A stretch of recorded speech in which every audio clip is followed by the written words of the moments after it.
just like give him a minute, just give you a minute, and you can tackle him. Yeah. Less smart Sully.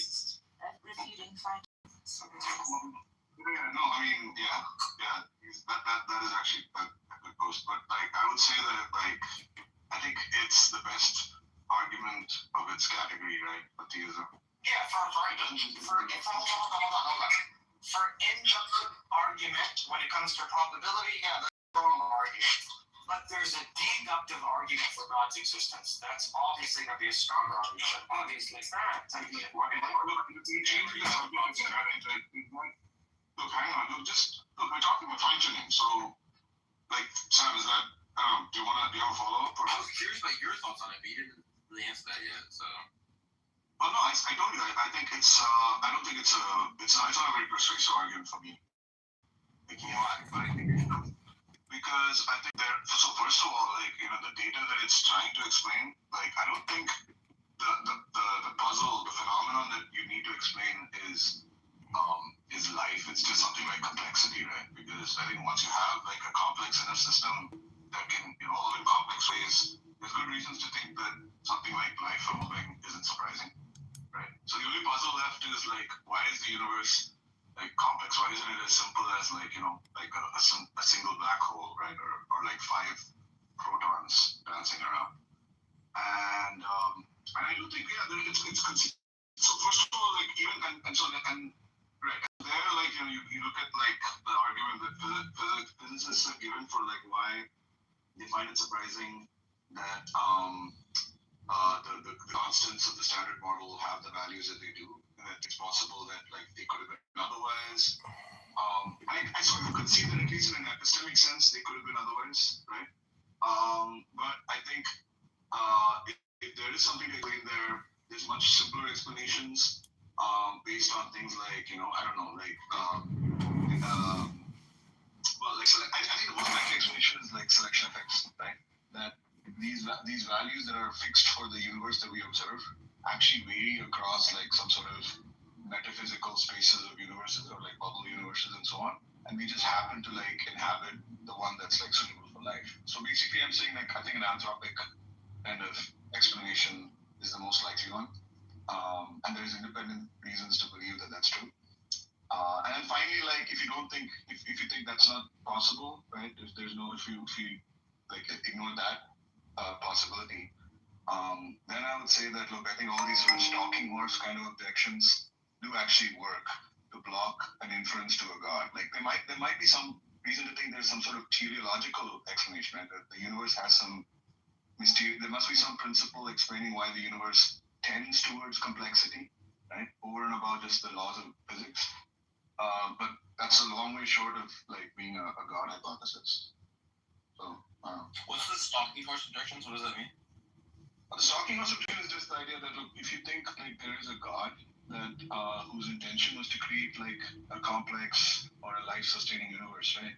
I can just replace the God with an equivalent sort of dispositional explanation, right? Meaning, like, there's the laws of physics, and then there's this additional sort of metaphysical principle saying something like, the universe just has a tendency or a disposition to have like complex states, right? Or let's say life-sustaining states.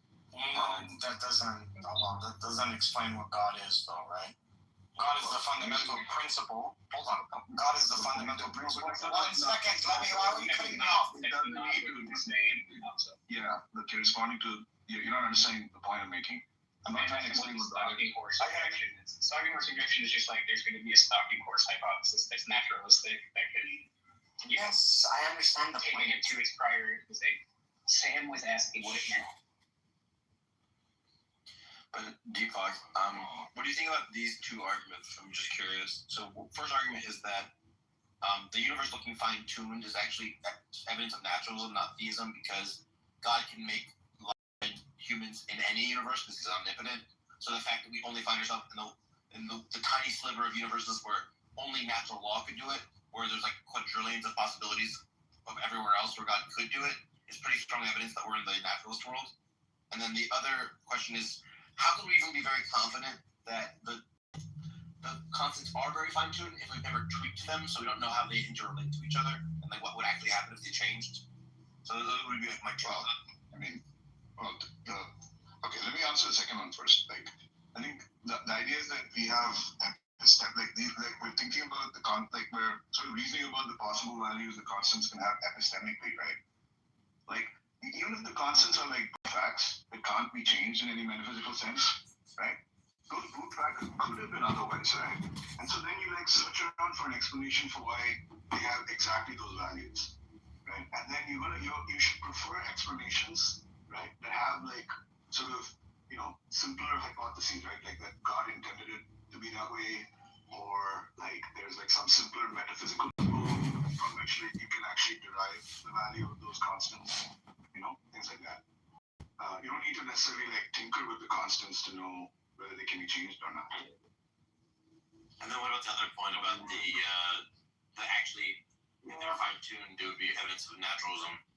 Yeah, I've heard like this is like there's this divine fine-tuning or like electrons and love argument. I mean, I think that it does do something, right, to defeat the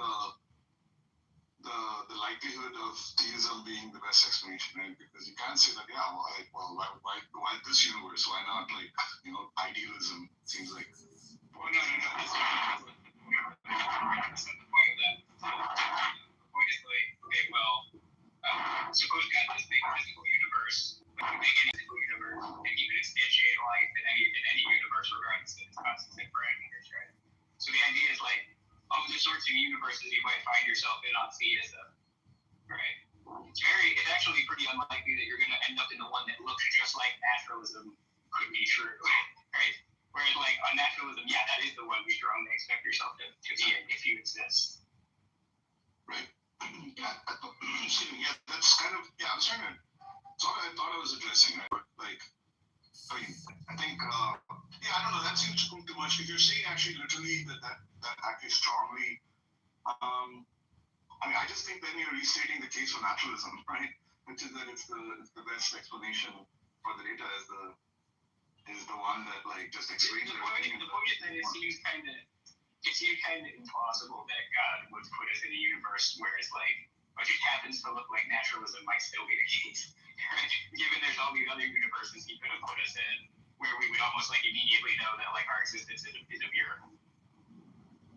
Yeah, I mean, there's like one thing. I think I mostly agree with that, but I will say that there's like this epistemic distance objection, right? That I think actually sort of makes sense. So the idea is that like God's intentions are to like create life and so on, but He doesn't necessarily want life to like want living things to be obvious. No, I've heard this too, and in fact, like I go through like all this stuff in that blog post. Although I'm not strictly making this argument in that blog post, but like I go through that where it's like, okay, well maybe there's like this epistemic value or aesthetic value or whatever.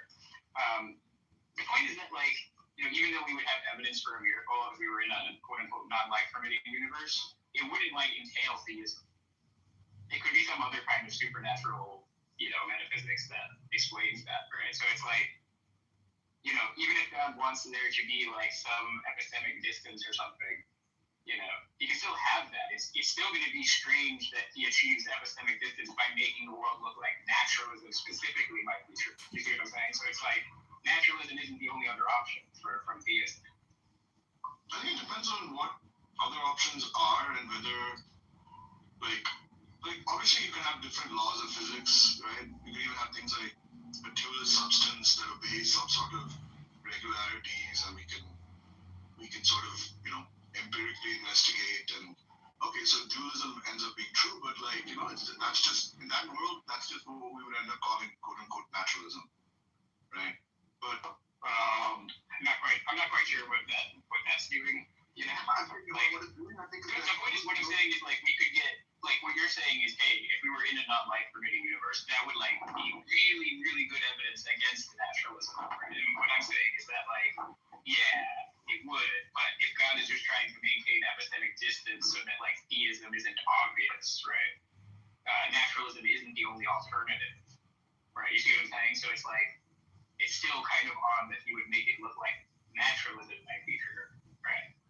See, like he could make it obvious that naturalism is false without making it obvious that God exists.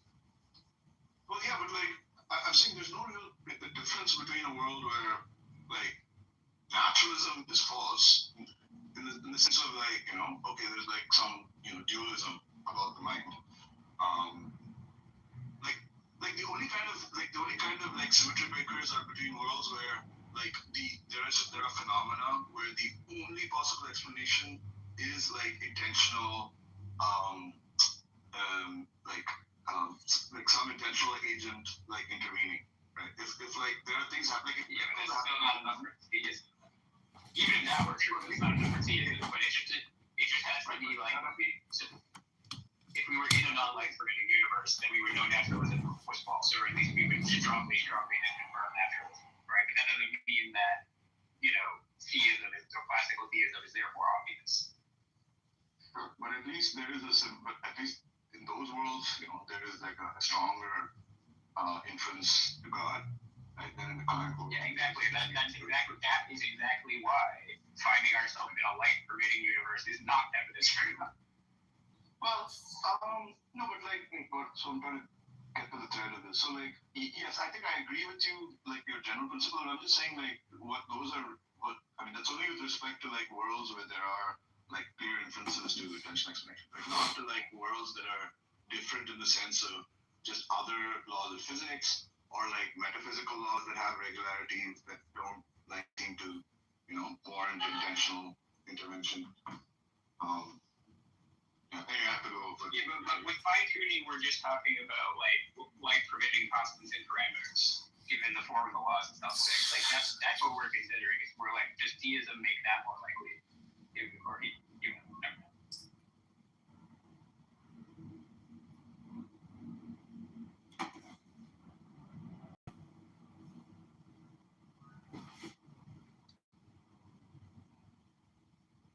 Hello, I've come to contribute to this cancerous storm of repetition and redundancy. People repeating their assumptions for years. It's like Sully says the same shit every room over and over. The more you speak, the further from the truth you're gonna get.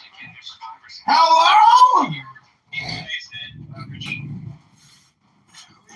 Rich, that's someone else. It's John Kitover. People. Would you like to propose a new topic, universe? Talk about Mortal Kombat universe. I'm just saying, if you've never jerked off and taken a nap or eaten a cheese pizza or had a beer or smoked a joint, well, you haven't lived yet till you read a book. And then you come on Clubhouse and you waste all your time talking and repeating your assumptions over and over again. It's the same show every time. Don't you guys see it?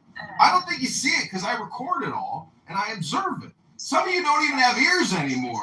Did your ears fall off, Sully? Did your ears fall off from your... Oh, they did fall off. Okay. Well... Hello. Hello. How are you? Oh, that was a bit much.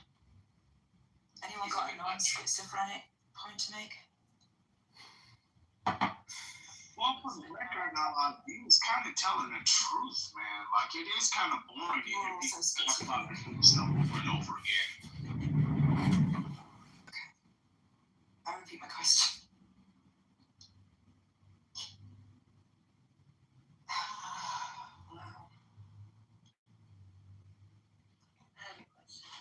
Got them good.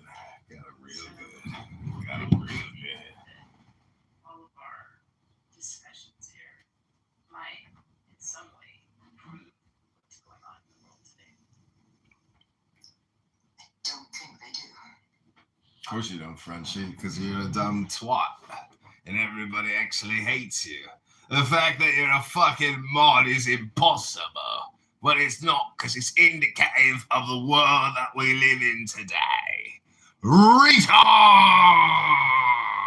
run the world. Cowards run the world. Hello? Hello? Oh, he got out, man. Just taking one of his, 3-day naps. He naps every 3 days and then comes back. Hey, Sully, what's your gamer tag? Like, Xbox. Quantum Phone 9. Same as my Discord. You get on Discord? See, I've got a Discord. So I'm gonna hop on Call of Duty Warzone. I'm gonna play Warzone. You wanna join? We're going to Nuketown. Bro, we saw, I was trying to talk about you guys that follow Jacob Frank followers and shit. Jacob Frank? Yeah, that's really that's really who is Jacob Frank and that little Zebby guy. I don't know who those people are, sorry. That's you see, you don't know the whole Jewish history. Jacob No, I Frank. don't know every Jew that ever went to These are the people that consider themselves the Jewish messiahs back in the 1600s, and then and then first it was that Zimmy guy, and then the Jewish people arrested his ass and made him convert to Islam.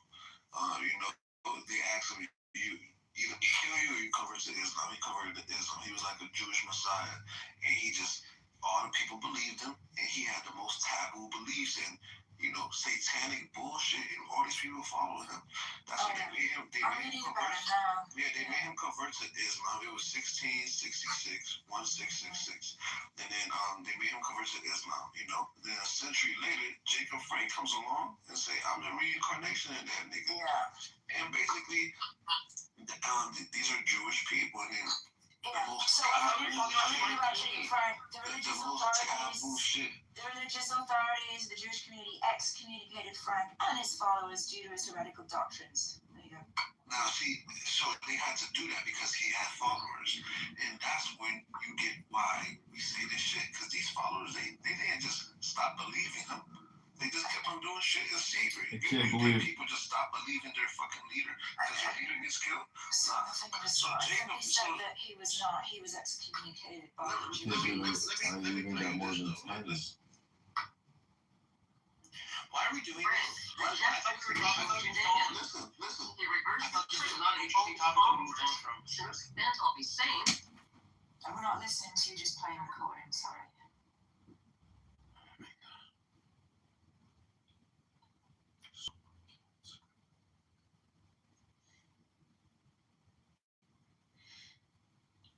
Hey, Sully, so what you said, what was your Discord again? Mine is yeah, it's Mystery Evaluator 2626. Yeah, we actually talk about verse battles. Yeah, just to have the time go by. Hold on, why did I get kicked? Because I'm documenting all the. Because we don't hear you play recordings. That's Oh, why. so y'all don't want Bring him even up. Oh my god, just no. Do people have just no desire to talk to intelligent people? You know what? No, Why would you not want to talk to smarter people? He's silent. I would kick half the people off this Can I have a same mod? Can I have a same mod that has integrity? Yo, Sully, can I talk to you real quick? Let me ask you a question, Sully, and I'll leave the room after this. So, if I make a just move down immediately. Sully, if I make a claim, You're a fucking retard, and bro. I just grab the sources to prove this claim, Alright, I'm just gonna ask you random questions. why is it that I get I killed just want to see your for number making now. this claim? When did William the Conqueror invade England? What year is that? Scared of the truth. When did William the Conqueror invade England? Why don't we just talk about it instead of playing Let's Ship Why would you want to hear this, Sully? So Jacob Frank, he was like a Jewish messiah back in the day, and all his teachings were basically the reverse of what the true teachings of Judaism is and all of that, right? So he was telling people to have sex, eat a lot, all types of shit, man. And pedophilia shit, that's the origins of this shit, right? And look at this, right? And if you want to ask for proof, well, I was saying that and I got kicked, but I'm just gonna tell it how it is. So Yeah, this he's is not. the origins of all of the taboo shit. Now, what did they do? They just climbed up the rankings and they got kicked out of a lot of places, right? Because nobody was fucking with that evil shit. Nobody was fucking with that shit. So now That's why we tell y'all. Okay. Some of these Jewish people. Yeah, okay, I'm actually tired of this. It's as simple as Mein Kampf. Yeah. You know, Jews bad is not very. Oh, now you're tired of it. Oh, I'm glad. Oh my god. Come on, let's hear it out. I'm sorry, I'm so fucked. Hours ago, you thought you had to find Stop doing Petulant it. child act. It's very. Playing the refs. It's really. Yeah, I'm a father. I also get bored with your petulant child act. Do you think we should give his SMS? Okay, so you'd Lots rather. of you. Which is more annoying? A Nazi spreading libel or my petulant child? You want to go like, pick the Nazi. I pick the petulant child. Yeah, which one is more I annoying? pick the petulant child over the Nazi. Say, both of you. That's not an answer to my question. You're still a petulant child. Okay, so then that's why I was trying to stop the Nazi by being the petulant child. Yes, I am, but that means I'm trying to stop the annoying than the Nazi. So you should support it because it's a lesser evil. So shut the fuck up, except.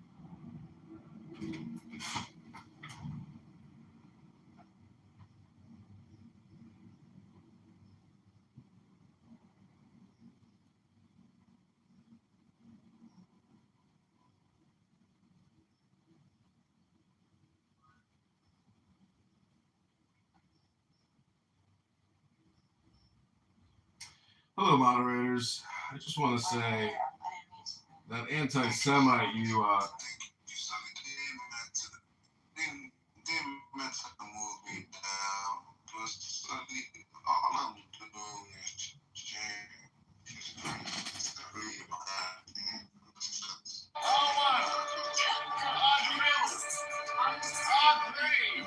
You've been given, Mike.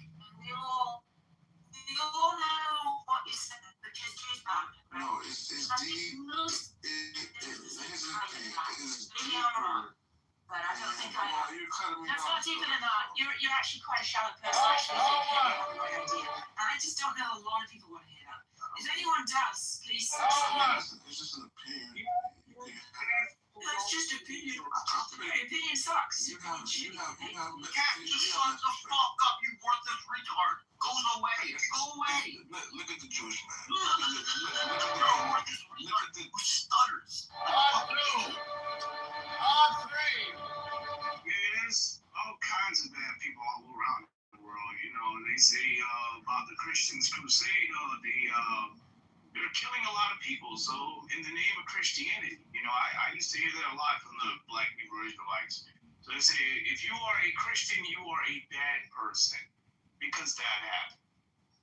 So, I mean, people do. Does anybody know the debate is tonight between Gavin, John, Parliament, and Piper? No way. The one debate I refer Piper in.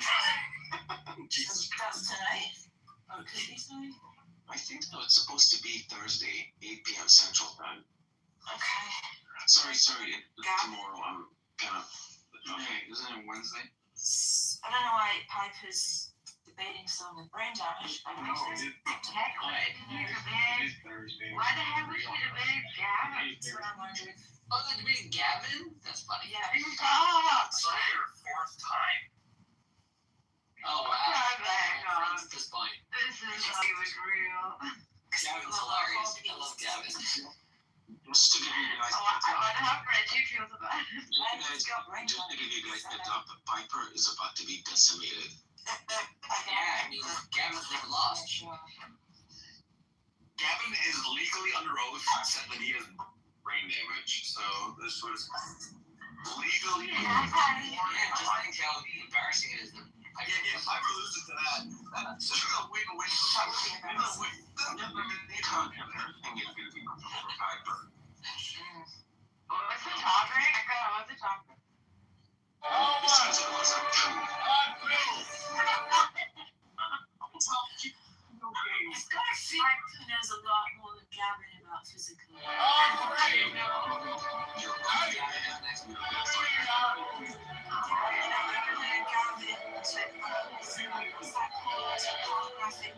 Something. You don't even know what the holographic principle is, so that shows how much you know. Well, look, that doesn't change the fact that the thing Gavin talks about all the time, which was my claim. Holographic principle just says we're wrong that there's a physical universe which exists, right? Physicalism can't be true if the holographic principle is correct. Yeah. Wow. The problem is that Gavin just reads from like a 10-page rather than explain it in his own words. Oh my god. Well, what about the rebuttal? Do they have like a backup for it?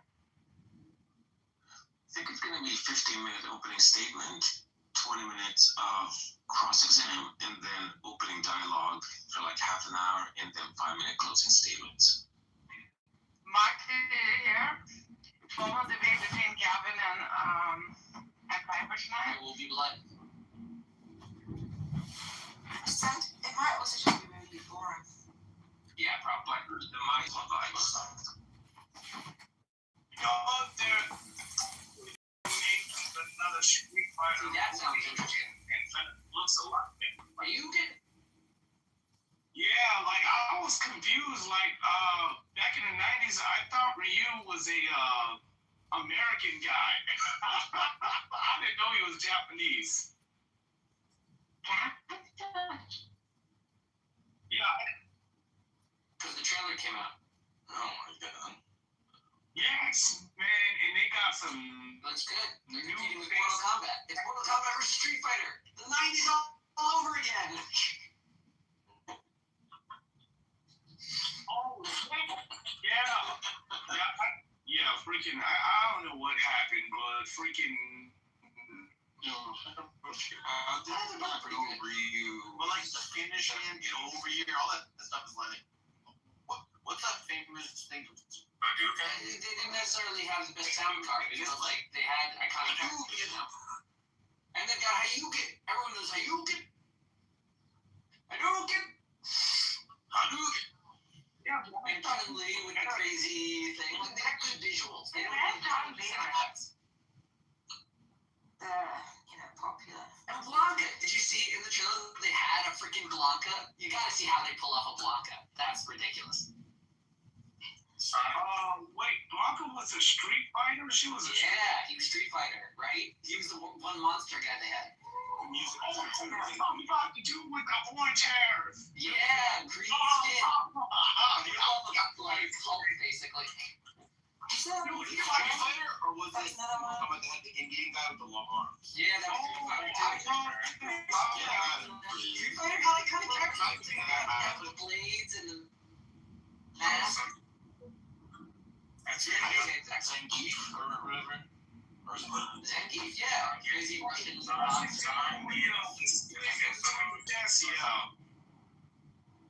But I saw the effects inside the trailer. It didn't look. I know what they were trying to do, but like it's Yeah, just. they were trying to match the video game aesthetics with a lot of iconic shots. And like, yeah, well, what cinema's for? Yeah, let's see how they do. Yeah, it looked pretty cool, but I mean, it's like they're just doing it too much. Like, you don't gotta jump all the way up in the air to do the Hadouken. Listen, if it looks good, then all is good. I'm counting out of it to be better than the last Street Fighter. The last. Right, that one's kind of an embarrassment. It's got campy charm to it. I can't believe they put Robin Shaw in there, man. I'm like, why would they do? Oh my goodness, man. They're making this one look more, see, that's the thing about the video game adaptation films. Like, a lot of these games back in the 90s didn't have no story to them. So, Right. that's why it's so hard. They're different art forms. That's why there's like a bit of a stereotype of cinema failing to adapt video games. It doesn't translate well yet. And most times they try. Yeah, because I know the Mortal Kombat, the first Mortal Kombat movie they did was like, I think it was like in the early 1992. Yeah, around 1992 or 98. I might be wrong. Nope, it was 1999. Yeah, it was the late. Yeah, the Matrix came out in like 2000. The Matrix 1 came out 99, positive. Who did? That one I know came out 99. No, The thing is, you probably remember the 2000 because it wasn't really popular. It didn't take off for a while. 99. no, because the freaking they didn't have HD in the 90s. Came out 99. I would definitely Yeah, 99 they didn't have high definition. They got high definition like in what 2000. Yeah, we're all super game. I have the answers to all our questions. Do you think it's terrible that Muslims will kick you out of the room for saying that a woman's deficient in mind, even though it was a mod, started screaming at me, and I said, I understand that you can't track the conversation because you're deficient in mind. And she kicked me out. I'm like, literally quote your shit to you. It's not in the scripture. Yeah, I mean, it's in the hadith. Yeah, it is hadith. And hadith said by Muhammad that you have to accept the words of the Sahabas. And if it's Sahih, rated strong chain of narration, then you have to accept it. So, yes. It is. Yeah, but whoever the scripture said it was in the scripture, and it's not in the scripture. It is scripture. It's scripture when it's equivalent to scripture when Muhammad says, you accept the words of Sahaba. I agree with you. Josh, Yes, I know. as a woman, Yes, then women are deficient in minds. You can't just say women are like the bell curve says otherwise. I mean, there's more at the outliers on the left and right for men, but like you can say women are more emotional, and that's my point. No, if you include anger as an You can say when a woman's on her rats and she's bleeding out of her vag, I drew then they're more You're emotional. right, no. They're rational, neurotic. Yeah, men are What else can I say about women? angrier than women, therefore they're more emotional. Because Have you anger heard is an emotion. Wait, I'm only talking about biological women who can have their periods.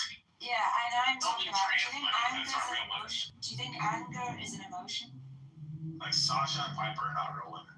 Josh, do you think anger is an I didn't emotion? mean it, bitch. What'd you say? So mean, bro. How'd you mean? Darkest attacker.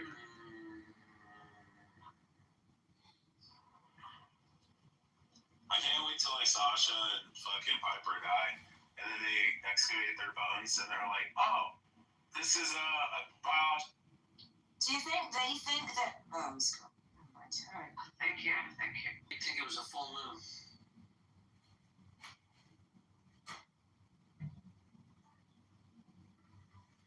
You guys let Agamemnon get away with saying some bullshit about the holographic crystal.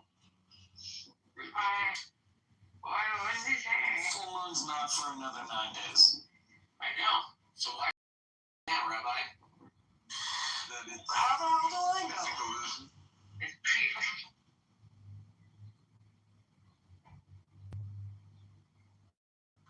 Well, I don't know. At least there's some order in this room. Like when it was really bad when I got in here.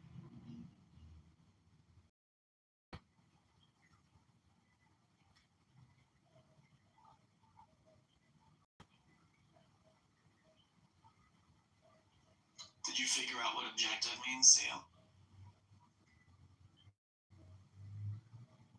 Independent of minds. Yeah, I think that's a stupid answer. I think that's a dumb answer.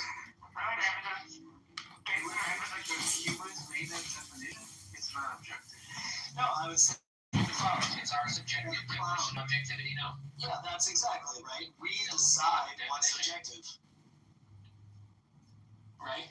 We don't decide what's objective. We make a definition and then see Who what decides what's subjective then? Is the judge. My God, can I let you know? Here's what I think actually, Sam. Right. I think it's like this. When I'm talking about look, a mountain exists whether or not anyone sees it, right? That we might say is objective. But the way we describe it is stance dependent, right? And requires an agreement and so therefore the agreement will be what we call objective in that sense. It's wrong. No. There's certainly wild whether they're true or false depends on people's attitudes about whether they're true or false, right? And those are subjective or stance-dependent propositions, right? And that's it's kind of this like stance-dependence by independence, whatever those definitions are confused. Try this sentence. Let's see if you agree with this.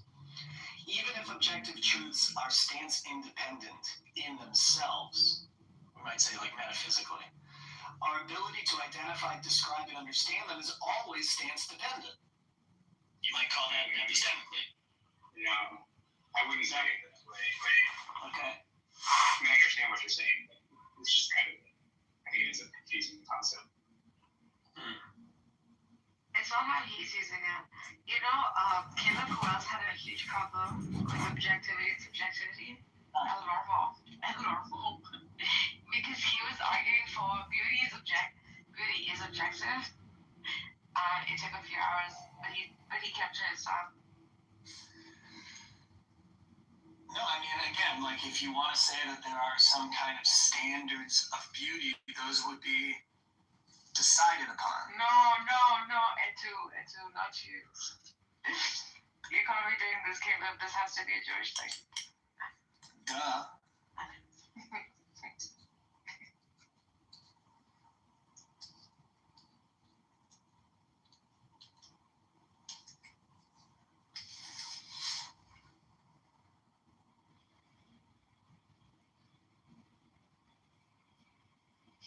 Wouldn't you say that like Citizen Kane is objectively more beautiful than Dude, Where's My Car?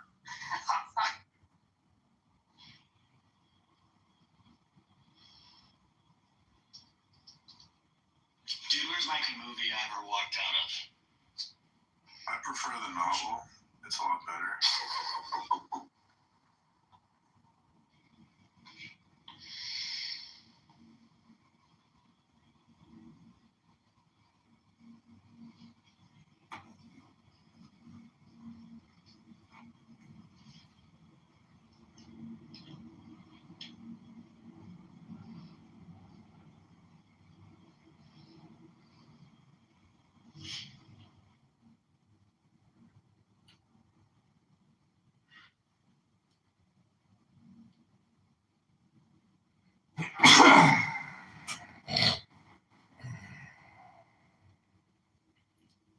It's very sad.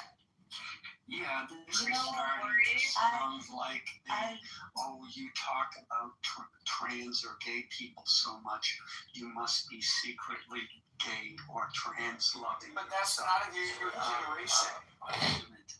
That's what this is starting to sound. No. It's starting to sound like that from I would say. Back in the day. Did you guys talk about how Traffic versus art on the highway. Thank you. were funding Wait, I have something to add. It's important, okay? There was this chick, she caught her man on Grindr, talking to trannies, okay? And so she asked the man what he was doing, and he said he was going to rob them. And so my question is, what's worse? Your man's robbing the trannies or meeting up with them to sleep with them? I think it's worse that you believe that he was going to rob them. Because I don't think that is what it is a masculine thing to say, but it doesn't, I would never believe that. Does not make sense. There's so many people you can rob, but you're choosing to rob the trainee that you're flirting with to get no. That man is interested in trainees. That's what somebody said. Yeah, it's what somebody said earlier. I definitely I definitely think you have a point. There's two types of people, right? There's the ones that are going out and trying to like these images of men that men are pushing forward, like that's what men are like. And then there's the people that see this and are like, fuck you. But at the end of the day, it's the reality that the woman body, and I think this is a real thing, the woman's body naturally as it is in the 80s, with right, the proper curves, not these ridiculous community curves. Like it's that is, oh my god, the ant bodies is Are you feeling about you? We got guys out here saying they don't literally when you say how do we know? Because like they say it. At this point, women, we have such power. We can just sit on our ass, sit back and listen. Why? Because they're gonna tell you. They're telling you they don't like women. Yeah. They're telling you. Hold on one second. We can't say it like that because he knows he's prescribed to nut. Yeah. Exactly. What are you making, an omelet this morning? Are you talking to me or are you talking to someone on Clownhouse? No, I just had to turn the volume down on the other phone. Oh, I'm trying to read some more stories and some more advice and police reports and all that kind of stuff. The reason I'm calling you is, you actually think elections are real?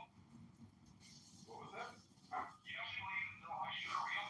No, I think that like the database somehow is using like the registration roll.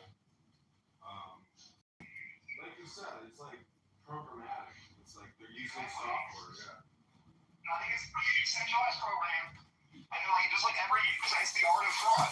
Because you have to kind of make it look cool, and like it doesn't look natural if you get 0 votes, right? Because you would have voted for yourself. And so I think it's just a total computer election program. I don't know. My numbers seem real to me though, and Joe's at 900 because, well, actually, if you look, it's gonna be more or less, and that's just a guess. I think it's my 100. No one. I only told like 5 people I was running. How the fuck did I get 126 votes? I didn't tell you I was running. I tweeted about it like after the election. yeah, you got thousands of followers though. You got thousands of followers in Cook County. 9% vote. But the Almost one 50% of those were Democrat Party. the Max Solomon one is like the giveaway though. There's no That's way. what I'm saying. No way. No way. Freaking way. No, but I just know from because I used to cook numbers like when I was a Democrat operative in 2007. And statute of limitations, I could talk about it.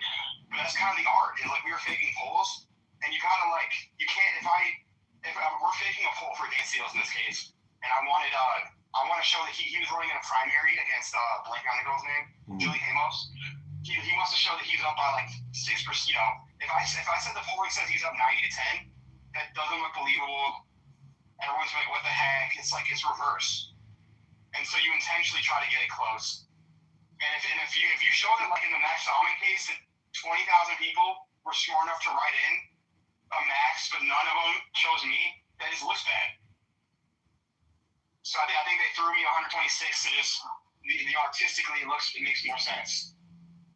And same with you and Jolly. I think your write-ins is to prove that Jolly are legit. And we might have gotten somewhere like the way I think the program works is they say here's the number because you can do this electronically, and you say here's what we want the results to be.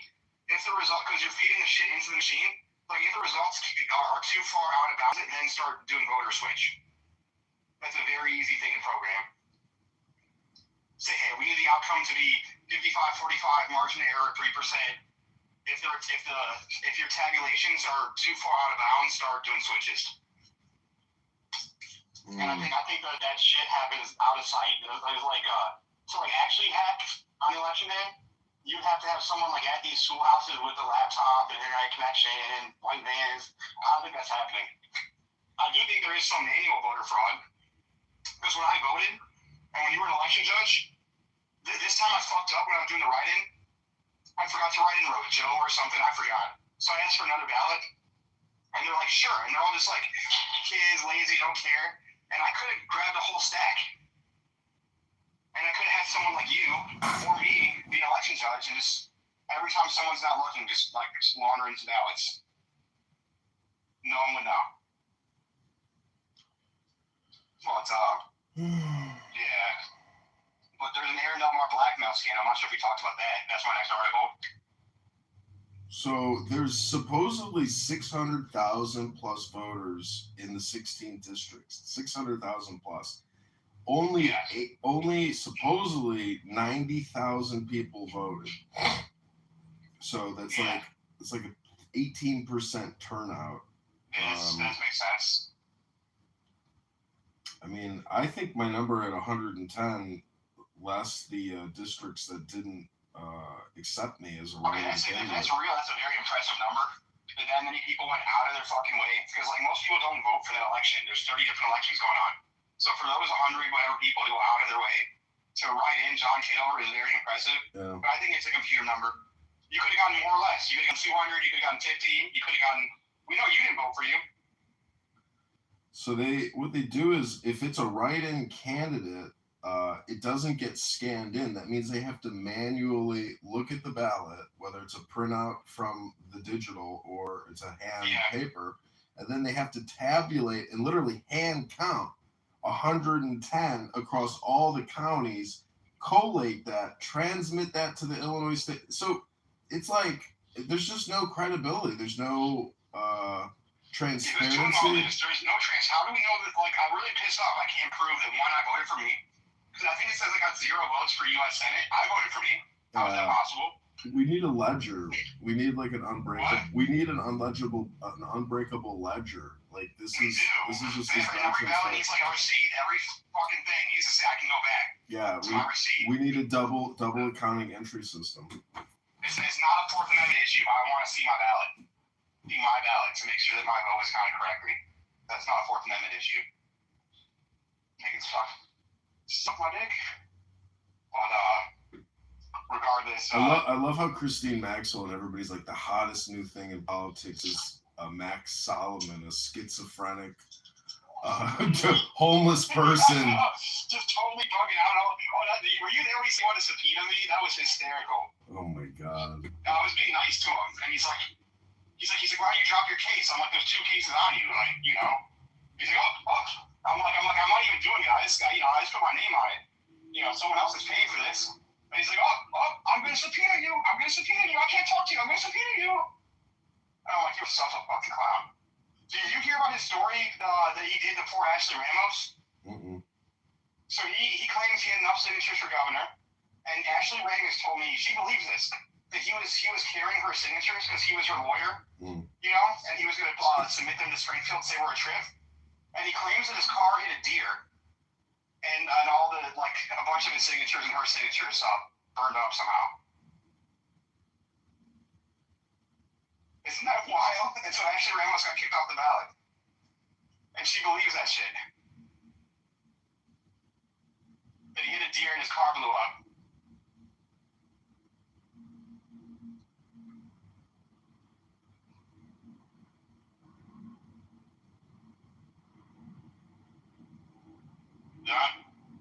I'm here. So what was your Aaron Del Mar blackmail scandal? So Dave Pritchard is the guy that ran for Palestine GOP, and has been a long-time Aaron Del Mar hater.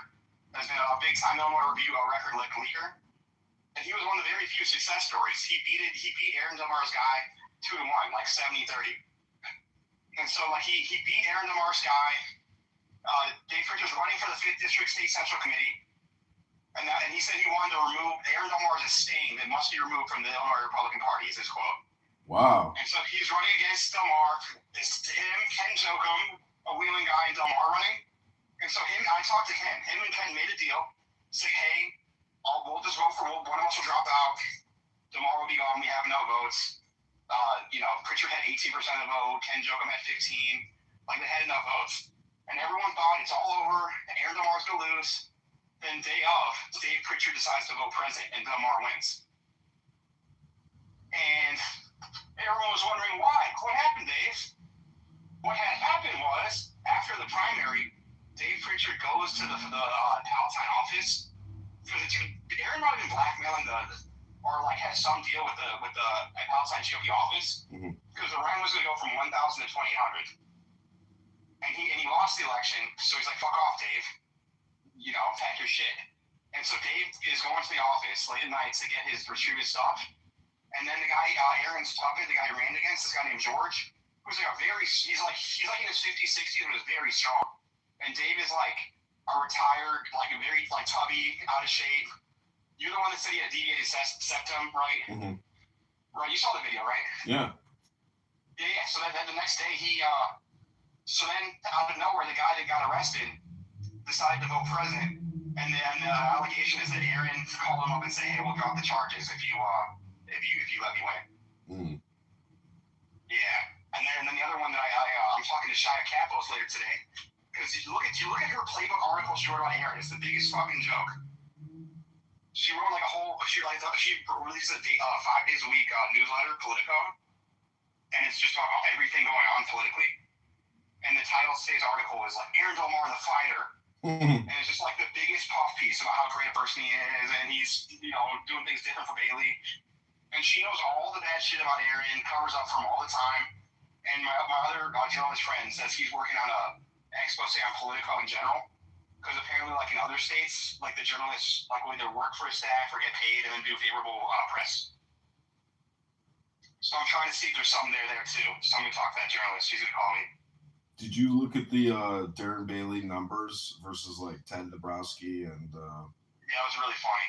So like based on those numbers, you could statistically forecast Pritzker's victory. Like they don't stand a numerical chance. No, of course not. They have to win like every. Delmar acting as Darren Bailey's. Barbecue chicken sandwich, everything on it. Thank you. Which are you talking about with the slapping the ketchup? Yeah, dude. Like, could you be any gayer and weirder and like? Shia Capel says he's a fighter. He's a fighter. Like, how the fuck Darren must be being black. Have you ever done cocaine? I've never done cocaine, so I have no frame of reference. I don't like cocaine, and I don't like the way it's done it before. So you have a frame of reference, so. I have a frame of reference to association with that chemical. I've seen it. Before. I think I was diagnosed with, but I heard it's very similar to Adderall and Coke, but Coke's more intense. Is that correct? No, actually, I would say that Adderall is far more of a powerful stimulant. No, quick though. I heard like Coke is like an hour and like Adderall like No. It's pretty instantaneous, but there's different types of Adderall. There's the instant release. No, I was talking about the lasting effects, like once it hits your system. Am I wrong? I heard Coke is like it hits you fast and it's out fast, and that's why they're always doing it all the time. I could be wrong. It's never done. It doesn't matter. Moot point. So the point being is that it's a lot of. I think a lot of it is just from my dealing with people that work cocaine or whatever got better. Is it seems like when you're cocaine, you're delusional and it's everything is success and I want more and I'm a brilliant. And Max, I have the funniest joke ever. I have the greatest idea. We're gonna take over the world, like that kind of shit. Yeah, for sure. It creates euphoria. But delusion, right? Yeah, like you temporarily think it's like a good idea to get in a fight right now, or like do more coke. Yeah, it's definitely like you become like a rabbit bouncing around, uncontrollable. It's because it's all just chemical enhancement. The brain just starts overacting. Yeah. But that's how Aaron to me seems. Like he's just like coked out and like thinking like in his mind thinks what he's doing is like brilliant. I agree. And that's why he's like, and Shia's a piece of shit. He's like lying about he said about Christian Mitchell's gay. And then did you see that fake quoting about Brandon Johnson? Brandon, he posted a quote of Brandon Johnson being like, "I hate white people," and that kind of thing. He never said it. He just made up a race baiting quote. But to me, that's like some cokey shit where he just saw that and he's like, "Oh, awesome!" And then he doesn't have a team, so he just goes straight to the Facebook or Twitter.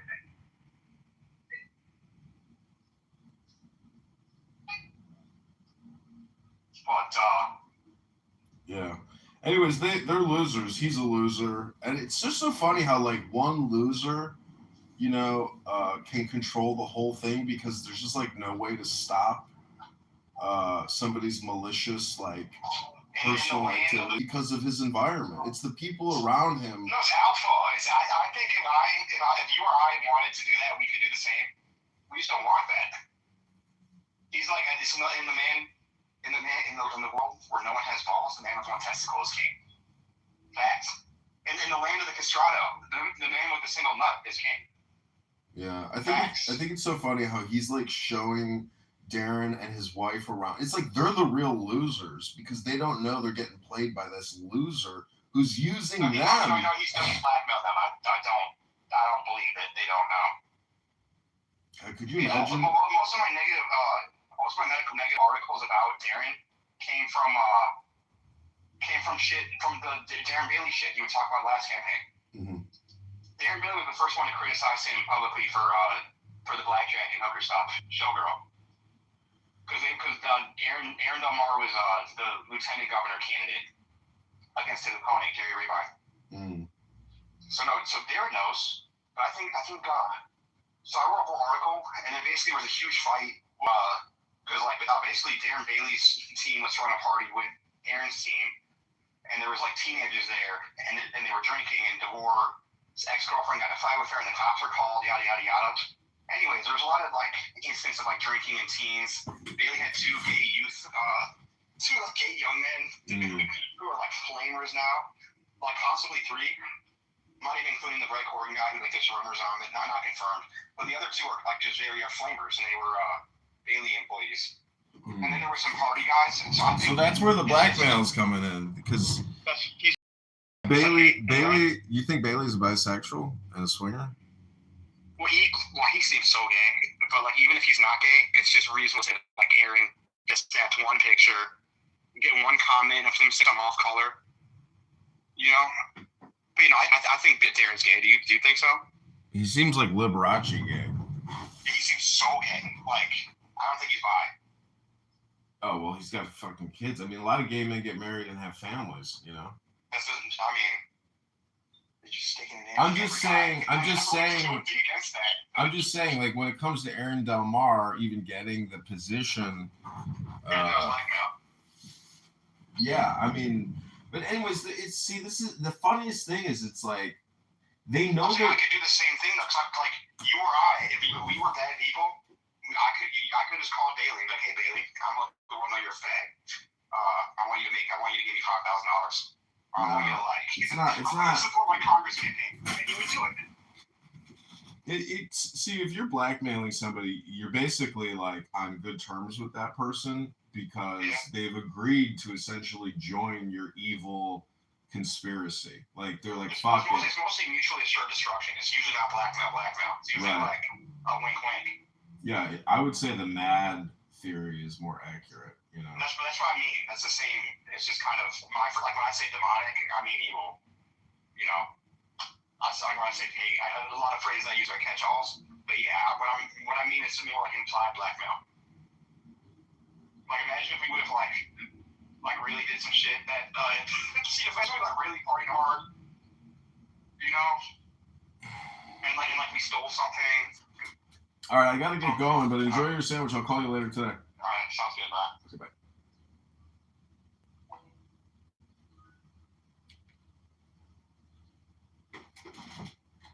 Hello?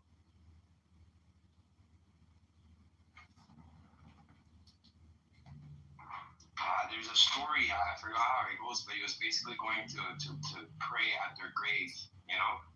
And Muhammad told him, no, you're not going to pray towards this is for all these pets. For the record, I love that you say no, it's not.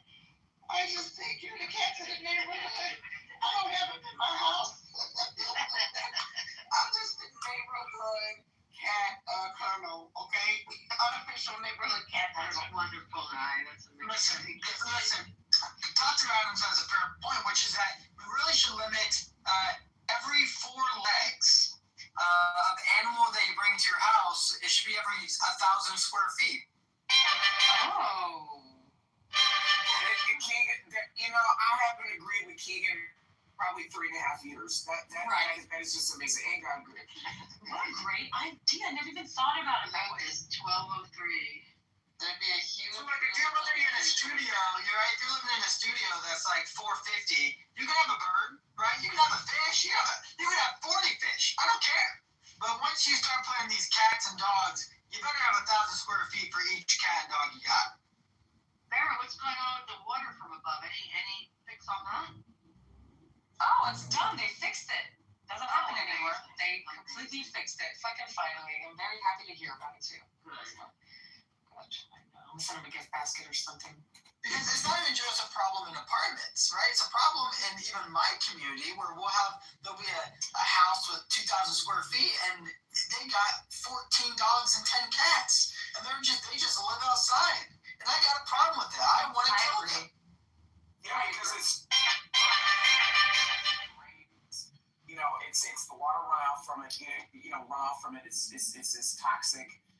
No, I completely agree with Keegan on that.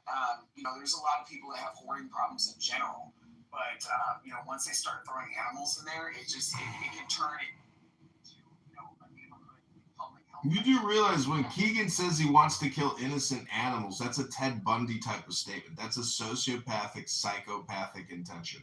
Congratulations, Keegan. You win Psycho Clubhouse Award of the Day.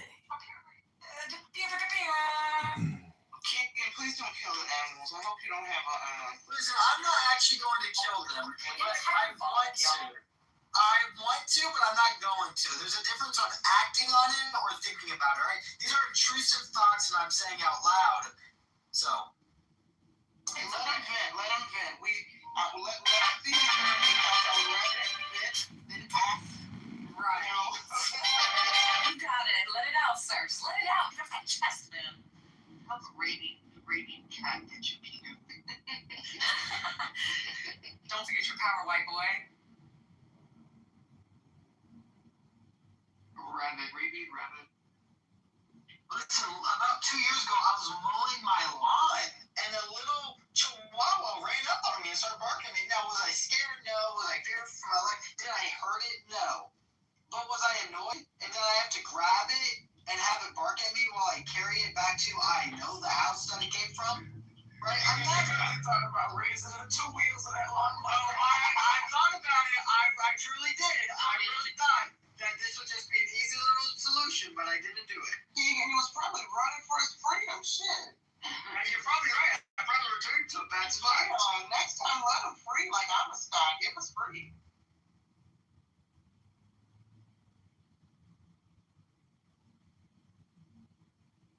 That was the right thing to do, Keegan. Just pick off and return them home.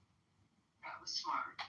I picked it up by the fat of its neck, though, and I carried it like it was like a grocery bag that was leaking.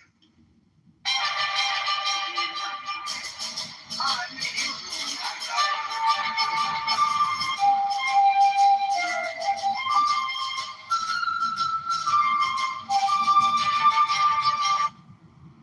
Is he eating good violent?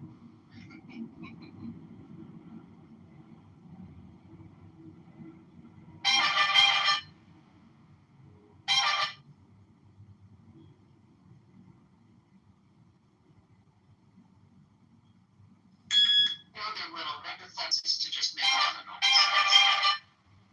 Kind of like short guns, right?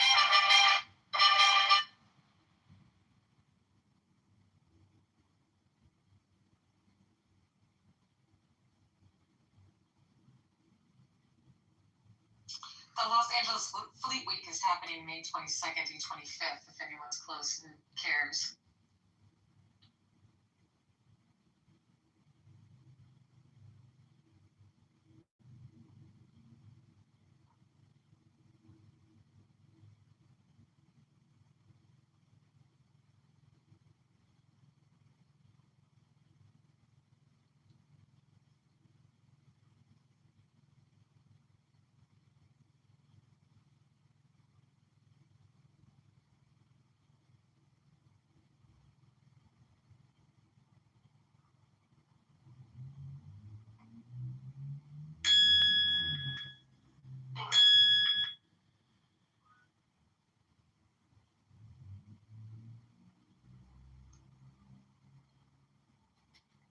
Now, here's a hot take about animals.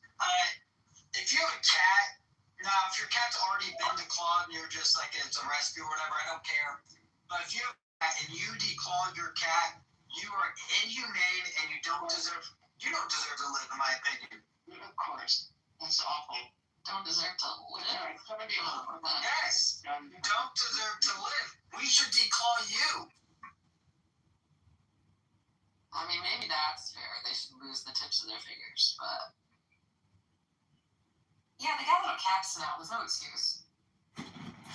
I didn't. Are you fucking ladies retarded? We kill 2,000 babies in this country a day. Maybe you got your priorities upside down. Cat paws versus baby heads? Hello?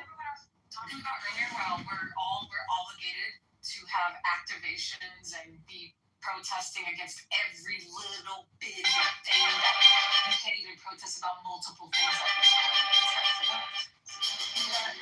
John, you know what moving the goalpost is?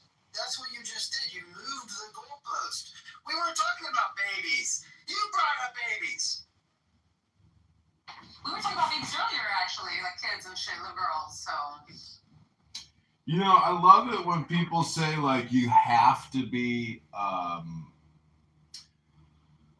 connective or sequential in communication, meaning that, like, if I move the goalpost, to call me out on moving the goalpost when there's no, you know, prior conditions that you can't move goalposts. It's like, that's still a nothing burger to say, oh, you're moving a goalpost. Okay, great. So y'all did nothing. Great. Thanks for You care about the babies, John, but why don't you care about the children in Palestine, John? What the hell's wrong with you? First of all, there's no such place as Palestine. There's this place called Israel. And secondly, I am concerned about all murder, not just baby murder. Hello? Dang, we're moving a goalpost. Just I can't even keep up. And not anything else. Like, it doesn't make sense what you're saying. But all I know is they keep cutting down trees in Brazil. Amazonian trees that have been around forever, cutting them down daily en masse. Do you know underneath the Amazon rainforest is the oldest living creature on planet Earth? Do you know, and they're immortal, do you know what that creature is? No, what is that? A really big snake or what? Termites, actually. Oh, Termite queens are so scary. They lay like one egg every, I think, what is it, like one egg every like 3 seconds or something, just for their entire lives. Oh, that's too much. I don't know. This was a few weeks ago. I said that I was at the gas station, you know, those little ads, and it was like a little factoid. It was like the oldest living land animal was some turtle, 192-year-old turtle, and I forget its name. A week later, I saw that he died. That's crazy. So he's dead.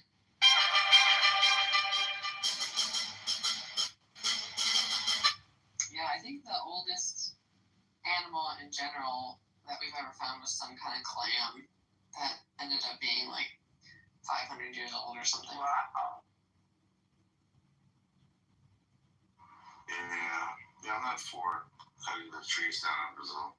God, could you imagine what that clam tastes like in some butter with some garlic and a little bit of lemon?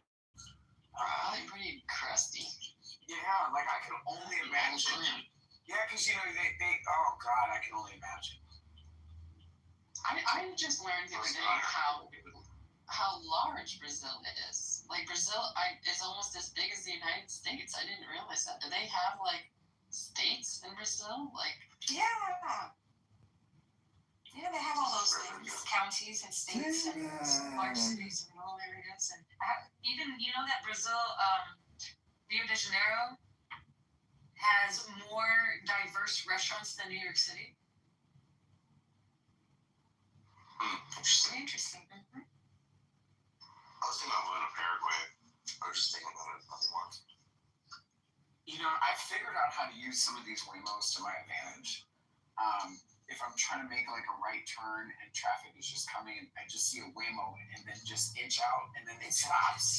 Yeah. Exactly. So, I mean, I love these things.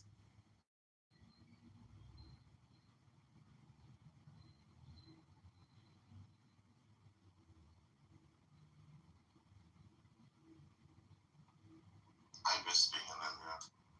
I haven't visited since 2013. You say India? Yeah. Where in India do you go? Usually on the west side. Some rural places here and there, but also on the west side. What kind of shit do you like to do there? That's nice. Okay, I see it then. Yeah. But there's a lot of people there. Isn't that where that big ring is? You know what I'm talking about? Cars? They're around car ring? What are you talking about? It's like this big old car cylinder or cylindrical fucking infrastructure that cars will go. They drive sideways, right? I don't know sideways, but there's a highway that's like sort of like a ring. No. Okay, let me show you. Hold on, let me show you. If you come close to the wall, touch your heels with your hands and stretch your body like this, then your hip flexors and. It's how you put it in India. It's so cute. I like that. We'll see this. No, seriously, like I personally don't like Indian food at all. So like if I ever went to India, because I would like to see Taj Mahal. If I ever went to India, I would just like to know if I could get Italian food. Most likely, probably the best food you can get. Oh yeah, they have like Olive Garden, right? Most likely, Oh, Yeah, Olive Garden and Bahrain too. Abu Dhabi, they have Bahrain. McDonald's, and they have all of McDonald's, yeah. See, I don't have a problem with that. Like, I really don't have a problem with, like, you know, yeah. What do they do? Curry pasta? I haven't been to an Italian restaurant in Oh, so you can still get, like, normal, like, American food. We usually don't mix pasta with Italian food. You should have like hamburgers and stuff, you know. Hamburgers are tough. Yeah. If you go to That's like hit or miss in some other countries. That's true. most states in India don't allow consumption. Oh yeah, you can't eat cows, or some places, right? They don't eat cows. There's only one place. There's one state. There's a Kerala if you go to the southwest. So then that's why I mentioned Italian food, because that's one of those things where it doesn't really offend too many cultural delicacies. I know we have Chinese food. We have Indo-Chinese fusion. Nice. The food is good, yeah, that's for sure.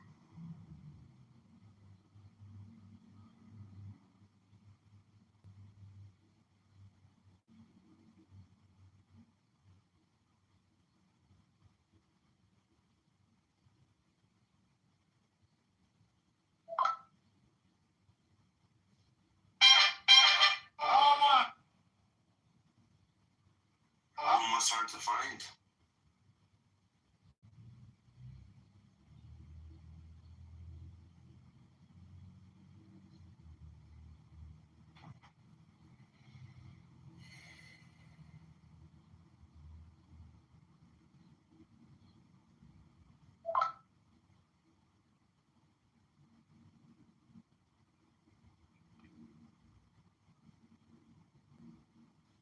What do you guys think's gonna happen? Do you think you guys is gonna become like Russia, getting censored and everything?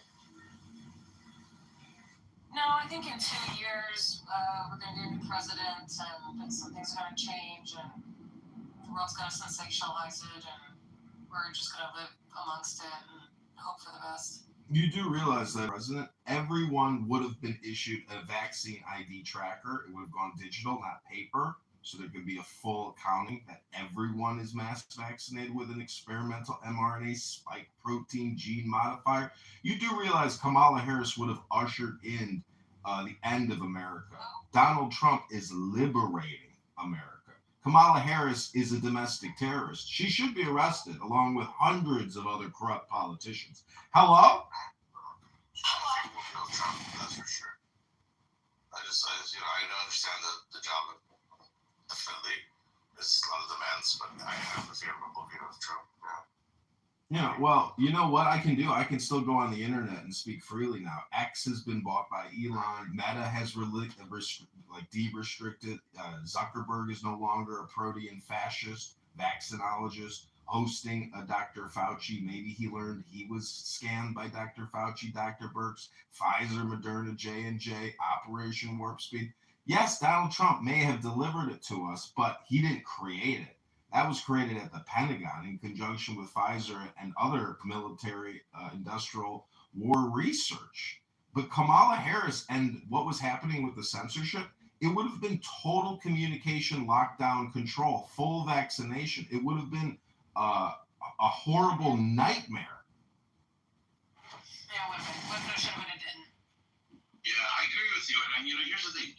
Like California has its culture and its things with technology, but that doesn't mean the entire U.S. needs to, bow down to, you know what I mean? That's why I agree with you.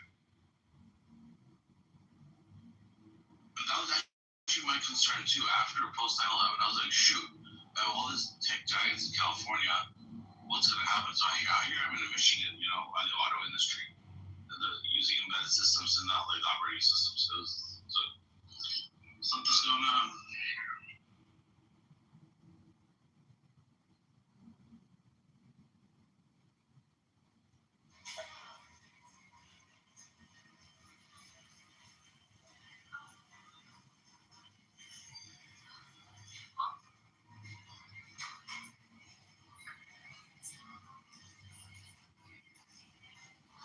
Okay, I'm back once again. Welcome back. Hey, girl. Thank you. Everyone have a nice drink of water. I think I'm gonna start going to the pool at lunch, y'all. That's a great idea. Right? It's great for you. All the activation. Yes. We're gonna get you to swimming pool. I think the swimming pool is exactly what I need every day for lunch. Have you heard of a sliver pool? A sliver pool? It's mainly for people who are swimmers, like Olympic swimmers, but it's a sliver of pool. It doesn't take that much space, and you can pool. Next to a laps? Yeah, well, not laps. It pushes water at you. So it's like a constant. Against the pressure, but you're not really moving. Like that. It's called a sliver pool, but That's like a swimming trainer, type of Olympic trainer or something. yeah. Made of wood. Is it really? Yeah, a little bit below. Yeah, that's where you get your slivers from. I'm going to start walking to the pool every day for lunch. I think it's a great way to break up the workday. I wish I was swimming right now. Why don't you try doing some basic yoga moves like a hip stretch, rotation, hamstring pull? You gotta move that body. Take some deep breaths. Don't just go to the pool and drink a cocktail. Can't drink on the job, I want to get sunshine. I want to get vitamin B and vitamin K and breath work, girl. Yes, I want to do some breath work.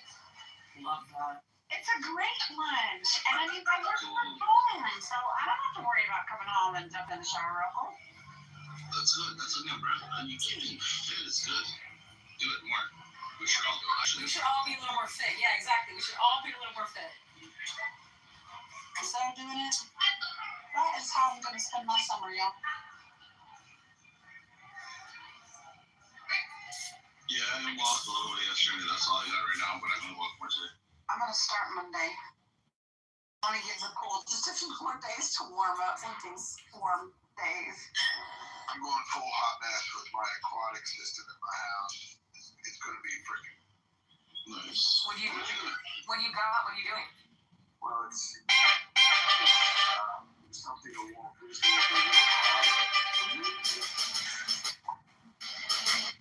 Is it like landscaped or something? Or is it like a gas chamber? What is it? Stop! What is it? Was anti-Semitic? That was a joke. You're just derailing.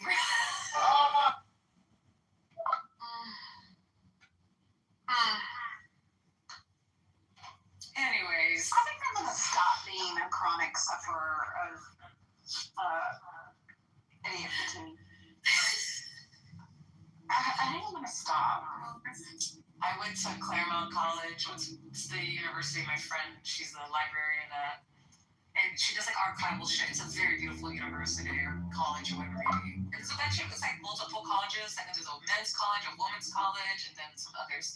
But anyways, the campus itself had so many fountains and water features and just these botanical areas that enclosed in like the Spanish style of the facade and all that jazz. But rose bush, it was just so gorgeous. I was taking so many pointers for when I get my forever home. I'm gonna have like a promenade and flowers and roses and vines. I love this. Cherry trees and grapevines. Oh, I can't wait. It's the vines for me. Like that. Me too. Okay, so my brain is. I'm sorry. I'm not too embarrassed. I'm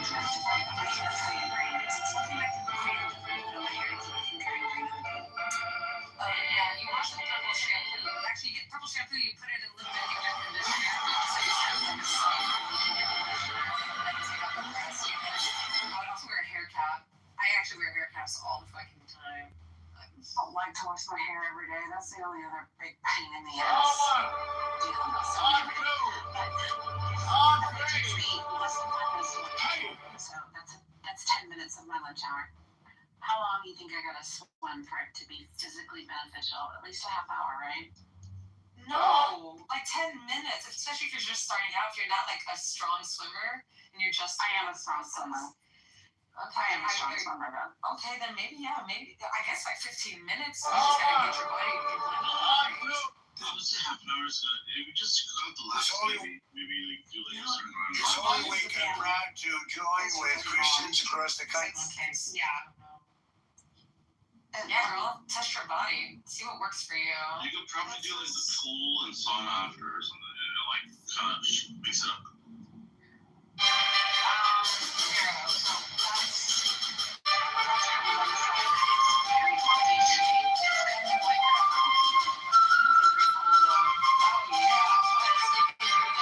From here to there to there to here.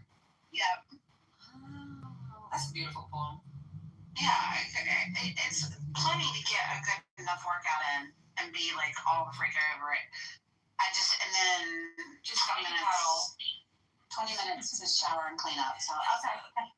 Doggy paddle, keep your hair right. Right. Yeah. That's nice. That's nice. Well, I think it's really good that you're doing that. I actually want to start martial arts.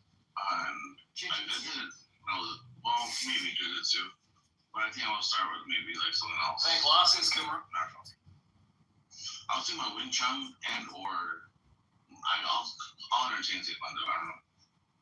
Well, then later on, I was going to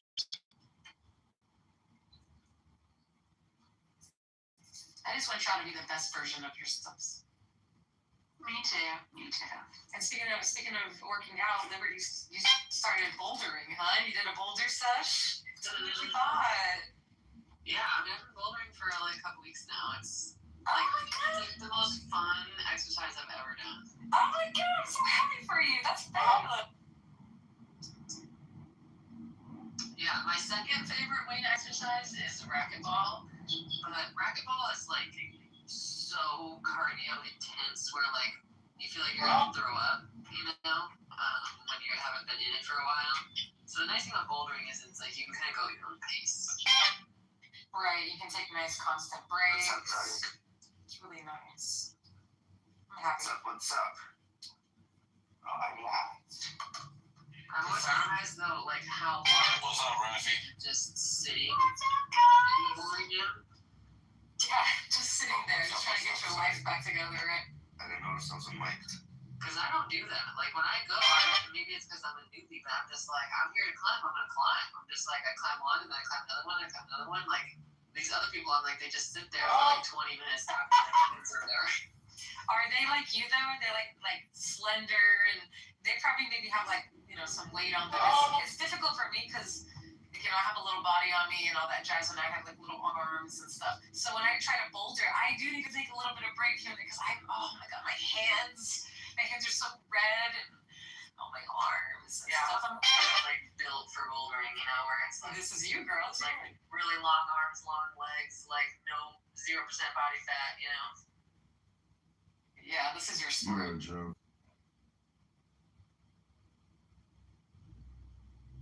Have you tried the jump climbing and all that jazz where you have to leap from one handle to another handle? Have you tried doing things like that? Yeah. Not other than to the extent when I went to Sky Zone once.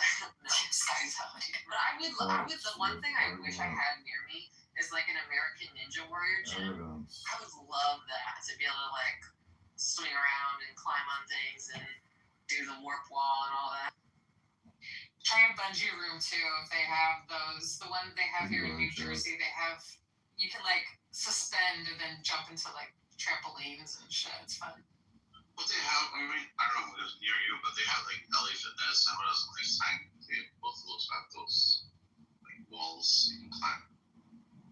Equinox too. Yeah, we had one on ours. But when you went to a rock climbing gym, you know what I'm saying? When there's just so many different styles of climbing, it's really fun. But it is a lot of chilling. So go there and expect to chill,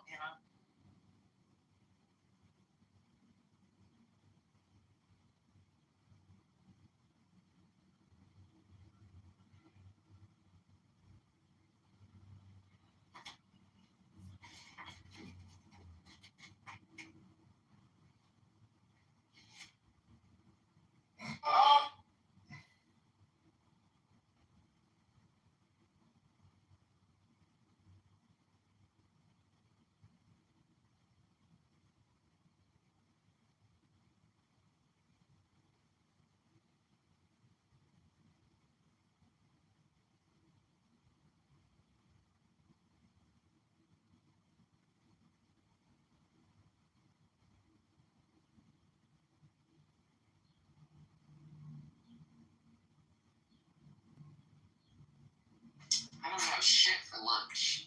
Guess I'm having ramen noodles and some fried eggs. Not the ramen noodles. Yeah. Are you guys doing the whole thing with like saving for a rainy day type of thing? Like, you know, for like 3 to 6 months of food and stuff? Like, no, I don't have the space for that. Yeah, no, me either. Not food. Yeah, I don't have the space for that. It would be nice, but, you know, it's just not reality for a lot of people. I think I have that. All rights and systematic election clause. All those who declare to issue receipts for auditing and authentication. Now that you have the ultimate shield, the Cook Island. I figure I can use them to barter too. I want plants too. I have some seeds because Lover boy. in my experience, seeds don't last very long. Like depending on the seed, you know, like spinach, for example. Like if my spinach seed packet is 2 years old, I'm throwing that thing away. Like there's no way any of those are good, you know. Oh, see, I read up on that, Liberty, and it says to keep them in the refrigerator. Okay, yeah, I'm sure that helps. But I'm also just like, I don't know. I think when I actually put myself in the perspective of like, Says the the world 79-year-old ending to the extent John that, like, seeds Abenshaw are was found dead valuable, last night in the it takes a Durwood long time Martin to like Nature Preserve in Lake Forest. Last week, he was charged with possessing child pornography. Abenshaw owned that Home Alone house during the movie's filming in the 1990s. An autopsy is scheduled for today. For the most, I would say, for most of the first like 3 to 6 months of that world, you would survive primarily off of raiding old grocery stores, raiding warehouses, like. Do you know what Texas, Florida? If I was to stockpile anything, I would. Hi, I'm Troy Aikman. In live entertainment, venue is a winning team. That's why I invested. I should benefit in both of them. Absolutely.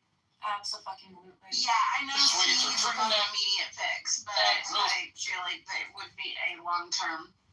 I would steal Z-Packs. I would go straight to the clinic and steal Z-Packs crazy. Like, all of them. Right, Antibiotics.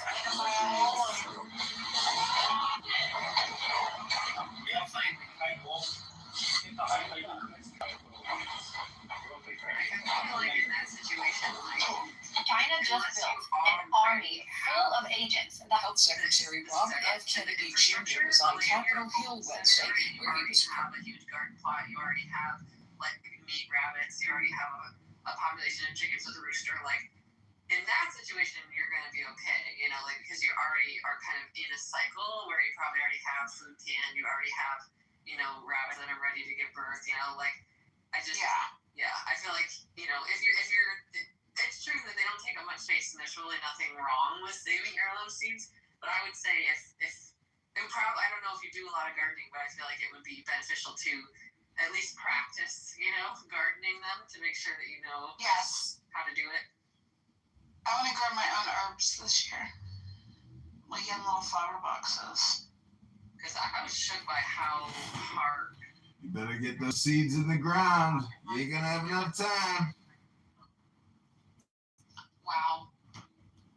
Yeah, gardening is very difficult, actually. I do it, and then it's like a constant watch. I have a celery that's why is NPR funding discriminating? That just split. My avocado seed just split, y'all. You know what's coming up next. Maybe a little sprout, a little boop. You know, myself a little avocado tree. It's happening.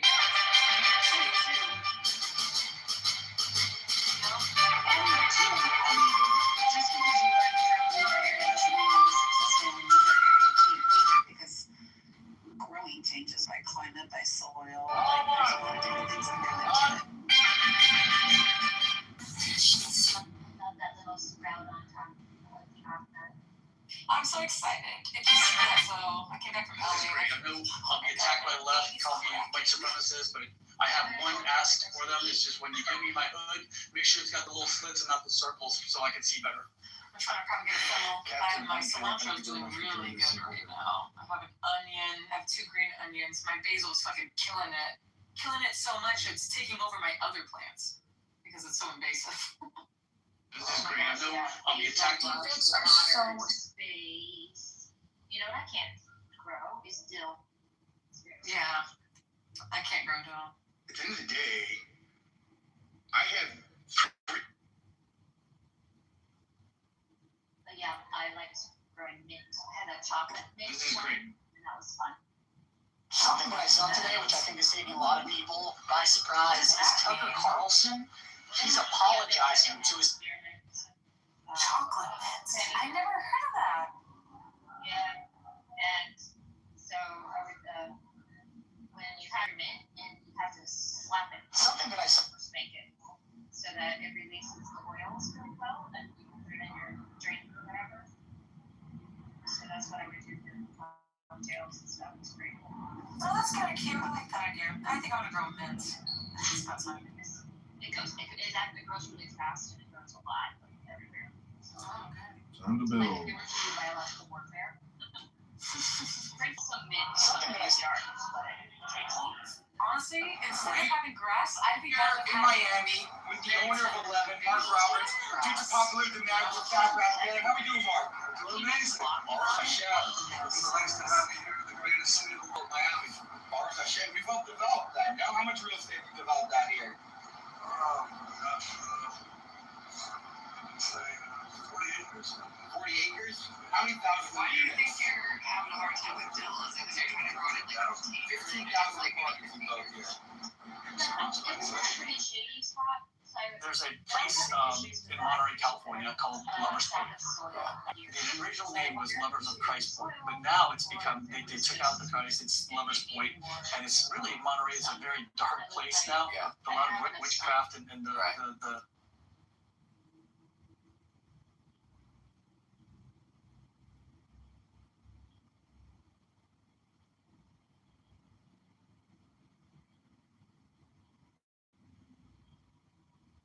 there's a place,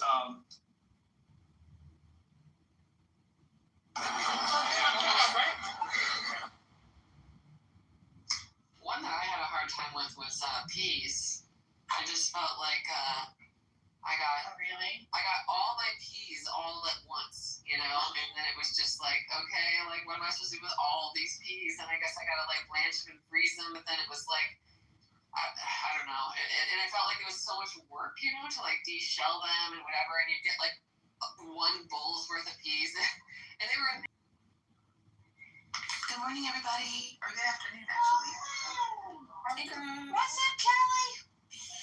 Oh, I'm tending to personal affairs today, and it's so good to see you all and be in this room with you while I'm doing that. We're talking herbs. Oh, herbs. Can you grow herbs in a window? And Yes. I'm not really to research this because I came into the conversation at the end, but I want to grow something, but I need to research it for my two cats. So. Yes, you should do things like parsley and oregano and rosemary. Rosemary is really good. Basil, yes, that's another really good one.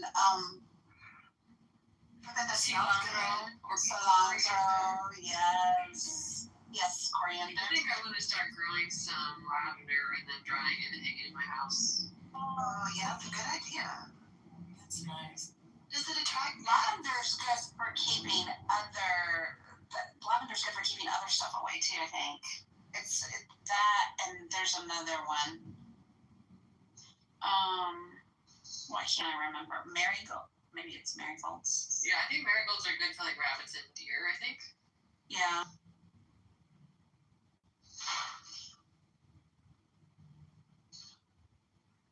That's right. My problem is woodchucks. That is my enemy number one in my gardens. You don't like woodchucks? Wait, let me preempt King. Now, sorry to hear that. I have a live trap this year. I'm gonna try and catch him and release him somewhere. But yeah, I'm sorry to hear that. he eats my kale all the way down to the base. I'm sorry to hear that. How many woodchucks could a woodchuck chuck?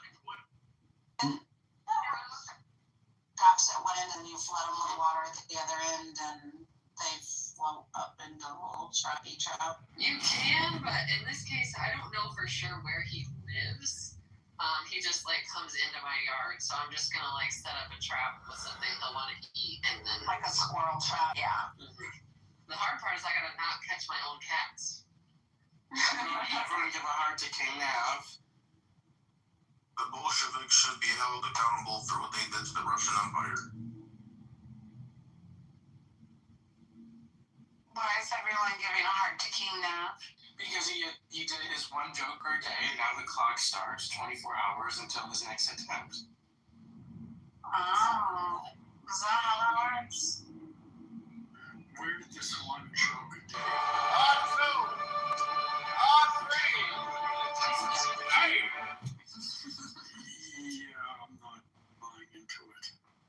Yeah, sounds like a joke to me. Prediction markets like calcium. A full-on investigation that investigated what they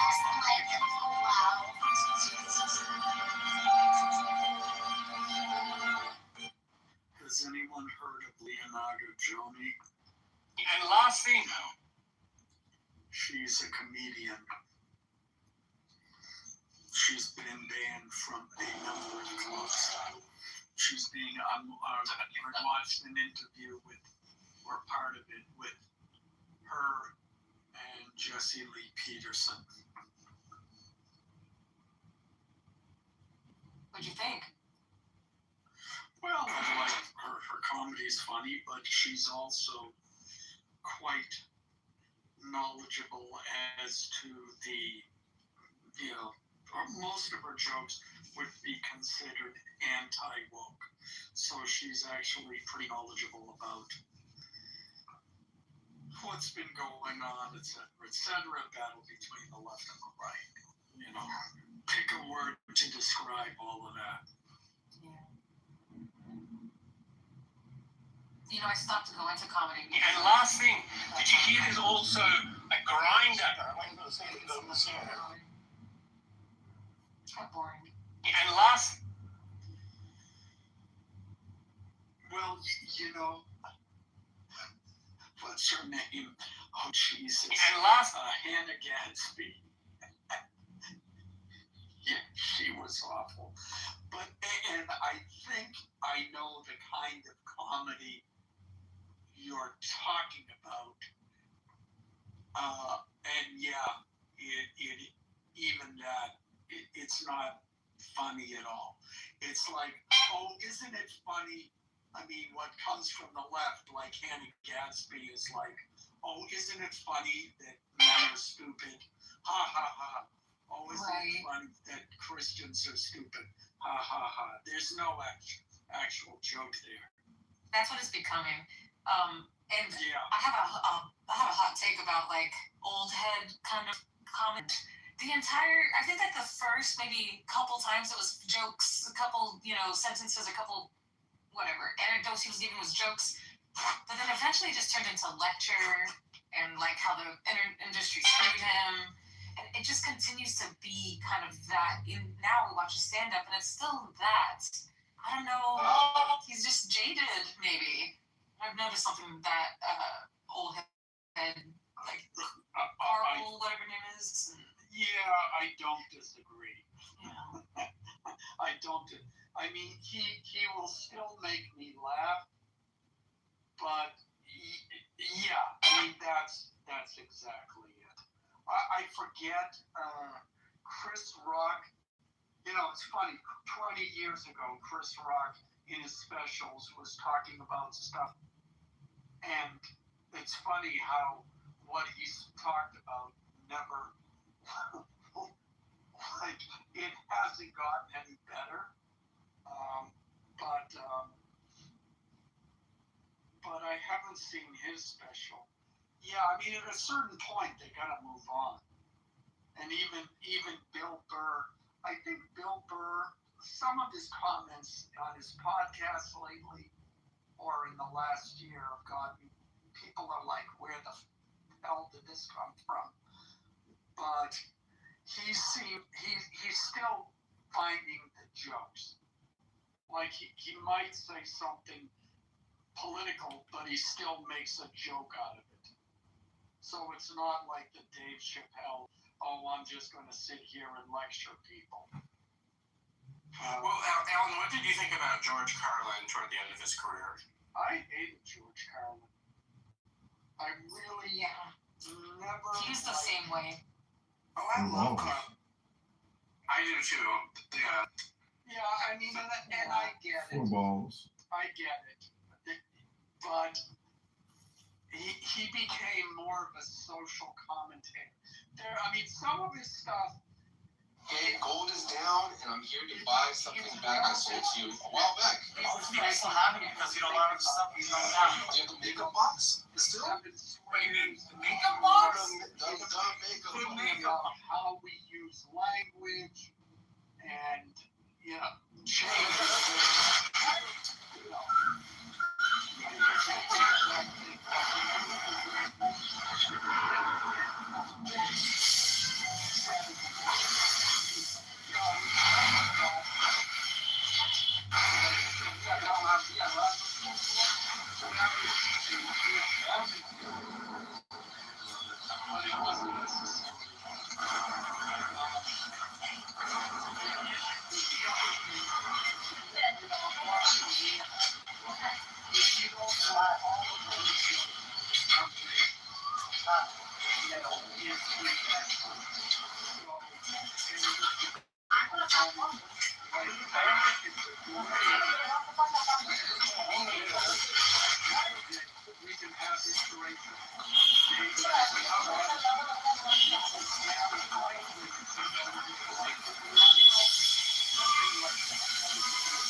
She just made the point.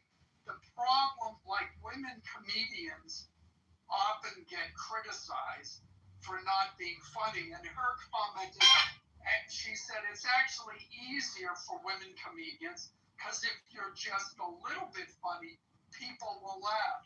The problem is most women comedians aren't. You get him, Alan. Yeah, that's right. Women are funny. So separate question. Has anyone seen the Michael movie? No, I haven't. Is it? Jackson. I don't know. I'm seeing all these reviews on it. No spoilers, but obviously it's his life story, so we don't really know the story. But people are saying Jafar Jackson did awesome. Don't fall for it. George Carlin, I thought was like a brilliant comic, and I don't use that term lightly. And toward the end of his career, he certainly changed his style and became, more of a commentator who used a little bit of comedy thrown in. Unlike Bill Maher, who's always been a comedian first, and he has actually become more famous as a political commentator, but he always kept the core of it. Comedy is the baseline. But George Carlin, if you watch some of his older sets, not like the sets toward the very end of his life, maybe 10 years before, I liken him to like the Eminem of the comedy world in the sense that the words he uses in the comedy are so tactile and calculated and exacting, and every syllable and breath is planned out, and the way it's delivered, it's truly taking that art form into its extreme end. He's so flat. I don't believe it. They don't know. I would agree with that. Could you be hopeful? I can appreciate what he did, the way in which he did it, and everything you're saying is true.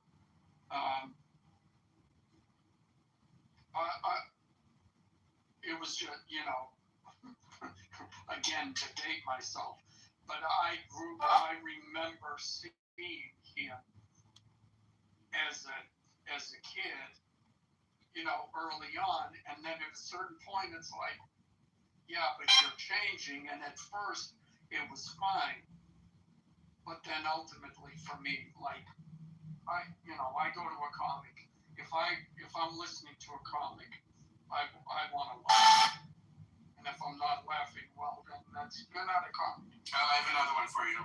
Who? What about Jackie Mason? Wait a second. The Jewish comic? Yeah. I don't remember seeing him a lot. I know he certainly had a shtick going. And Beverly Hills. The only place in the world where I'm embarrassed to have a Cadillac. My sister came over, she told that thing that way, I said, get that thing out of here. Yeah, see, if you really want Jewish humor, you've got to go to look up an album, When You're in Love, The Whole World Is Jewish. And it's an album of entirely Jewish shticks. And then Jason Alexander, I'm going to guess 5-6 years ago, recreated it in Hollywood. And I actually went to it and ended up sitting next to him. He was in the back watching it. He produced it. And so I had a conversation with him about, because I said, yeah, I remember, my parents bought the album in the 60s and, talked to him about it, talked about some of the skits that I remembered. And, parts of the album are funny, but yeah, Jackie Mason was funny, as I remember. A lot of the comedians in those days came from New York, and they all did the Catskill Mountain circuit. Did you watch, by the way, The Wonderful Mrs. Maisel? I watched part of it, and I liked it, and then for some reason I didn't continue it. But I did like it. Yeah, it was, this is, no, I won't say that. But yeah, it was really well done. Really well done. The costumes, the music, everything, the amount that went into it. I kind of didn't like the end, but that was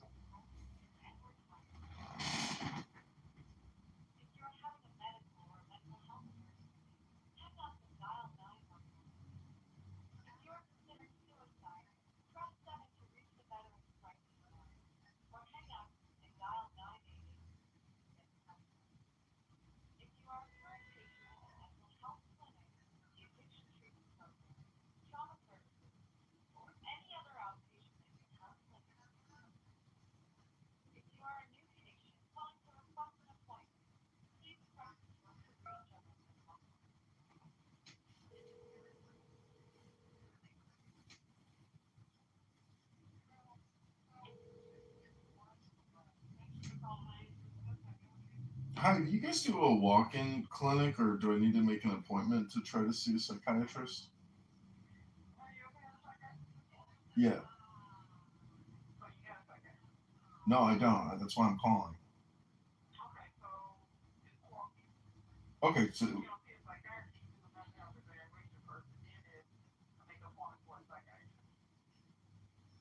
I have to come back. It's not like I can't get a prescription. I can't get my prescription filled the same day. It's like, okay, sounds good. Thanks.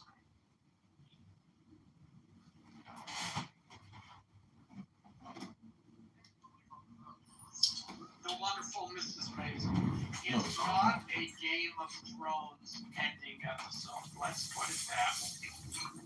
Not that I ever watched Game of Thrones, but the fact that everybody hated it. And it's certainly not a Seinfeld last show either. So. What happened with Seinfeld? I never watched it. What was the? The final episode was. The premise was some guy was getting robbed, and the four of them did nothing while he was getting robbed. So they get arrested, and they have the trial, because there actually, there is some New York law or something that you're supposed to help people who are in trouble. They weren't in New York, Alan. They were in another state. Oh, okay. Yeah, it was a two-part ending. It was a two-episode ending. Yeah, and so the whole final episodes was them being in court, and of course Jackie, whoever it was, the lawyer, black lawyer, who was a spoof on Johnny Cochran, was defending them, and then it was a parade of past celebrities who had, guest stars coming in and testifying how bad they were as people. And then in the end, they ended up being convicted, and the four of them are sitting in a jail cell together. And the part that was so unsatisfying to every viewer was that the last scene is them just like, okay, we're in jail now, and then they kept saying, okay, so we got a year, and we'll be back. 1 year, and then we'll be back. So people took that as a coded message to mean we're taking a year off, and then they're going to continue the show. That wasn't the case. Huh? Because that sounds kind of funny to me, like wrapping it up with lots of passion. It wasn't bad. I didn't hate it as much as most people. So It was hella funny. It was just basically a trial about their moral character. Everybody who they've ever wronged or shortchanged over the years and shit. The Soup Nazi and Wayne Newman. Soup right? Nazi. Yeah. All of them came back to testify against them. Right. He's like, I lost my business. Yeah. There wasn't I feel like How I Met Your Mother was another one that people really hated the ending of. I never watched it though. Yeah, I think I saw that and was like, but really, I don't know. Yeah, I mean, and when I watched the Seinfeld one, I thought, oh yeah, this was okay, I got it. But I think the disappointment is they expected, I mean, when you consider that some of their episodes were absolutely brilliant and really, really funny, it wasn't that. Like, I think maybe people expected some especially wacky plot twist or bizarre, whatever, and it wasn't that, so. Hey, did Man Hands ever testify against them? I don't think so. That would have been fucking hilarious. I love that fucking episode. That is still the funniest fucking episode ever. Fucking Man Hands. She got hands like a duck. He's sitting there busting up the lobster and shit. Yeah. Oh, wait, there's no bottle opener. Here, I got that. Yeah, I think that they not probably thought of it, but that was all done with, close-up cuts of the woman's hands. I don't know how they would have done that for the court. You talking about Seinfeld? Yeah. Oh, I like the Soup Nazi one because Soup Nazi's still, or not the guy itself, but the spot is still there, and the directions of where you're supposed to stand are still there, and how you're supposed to move. That's my favorite episode.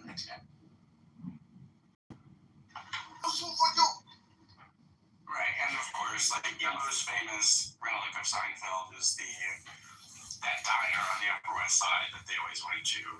Sandy's, yeah. I've been to it. I think it's 87th or 86th, 82nd? 82nd? Something like that. And the sign is this because in the show, they just took an image where it said restaurant, and that's like half of the sign. I think it's something restaurant, but yeah. Oh, they're opening a Central Perk here, an actual coffee house. They should have already, but they're actually going to build one. I think depending on an 90s coffee shop could do well. How did they get the naming rights to it? Say again? The naming rights to it? It's probably owned by the studio. It's probably owned by the studio. Or licensed. Or licensed to shakes. Or something.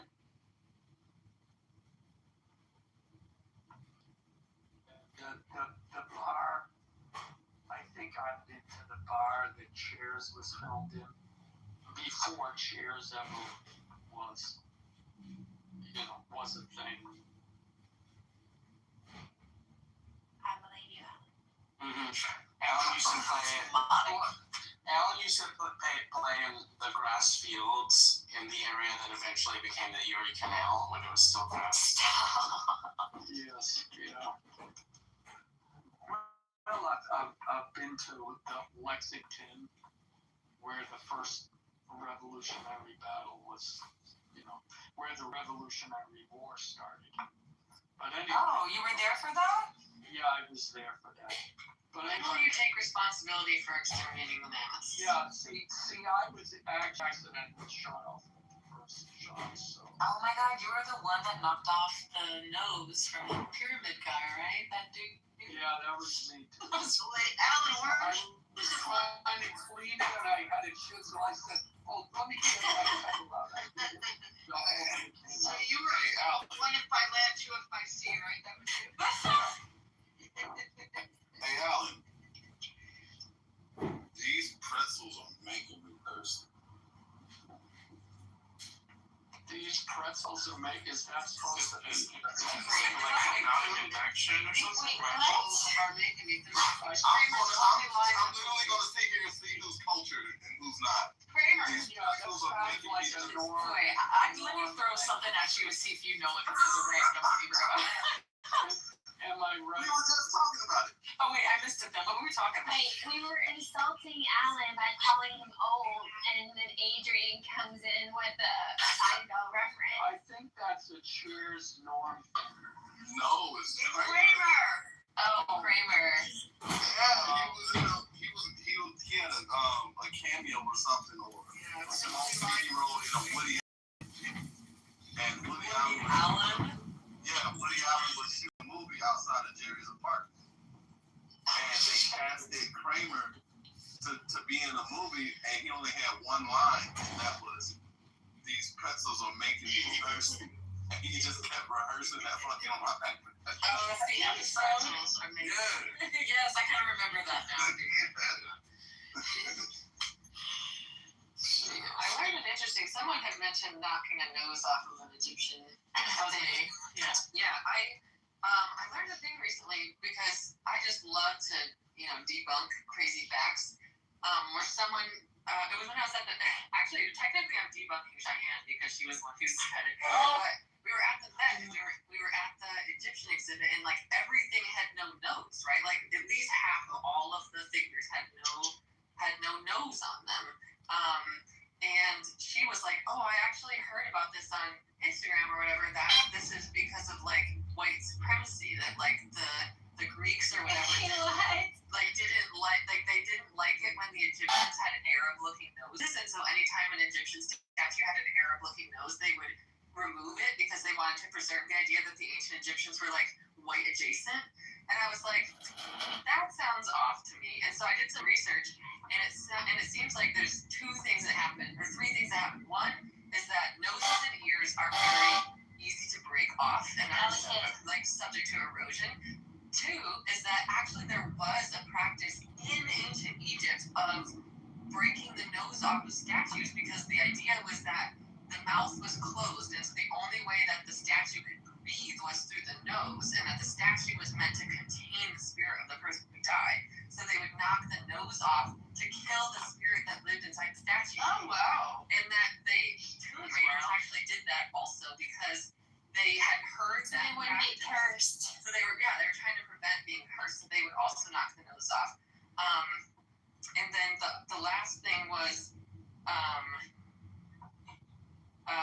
maybe that was it. I swear there was like a third thing where there was like a culture that was knocking the noses off or something. But yeah. That was these people used to chop the arms off of statues and things. So maybe Alexander the Great might have pulled up and been like chop. But yeah, definitely not Rosie. I hadn't heard that.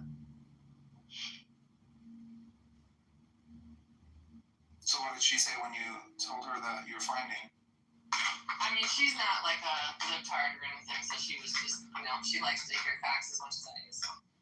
Shit. So Yeah, I find that Yeah, that's interesting. nice. so I saw on Instagram is an automatic red flag for me. Right? Yeah. Facebook And is I'm like, worse. wait a minute, is that elitist snobbery? Because I'll get that one. I saw it on X, and oh, you saw it on X. That's just funny. What's amazing is the different reactions. There was this video of this woman, she was in a bar. She said she overheard 3 guys talk about how to cheat on their wives. And she said she sat there taking notes so she could describe these men so she could put it on TikTok. I looked at the video on TikTok, all the comments were like, oh my God, you're the best, and you're a girl's girl, and even though my husband wasn't there, I put him on the couch for the night. Twitter, they're all like, mind your business, shut the fuck up. I was saying, why is that bitch not minding her business? I posted, I said, my friends were at the same bar, and they overheard Scope average white guy. She didn't say that twice. I said, my friends were there, and they noticed some average white lady was listening to them. So they made up a story about cheating on their wives. You know what when I hear wild shit like that, I always say, they're probably writing a script. They're probably writing a script. Yeah, I did that. We used to tell my friends all the time. We say the wildest thing. Like, imagine some fucking asshole listening, like, oh, I'm gonna fucking call her out on TikTok and shit, you know. Yeah. If I'm not mistaken, I think that was a Seinfeld episode as well. There were so many good. Do you watch Curb Your Enthusiasm? You like that one too? Oh, my husband loves that. Oh, I love her. Adrian, you're outside. I can hear the wind. Oh yeah. Leaving the golf course. Yeah, I think brand new Canadian taxi. Yeah. Wait. Oh, go on. Adrian, What's up? I've heard you speak for years on this app. Mm-hmm. This is the first I've heard. Do you play golf? Yeah, I play golf. Dick? Adrian, why does O.J. Simpson play golf? Why is it fascinated that Adrian played this song? Right. Going that Alan. Alan goes to a country club. They don't let those people go. Create an image of a person based on what they say on this app. And everything you've said, Adrian, does not jive with, oh, I'm walking back from just playing golf. I'm just sorry. Golfers are not a monolith. Alan, sorry. you know what I have in my garage right now? What? I have a big fucking box with about 1,000 golf balls in my goddamn garage, right? And when I'm not at the course, I take my club, I just go out on the river and just turn it into my own personal driving range. Like, seriously. You know I'm teasing you, right? Yeah, I know. Yeah, I mean, Alan, what kind of activities would you expect Adrian? Plays basketball. Does it jive with the kind of political statements and gotchas that you have made? You know, I won't even try to recreate them. But yeah, you sons of bitches. I'm sorry, I gotta go. I've got 18 with my other pals at the country club. Nice. You've got to go Have a take the great cultural time. sensitivity course first. Yes. So, Alan, my joke is, why does O.J. Simpson like golf? It's because he gets to hit something white. I'm with a black man playing golf, you know. Actually, the balls are multicolored, so I got some orange balls, some white ones, some red ones, some green ones. As long as you still got your balls. Only balls I don't So have. are you trying to say with the choice of colors of your golf balls that you're supporting the rainbow community? Hey, Is there a subtle message that we should get from that statement? every ball is equal to each other. He's an Equality. equal opportunity Yep. whacker. Yep. Ball whacker. Yes, thank you. Equal opportunity. Well, You get the whack. You get the whack. Adrian, I can't promise that in the future, that if we disagree on a point, then I will resort to ad hominem attacks and call you a golfer. I'm sorry.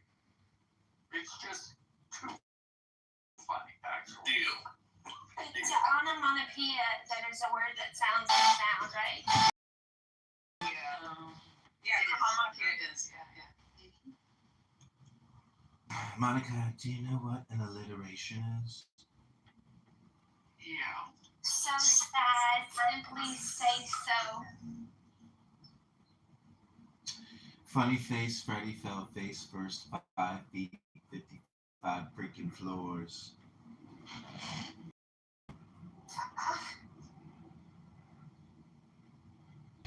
I have big news, everybody. We just got something in the mail. We got a new Canadian tuxedo. All right, everyone, PTR. Got a new Canadian tuxedo in the mail, guys. We're collecting them. Why is Canadian significant? That's just what I know them to be called. I don't even know why they're called Canadian tuxedo. Just denim. That's the way it's cut. Yeah, I know it's the set. The denim set is considered the Canadian tuxedo. Oh, look at you. Thank you. I thought you meant a literal tuxedo, and I was like, It's a Canadian tuxedo. It's denim. That sounds like a slur to me. You're definitely rocking the cute housewife look. You love it, right? It's cute. Don't lie, I thought we were talking about you. They got a new cat. Yeah, Jarl's a Canadian. Oh, also Canadian. Jarl himself is a Canadian tuxedo. No, but a tuxedo cat is also very cute. But that would be cute. Yeah, tuxedo cat. Yeah, cute outfit. A Canadian cat. It'll meow like, Another tuxedo cat. Hey. Hey.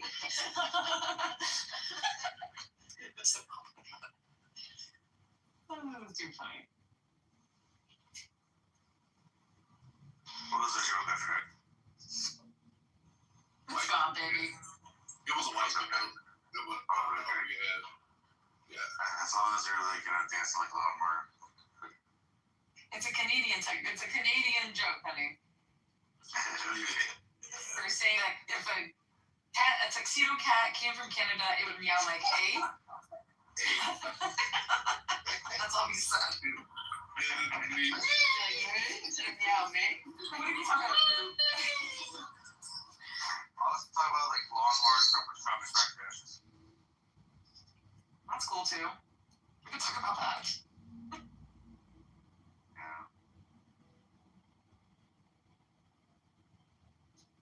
alright, this Clubhouse Karma and I are gonna fight.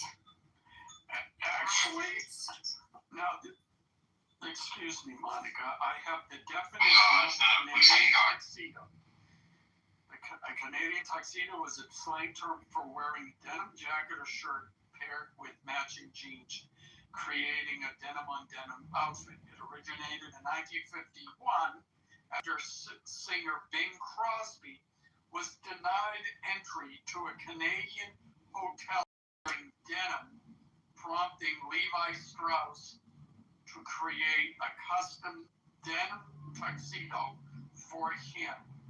Nice. That's a great story. So we can give Jarl a hard time about how prejudiced Canadians are that they don't let Americans wearing denim into their hotels.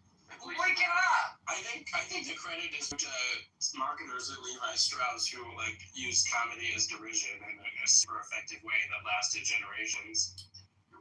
Well, absolutely. They saw, Bing Crosby was huge, and they saw an opportunity to make money off it. Thank God for capitalism. And Vero's supple breasts continue the tradition. I'm fucking screaming! Shut up, Do I Derisive, you stole that. Hold on, Derisive. You're about to get removed from the room because A-Check called Vero a cunt earlier and he got tossed. So be careful. Too much flirting. A-Check needed that though, honestly. He was doing way too much on me. He was doing a lot. Derisive, would I be correct in saying that you stole the supple breast comment from the original Airplane? I did see the original Airplane recently, although I don't remember that line in particular, so maybe, through, like, my subconscious.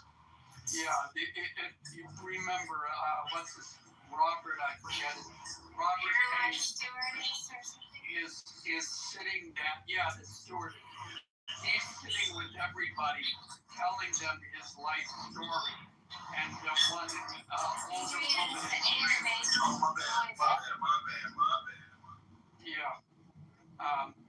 those golfers, they're such snobs, they just, don't get derailed. Airplane joke. Yeah, but in any event, so at one point the woman looks at her and she goes on, and that with her comments, oh yes, she's very attractive, and something, and the comment is pouting supple breasts. Okay, yeah, that movie's good. And that word is just so funny anyway. It's so awkward. It's funny. I didn't know how to feel he said supple breast. So he called you that name? I don't hear the word supple used in any other context. Am I wrong? Let's look up the actual dictionary definition of it. Yeah, A-Check called me a cunt in the chat. I have a screenshot of it too. What did he do that for? I think he got moved down or something, and it's just because, like, I don't know, he just started getting kind of rude after a while, and so when I pulled back, as politely as I could, I didn't call him an asshole, I didn't call you, I was like, you bitch-ass motherfucker, nothing. I was like, you know what, I don't let it. Kissing of the dogs. It started with the French kissing of the dogs, and I was like, I would never go to your house. He's like, my wife would never let you in. I was like, oh, you just made that fucking weird. I'm just gonna pull back. Yeah. I'm gonna pull back. He's used to doing everything his way, and when he can't have it his way, he doesn't know what to do. Yeah. I just okay, it's definitely. Anyone want to guess what like the denotative meaning of the word supple is? It's not anything. Oh no. It's not how it's used. It's not how it's used connotatively. Soft and cushiony, no? No. So. Okay, I'll read a few definitions. Readily adaptable or responsive to new situations, capable of being bent, folded, without creases, cracks, or breaks. That's my breast. Able to perform bending or twisting movements with ease. Easy and fluent without stiffness or awkwardness. Yeah, that's not my breast. Alright, okay, no, I see with that athletics, aerobics, and stuff. She was very supple. Answers for sure. Thank you, Derisive. I'm sorry, please forgive me. Funny shit, bro.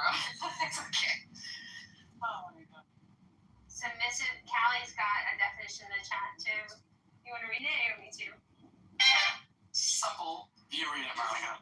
Go ahead. Supple is derived from the Latin word supplex, which means submissive, kneeling, or humbly begging. It's more like y'all are more supple from these breasts. I'm trying to remember. Isn't suplex a wrestling move?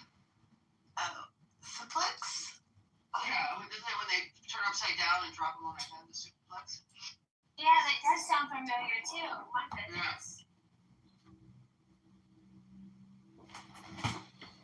Hey, can I discuss the SPLC, the Southern Poverty Law Center, real quick? I don't want to move the goalposts. I know I'm moving the goalposts. I want this too, John. Go ahead.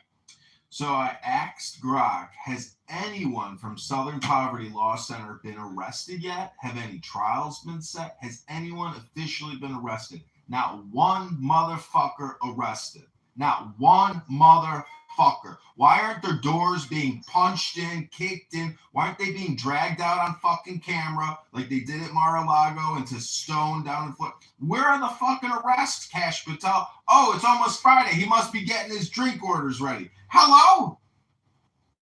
In their pajamas with the like busting down the doors, the midnight raids.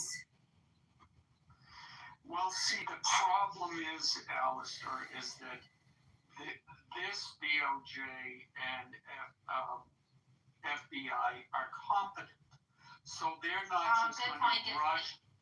They're not just going to rush in, as they said in the news conference. It's an ongoing investigation. So they've now served the indictment, and they will now continue to build their case and to get more facts, interview people, etc., etc. And when they're ready, we hope and we expect that they will make specific arrests with specific people. But I share your urgency and I can't think of another word, but I share your passion in this particular case. Yeah, it would be nice if we saw the Republicans do to the Democrats what the Democrats did to Republicans during the Biden administration. Well, hold on, I don't want lawfare. I don't want persecution or vengeance or revenge. I want justice. The Charlottesville Unite the Right rally that Heather Heyer was killed at and ran over, like, it was funded by the group that says it's anti-hate. Right? Southern Poverty Law Center has records that indicate it paid leaders of the Unite the Right rally. Yes, Monica. It's validating, Alan, because we've told people all along the number of white supremacists, the demand for white supremacists exceeds the supply. Gavin McInnes said that. Say that again? The demand for white supremacists exceeds the supply. Yes, right. They have to manufacture them. Everyone on the right learned about this one day ago, and of course instantly had a fully formed opinion about it, which I find not intellectually robust. Hold on. Well, make your point, and then I'll refute it. So, I mean, there certainly is the narrative from the right about it's a problem, reaction, solution thing. Yeah, they created the problem so that they could justify the existence of the organization to keep existing, which seems a little too convenient. I'm going to sit back and wait until the details come out about this. But, it's another one of those things where the left has one version of the truth and reality, and the right has another, and they're both so dug in after learning about this issue for literally 5 minutes and knowing nothing about it. It's anti-intellectual all around. Okay, so Charlie Kirk posted before his death, the Southern Poverty Law Center is a hate group. They've targeted fellow Americans for abuse and scrutiny because they didn't like that they had so much power and influence. 8 years ago, PragerU did a video, 5-minute video, on the group, the anti-hate group that is a hate group, calling out the Southern Poverty Law Center and their shenanigans. So this is not something that's new to many of the conservatives that were paying attention, even though there are indictments that came out yesterday. Okay, but that has nothing to do with what the charges were yesterday. Like, you can say it's a hate group all you want. You can say you're a bad group. I don't disagree with any of that, but what you just quoted has absolutely nothing to do with they're paying people to pose as patsies in these groups or whatever. Nothing. I'm a big fan of Except for the second prong of their attacks. After Soldier Boy lured me into the laboratory, he immediately shut the door behind us. Before I could even get down to the shaft, I guarded the door. But I felt no fear after all. 30 seconds. The Soldier Boy triggered the mechanism. A strange glow suddenly filled the room. He told me it was enriched uranium. A lot of it scientists testing whether they can survive the radiation from an atomic bomb detonation. An ordinary person would be dead within seconds of entering this room. Before long, my face began to run away. Furious, I tried to blast open the cell with laser vision, only to discover that the door had been specially constructed and was completely impervious to damage. Where are you going? I'm gonna go destroy any B1 that I find. Why are you leaving a bunch of kids fucking stand up? It was only then that I finally understood who he truly was. I had assumed Soldier Boy was accompanying me to the lab to search for the original compound via a matter of father and son loyalty. What I never expected was that the whole thing was a trap made specifically for me. The moment we had walked in, I had noticed the bodies, countless of them. What neither of us realized was that the moment we entered, some unseen force had quietly begun to take hold of our actions, guiding us without our knowledge. Under its influence, I had spent the entire journey taunting Soldier Boy relentlessly. I had dug up the truth that he had bribed his way into Bot's experiment, all out of enemy to his own world.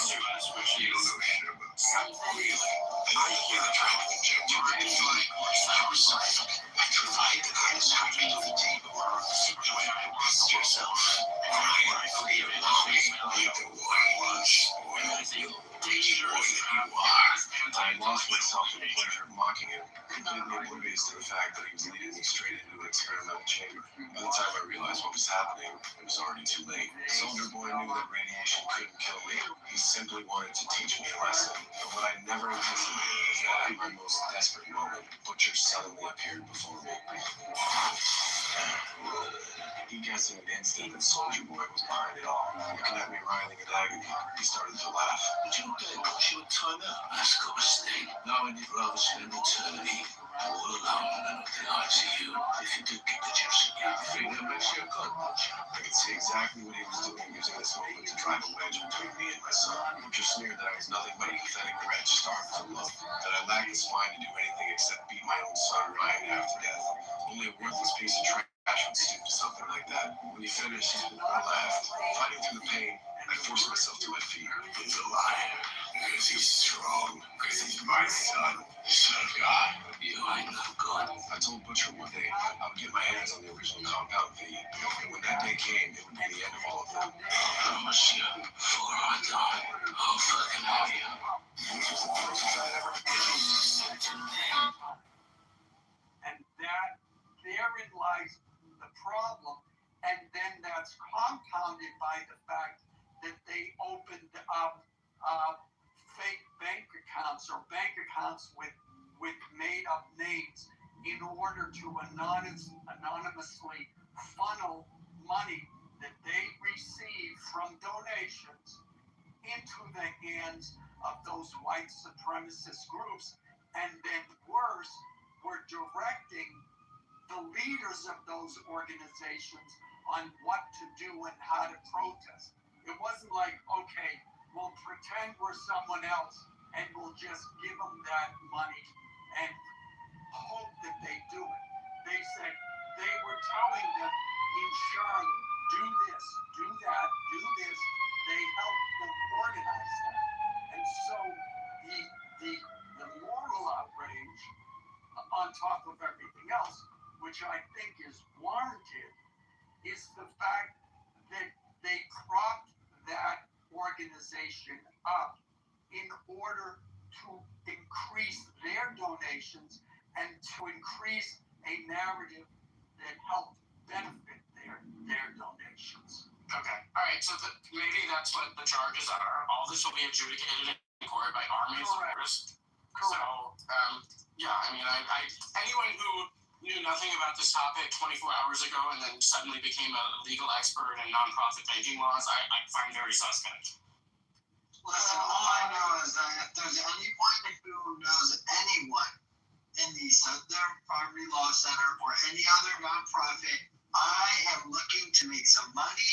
I am willing to be the informant. Please and thank you. Keegan, you stole my joke. You beat me to the punchline. I'm very upset. Well, you're Armenian. They might not even take you in now. They'll take me in. No, listen, they'll take me in. Please give me the money. Actually, Keegan, Armenians and African Americans have worked very closely together. That's my point, Alan. Why I'm saying white nationalist groups won't take you in, Alan. I'm saying I will be the informant for the white nationalist groups. They love me. They will take me in. I am their brother, and let's make some money. Yeah. You know, you just rained on my parade. Here I thought I was going to get to like hundreds of thousands of dollars, and you're right. I'm Armenian. They won't take a dirty Middle Easterner like me. It's so depressing. All right, let's bring some new voices to the stage. Cowboy, Othello, how are we doing? I think we're really in the twilight zone. We're really in the twilight zone. We got SLPC funding white supremacist groups at the same time that we're finding out that Netanyahu funded Hamas. Crazy. And the CIA has funded so many others. I mean, Othello, when are people going to wake up? Because I know you're one of them who's already awoke to the idea that, guess what? The federal government and all their proxies, whether they're nonprofits or whether they're the three-letter groups, are not for American interests. They are for division. They are for control, power. We have to get rid of them, dismantle them. I'm not so sure Othello was actually being serious or... No, he wasn't. And no one talked about Israel for the last 2 hours, so we're not doing that bullshit. That's right. No, I'm very serious. Big conversation, I think that's right.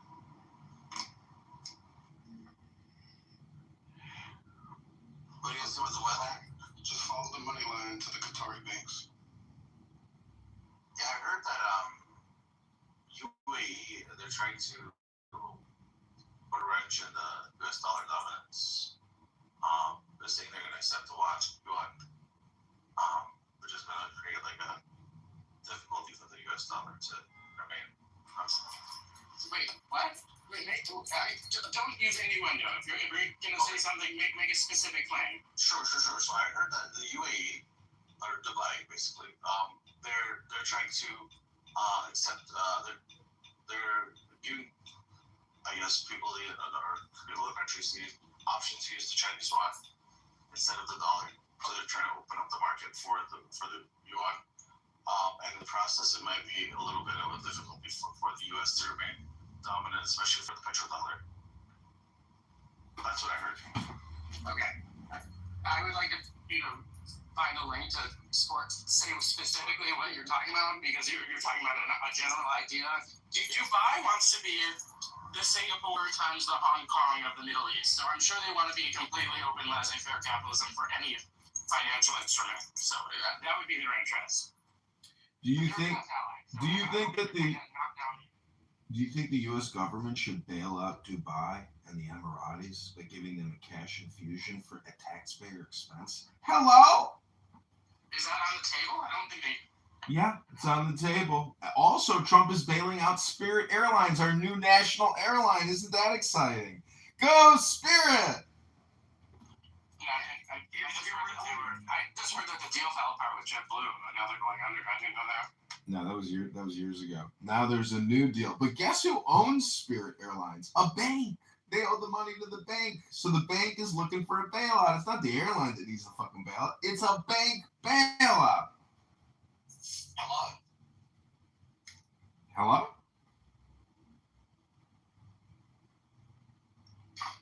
Yeah, you know, the other thing I've heard is lately there's been this big resurgence about how Gaddafi was actually a good guy, and the reason why the U.S.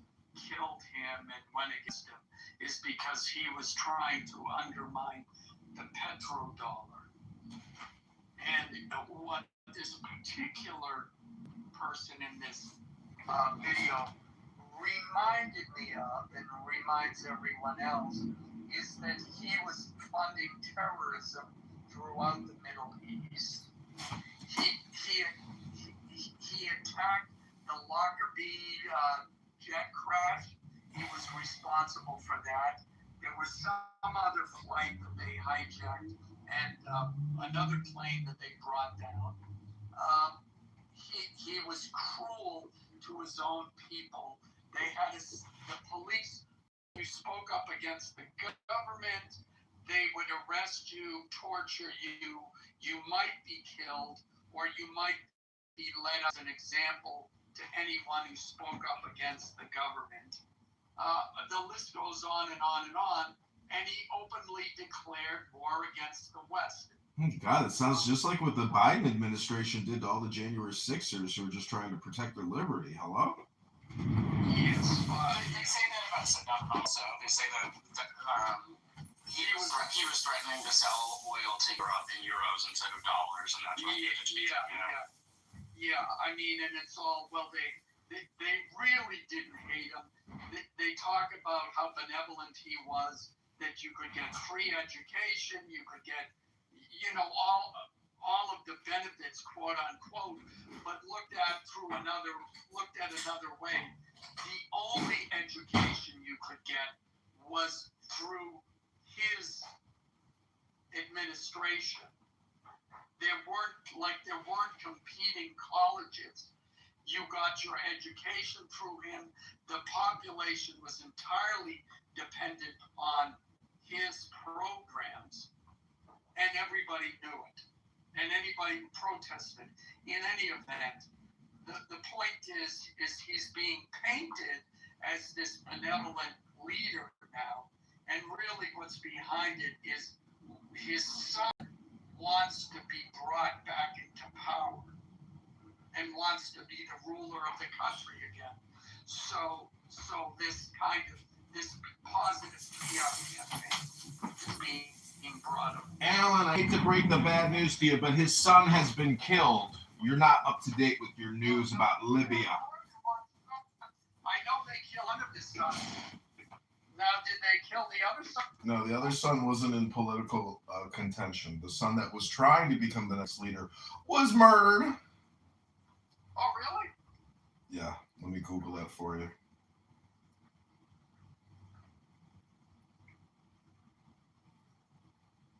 We came, we saw, he died. A.K.A. Hillary Clinton, a.k.a. Caesar. Yeah.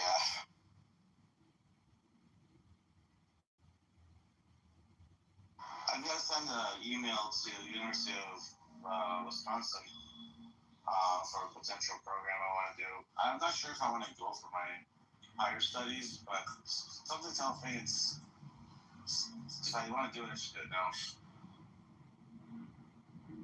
Yeah, never wait on education. Just if you finish your undergrad, go straight into your graduate degree. Just don't wait. There's no reason. Just go all the way until you reach the limit. I should have done that when I had the chance, but I just got my couple bachelors and started working. But you know what it is? Well, I want to do my higher degree now, especially with all this AI and everything. I want to be able to integrate it properly. I have a really good use case for a lot of stuff. So we'll see.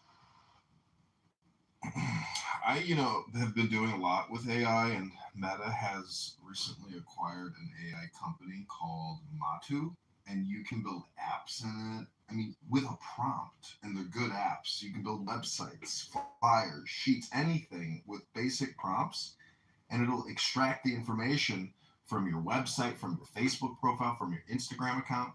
So, I mean, like, all these software developers, all these web designers, graphic designers, those jobs are fucking dead.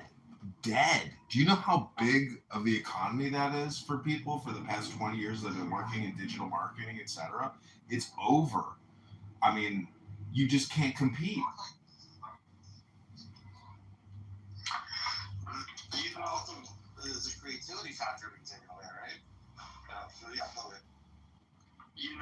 On the hardware end, Alistair, there's a guy, Rick Beato, beat with an O. And now he does music videos, but his claim, which I kind of agree, and I'll tell you why, that eventually the technology used to run all of those AI models, the computer powering for the home computer will increase to the point where you won't need these huge data centers, and you won't need their computers to run the AI models. Right now, the most exciting thing that is going on right now, not connected to him, there was a guy that bought 4 Mavis technology engagement. Now, granted, they were tripped out at about $10,000, only some attention. But using Prime Minister Modi hosted every single one of the dominant technology companies, every single one, for 3 full days. He gave his response with the 4 of them linked together. It took about 2.5 seconds to get a response, start getting a response from the AI he was running on those 4 programs. So what that means is ultimately it'll go the way that music studios went. It used to be you had to go to a studio with $500,000 of recording equipment to get quality recording that was ready for the market, ready to be released as a record. Now, hardly anybody goes to a real studio anymore. Everybody does it in their home studio. And it's this guy's claim. Have you heard the John Kitover band, Alan? I started my own AI band. It's called the John Kitover Band. I'm publishing on all major platforms. Suno. But thank you. You're not the only person. See, Alan, this is, as like a music consultant, I talk to musicians at Friday, Saturday night at my favorite bars, and I show them how to create AI music and how to create different brands, either associated or to completely create new music brands. And so this is the problem with complainers, is they don't understand that they're already behind they're behind the times, and they need to become more creative and expand their creation and stop complaining. Hello? Yeah, that's the whole thing, right? It's all about the creativity aspect right now. And the other part, the integration with our lifestyle, right? So, for example, I work in the auto industry, and there's a company called Nuance or something. I don't want to say its name, but there was a specific radio station on the radio, and you can hear different things. So, now the next part will be adapting this technology for the users, right? The user interface with AI. But right now, it's all about the creativity that's and a lot of people are talking about do it now so you earn your name and you earn your fame and you earn your wealth. Because whatever reset or whatever is going to happen, at that time you'll be in a higher position than the average person.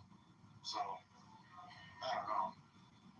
So everyone's running for this. It's sort of new gold rush. I'm just putting into words.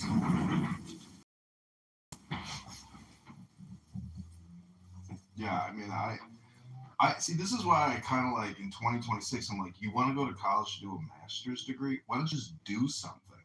Because you're going to spend a lot of money putting money into the school and the teachers' salaries, and those teachers are already behind because AI solves basically all problems. It's just really a question now of organizing the people to use the AI for productive purposes. For example, the Iranians, if 100 senior scientists in the Iranian regime had a team of, let's say, 3,000 sub-junior, scientists and developers, researchers, chemists, etc., they could actually probably go fully nuclear within 30 days and actually prevent a ground invasion and a full regime change. But they're too stupid to actually do that, because, we've killed all their leaders. So anyways, what I'm trying to say is, Alan, let's go into business and start the new Alan AI Music Corporation. What do you say, Alan? Because you spend so much time here talking. While we're talking, we can actually be creating product and distributing it and hypnotizing hundreds of thousands and millions of people with Alan AI music. And we could usher a whole new era of recloning old music and just making it our own exclusive IP and delivering advertisements with our incredible AI Alan derived music. What do you say, Alan? Are you ready to make more money? It's a tempting offer. But I'm tempting after, but I'm going to have to say no to it. And I'll tell you why. No, I can't. I don't have my Don Corleone voice right now. So, Alan, I don't know. Do you know what the Charter of Medina is? No. It's the Constitution of Islam that Muhammad put out. You should look into it, and you can realize that it's the exact same recipe and instructions to start a mafia gangster, organization with a don at the top, with 10 captains, your sub-captains, your soldiers. It's an org chart. That's what the Constitution of Medina is. And it's so easy to debate Muslims now that I finally figured out what the Islamic Constitution is, the Charter of Medina. Once you know that and you realize just how unfair and ridiculous it is, it makes Muhammad look like the biggest fraud and scammer of religious history of all time. Just look into it. Go to Wikipedia, type in Charter of Medina. Oh, thank you for sharing that. I'm really interested in seeing that. That makes a lot of sense. Because when you look at it historically, when you had like the Mongols, in the interaction of their attack on the Mongols, they were successful because they were always releasing that, like, 10,000 soldiers, 10,000 soldiers, etc. Well, like, when you look at, why is that this breaks the organizational strength that they have. It's really don't need more. Thanks for that. I appreciate it. Well, I always understood what Islam was before hearing about this,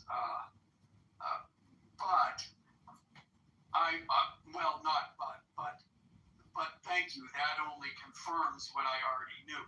Did you read the Godfather book?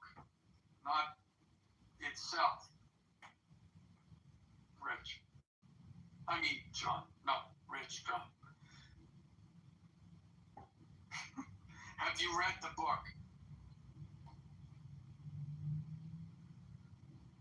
You there? Who, me? Either you or him. Have you read what? The Godfather book. I have, yes. Yeah, so you, then, I don't know if you remember, but at the end of the book, Michael gets the Bible from, Tom gives Michael the organization's Bible. And what he discovers is that a lot of the businesses that the Don is helping and giving protection to, that the Don would initially go, and he was the one who would be threatening those businesses anonymously. And then he goes in, he would go in, like they would start giving this shop a hard time, and then the Don would go in and say, you know what, I hear that, this other group, you're having a hard time. We can make that stop. Just pay us protection money. And then they would get protection money from that group. And that's how he built up the business. You create the problem, and then you provide the solution for it, which is exactly what the Southern Poverty Law Center did. Here, we're going to fund these groups, and then we will be the solution for it. Look at all of these racist attacks. Give us money. So it's a shakedown. That's all it is. But yeah, I gotta read it. It was, what was it called? The Congress of Medina?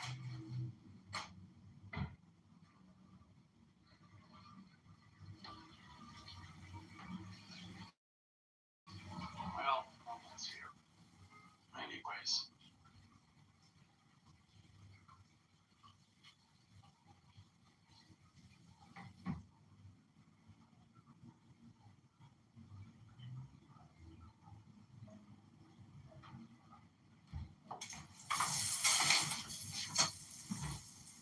Well, is McZed still here? No. Everybody left. Anyways, I wanted to say one more thing about the Charter of Medina. The Quran is the propaganda of Islam. The Medina Charter is the political science apparatus of the Ummah, or the in political group against the world. And all you have to do is read the Charter of Medina to fully debate a Muslim, and you don't need to go any further with your life. You could stop right there and feel completely content. Because let's say you're at a city council meeting and there's a group of Muslims in the community that now want to build a giant mosque and get special taxation or some type of special accommodation. If you want to debate them legalistically, all you need to do is pull out the motherfucking charter, the 66 amendments of Islam, or the 72 or whatever the number is, and go line by line and show how it's a mafia organization that uses blood money and intimidation and no legal judicial system whatsoever, no jury trial, no judge. It's just God and Muhammad. They decide. And if you don't like it, it even says in there, you have to abide by the fact that you don't like it. It's so fucking insane and stupid.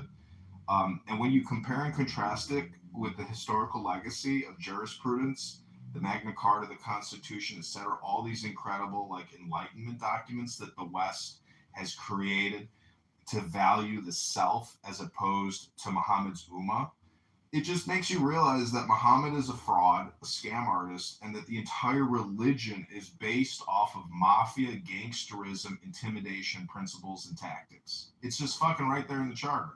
So you could debate all the religious, spiritual, historical stuff like Ezekiel. You could go into all the bullshit that's in the Quran, but every Quran should have to have the Medina Charter in the beginning to explain the historical, legal, and political science legacy that Muhammad set up in his scam. So, I would love for McZed or a lawyer to actually, use the charter against Islam legalistically in like a debate, because a Mohammedan can't stand up to the fucked up laws and the dictates and the all or nothing statements of the charter. I rest my case. Hello?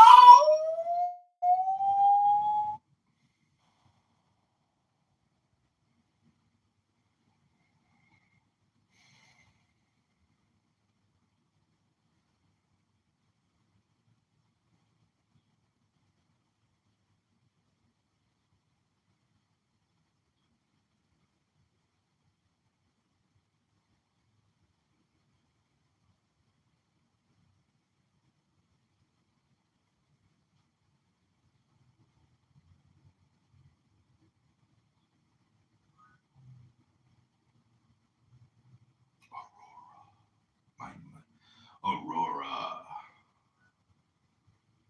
Are you prepared to be my sorceress's apprentice? I'm really good at being the sorcerer's apprentice. But obviously, I've done it before. Actually, I've had princesses myself. So I just want to say something about the title of this other room that I'm in. It's called Our Relationships on Clubhouse Real. And I just want to say, no, they're not. And in fact, many real world relationships that you have in your own personal life are also superficial and not real. And there are a lot of highly annoying people out there. I'm one of them. It's called a HAP disorder or a HAP syndrome, highly annoying person syndrome. And that's one of the reasons why we're not successful in life, because it turns out that highly annoying people get shunned and pushed away because they're highly annoying. But it doesn't. You're actually not highly annoying. You just need better marketing and the right partner. That's the truth of it. Maybe a little bit of like softening the extremely masculine energy that you exude. Calm it down and make you more successful. But I don't think the thing is, I don't think that'll work, because it's a very crowded field of very general bland people. And I think if I want to be successful, I have no choice in this environment but to be super stimulating and make all or nothing statements that supersede. Oh, my friend is here. So what did you think, my friend, yesterday about that interaction with Sam Rosen? Like, I thought that was, pretty interesting. What did you think about my projection analysis about ad hominem projection? Yeah, I think it's very true, and I think that I will say this: the more that I love myself, the less desire I have to be a jerk to others. In high school, in college, in my early 20s, even my early 30s, I think that I was much more of a jerk. And I think that I often did project. And I think that, we do project onto others. And I think that's true. I heard Sam this morning. He was flying off the handle again. And I think that he's just embraced that character at this point. He's just like happy to be a clubhouse crash out boy. And it's sad, really. I like Sam. I don't really have a negative thing to say about Sam. So I like Sam. He doesn't like me. And that's all there is to it. He might even like me. Like you said, he's not even talking about me. He's probably talking about himself. He doesn't even know me well enough to like me or not like me. So he's just projecting. It's just pure projection.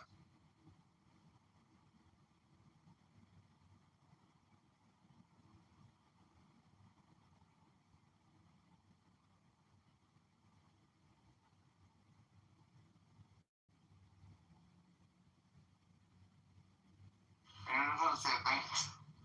I was there for info, the Medina stuff. Congress of Medina. I'm gonna look that up. Yeah, be sure to read it line by line and then think about it through like Western lens or just what's fair. Meaning, like, if you get a proclamation from your new warlord that says you will contribute to our wars or we'll kill you, but couch it in like mystical verbiage in the last sentence, it's such a scam. It's historical and it's shocking. Where you're like, what? This is the real Muhammad. This is the Constitution. This is the law. This is Mohammedan law. This was his first attempt at declaring law.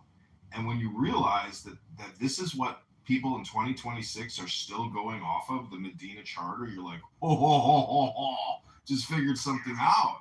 Because I like to argue about God and the prophets and the stories, etc. But no, now I'm just interested in the law. Let's talk about Mohammedan law, and everything else you say, you can just shut the fuck up right now until we get through the law. Shut the fuck up until we get through the law. Done. And then you realize that's the only debate. All the other stuff is just spam. It's just spam. That's not trying to get the upper hand of power. Like when you're talking, debating about them, there's always trying to get the upper hand of power. And like you said, it's just like the same thing, over and over. They have the same statements. It's like a lawyer, 100%. It makes sense what you're saying. Is what I'm trying to say. Like because like I'm coming from India, so we have this like whole philosophy, culture of question and answer. You can ask questions, you get your answers, and you can debate. Like that's inherently Indian, and also Western too, from like the Greeks, So like yeah, there's no parliament. It's only Muhammad and the Allah. So that's the other thing, is in the charter it says if there's a conflict, Muhammad is the sole arbitrator, or his believers. All non-believers, it's just incredible, the claims, the all or nothing statements, and how like a Muslim today will never even actually read it. They don't know it. It seems to me like if you want to be a Muslim today, you have to know nothing about the religion and the history of Muhammad. So that's one of the defining characteristics of faith, is to just be ignorant and stupid. See, I want certainty. This is what science gives us: certainty, not faith. And I'm not saying that faith doesn't have its place in religious practice and in creating fun and joy. But when you realize that Muslims are all or nothing bullshitters, fraudsters, and scammers that want to make you an out-group to their in-group, they're ignorant. They don't know that there is no in-group, out-group. There's just the one group. It's all connected. And that's why I say it's a fraudulent terroristic mafia gangster religion dedicated to pernicious jurisprudence. No justice, no transparency. Here's your fucking blood money. Now shut the fuck up or we'll fucking kill you. That's what it says in the Medina Charter. Hello? Yeah, that's crazy. Yeah.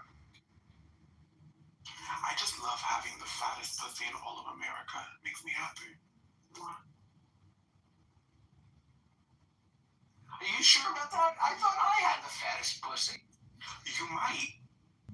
Oh, who we are? Is this who we are? Is this where we're at as a culture? Is this who we've become as a people? It's crazy.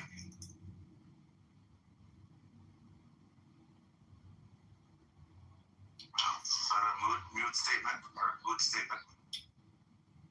The statement is mute. I really want some Parmesan, like something Parmesan-y. Have you thought about scratching your scalp and then licking your fingernails? Hello? That's that's gross. That's crazy.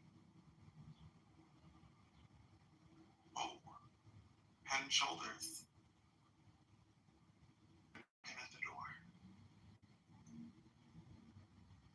You know when you see those people out in life,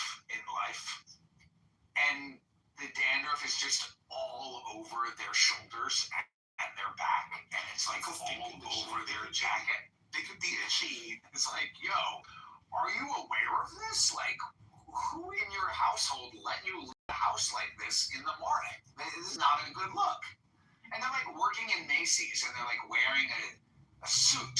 They're wearing like a suit jacket in Macy's, trying to help you buy jeans, and they're covered in dandruff. And you think, excuse me, sir, if I needed help buying jeans, you would be the last person that I would ask. It's funny. I thought Jose was going to be into that statement, but he left. He was off to get his Parmesan cheese. He went off to get his dopamine. Hello, Monica. Well, thank you for letting me bring up the Southern Poverty Law Center today. I was shocked because I knew that none of those people in the photo of all those employees in the meeting room at SPLC were arrested. I knew no one would be arrested. So I wrote up that grok query this morning, and sure enough, not one fucking arrest. So isn't it kind of ridiculous? The fucking FBI will come on television and tell us about the fraud, the theft, the money laundering, the criminal activity of leftists funding right-wing extremist groups so they can conduct operations, but not one fucking arrest. I'm getting really angry. Like that the FBI is not arresting anyone of note. Nobody of note. I mean, and we want to see the tears flowing from the eyes of these leftists crying out for justice when they themselves are hardcore manipulative criminals. Hello?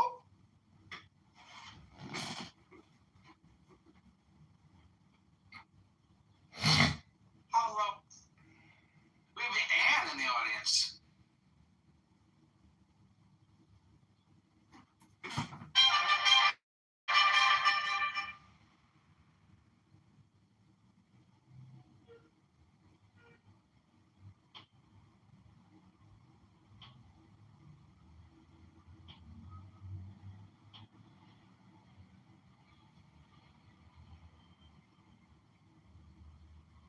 It was an honor to do that. What if you had a client that went on to commit mass murder? So, Rabboni Shalom, it's Thursday, and I'm the worst procrastinator I know, but every time I try to do what I need to do, I'm always met with this voice and the sound that is like, basically Clubhouse in the real world. I hate to say it, but it's always like a black woman saying, well, what the fuck you want to do that for? It's like, well, why the fuck you think I'm calling you? Hello? What are you going to do that for? Why are you doing that?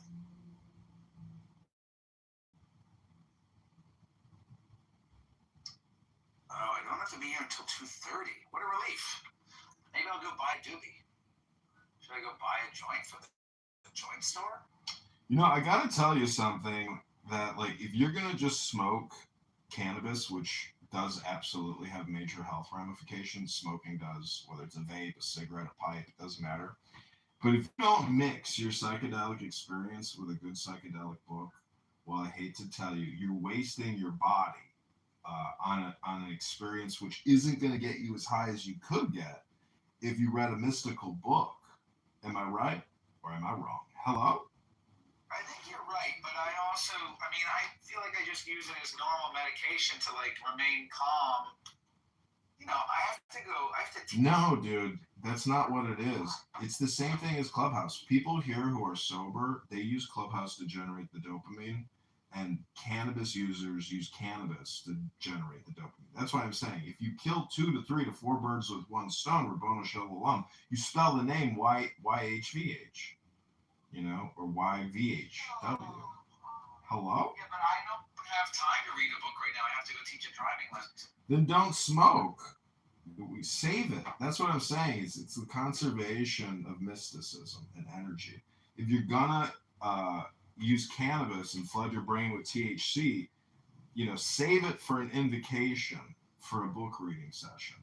And you're gonna be like, this motherfucker is really thinking about some shit. He's actually thinking about time management and personal responsibility and how to get the biggest bang for your buck.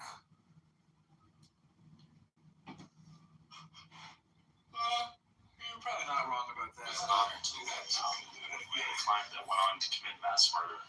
Did y'all miss me on that? I did miss you. You left when I was talking about the Dandruffy Macy's guy. I was one of them. Did you go to Macy's and did you see that break? It was like your type of conversation. I thought you were gonna like clap back and be like, yeah, the other day when I was at Gray's Papaya getting a hot dog, something like that. Did that place shut down? I think it's still around. They have the best papaya juice in the whole city. Oh, that's great. Is it Hawaiian or some shit? No, it's papaya. No. Like what ethnicity? Danny, did you take your mood stabilizer today? Are we in a good mood? I have. I'm very, very sick. With what? I don't know. I went to like this discount place to look at the makeup, and I was halfway through the aisle when some like obnoxiously tall woman, maybe 6'3", showed up and kept like sniffling, and she was in my space, and I just missed COVID, and I think that she got me sick. Like I was thinking like. So you tell people to man with her. You don't know how to open your mouth. You tell somebody to open their mouth. I'm telling you, she was 6'3". Oh my God. Wait, what's going on, everyone? I've got a question for Pap Smear. I'd like to jump in real quick. Yeah, you can go ahead and jump in. But wait, Mr. Oh, here we go. Keegan's here. Oh my God. Wait, Pappy. Have you been to Boston? Gosh. Have you ever been north of Boston to like New England? Yes. Because up here they don't tell people to move. So when you're in the grocery store and you're debating what type of ice cream flavor to buy, you might look over your shoulder and there's another person behind you looking at the ice cream, just breathing down your neck, wondering why you haven't moved. And you, Pap Smear, you might turn to them and say, "The fuck is wrong with you? Tell me to move. Can you tell me? Hey, excuse me, I'd like to access the ice cream. Can you make?" I have no idea. You're standing behind me, but they just stand behind you and they breathe down your fucking neck. And a New Yorker would never and could never. Can I tell you what they do here in the Midwest, my friend? We say, I can't do it. You need personal space. We say, yeah. Oh. We say, oh. Excuse us. Oh. Excuse me. OPE is a common phrase in the Midwest when we are in someone's way. Keegan, did you wash those dishes in your sink? I did not wash any dishes. Thank the Lord. Don't yell. I am so sick. He is so something about Keegan, you're just so mean. I've overheard your wife in the background a few times. She seems lovely. You should give her the phone so we can talk to her. She's very lovely. She is very lovely. She seems so patient and so nice to speak to. You, on the other hand, are that's why she's not. That is not made for her kind. sweet lovely little women. Sweet lovely little women do not deserve to be on the South. They deserve to go bake their pies, go make their sourdough. She's not telling go make her sourdough and read her book and knit her sweater. That's what she likes to do. She doesn't like to go on social media and yell at strangers. That's a me thing. No, because she's not on the payroll. What? He doesn't get paid for any of that. What do you? I get paid by the SPLC. What are you talking about? They pay me. I don't know what that is. You over here using acronyms like I know what that is. Poverty Law Center. Have you checked the news? No, I haven't, bro. I think we watched totally different news. They had me 30,000. What was it? You're connected this body. What's that? Body connection. Hello? Is it on? Yeah, you're there. What's everybody? The only reason I know about the Southern Poverty Law Center is because somebody said it on here, but apparently they sent money to people who were involved in white nationalist groups and stuff like that. They're claiming they were infiltrating groups, but remains to be seen whether or not that's true. And even then, they still probably be charged with wire fraud because they didn't disclose what this nonprofit money was going towards. It's a nonprofit, so that's what they're. And I'll say it again for anyone listening. If you know any nonprofit group that is giving out money for some. Yeah, actually, I'm giving out money today. Okay, shut the fuck up. I'm going to give you money right now. Do you have Cash App? I'm going to send you money right now. My nonprofit will send your racist, bigoted, low IQ, white trash, stupid person money right now, Key. I'll send you that $1 right fucking now. I know you're not going to send me. I will. You put your Cash App in the chat. Listen, it won't be life-changing because you're asking for Cash App. Maybe if you asked me for Zelle. Yeah, Zelle, Cash App. You want to send me your routing and accounting number? You want me to wire transfer you money? No problem. Wire transfer me money. No problem. No problem. What are you going to do for it, though? You're going to read a... All you got to do is read a book. I got a nonprofit called White Trash Low IQ People Read Books to Schwarzers. They can't read books so good anymore. You want to get started? We're going to go into business. Marcus Aurelius. We're going to start you off on Marcus Aurelius, one of the best philosophy books on human behavior ever fucking written, which nobody ever reads. And can we get Mixed up here? And can you mod me up? Because we are going through the Charter of Medina today. And we need Mixed's legal analysis on Muhammad's proclamations in Medina.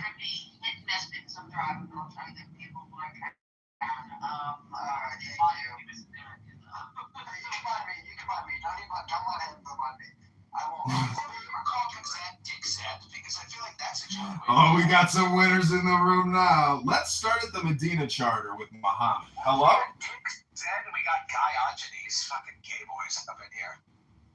Whoa. Oh, wow. So this is the life that we live. And we got P. Pegan. What's, did Monica or Serendipity say if they were coming back? Who are the real... No, they're just floating in and out. Everybody's doing stuff. So I put a link in the chat. I really want Mixed's analysis on this. It's the Charter of Medina. It's the most ridiculous Mohammedan set of laws ever issued in 622. And we're going to go through the text of it. For example, it's all about blood money and intimidation. And if we kill your husband or your child, there will be no trial for anyone in the Ummah. Any believer will never be tried. You just have to take the blood money and shut the fuck up. And then there's so much stuff about the Jews in here. I was absolutely shocked. And there were so many Jews living in Saudi Arabia. Some of the most ridiculous things in the charter, which is like a believer will not kill a believer in retaliation, in quotations, for a non-believer, and will not aid a non-believer against a believer. Also, the protection squad. See, this is all basically mafia tactics. This is what I realize, is that Muhammad is the biggest scammer in the world. He did what Don Corleone did in The Godfather. The protection of the dhimma of Allah is one. The least of them, the believers, is entitled to grant protection, the yujr, that is binding for all of them. The believers are each other's allies, mawali, to the exclusion of everybody else in the outside group. And that those who will follow us among the Jews will have help and equality. Neither shall they be oppressed, nor will any help be given against them. But listen to this. As soon as they go on to make that false claim, this is the true claim.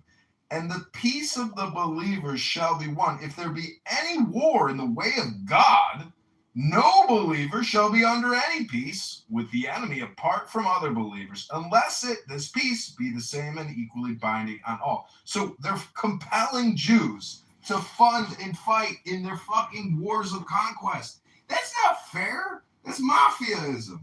That's gangsterism. That's tribalism. That's not jurisprudence.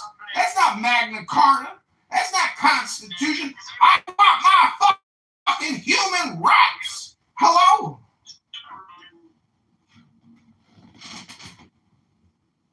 It's an honor to be back. Diogenes, you're in the Matrix. Is that Diogenes? Diogenes, you're in the Matrix. I love guys, Diogenes. Whoa.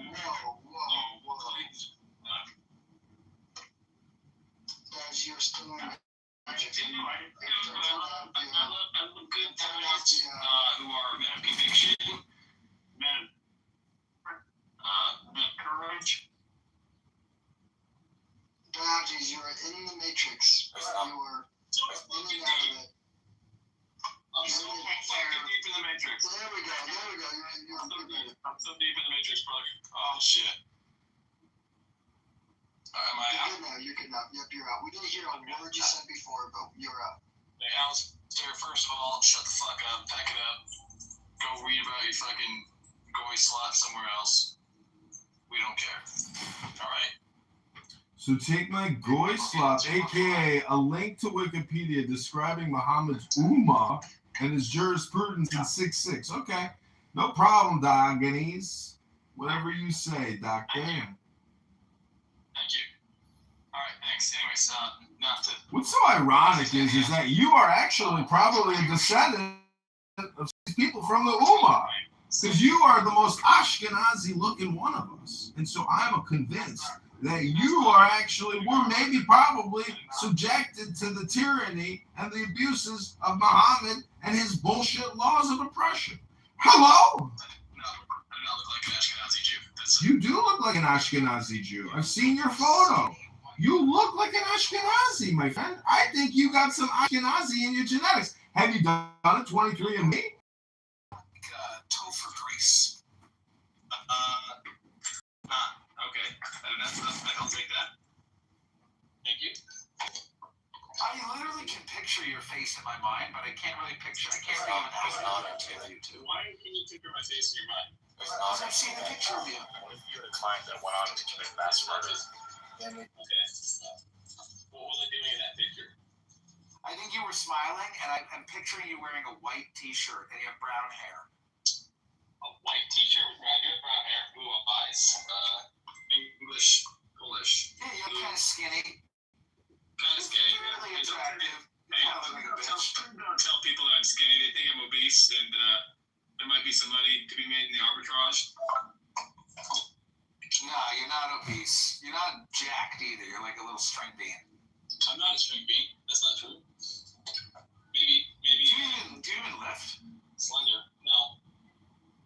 You don't even lift? I cannot lift, brother. And I have answered you now thrice. No, So wait, how does someone... Let me tell you the story. I had my first time delivered in by myself with my wife at home. Got mom nurse name, everything's good, and I'm like, okay, I start going back to work, and after work, me and my buddy would go to the gym, and we'd spend 2 or 3 hours at the gym. We'd go to the gym, do cardio some days, we'd run 10 miles, other days we'd do lifts. We'd always go to In-N-Out and get, like 4x4s without buns, protein style. I was really committed to the gym life.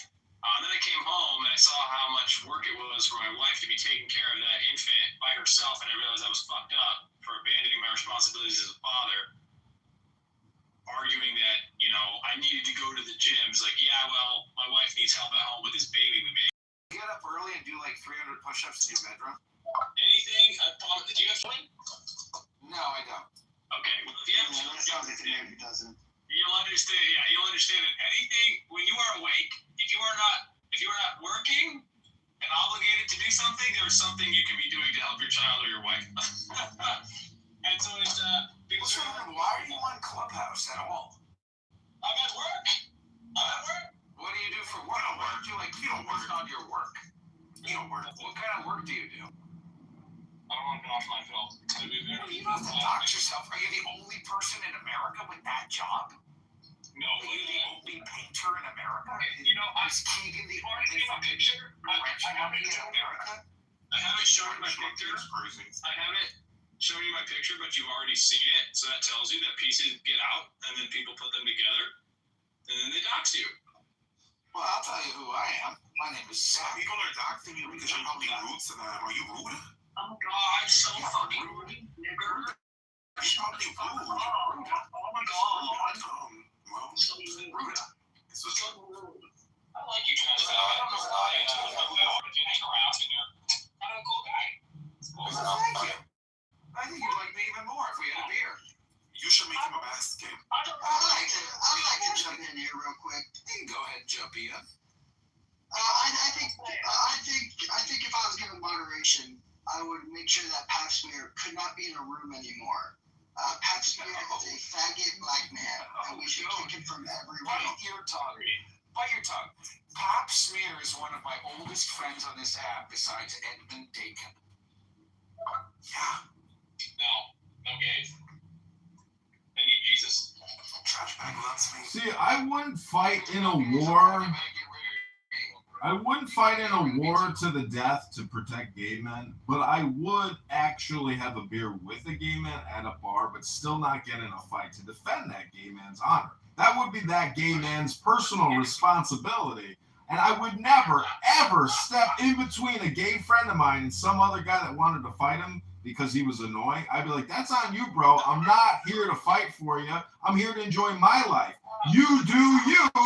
But again, I'm not going to be rude to you. I'm not going to make fun of you. I might tease you a little, but I'm not going to shame you. I'm not going to embarrass you. I'm not going to use racist, homophobic epithets. Hello? Have you seen the picture, like the video of that guy gets hit with a chair and then like grabs onto that guy beside it? That's Pap Smear and that's Pap Smear and Edmund. What? You guys haven't seen the video? I have. It's like a chair that has like the gauge on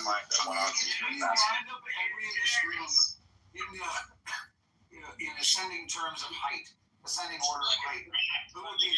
Who's the tallest and shortest, you think, in here? I think Keegan is probably, I hate to say it, but Keegan is probably the shortest one in the room. Doubt it. Have you seen the jeans? I'm 5'10", but I would say I'm not like extremely tall, but I wouldn't say I'm short for a regular. I'm 5'11". Okay, well, I'm not 5'11", so I would be shorter than you. So I guess as of right now, I am the shortest. I'm 6'3". I'm a tall king. I claim dominion. Right. And you must follow me, your liege, your lord. How tall do you think Mr. Anderson is? I feel like he's not a short guy. Mr. Anderson's probably pretty tall. Well, why is he single? Because he's an asshole. I mean, that's undeniably true, but I mean, Dan Blazarian is not single. Well, yeah, but he's a short king with an Joel that masquerades it. All right, how tall are you, Tim? How tall are you? 189, 60.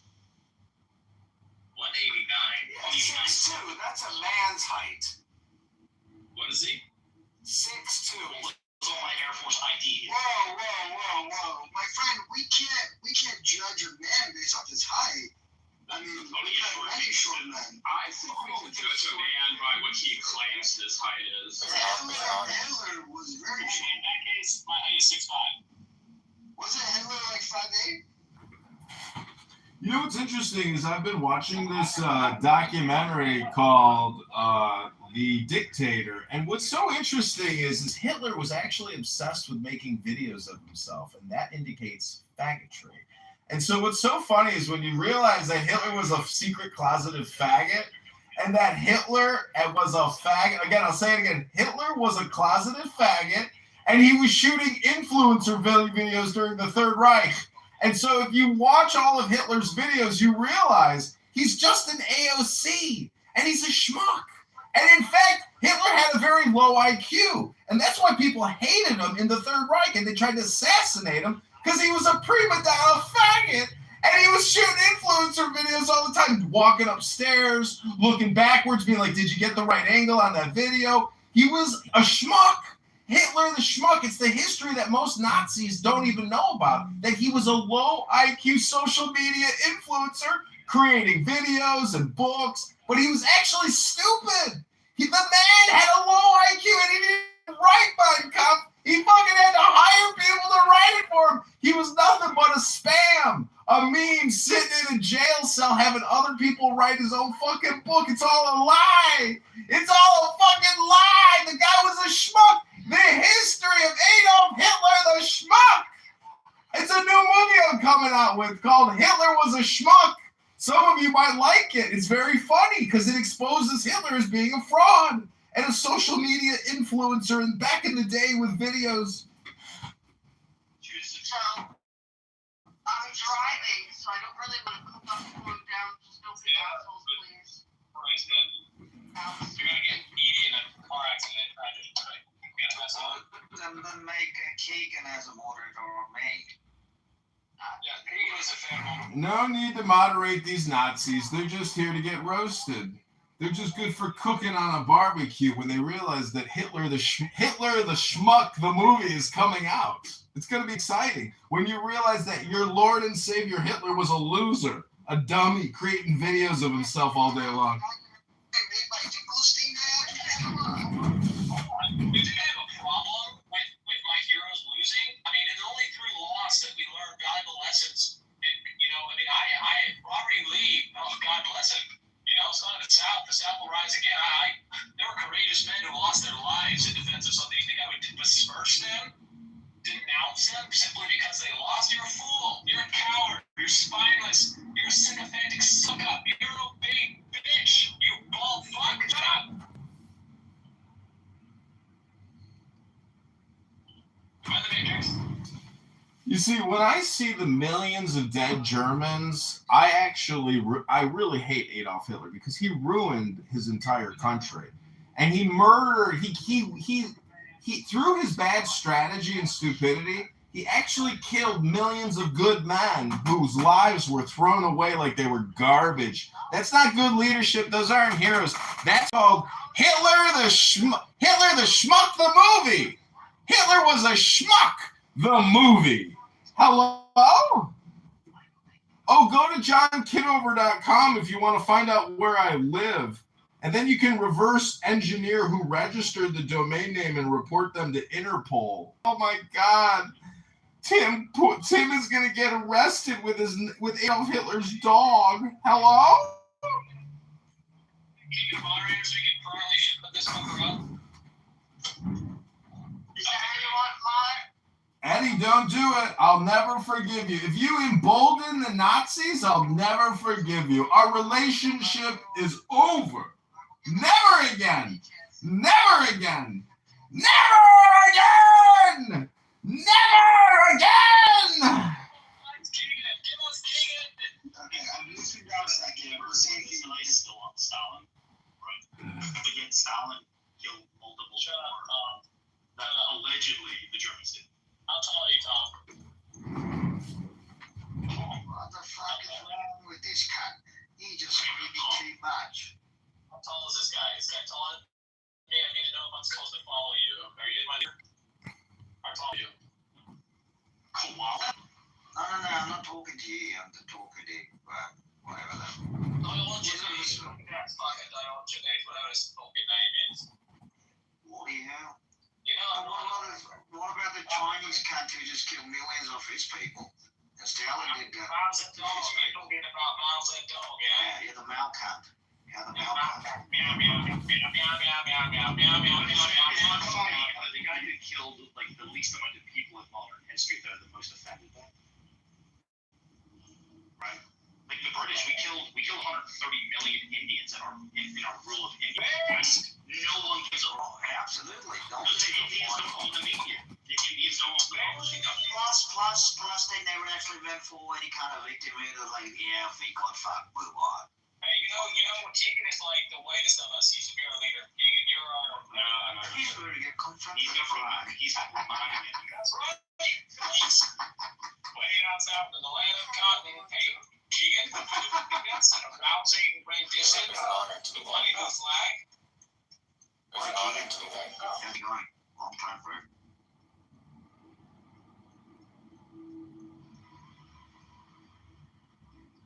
By the way, Alistair, if you had shut up when I asked you to, I would not have had to make Keegan a mod, so.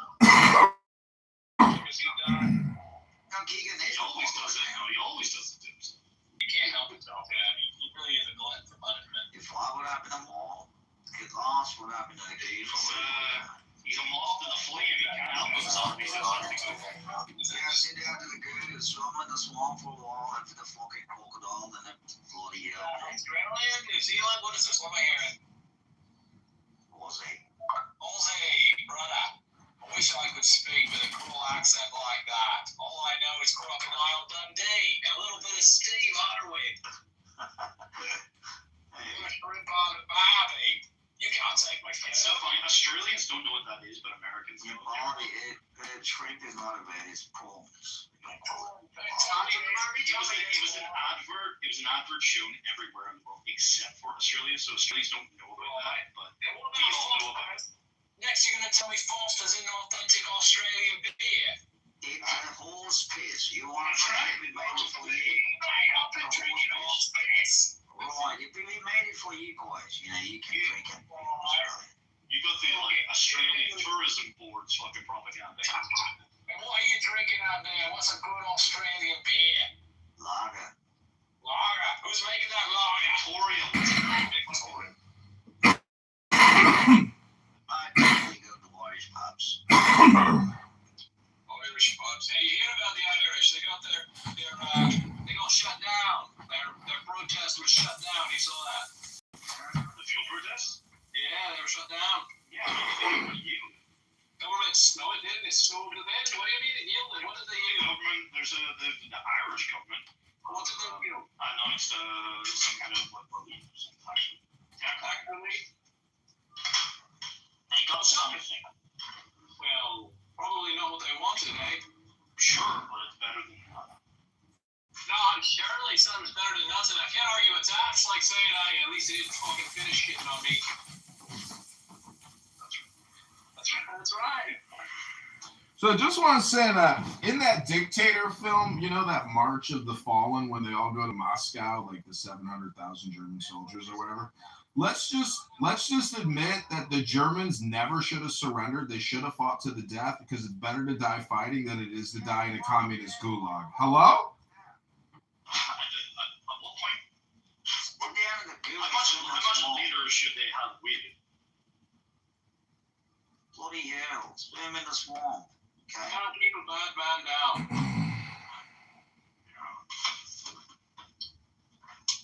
What an energy, eh? Well, what? What an energy. In 2015, Bernie Sanders woke me up by openly gay 6-year-old transgender nephew something different than most kids for his birthday. He wanted the COVID-19 vaccine for the greater good of humanity.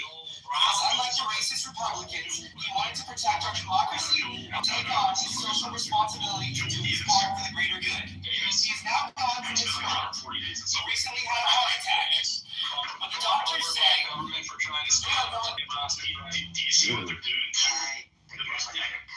Do you see what they're doing to the most decorated SAS soldiers? Gold. Yeah, it's a female. It's a one. Talk about a vagina. Oh. Do you see what they're doing? Yeah, this what's this fucking or something. What's this? Raised all blood blood. was decorated like double, fucking Victoria Cross award-winning, awarded SAS soldier, is getting fucking shafted now by some charges over fucking killing Afghanis. It's like that's fucking bullshit. They're taking steel out the spines before they roll out the central bank digital currency, me boys. Trust me, it's coming. The Afghanis have a fucking criminal gang over there. He just fought that one out, and they're like, he Islamophobic. No, he's not Islamophobic. But they're also fucked in because I think he's from Queensland, and they waited until he went to either Sydney or Melbourne, where they fucking arrested him. And the science deniers. Exactly, and they could get him on a jury, which would be much more diverse, right? Unlike This is so funny. To basically get so they selectively to actually charge and arrest him. Fucking cunts. Mate, Australia's fun. Well, you gotta take care of the Jews, bro. Brothers, we don't have to worry about the Jews before we worry about the traitors. And I tell you that we've got more than enough traitors to satisfy the But if you don't have any kind of hate on any kind of community. If you attack their paymasters, the traitors will reveal themselves.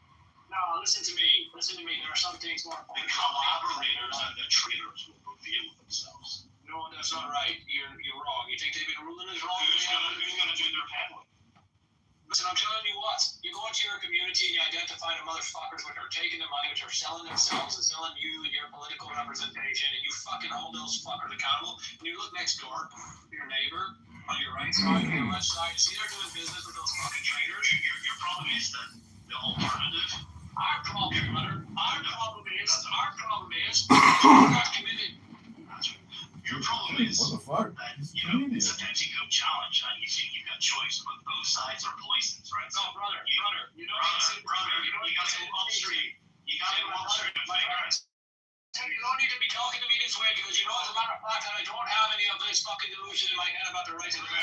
You don't need to fucking talk to me about that. No, as a matter of fact, I can't believe you assign that belief to me. You know that I don't see. Right. Come on, brother. You think you can poke your way out of this?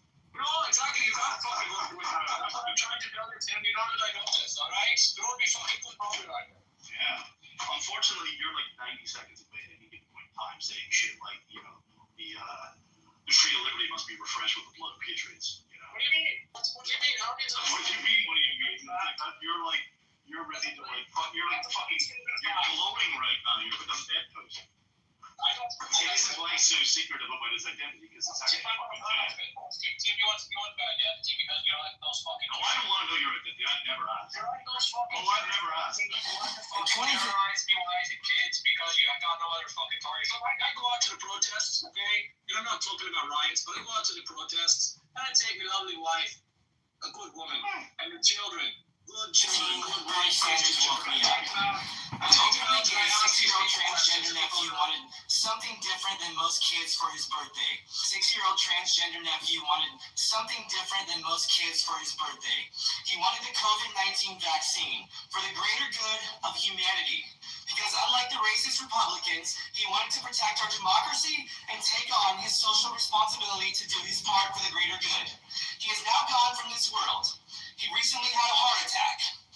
But the doctors say they don't know what caused it, but I know what caused it. It was a stress from the Donald Trump supporters and the science deniers. Racist, bigot, horrible. Now, you might recognize this man as one of the most evil men, if not the most evil man in history is what you call him. But I have somebody who is much worse. His name is Donald J. Trump. Now let me tell you why Donald Trump is worse than Adolf Hitler. Number one, Donald Trump hurts my feelings and Hitler does not. Number two, Hitler at least put people in quarantine camps and made them wear masks, while Donald Trump continues to spew out Russian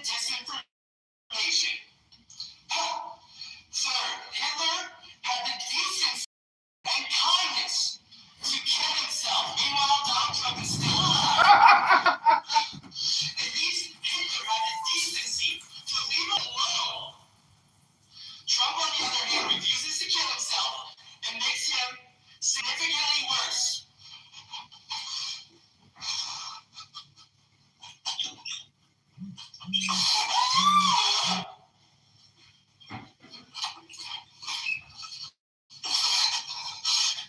in war with Ukraine and Russia. If we had a nuclear war, it would be worth it if they could just save my life.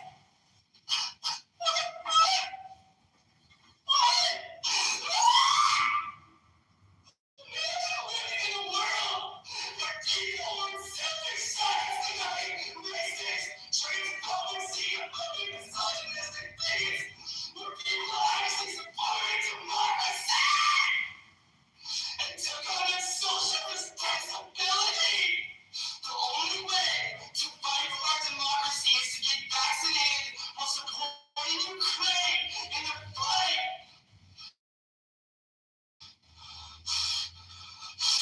And that is your social responsibility. Everybody. One of the people I look up to, who I began to love, is Klaus Schwab. And he said by 2030, you will own nothing and be happy. And I stand with him because I am not selfish. And those who stand against it are selfish.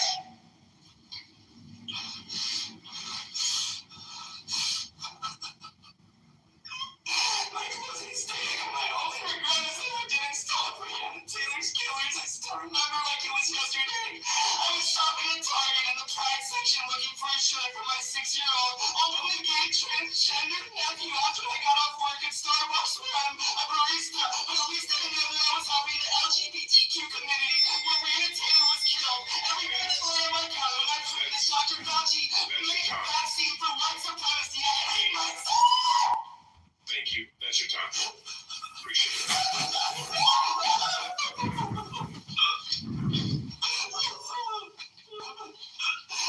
gonna take a knee for George Floyd. Yeah. Could you do that over there so we can get the next person? Thank you. Okay. If we could, so we'll take like a 5-minute break and wipe all that down. So it's 8:13.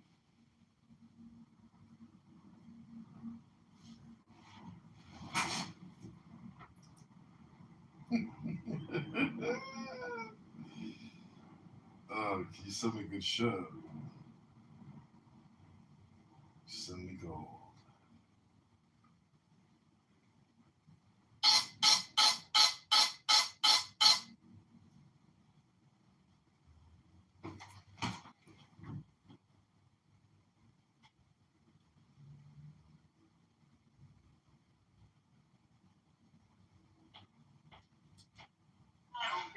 It's okay for like Muslims to like blaspheme their own God when they're criticizing the Bible, but when you're criticizing the Quran, like no, that's not okay, dude. That's so fucking stupid. That's not just taking it on with that as well. You know, for real. Yeah. Hello. You know what they don't put in the beginning of the Quran? They don't put the Charter of Medina, the Constitution of Islam, and the declarations by Muhammad in Medina. Yeah, it's universe. Can you read my beauty? Tell me if that's you at the top. Because if it's not you, will you please block that person and report them? Thank you. Hello?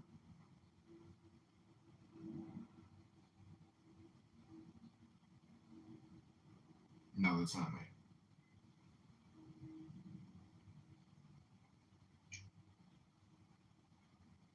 I don't know who that is. Is that you? No, can you hear me? Hello? Yeah. Will you please report that guy? Well, I don't know who that is, but I'd be happy to report him for you if you want me to. Thanks, man. I appreciate it.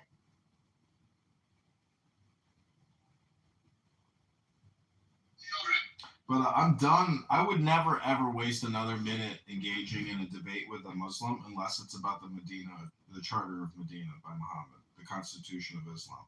That document alone is enough to ruin Muhammad. It makes Muhammad look like a scam artist and a fraudster. And it's so damning what he did and so contrary to Western judicial practice and intelligence. It's an all or nothing statement. It's basically, it proves that Muhammad was the creator of a gang and that it's a scam and a fraud. And people today, one of the rules of Islam is to basically be in denial of Muhammad's criminal activity in the 600s. Yeah, but can you read my PTR? Can you see how that psychopath, but I'm recording every room you're in, multiple accounts. Well, I'm not targeting. See, when I live stream, I'm just primarily just like live streaming myself in my office. But downstairs, I am filming, but I mostly record the big rooms. Is that you?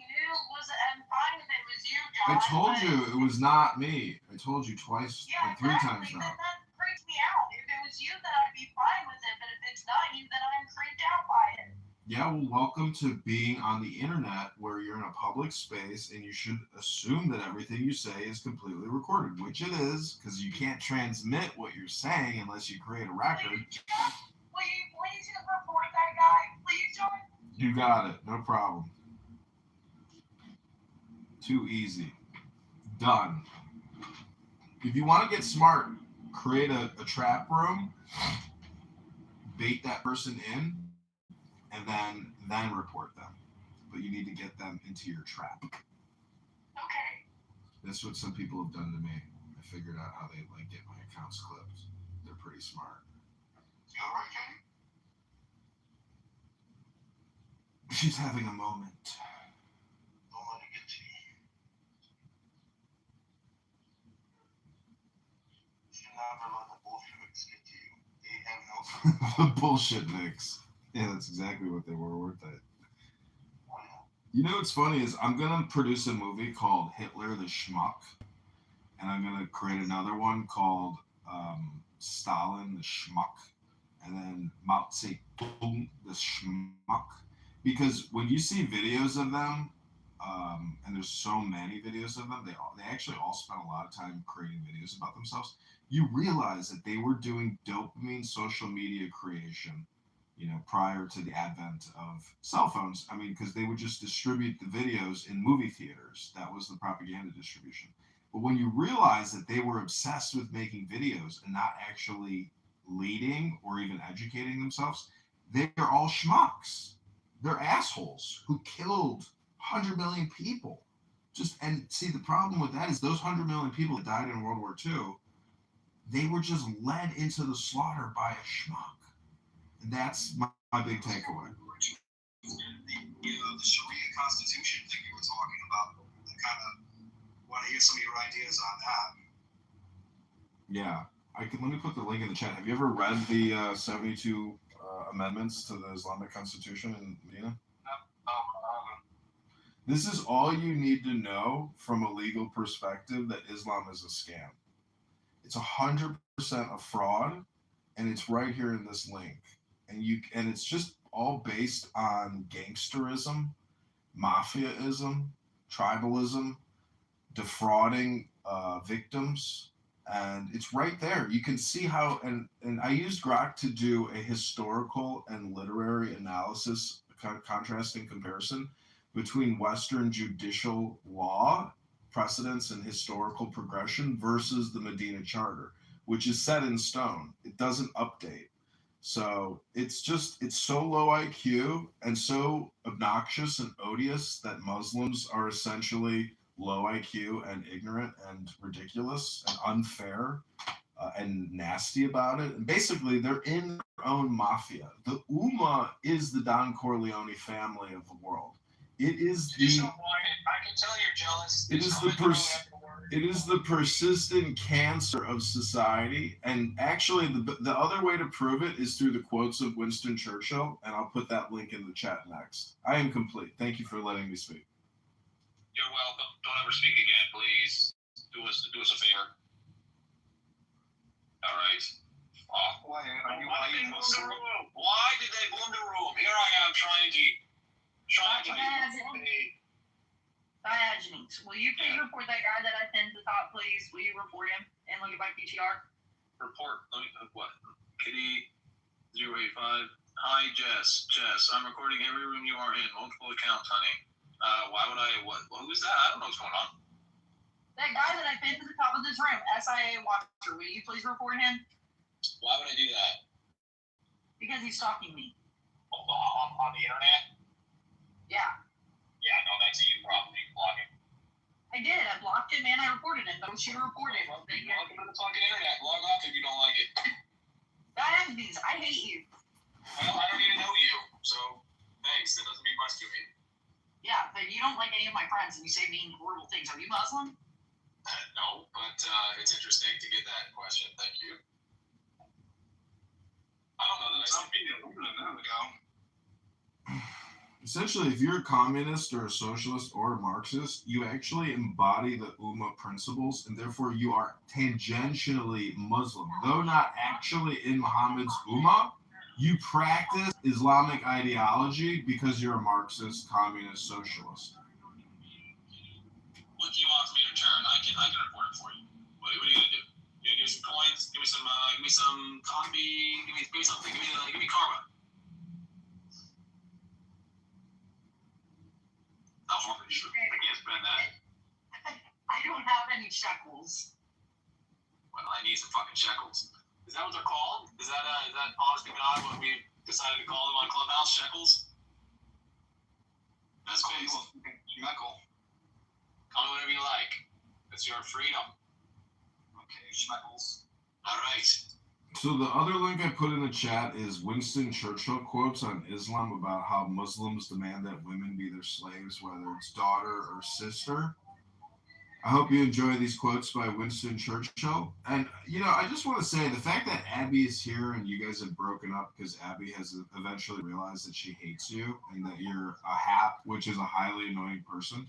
Many people don't know that in the DSM-V, there's actually a line item called HAP, which is highly annoying person. It is a mental disorder, and I am complete.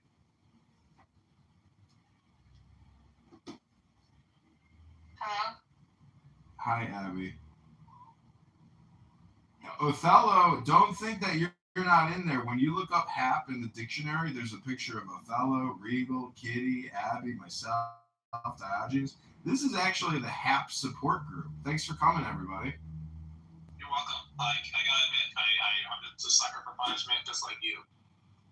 You keep saying that, but that's projection. I actually don't like punishment. I don't like to be uncomfortable or annoyed, but that's a you problem. Just like how you told Kitty earlier, that's a you problem.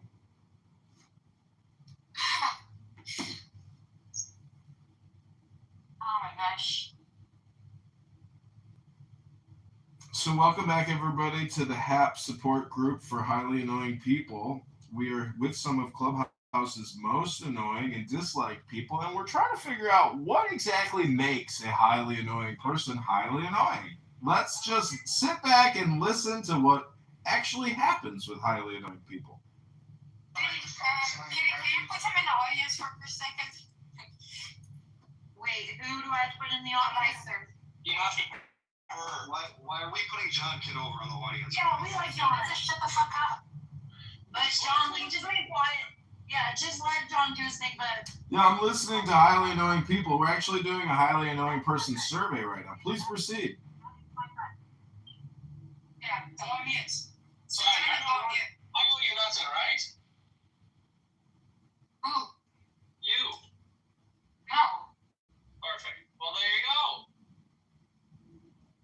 Amazing. All right, Kitover, go on. Welcome back to the highly annoying person support group. Hello?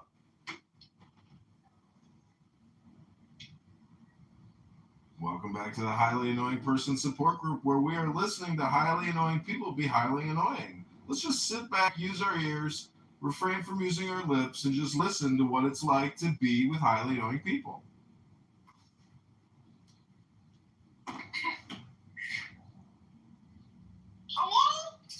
Well, we need this T-Rops in here. I knew he was going to pull out Jazzy. Oh, what's Jazzy in there? No, he knows. Oh, Jazzy then hello. bar. Hello?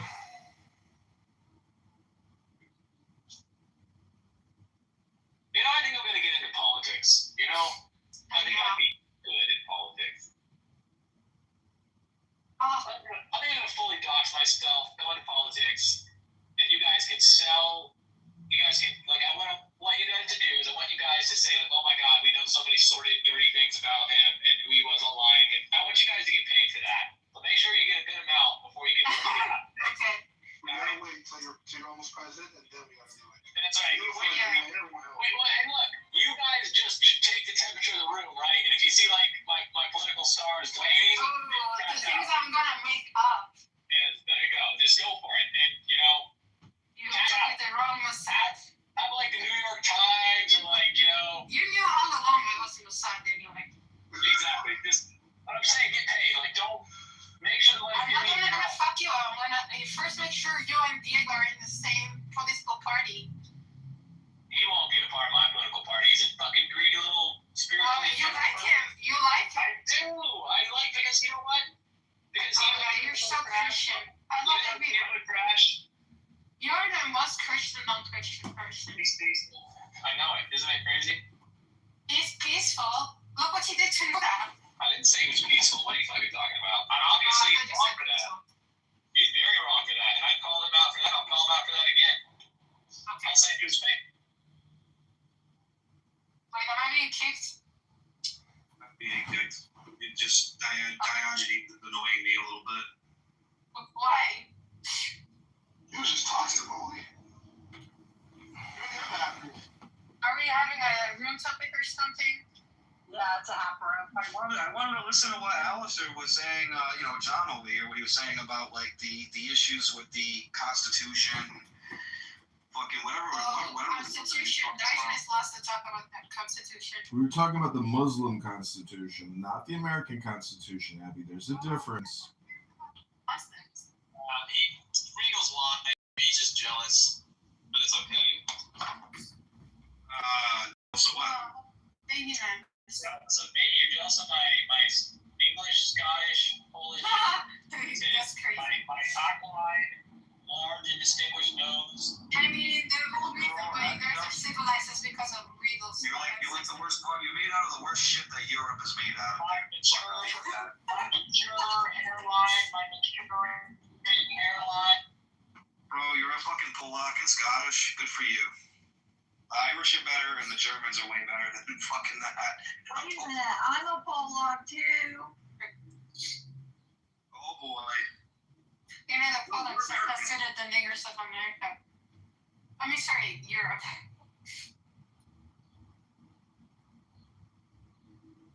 You know, I first thought, like, the Northwest and the Europeans are the best. I mean, they are very good. I'm not complaining, but we have to be honest. The one who created the culture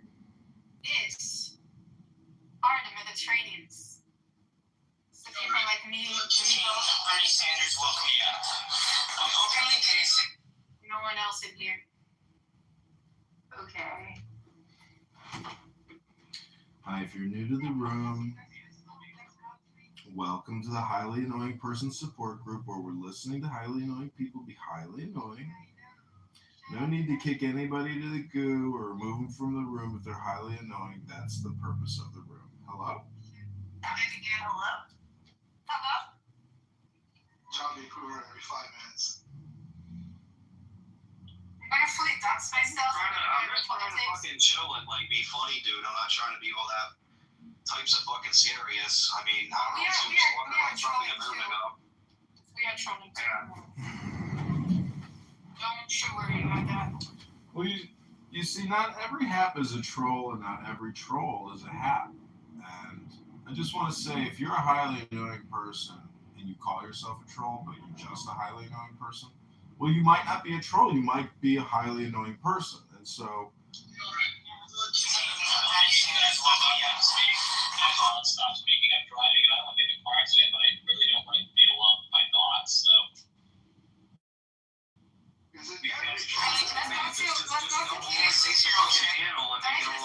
Otherwise, I don't care. Okay, does Keith have a room? Yeah. Okay, I'm going there. I'll check the hallway.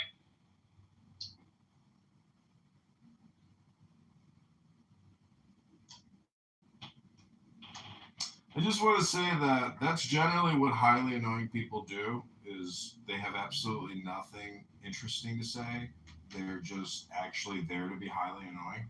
And that's okay, because there's a place for highly annoying people, like Honey Method. He's embarrassing people who are actually just highly annoying people. And in the process, Honey Badger himself exhibits highly annoying person character traits. So thank you for coming to the HAPS support group.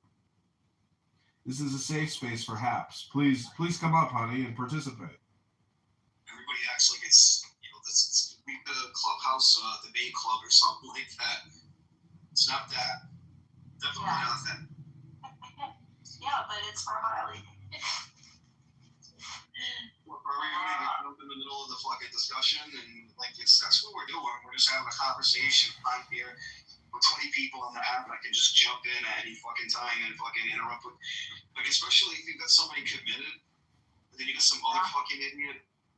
We'll jump in for them.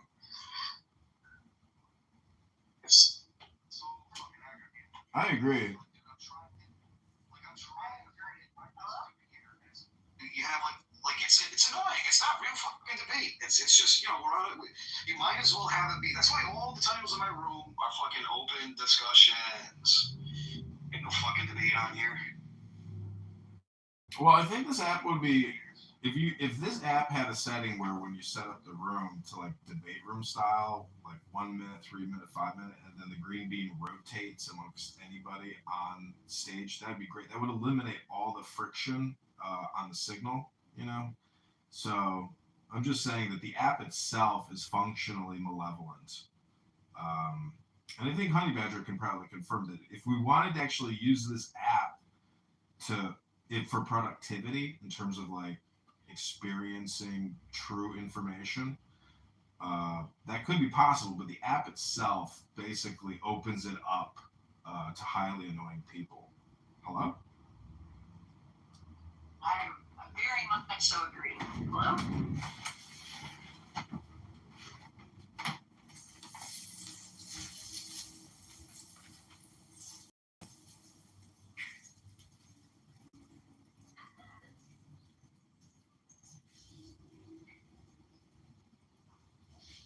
Yeah, no doubt.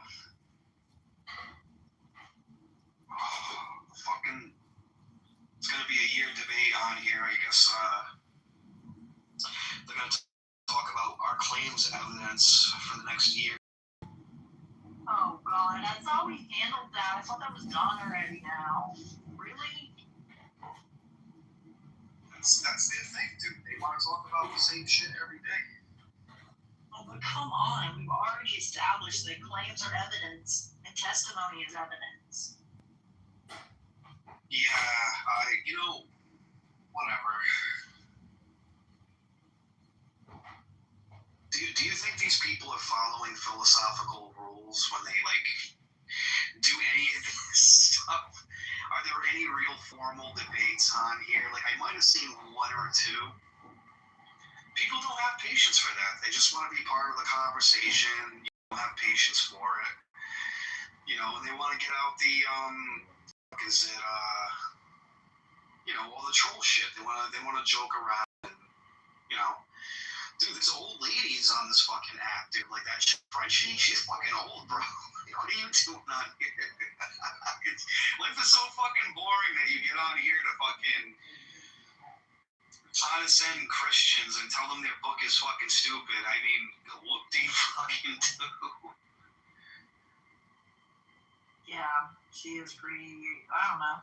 She acts nice to me sometimes, but she is a diehard atheist. We've had a past 3 or 4 years of having to deal with 80. Yeah.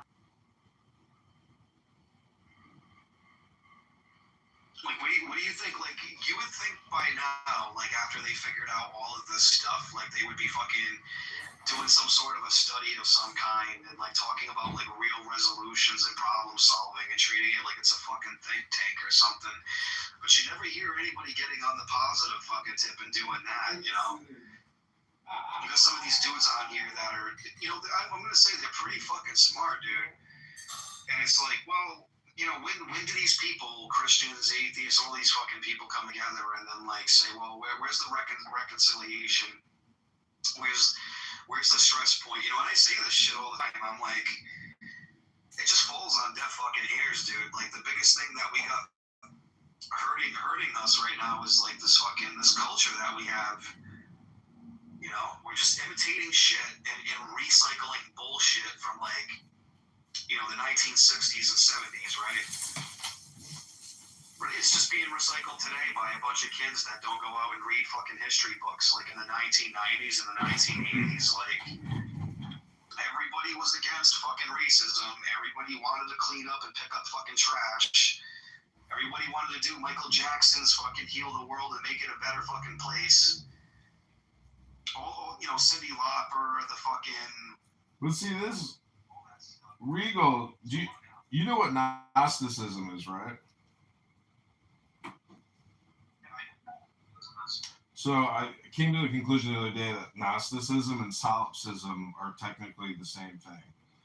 And so what you're doing right now, it's not highly annoying. It's accurate. But I would just say that, like, I complain a lot too, but complaining about the culture, it's just complaining about the culture. But, like, your life matters. Your opinions and your dislikes don't matter as much as, like, all the things you can do. Meaning your opportunity cost is there. That's literally the point that I'm trying to make. Like instead of all of us as grown adults wasting our time on here doing like these fucking snappy little fake little witty comebacks and shit, you know, you think that people would like come together and come up with like resolutions or like, you know, you should be writing this down and fucking, you know, doing like a peer review and then tossing this into some kind of like a sociology study. You know what I mean? The point is like I don't think people know how to do it organically anymore. They just look in the fucking past and they say, well, I just want to emulate something my grandparents fucking did. Rinse and recycle it. And now we need this new activism bullshit. Like it's not fucking new. It's the same shit. You know, and it's more damaging to fucking society than it is helpful. The new activists, though, are actually highly annoying people. I heard one, you know, what's his name? Bree, or he goes with that cigar with the light in the tree. Breyer. You know Breyer on That's here? funny, dude, because you're pointing at the problem here. It's like you can sit around all day long and complain about what's not happening and complain about every little fucking fact of like reality. Dude, and you know the fucking God's not real because I can complain about how fucking sad the state of affairs is in the fucking world. Breyer thinks that he's like the most intelligent thing since like sliced bread, and he used to hold all these debate rooms, and he'd say, "Well, you don't know this, but I'm actually like a teacher at what is it, California? Not what is that or the university there? It's where he's so proud that he's taught at before, but that he's just a debate teacher, and so he thinks he's just so fucking smart." No, I know, but what I'm trying to say is Regal is talking about action, not complaining. So in the Book of the Law, or The Rights of Man by Aleister Crowley, it says, do what thou wilt shall be the whole of the law. But the do is capitalized. So he's trying to point out that our lives are actually experiences or happenings. And so the talkers are the biggest scammers around, because the secret about life is that you are not what you say you are. You are what you do. And so I've proven that over the last couple of years by running for Congress. I understand that. You know, if what everybody is just, you know, they want to sit around and complain and get sad. And you know what these activists do? They make money organizations that are like money laundering schemes, and they pretend that they're going to put something. Here's the promise: they're going to put some magical person in the place that's going to make all your problems magically go away. It's okay. You throw enough money at this organization, they'll go and do it for you. Because when you stop talking to yourself, and you are simply aware of what... But what happened in Alabama is like, you know, the SPLC or whatever. Will you explain that, Aleister Crowley? Let me play for you a quick little clip from Alan Watts here. It's kind of interesting, and actually the next level up about what Regal is talking about, which is really, this is why I bring up highly knowing people, because part of our problem is our brains are fully automatic and constantly we're chatterboxes. But there is another way of actually manipulating your environment through silence. Listen to this by Ellen Watts. Yourself. And you are simply aware of what is. That is to say, of what you feel, what you sense. Being that saying too much, you suddenly find that the past and the future have completely disappeared. So also have disappeared the so-called differentiation between the knower and the known, the subject and the object, the feeler and the feeling, the thinker and the thought. They just aren't there because you have to talk to yourself to maintain those things. They're purely conceptual. They're ideas. They're phantoms, ghosts. So when you allow thinking to stop, all that goes away. And you find you're in an eternal here and now. And there's nowhere you're supposed to be. There's nothing you're supposed to do. There's nowhere you're supposed to go, because in order to think you're supposed to do something, you have to think. And so it's incredibly important to unthink at least once a day. Because when you... What do you think about that? Yeah, I mean, it sounds interesting at first, but to me, it's just an attitude, to be honest. What I'm trying to get at Well, see, here is, like I said, this whole philosophy fucking shit, fucking platitudes that people say to each other, and they think they're being fucking armchair philosophers out here. Tell me something that's actually fucking useful that you can do on a day-to-day basis, because most of the shit they talk about around here is completely fucking useless shit that you can't find. yeah, this app is just spam. It's all spam. Yeah, I get that. But what Watts? Like, the point I'm making is, you think they can figure out by now. You know, there are positive things you can posit that you can talk about. That's not just fucking complaining. That can, you can do something with it. It encourages people to get along. I know. It's encouraging to fucking. It's disappointing. Be positive, and it is at a certain point. Yeah, it is. But you can't really focus on disappointment now. But that's why I said, from the user experience, your leadership is actually your journey. And so, like, just because society can't organize and it's dysfunctional doesn't mean that you are not organized and functional. Andrew was like disparaging me about yesterday or a couple days ago because of the way I talk to people. And it's like, well, if you're going to be a cackling fucking hoe, or if I'm going to tell you you're blown out and you smell like tuna on the basis of disrespect, and the whole point and strategy here is to show some fucking leadership. You'd be like, oh, hey, I did that. Lead by example. Let's not do that. I apologize to you. Let's move forward from that. And somehow he wants to smuggle in this fucking, well, that's not biblical. You can't speak to people like that. Well, you know what, man? It's the greater fucking good. Isn't this what you motherfuckers argue for every day with the problem of evil, that there's a greater fucking good? And it's like you have to do that. You have to show some kind. You have to jump in and get fucking dirty with people and show them, hey, Yeah, but you go by the name. Better way to go about. You go by the name Regal, but unfortunately, you're not actually being regal by having that type of demeanor, attitude, or personality. I'm just saying you're not in compliance with regality. I am being regal. I am being above and beyond all that fucking shit. No, no. Tell me, it's like, I don't like the way that you talk, because and then say, hey, I'm sorry, but you need that to be built back up to actually make genuine fucking sense. Whereas, he wants to sit around and he wants to play Mr. fucking nice guy. That's cool. Well, what's your success rate?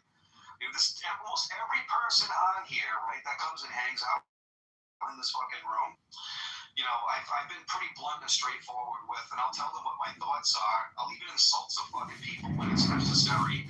I'll apologize for it and say, hey, you should do the same thing. And if you want to actually work on a project with me or actually do something with me here, we shouldn't be miserable while we're fucking doing it. We should actually be doing something fun.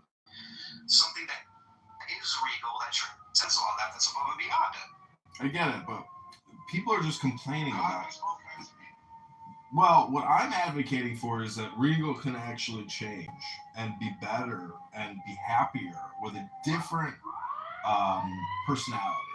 You're never going to really totally change who you are, but the more you read, the more your personality will change because you're actually taking in other people's personalities as you read their books. And there's a famous Jesuit, he wrote a book on axioms and aphorisms. The last chapter says, in a word, be a saint. And so if you think about Jesus Christ, that guy, he expressed all range of emotions, especially when he flipped the tables and he got angry in the temple and he scared everybody and freaked everybody out. I'm just saying that Jesus, how do you think Jesus' personality was as he was around, the countryside and conversing with people? He wasn't the same shit. He was challenging people. He was saying, hey, X, Y, and Z, here are examples. He's without sin, cast the first fucking stone. For in other words, shut your fucking mouth. Tell me you're the one that's fucking sinless, right? And that's kind of like the same thing that I do on occasion. Now, I'm not saying I'm like Christ or I'm perfect or anything like that, but, Well, what I'm getting at is that I think it's like you have to be able to tear somebody down from their egotism or this little secure place where they think things are the way that they fucking are. They're really not that. And you know what? You gotta rip that fucking Band-Aid off someday. I know, I get that, but when you rip a Band-Aid off of somebody else, sometimes you are unfortunately ripping your own Band-Aids off. Life is fucking painful. Our grandparents had the privilege of growing up in a suffering, painful life without the fucking internet or cable television or all this other fucking nonsense we don't need today. And you know what? This is the result of living in a pillowy, you can go to a supermarket, you can do it, this you can do anything kind of fucking thing, right? Way too many fucking options, People are not fucking suffering like the way that they claim that they're suffering, like people who went through the civil rights movement or people who fucking, get the fuck out of here with that nonsense. No, I agree, but I'm just saying that, from the user perspective and the way that, get in a vehicle and drive it, you're like a soul driving this vehicle. And to me, having friction is a waste of time. I want to flow like water and not be held back by other people's blockages. And this app is essentially a game theory simulation experiment of your own making. I mean, being the green bean is your experiment. I'm just trying to say that I think Jesus was a nice person. And the statement, be good or be like a saint, if you can actually... Everybody's conception of what they think Jesus being a nice person isn't really what they think it is. You have this mythical unicorn in the grass, and you think you're going to find that in the common man today. And that's what people's perceptions are, right? And I have someone like Andrew R. over here, right, condemning the way that I speak to people, but my success rate is actually better at commanding respect than his is. That's the fucking difference. Yeah, that's fine. When I talk to people and I tear out the foundation beneath them, right? They don't like that. And that's what you gotta go for to build people back up and put them on the beaten fucking path. Well, yeah. And every single journey starts with one step. Again, it goes back to doing and action. That's true karma. It's not reciprocal. It's actually, life is happening. This room is an experience. This app is an experience. Your cell phone is an experience. Your love life, your marriage is an experience. It's all happening. And I'm just saying that to actually move through the happening with more joy, be like an angel, be light on your feet. Nothing holds an angel down because they don't weigh anything. And if God created angels, well, God weighs even less than nothing. All I'm trying to say is personality, pleasantness, being happy. If you're happy and you know it, you clap your hands. And when people insult you, degrade you, abuse you, you're actually far ahead of them because you know the secret, which is that it's all ad hominem projection.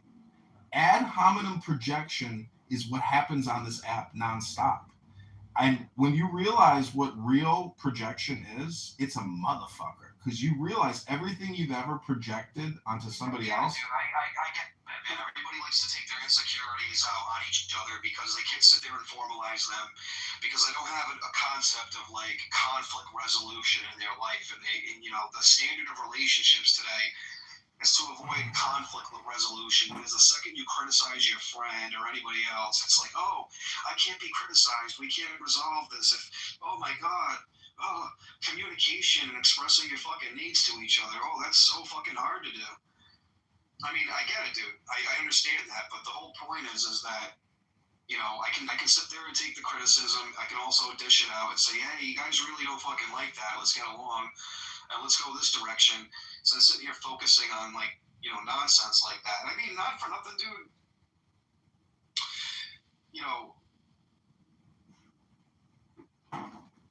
Like I said, I think this just backs up into like a cultural fucking thing now. All the movies suck. All the films suck. All the things that you get in fucking society today, all the incentives and social situations, it's all fucked up. No, I agree, but and you got a bunch of fucking the content kids running around in their early 20s, acting like they're in the civil rights movement, making shittier fucking films. Saying, hey, I want to remake this film, but do without all the nuances that made it great, and they make it shittier than it ever fucking was. They're not making their own fucking being all of the old shit that was already done before. So it's like, where's the real creativity? Where's the real expression? It's just again, that's a you problem though. Done fucking horribly. That's a you problem though. The fucking point. There was a time, right, where like what I was saying, like for John Carpenter, right, did this film called The Thing, based on The Thing from Another World, black and white film, based off of a fucking novella called Who Goes There, right? When you get up to John Carpenter's film, it was done good. When you get up to like what people are doing now with this material, it's like there's all this red tape around creativity. They're doing it worse than what these people do it. Like, if you're actually going to do this concept, like, do it right and commit to it. Not just cut out the parts of the fucking film that offend you or you think is racist or you think wouldn't align up with today's, like, climate culture and all this other fucking shit, because it's all forced. You got these people with their thumb on the fucking scale claiming that, life is horrible, it's bad, there's racism out there, there's misogyny, there's homophobia, there's all these... None of these fucking problems are fucking here, dude. They're not here. Well, they're there in the subjective, but to me, they're low on the list of priorities. And my complaint is that people have priorities upside down. And if we were to properly understand priorities, it would solve the lower hanging priorities on its own. But I agree with you. I think all content now sucks, and I think a lot of it is just mass-produced for distribution globally, especially in India and China. So it's got to be, rated PG, and it is woke. And the government, unfortunately, Trump is just one man, and one man has difficulty changing culture and leading it because it's like supposedly a slow change. It's not a fucking change, dude. The Democrats were doing the same fucking thing in the early 1990s. There was this cultural phenomenon with fucking Donald Trump in the 1990s. Everybody was all cool in the fucking gang with him. He remained a Democrat his whole fucking life. He's still a Democrat right now, dude. What the fuck does that tell you? He's not a conservative. Well, what does that tell you about fucking culture and society at large that are fucking gaslighting them fucking selves and believing this bullshit where they put their fucking thumb on the fucking scale? They make it something out to be that it's not. Donald Trump, right?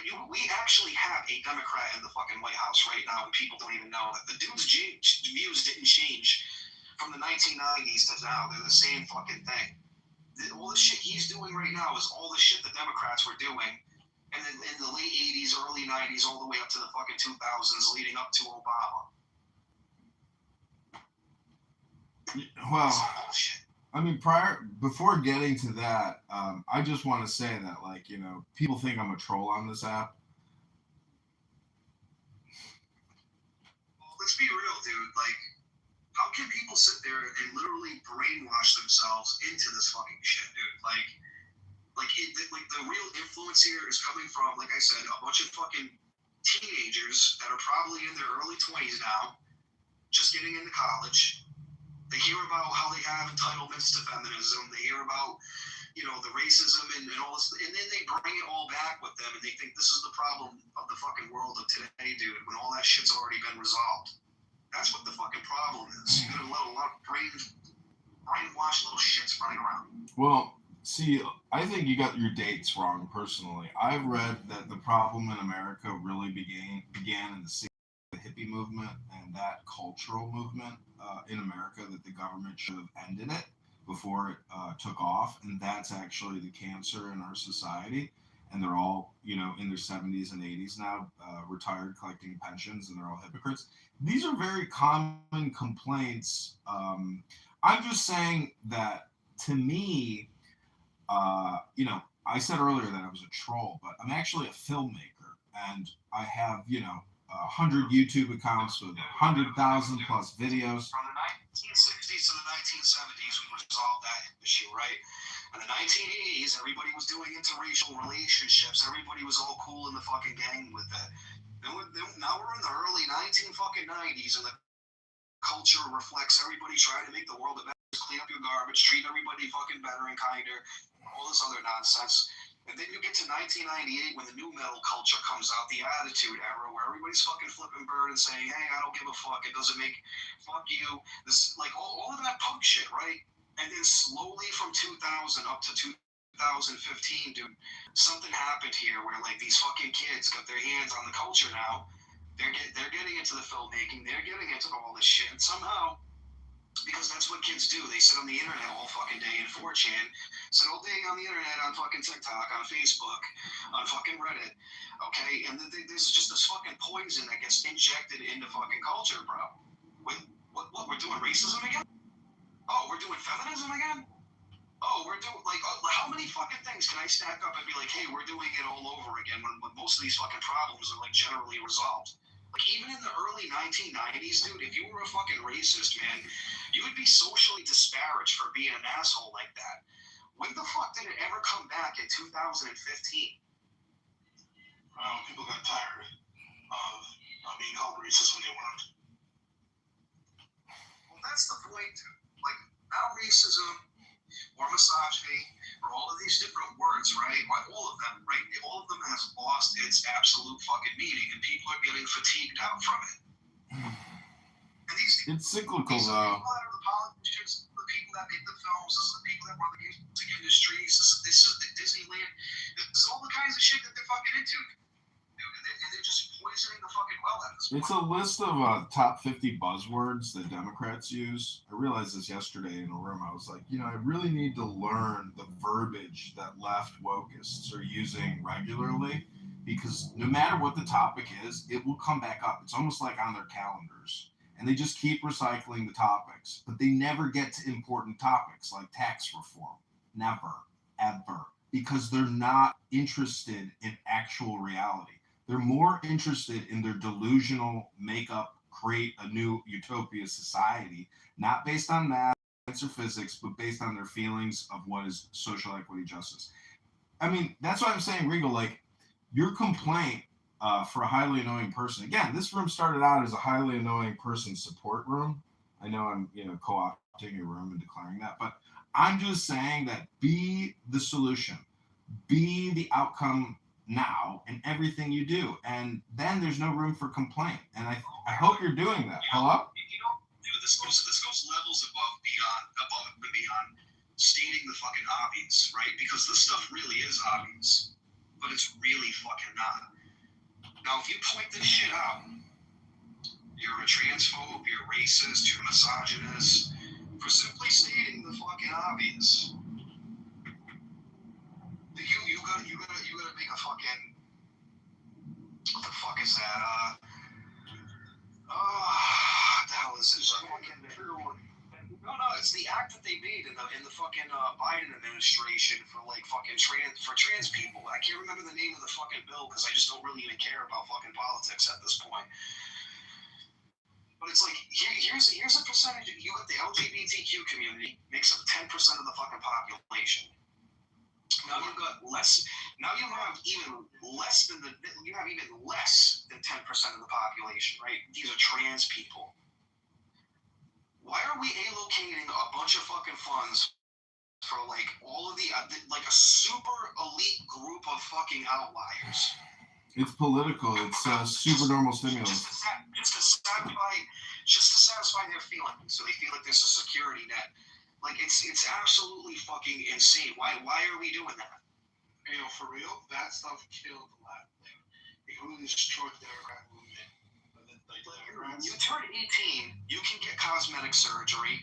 When you turn 18, you can do whatever the fuck you want with yourself. What was the fucking point of that to begin with? That's all they have to do. People would have been like, okay, well, I don't really agree with this person either. But when they said, yeah, we're going to cut off your kids, that's it. That's when they completely lost everything. And they walked it back for all the LGBTQ. Because of that one group of people, they got walked back for everybody. Like it's so fucking obvious, right? You can't point, like that's the point that I'm trying to make to you, dude. You can't point the fucking obvious out to people anymore because they just don't know what the fuck you're talking about because it's not obvious to them. So there's something else going on there. It requires like weirdos like us to kind of see this stuff, and then unfortunately, because maybe people like us are very tribalistic. Between England and the United States, for an example, you have all of this anti-natalist rhetoric around you need your right to have an abortion because you just need it. Because you're a woman. You're entitled to do what you want with your body. Meanwhile, over there in fucking England, they're moving in dozens of Muslims because they're under replacement rate because they need people in civilization to operate the fucking machinery, to turn the fucking lights on and off, to keep the, you know, all the infrastructure going. You need people with fucking minimalistic basic skills to do laboring work. To like basically have that to fucking fix all the fucking potholes in their country between fucking winters and summers and all this shit.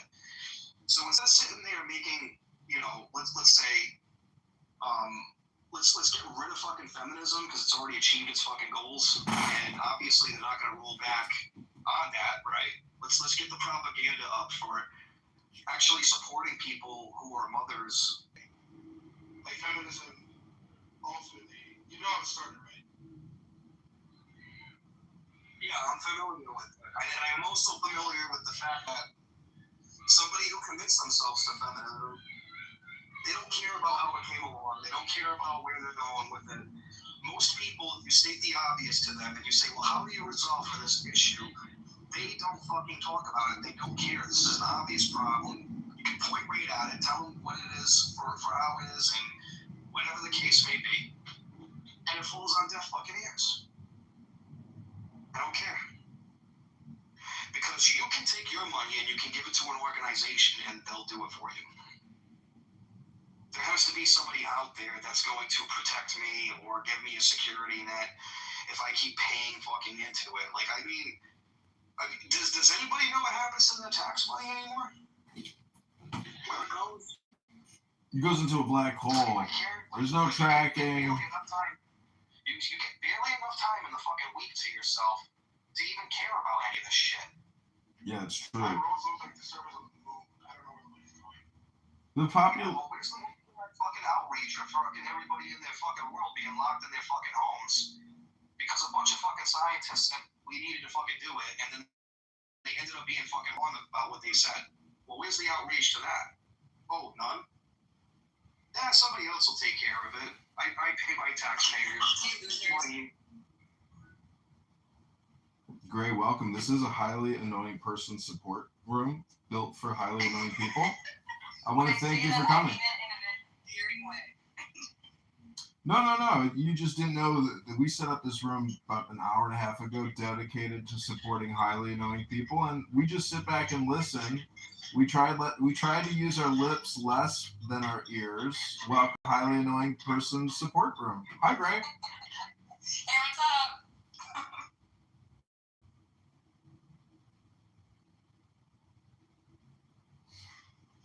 How's everyone's Thursday? Could be better.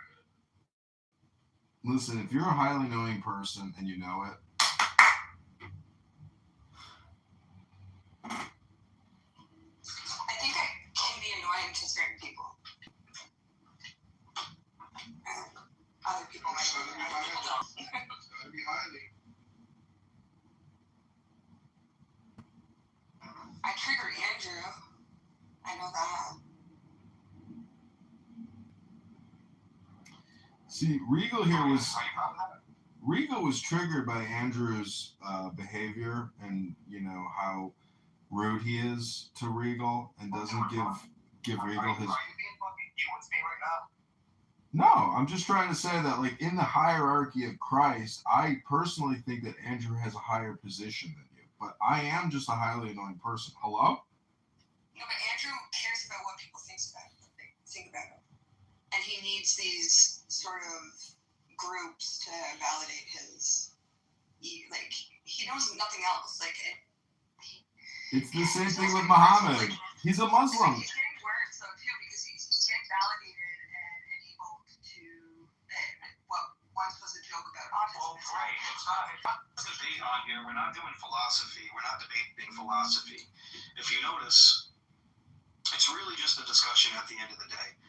Because in debate, you don't sit there and say, hey, I can't explain this to this person. Hey, someone else on the stage that's smarter than me, can you explain this to this person? Or in other words, for me. After the explosion, a strange sound made over, but you still had no idea what had happened or mysterious old male. It just instantly plunged Butcher into it. But in reality, Butcher had fallen into a deep sleep. No matter how much he called out to him, wasting time is gone. It was some sort of a spiritual and endless nightmare. Guys are all terminal dehydration. First, in the middle of this.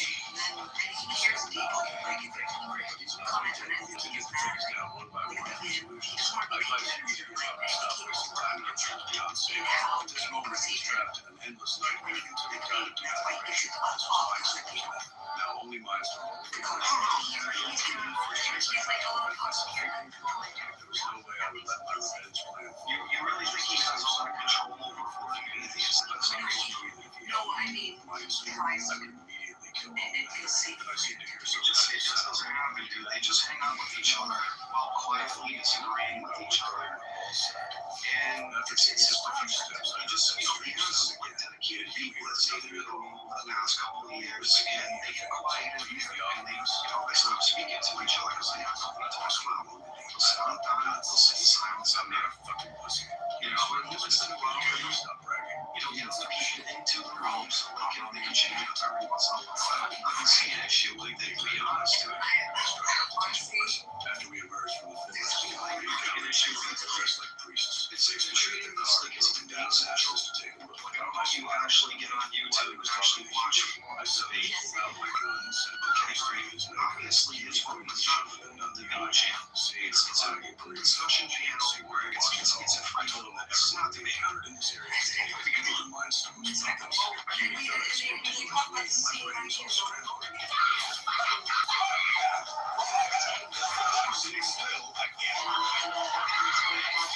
After sending the nun to meet her maker as well, we arrived at a farmhouse. I could clearly sense that Mindstorm was hiding inside. Soon I spotted his whereabouts. I raised my shield to signal Huey not to act rashly and my bomb strike. However, what I didn't expect was that Huey actually used his superpower to teleport Mindstorm somewhere else. Huey had made a deal with Mindstorm. If he will put your illusion, Huey will help him escape. The guy's a piece of shit. It doesn't matter. I don't want to be someone who had to work somebody else's for better or worse. I assume we can lose all of these people out there. So just to philosophy or reality. Huey will try to keep his promise. Like it was once a point where when I first joined the social platform and I went into Andrew's room, I was like, everybody in the fucking room were like debating me at once. And one time I even did an abortion syllogistic argument, right? And the fucking goal was hilarious. They just waited for ChatGPT to do that, and they said, oh, this is not the proper logic to be using. And I'm like, you're the man, you fucking lied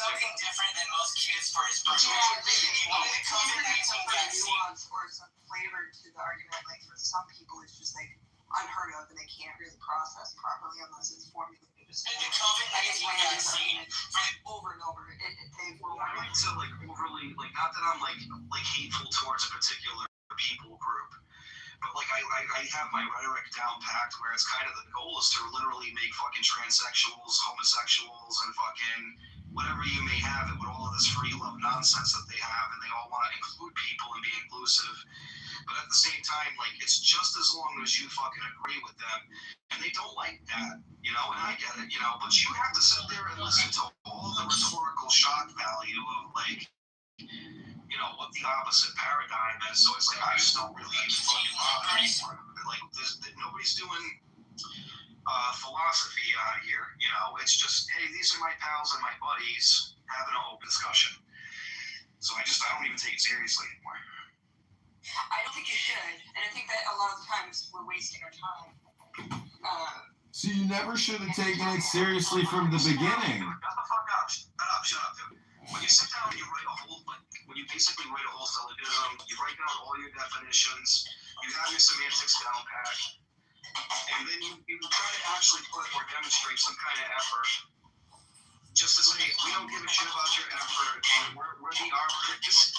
I think, it's amazing.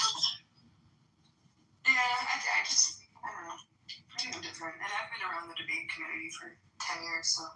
Right? Like, at least I originally tried to, do something or, make it fun or, come up with my own original ideas.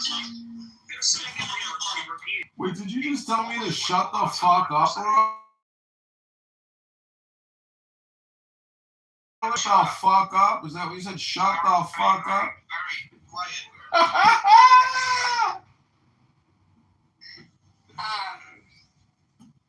Yeah, but a lot of these people don't. Gotta call out people when they use profanity against me. Every time I repeat it back to them.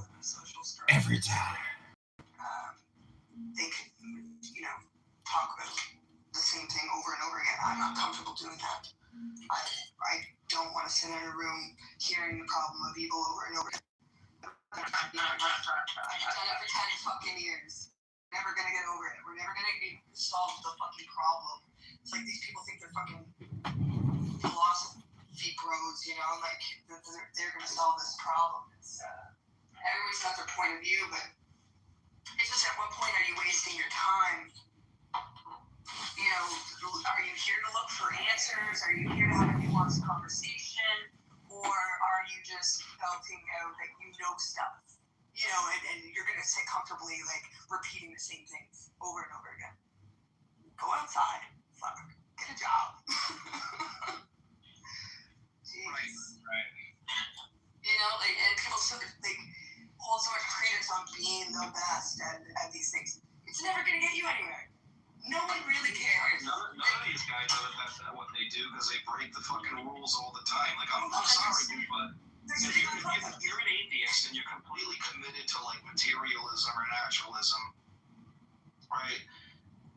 And then here's the other thing as well. There must be 120 different kinds of fucking atheists, right? People can't define what fucking atheism is anymore. Mm-hmm. Right? So you have to.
know it's a game. You know it's all a game. It's like that's not.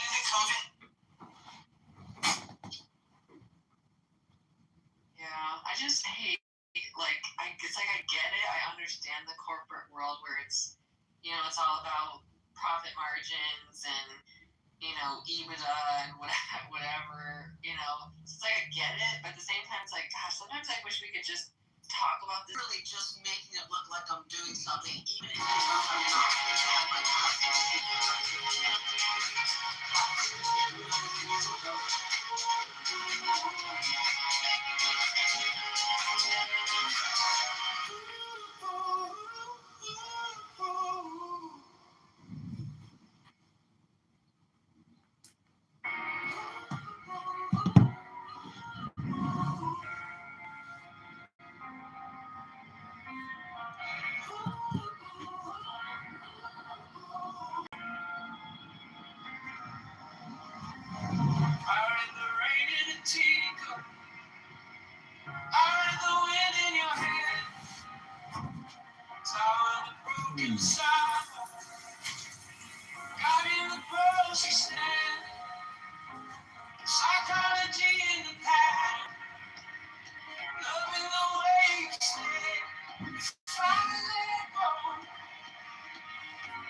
Stop. Out in the grocery stand. Psychology in the pattern. Loving the way you stay. If I let go,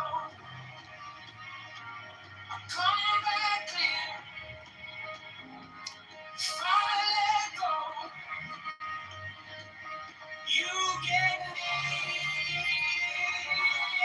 Now it's wisdom, now it's joy, now it's wisdom, let it unfold.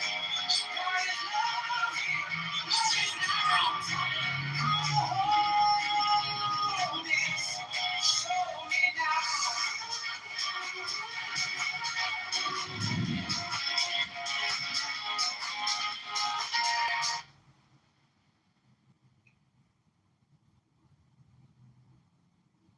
Version.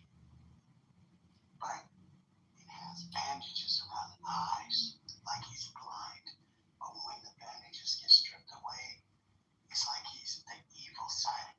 In general, you control everything. You don't even need a military anymore. You have absolute control. They're not going to stand by and let that happen.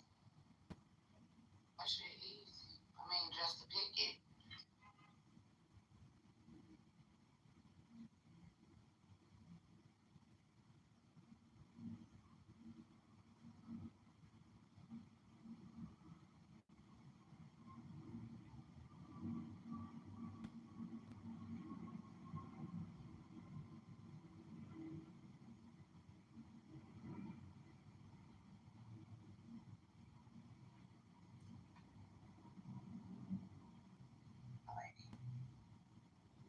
Like the person that wore it, the woman that wore it would have had to been not barely even 5 feet tall.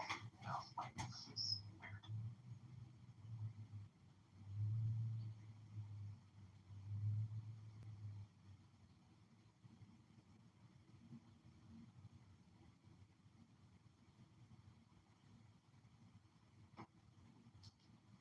I mean, oh, you can't say this or speak like that. That's like fuck out of here, dude. Like, we're grown adults.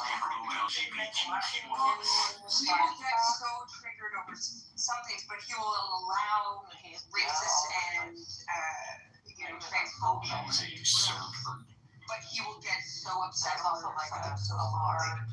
Whenever I said the other day, oh my god, this is crazy. I said in the chat, I said, oh, Andrew put 2 people up as on like a contract basis, and he was like, hey guys, look what Greenwood guys, and it was so triggered by that, instead of looking at the chat and seeing the transphobia, the racism, and stuff like that. So he's very like on a moral perspective, John, like emotionally like stunted. really wants it up here.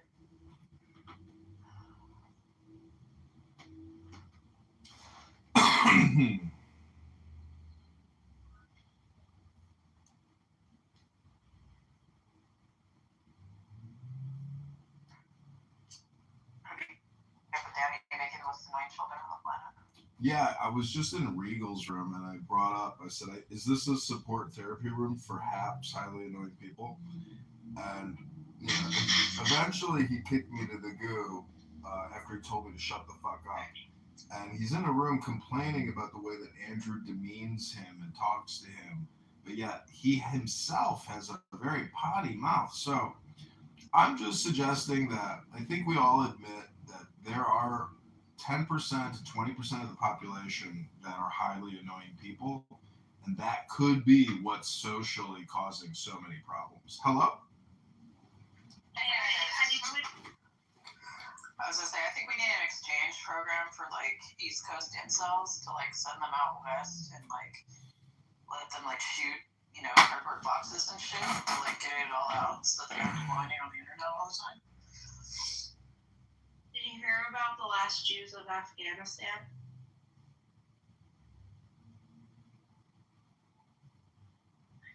Yeah. No, who gives a fuck? What the fuck are they doing there? There were 2 of them, and the guy was so annoying. I guess they put him in jail, but then he was in the jail, and he annoyed the people in the jail so much they let him out of jail. I forget at the story, there was like two Jewish men left in Afghanistan. They kept fighting with each other. It's just like a funny story. I don't know. Two Jews arguing with each other. Well, I just want to say something about the title of this room. Great topic, nature of God. Maybe you want to capitalize the N. Maybe you want to keep it small, up to you. But the big G is always what's interesting. And what I want to just say quickly is that, I'll be succinct, is that intelligence is truly the definition of God. And I think that's why all of these AI, articles and complaints about they're worried that the God AI is going to get out of the laboratory. It's going to be like Age of Ultron, the Avengers, and we'll have to like put McZed in an Iron Man suit so he can litigate with an impenetrable, titanium, uranium suit. Anyways, I'm just saying the true nature of God is obviously the opposite of ignorance and stupidity and highly annoying people. And, a lot of these Christians on this app that are highly annoying people, I just wish they could get into the Jesus Avatar Simulator at Disneyland and see what it's like to walk around as a happy, nice person who doesn't degrade, insult, embarrass, shame, and be a total asshole all the time. That, to me, is what probably Jesus was like. He was probably like the nicest hippie you ever met. And he was really upset with the way that the Romans were dealing with everybody, and maybe even like what some of the puffiest, religious people were doing. Have you been watching the Foundation series, John? No, what? That's Asimov. Oh man, like the last iteration of the day Leon is like the best series ever. Why would they advocate to kill Jesus if they think he's a good man now? Are Jews changing their position? You're not going to be able to cut that. What we're trying to say is, as Megatron gets through the workday, Rabbi is clearly a hap, a highly annoying person. See, there are other types of haps. See, Rabbi is a funny and somewhat intelligent hap. See, McZed is also categorized in the DSMV of a hap. However, McZed is actually intelligent. So it lowers his HAP rating on the index. You see how that works? Seriously, what's 5 levels of a HAP? An EAP, extremely annoying person. That's you. I'm glad I don't bow down to the Talmud and the Zohar. In my defense of being a highly annoying person, I just want to say I am a filmmaker on YouTube. Well, I'm a level 5 HAP. Imagine what a level 10 HAP is like. And that's why I say there is a component in the nature of God which is highly annoying. Never overlook God's wide range of emotions and abilities to annoy. I am complete. What's your favorite part of the Constitution? The stickiness of the God concept is the most annoying thing about God. I don't think the Torah advocates for the Talmud in any shape or form. Why did God need it to be corrected by a man? Why would the Torah advocate for writings that came along after it that just analyze it and are constantly changing to address the times? Why would God need man to write down his ideas in the first place? No, all we need is mushrooms. That is correct. No, I don't think we need the mushrooms at all because some people, they can't handle it and I don't want to take Portobello?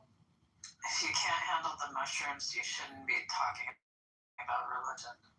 You just understand that you're not able to handle it and just go away from that whole conversation. So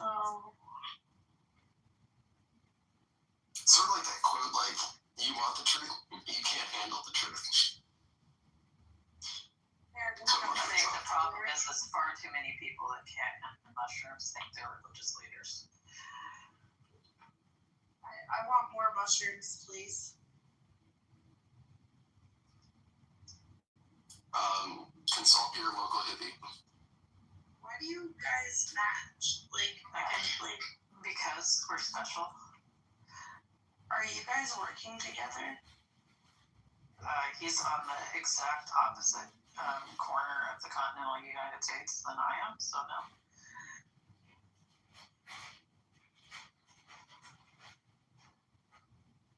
Yeah, we just like mugs. We just love drinking tears. I only drink tears once a year. Here's Greg. He's only a level 4. He hasn't quite reached your level. What level am I, Cora? You're not highly annoying.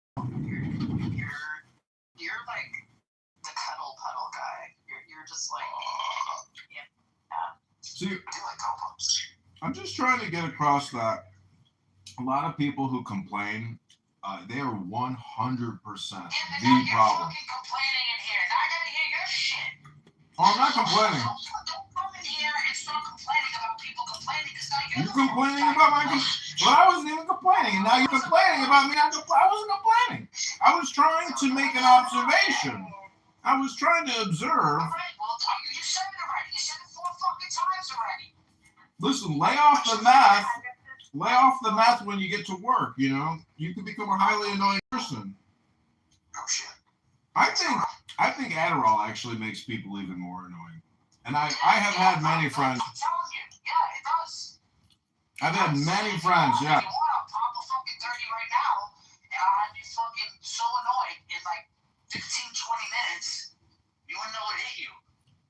Well, I'm just trying to say that when you have too many haps in your presence. I got fucking 40 of them in my pocket right now. I've had friends that are haps, but only one friend at a time.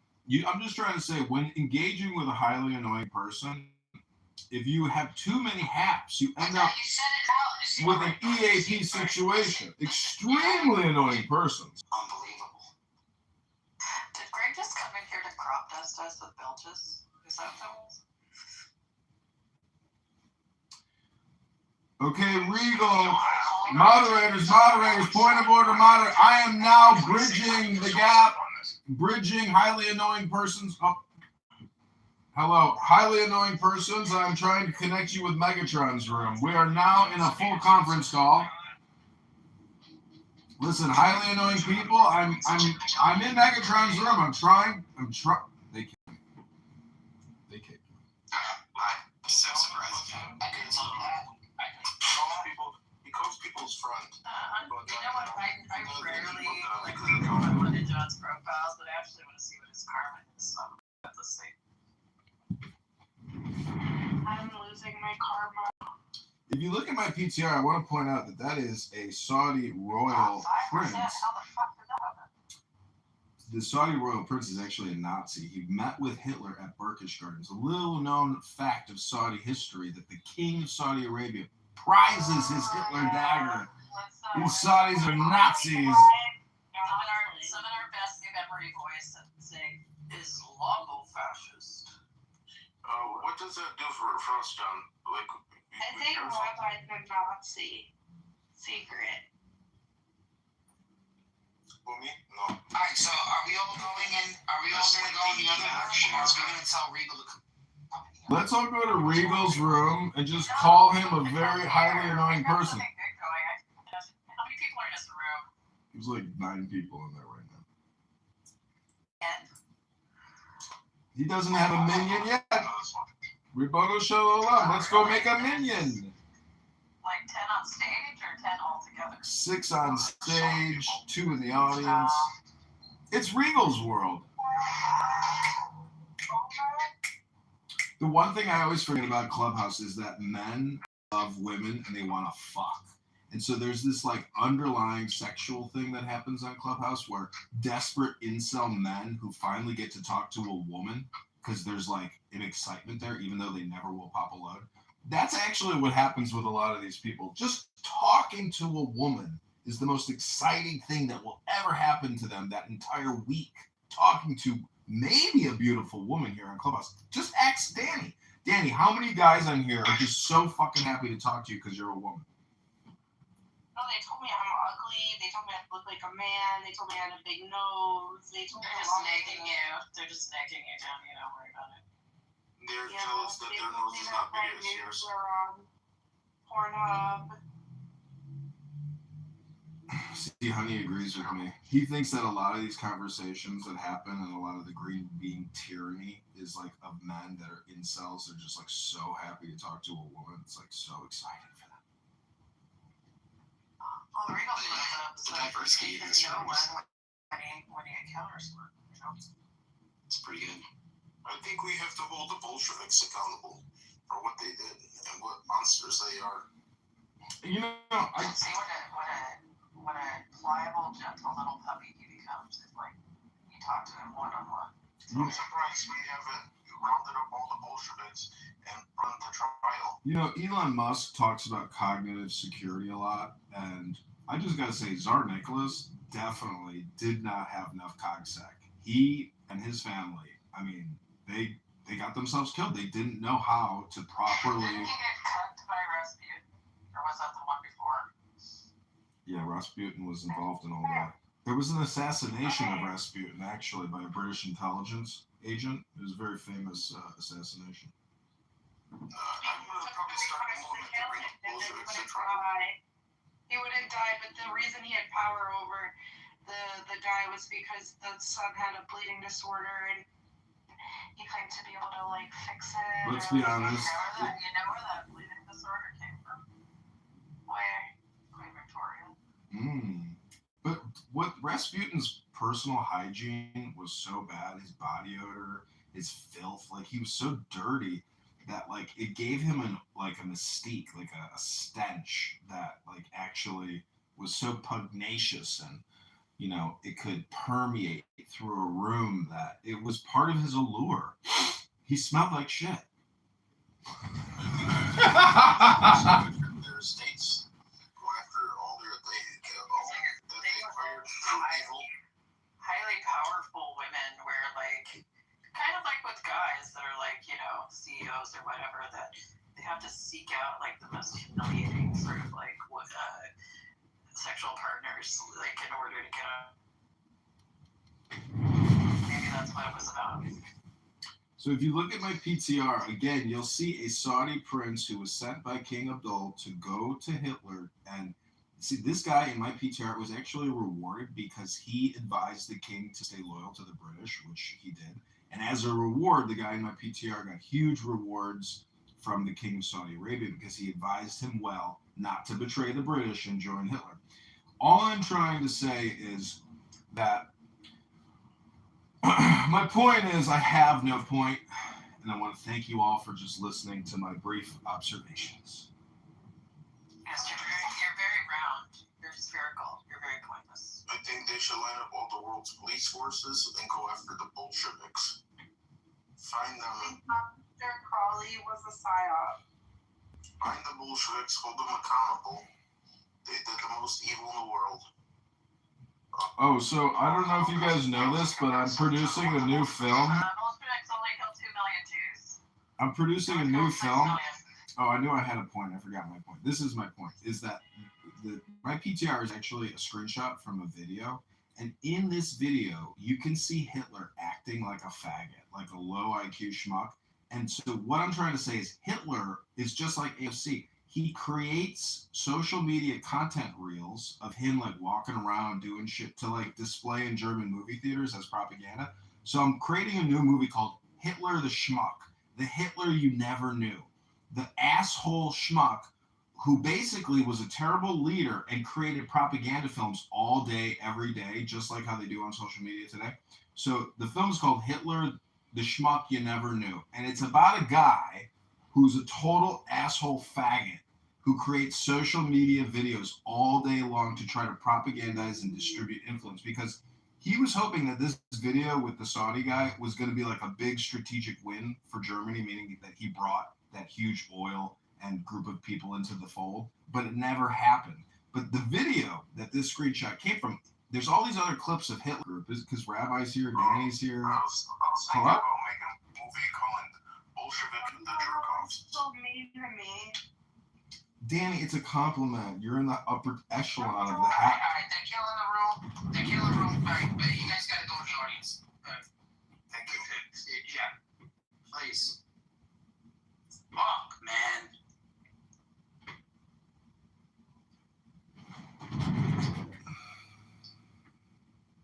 The Highly Annoying Person Show, HAPS. Dinner for Schmucks is what we like to call it. Conversation. Nobody can go in. And just somebody driving around about just never taking the exit. Oh, you get in there with it. Is that how you get in there? Yeah, but the Bolsheviks were very gay. They're disgusting. They're the little. Is the person in your profile pic going down or up? Good question. I don't know. I guess it's perspective, right? Yeah. I'd have to say going up, because if you look at their arms, they're going downwards. If somebody's falling, their hands would be either bracing themselves or trying to grab something. Maybe they're waving goodbye. They're like, bye-bye, asshole. You know? High-fiving everyone on the way. Yeah, exactly.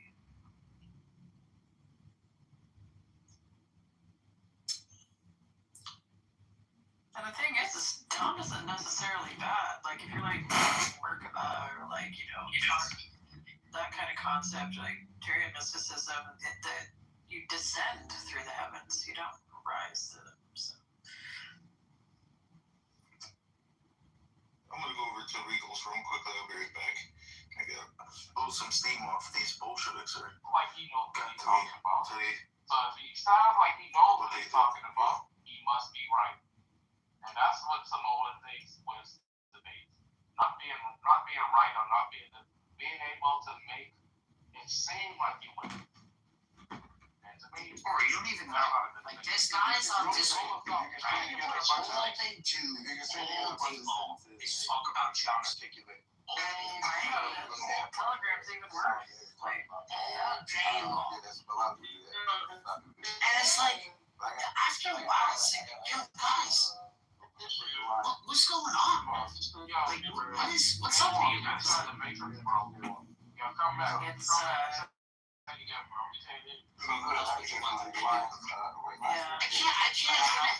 can't me myself, like I can't help but just like I would always get in these spaces. And I was like Reddit stories and stuff like that. And she like shared like her court cases. Right? So I kind of got into this algorithm of like relationship stuff, and it's just kind of interesting. Listen to me, man. That aside, I'm listening to this lady on speakerphone. Lady used to mess with probably 22 years now. This lady, she's married. She's married, and he wasn't. And he called her because his daughter is dating this kid who's 20, right? And then he said the reason that he's bringing it to her attention is because she said that his daughter wanted him to meet this guy. Finally, and of course, he met the guy, and the guy was sharing about his family, and he's showing pictures, and there's a picture of this lady. Oh, I saw that. You said what?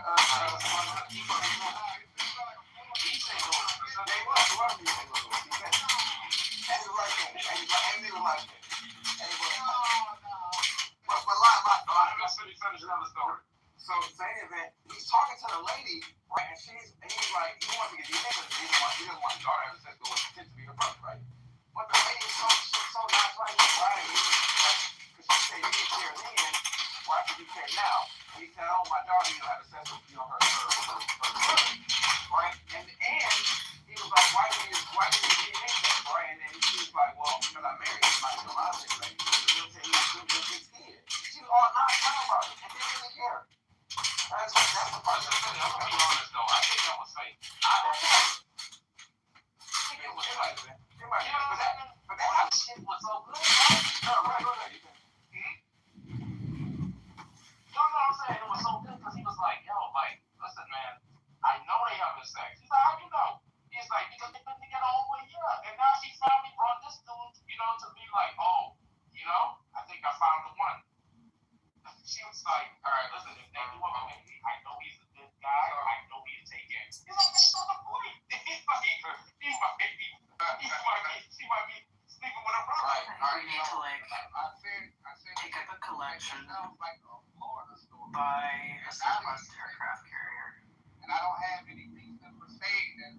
fact I want to take the attention away from that guy.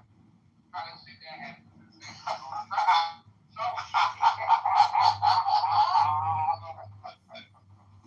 but we clearly do know that Florida has a lot of shit like that going on. You can't say that, right? Yes, a whole lot of that. A lot of these motherfuckers are related double time and triple time with shit like that. Don't even know it. Not so much us. Maybe like once or twice every now and then. We're not as bad. All right, but I think the bigger message is that in that story you're saying I didn't see it, but the story is the lady is lying about who about the maternity of that child. No. He hit her up on the phone. He's like, hey, we gotta talk. You remember 20 years ago, when you said you was pregnant?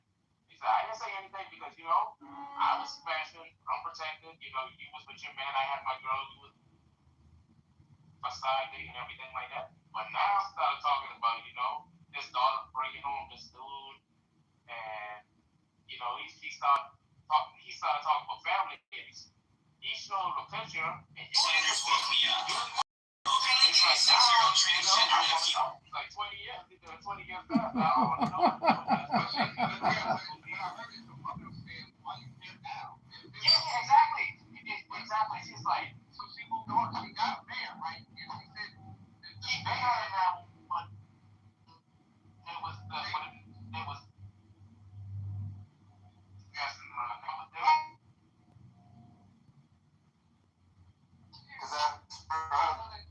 because that's her husband. That's her husband. He was like, he's like, why you have? That's what she was saying. He's like, why? He's like, why you didn't do anything? Why you didn't do the DNA test back then? He's like, because it wasn't anything like that, And she's like, why you did now? And then he was like, this was gonna take care of you, man. Actually, the husband was gonna take care of you. Yeah, and that's what she said too. Yeah, she's like, I didn't know he's gonna take it. And he's like, you think he care? You think it's his? He's like, why wouldn't he think it's his? It's like, right. And that's what I'm trying to say. That's the main problem. That's the problem there. I think that was like the bigger message that some secrets can come back up. March 18, it was an honor to do that.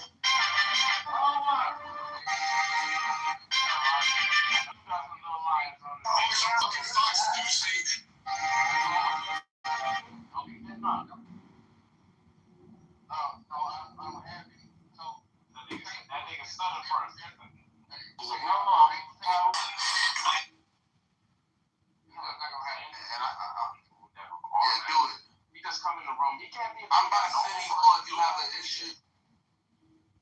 He can't look at a normal person. I think it's bisexual. He loves people getting aggressive with him, bro. So, I like the way you be scratching and crawling away and shit like that. Yeah, I like when you get all ghetto. What is happening? I see. So I like when you get it. I like that shit. Yeah. I like that. Which city of all? Please define the city, sir. I don't operate like that. Wait, hold on. Oh, look who's here. Do you want to talk to your friend? Who, me? Do you know who this is? Yeah. This is John Kitover. No, we're not friends. I'm not friends with traitors to the race. This Ashkenazi is a traitor. I'm a traitor. You're a fucking bad man. How dare you, Mr. Kitover? I challenge you to a duel, sir. Challenge accepted. It's dawn tomorrow, or you are a coward and a lick spittle. Choose your second. Well, regardless of who wins the fight, we are either heartbroken or heartbreakers. And I believe that Nura Bandura Princessia is the worst heartbreaker amongst us. She is a hypocrite heartbreaker. She feigns her cry wolf attitude of Diego, I love you and I miss you and I even love. but when in truth she is a shameless and heartless heartbreaker herself. Your heart has been broken, Mr. Kitover. I leave you to say impetuous and fiery things. You cannot possibly be in a sober mind. I shall end you tomorrow, but I shall regret it. I shall call my secret weapon Brad Stoffenberger in Houston, Texas to defend my reputation against you. Shameless Ashkenazi traitor! I shall drop in from the state of Tennessee, Ohio, Tennessee, I don't know, but he'll be there. Choose your champion. Choose your champion, and he shall be defeated by my powerful war engine. You have only dreams, and I shall send you to the blackest depths of hell where you will be free to dream to escape the torment of damnation's hellfire. That's what I thought I was right now. Hence, I'm here with Princessia, the most cruel and vicious of them all. Truly a tragedy to kill such a specimen as this. A madman, yes, but what else was John the Baptist but a madman? A man before him.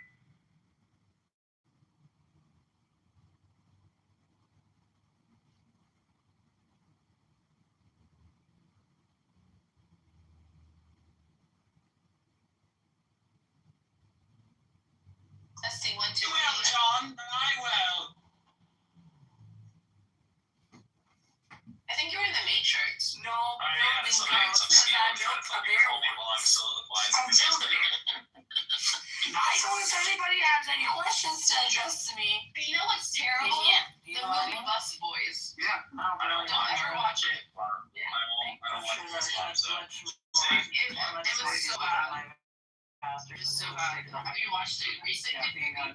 on the freaking team. Oh, definitely. Like you. I apologize, but I'm trying to bridge highly annoying people between two different rooms and conference calls. Welcome to the bridge line of highly annoying people. I have Mandura and Diogenes in the other room. Say hello, everybody. Why are you so obsessed? Noah, welcome to the highly annoying person support. I'm sorry. That's okay. Be as annoying as you want to be. This is for highly annoying people. This is a safe space, perhaps. You cross-testing us with Belgius again, Greg? Good job. First of all, I'm not annoying by any means. No, You sound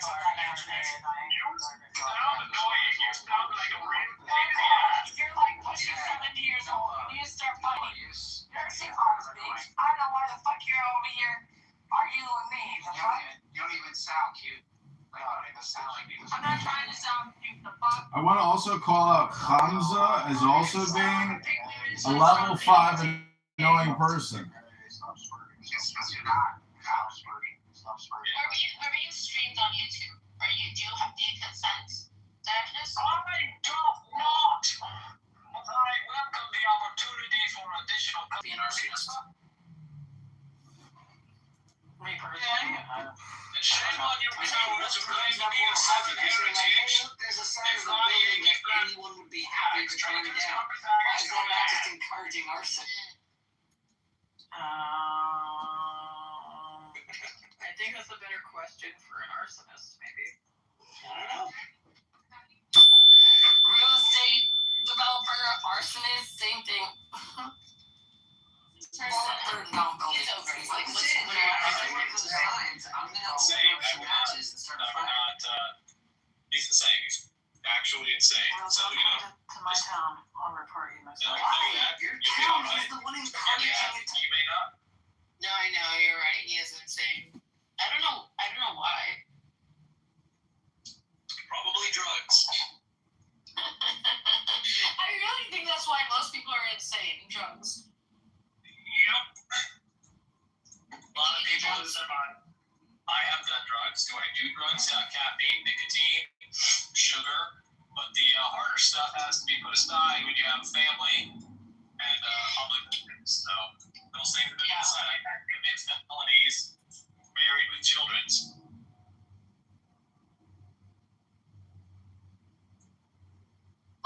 it's just my grandma, so I beat you. I win. What does that make you, like 2 years old? Oh, that makes me. It does not make me that age. She has a son. I'm pretty sure, yeah, her oldest kid is barely in their teens, so. Yeah, that's the latest one that she had, the latest edition. Yeah, that was like an unplanned one. The other one she has is, well, over 50. Some kind of drunk. I mean, is she like time travel or something? You know what makes that? Are you an atheist? No. Oh, I thought you were an atheist. My bad. At this point, the way that you believe Hamza, you're an atheist too. Because, bitch, we don't know what you believe. Oh, good. Good. You're not smart enough to know what I believe, to be honest. No, it's not about intelligence at all. It's not about how smart you are. It's about how illogical your belief system is. Oh, just point out one illogical thing. Point out a contradiction in my belief, and I'll get rid of it. Go ahead. I'll wait. Well, listen. Your belief system, and you will see the contradiction. It's pretty freaking visible. Oh, thanks, Noah, for that input. Thank you. Do you know a contradiction I believe in? Because I swear to God, I'll get rid of it. No, I swear to God, She's giggling. Yeah, she's into me. We can flirt in the DMs, you know what I mean? But right now, we're having a serious conversation. I'm gonna kick your ass. She's dying. Don't do that now. What is wrong with you? What's wrong with you? That's so weird. It makes us laugh because you're repulsive. I'm no, Cora, don't make me turn my attention to you. 1 second. What do you want about repulsive? I'm very charming. No, you're satirical. Oh, you tripping in your life. What do you want about? People are giving me hands up. Like, what are you tripping? You deserve, Cora, you know who you deserve on stage? Name him. Good job. That's who you deserve. Or no, Sophie. But I deserve a 6 foot tall Puerto Rican that makes 6 figures? Sure. Sophie's Puerto Rican. Who's Sophie, first of all? Are they in the room? Rabbi, why aren't you cute, Rabbi? Can we talk about that? Why are the men in this room on Clubhouse ugly, all of them? Like, why? Because most men are ugly. No, women are ugly, the fuck. Men are usually hot, but I don't know what the fuck is going on with Clubhouse. They all look like inbred. They live in Serbia or something. Like, where are the hot men? I don't know if you've seen Serbian men or not. I didn't know. Serbian men are hot. Indeed they are. He's been drinking that flat machine. There's a really bougie, very pretentious, woke bakery near my house that I would never shop at because it's run by a big fat lesbian. And it's very expensive. But occasionally she gives her pastries away for free, and I will never turn down a free pastry. Oh, you the fat lesbian baker? She like puts the pastries out because she's a Marxist. So she just puts pastries out for free. Okay, I feel like you're speaking in code, but do you believe in God? I'm literally not. I'm enjoying a tasty pastry right now. It sounds like it's enjoying pastry. What was the double entendre? But you don't think so? I believe in God, yeah. I believe it's pronounced entendre. With I thought it was a double entendre. No, double entendre.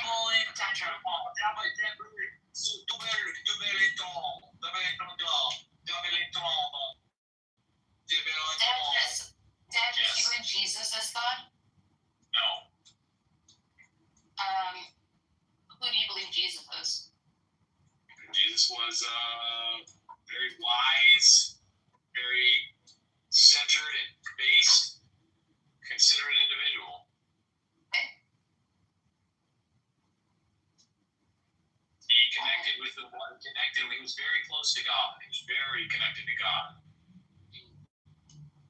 What religion did you grow up in? Christian, Protestant, Christian, Baptist. Okay. What do you think of the Bible itself? The Bible is a amalgamation of several different historical important texts, but it is not the Word of God, perfect and wholesome temple. Diogenes, have you ever read the Tao Te Ching by Lao Tzu? I have read parts of it. I do like Lao Tzu. So, Isn't Lao He's Tzu getting the right over by creating observed that, when is young is supple and flexible, and when it's old and brittle and hard? because you're turning the conversation very Jewishy of you. Ladies, don't fight over me, please. No, I wanted, because I have more questions. So is that a sufficient answer for you, Zach? Okay, can you answer my question about Lao Tzu? Yeah, of course. Well, what was the question?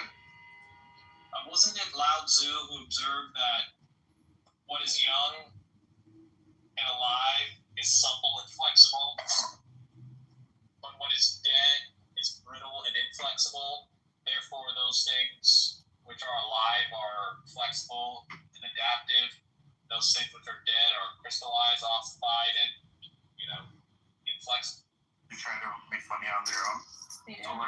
So they're training their children to be self-sufficient on the job. I was trying to say, a lot of it is handmade stuff. Now you can buy books from the Amish on how to live sustainably out of the farms by yourself. Yeah. They have a great deal of, I'll say, modern, contributions. Some of them, like I said, they're the hustle with them is that they're a small niche. You're not going to find a lot of Amish handmade rocket chairs. Across the nation, you're only going to find a handful. But being able to get the contracts and put a good price on those items too, so where you're not only just distributing it and doing the logistics of it, but now you have an affiliation. If you could put it that way. Yeah, my friend was from high school. His father was with UPS Bank trucks for a while. We had a really big high school. Before 2028. But yeah, he's I think he's in the VP of anyway, point of it is it comes down to if you know people in the industry, you can get your foot in the door. Jobs like this, whether it be trucking, get your CDL license, get your trucking started. These are relatively easy to get into, and they pay better than trying to do any kind of just standard labor jobs. You know what I mean? And then he just lets that go and he triples down. Yeah, and they're all rotating. People are getting in and out of any a lot, and they're all different people. Whatever he's got to do. It's all for anybody. Just barricades himself even a lot and says he's not leaving. Yes, it really is an interesting scenario. So the Democrats control Congress, and one way or the other, and see, I think Trump staying in the White House is not done in any kind of a legal manner that too involves bloodshed. But somehow that happens. Somehow you end up with Trump in the White House, and Democrats not doing anything about it. Just the number one way would be I think the number one way is to run dance and then have him resign, and then we deal with that, and then people don't know what to do, and they just let it happen, and put him on the undercard, and let it happen. Wait, what do you mean run Vance? How does Trump become president? Well, he just does. Yeah, I think he just does. Or of course, the scenario that works better there, because what Trump needs more than anything else is protection from the law. And so you just have Vance issue a preemptive pardon against anything that somebody might want to try Trump for. There's an interesting piece of unsettled constitutional theory. Look at me! We got a fish on the line! We got a fish on the line! We always had root, you just didn't take it. Oh! We got a good fish on the line. Yo, be my girl type shit. I'll take care of you. Better than that fucking guy. Ooh. Hi, my girl. How's it going? And you way too pretty for him too, type shit. Like, what the fuck? Beef? Are you fucking kidding me? Found it. She's. I thought you were. I gathered that, and I will simply answer. When it comes to you, I only hire my kids. You have to be eligible to have a term as president, and since Trump will have completed 2 terms, he's not eligible. But go ahead, yeah, no, that's my logic too. But some scholars say that that's not the case. Hold on, I did a little research on that. Spirit of the law. Sure. This thing is so huge. It has lots of dashes. And if no person has such majority, then from the person's but I think you went. Is there any emergency provision that I don't know about because I don't know as much about the Constitution as I'd like to, that says in some kind of crazy emergency, wartime, whatever, somebody can just make shit up? Do we have that? No. No. There's no emergency panic button outside of the No. The whole 12th Amendment is one sentence. It literally has so many M dashes, double dashes. But no person constitutionally ineligible to the office of president shall be eligible to that of vice president of the United States. Thank you, Sam. 25th. Where are you at? I'm looking at that 12th Amendment up. 12th Amendment, last sentence. Yeah, but you can be Speaker of the House and then kill the President and Vice President. No. Oh, I see. Sorry, there's 3 pages. Yeah, I'm sorry. Is that no? I think like after the designated survivor dies, like who's next? They're ineligible. They have to. Speaker of the House doesn't have to be eligible. Speaker of the House doesn't have. Yeah, that's learned this year. I never knew that. Uncle Steve is here. But so Steve and I agree that it's clear that he would not be allowed. But let me pull up the research because some constitutional scholars say otherwise. Just thought it would be relevant to notice that Steve and Benjamin are both green buttholes at the same time. I was just going to say, too, I mean, there's also the point being that the Constitution doesn't matter anymore. We settled that in President Trump's first week. Right. Term, when we got rid of the monuments, right? I mean, the monuments is still in there, technically. Yeah, that's like it's a fantasy pretending that it matters, like that this piece of paper does anything if you still retain the military. And that's kind of largely my point. Like, what prevents him from doing I just decided this thing today, and I decided without the 2/3 vote, right, kind of thing, like this will forever be because I declare it freaking, Trumpism, right? And like what stops that, right? The U.S. Army. Bro, are you saying like issuing an executive order the last day he's in office, like? Yeah, like something like I make this a law today that I can on tomorrow, or anybody in this position does, and go screw yourself. And oh, by the way, I have the army. I have the military.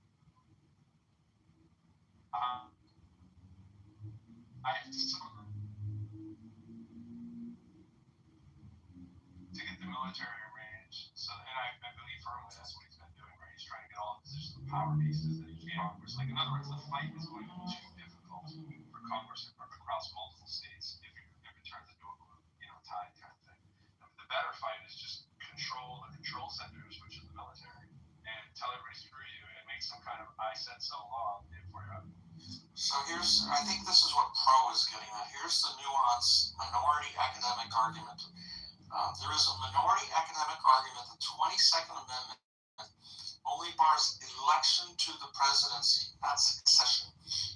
Former president could technically serve as VP and then become president again via succession, but this view is widely considered legally unstable and politically untenable and has never been tested in court.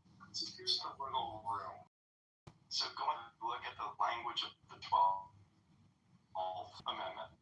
No person constitutionally ineligible to the office of president. So the argument needs to be, is that referring to the 22nd Amendment's language where you can't run or you can't be elected if you have done, X, Y, Z? Or is it only addressing the notion of, someone who's done things illegally that disbarred them from being president in the future?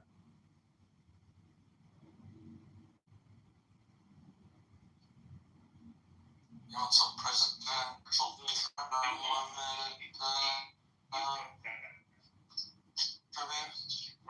Romney, or third term might be Barack Obama. Has the same issue. Exactly. So what's the total number of years? Whatever Trump does. Oh, she can run. Yeah, but if Barack Obama does whatever Trump does, Donald Trump also having to say, yes, Barack Obama can also.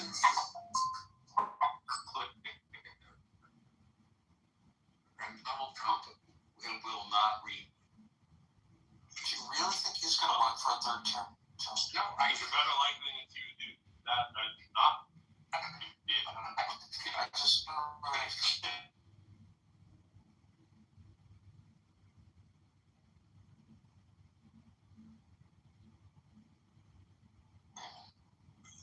no constitutional convention. Yeah, let's put it this way. Once again, I take that back a little bit to the extent that the Constitution is just a piece of paper now. Who knows what could happen? I suppose it could happen. The best chance is that he dies, that he doesn't become president.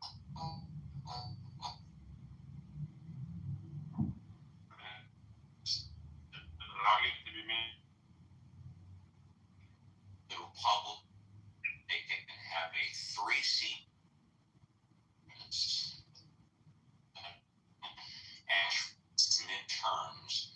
They always flip the switch. I think after the midterms, they're going to have a 20-seat majority minimum. 20 seats. So then nothing gets done for the remainder of 2 years. Hey, come on. Yeah, I know. I'm just saying that's my crystal ball. Well, I have an idea. They could impeach him. How about it? Let's impeach him. On what charges? Well, you need the Senate. You need the Senate. What charges? That's the least funny part.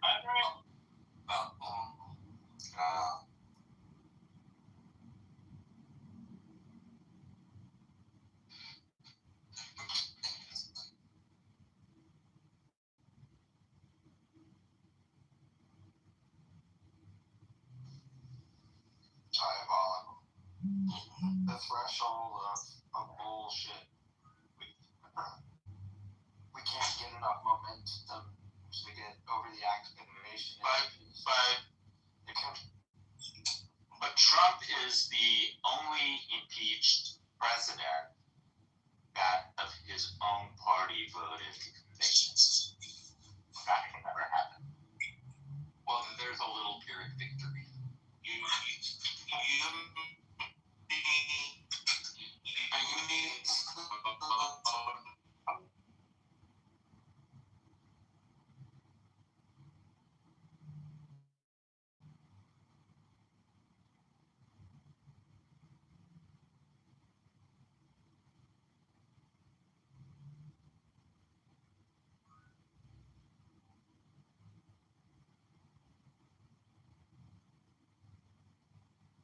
Trump impeachment. Orange type. Bro, you're really in the matrix. So what's the maximum number of years a person can be president? 10. Yeah, very good. Know your stuff. I'm a lawyer, dude. Oh, I didn't know.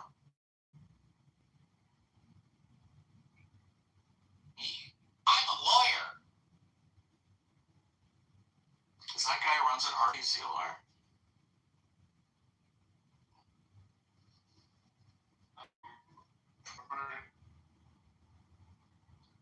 Oh, he? Yeah, I think he is. Oh, listen. License. No.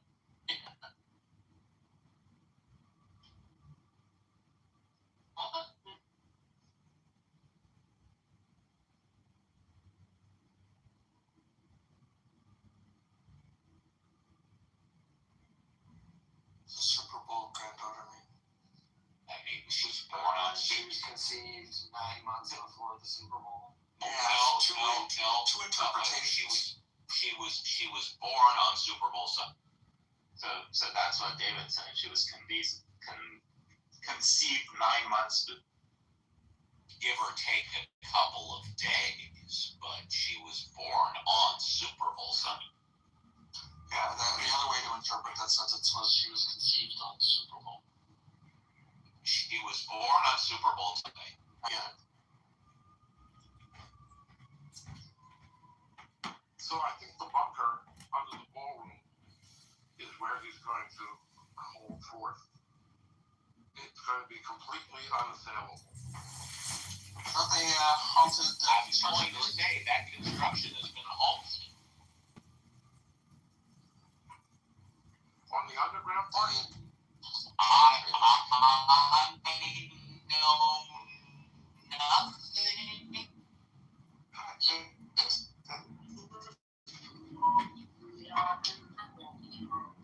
Yes, I only know about the above. I thought he was a developer and knew things. Why isn't that keep this one out of business? Construction to resume. The next hearing is set for June 5th and can resume construction until June 5th. This was from April 18th, 2026. I don't think they need to hear about it. I just think Continue on the underground part, I'm pretty sure it does. That's my impression. Yeah, Leon clarified that work on an underground presidential bunker could continue, but said most above ground construction must stop. Right. And have you heard what that underground construction is supposed to consist of? It's amazing. does it go all the way to Australia? It's exactly what you would expect. A small dick president with an inverted erection. So do you have any facts about it, Billy, or are you speculating? No, I just heard, this, Anthony, this, just a lot. That makes the president to hold off under that. A small.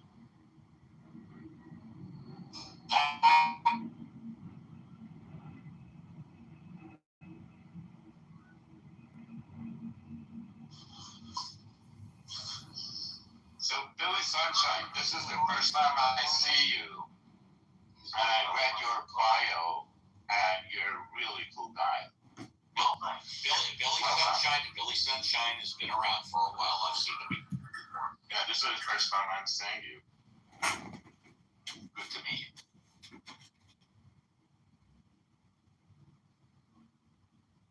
Can you hold your breath for 4 minutes, Billy Sunshine? So, Billy, do you remember Bob Crane as a radio host?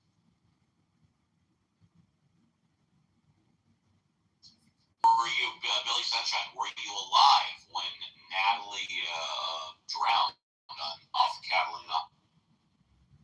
Well, that's a kind of a non sequitur for Billy. Oh, okay, all right.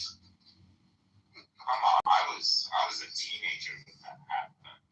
Well, I thought it was relevant since Billy Sunshine in the movie helped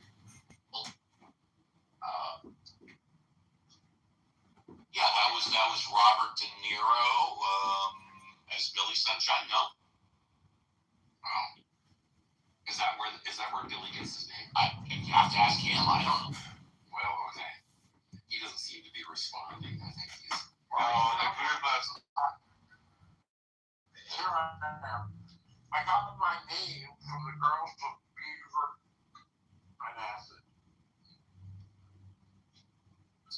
Did you hear my question about radio? You're a radio Yeah, guy. I know he was a radio guy, but I never heard. Where's Beaver College?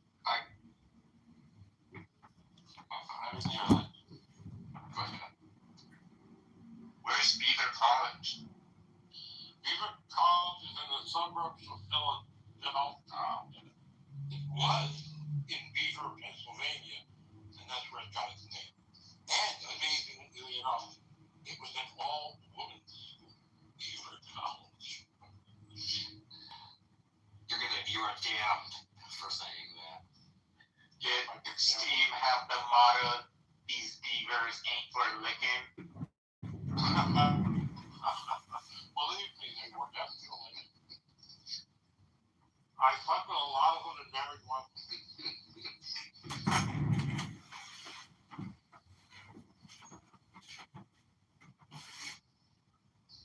I was the only boy at Beaver College. And I humbly apologize. I was referring to Billy Sunday, not Billy Sunshine. Billy Sunday. There's a great stand in Clubhouse that's never offensive.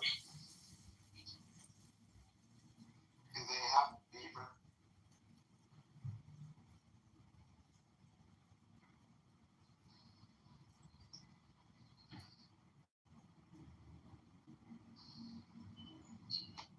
I was just reading about Bob Crane.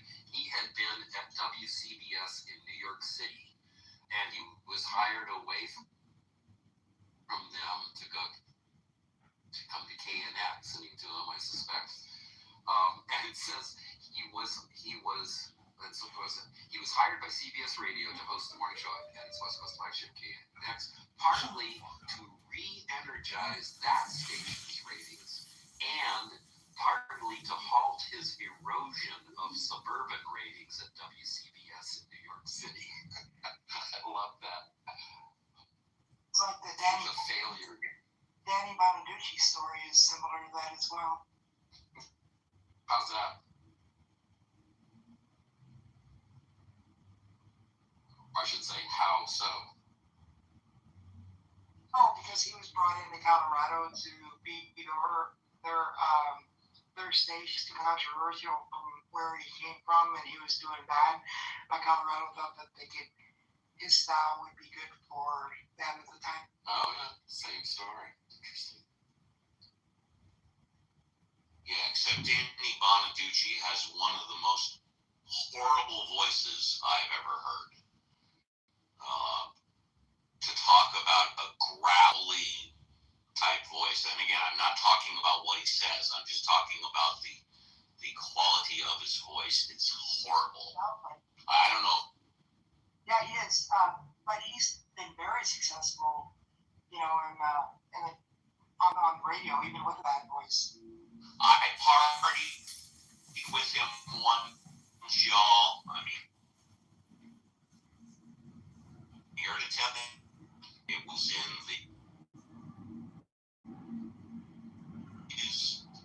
into his and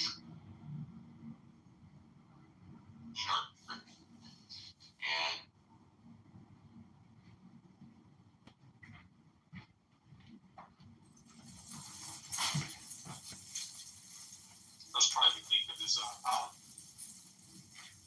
Yeah, I'm sure he remembers me. My wife works for Bob Dylan.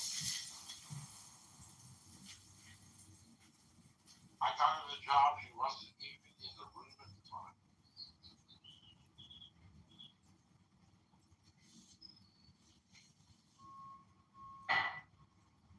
My older sister got backstage during a Van Halen concert. Neither one of them was Everybody agree. Thoughts so they get them before the Constitution is out. Let's hope so.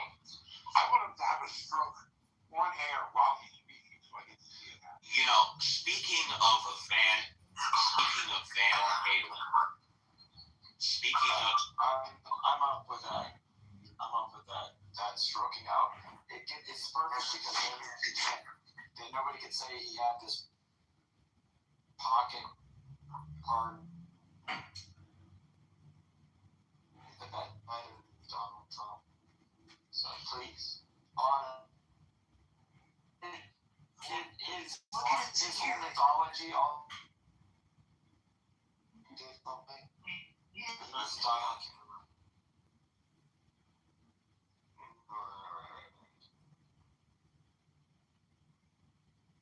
Well, I feel legal too, as I think we learned earlier. We can treat him like that, because then the call to demagoguery. It's happening, yeah. His name is on the paper. He will have his face on a coin.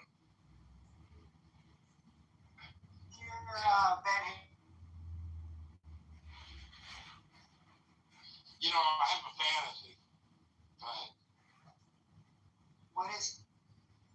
I have a fantasy about who, wakes up one day and he says, I made a promise to myself. I'm going to destroy everything with Trump's name on it. Everything he's built. Every website he has. I'm going to destroy it. Blow up that arch if you ever fucking build it. Let all the hotels know that have his name on it. You have 1 month to get your name off it, or I will destroy it. Oh, I like that. That's my fantasy. That's a good choice. That's kind of a Black Mirror kind of thing. So I was just thinking, John, what would be the the equivalent of seeing God? What would be the equivalent of international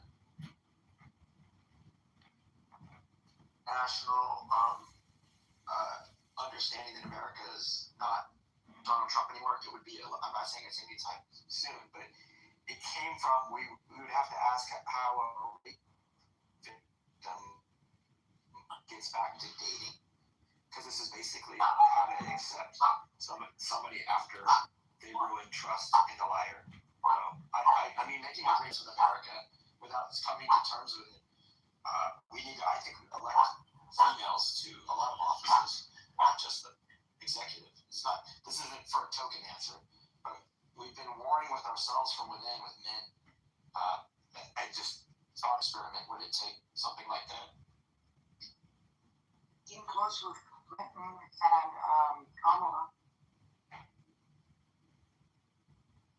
No, we didn't. We got Trump both times. I mean, we didn't come close at all. In fact, we have Trump because America is so misogynistic that I wholeheartedly reject coming close.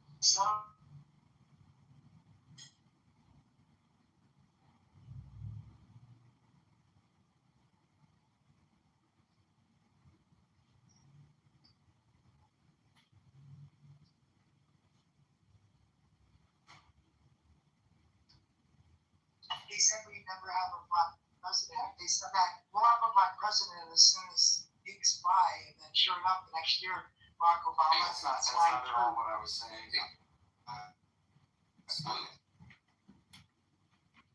I'm cheering on a female president. I'm not at all making anything like that. 2 times he ran and won against women. Rubio.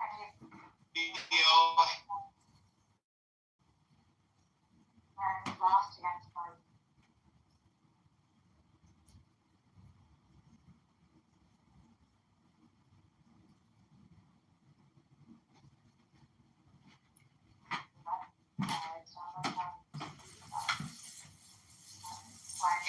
Hey, can I ask you a personal question? Where's the heat?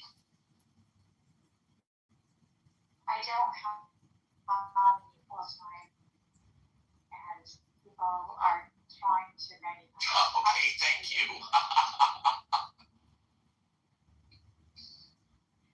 She's electromagnetic. She's not making a relativity thing.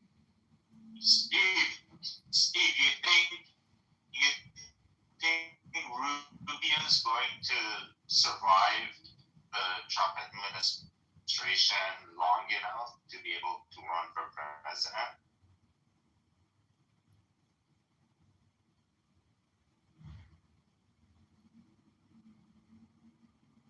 But just for that reason, I just want to point out, I'm pretty sure that what Tucker Carlson is doing is getting ready to run for president. Yeah. He's doing the Magyar thing. Yeah. What state is he from, please? What state? Don't know. Pennsylvania or something like that. I would think he'd need to run for senator first, but I'll check. Oh no. He certainly doesn't have to. No. Name recognition. Exactly. What? He's too full of himself to condescend to be just one of the 100. It's become a kind of a quiet parking lot, maybe even a graveyard for careers. I mean, what have they done, right? Almost nothing. Everybody knows they've done. I call it Grey Gardens. What do you call it, Marshall? Grey Gardens. That's because you don't like seeing things in black and white or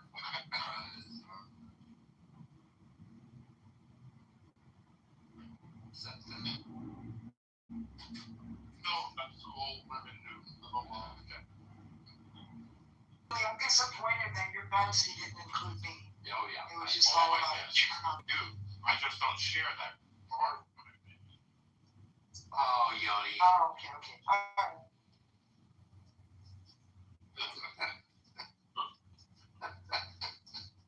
Trying to keep the girls happy. For college. Not really. Billy's be.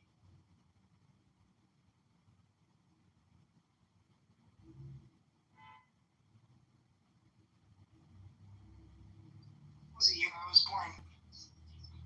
Wait a minute, did we offend E? That's why she left. What happened? Oh, I don't know. Hope not. I didn't mean to offend her, everybody, if I did. Well, I'm going to blame you for it, Steve, if that's what happened. Why would you have offended her? I asked her where is the equal sign, but I'm equal to him.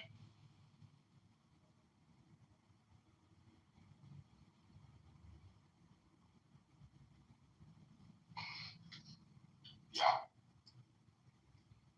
Alright. An all lives matter kind of a guy. All lives matter.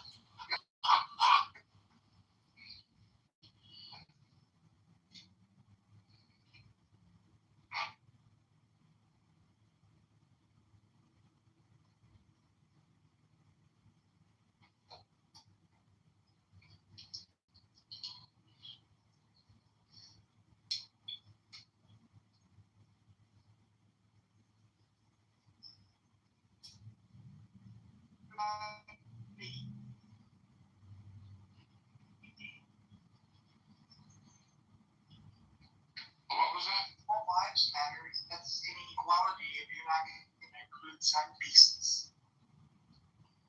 Oh, I didn't think he said all wives. Oh, I thought you said all wives. Okay. Quiet. Oh, sorry. I was going to my dog. I mean, Love that. he's just sitting here growling for no reason. Quiet. Tell him to sit him at the chair. Calm yourself. Quiet. Really, you didn't hear the sound My dog. earlier. Read it up.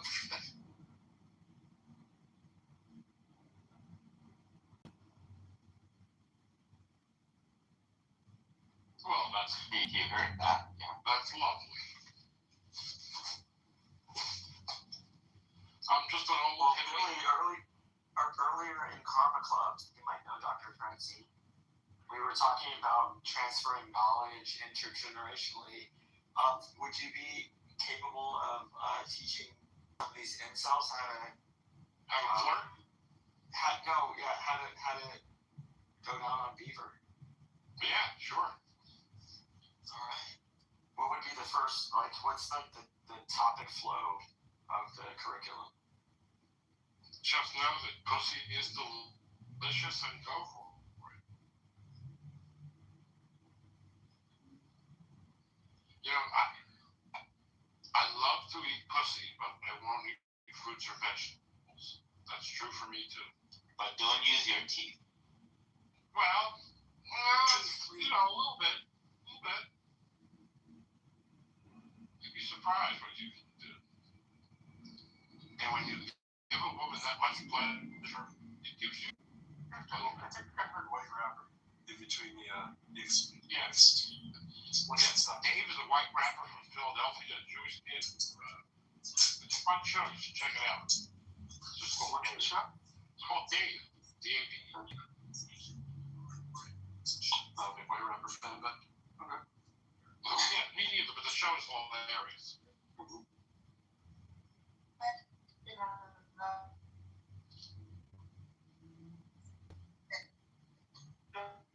What is it? Another.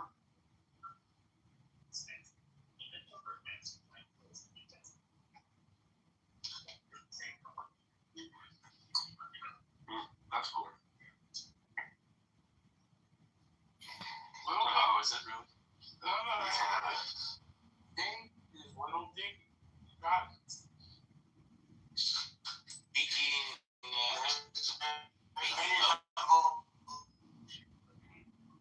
That's pretty ridiculous.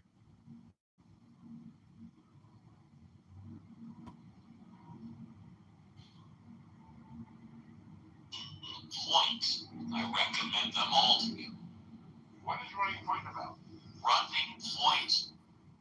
Who's the daughter of oh shit. Well, it's the fiction. I love that.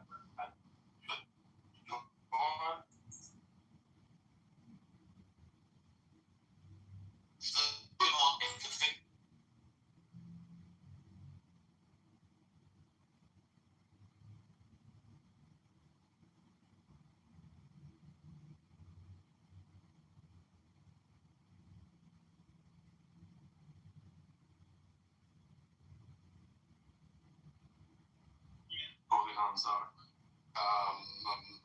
Goldie Hawn and Kurt Russell's daughter. Yeah. I knew you were going there. I can look it up if I have to. It's the original. Okay, I'll look it up. Fine. No, it's not Drew Barrymore. Almost famous girl. Almost famous girl. Yeah, almost famous girl. That's right. And the answer is Kate Hudson. Kate Hudson. Thank you. Yeah. It's season 2. Just from last night. Kate Hudson is playing arguably Jeannie Buss, modeled after the Los Angeles Lakers. It's season 2. I like it. It's sort of like a quasi comedy. I just like it. You guys are good tonight, I think. Yeah. And then the Hulk Hogan, I think 4-part or 5-part documentary started. I really like that. I started that. Eat a little dinner, leave you guys alone for a bit, and all stuff. Look at the mood. Really, you're like someone who can say I too. Can you join the club? AI is going to look at all the species that have gone extinct because of us, and they're going to decide to get rid of us before we. That's right, in the deed. Yeah, that's right on, Brad. The way they're going to do it. I told him not to lie. The way it's going to happen is very simple. It's going to open the doors to these labs where they're growing all these really dangerous viruses, and that'll kill off most of us. Leaves just enough of us to be their slaves. Yeah.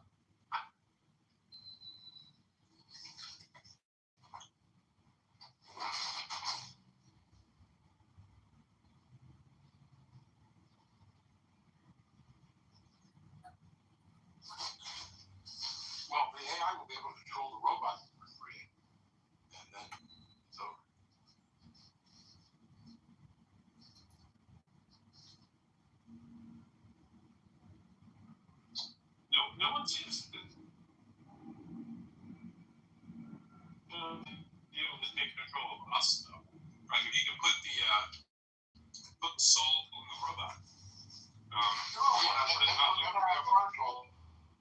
You don't think so? You don't think we can get?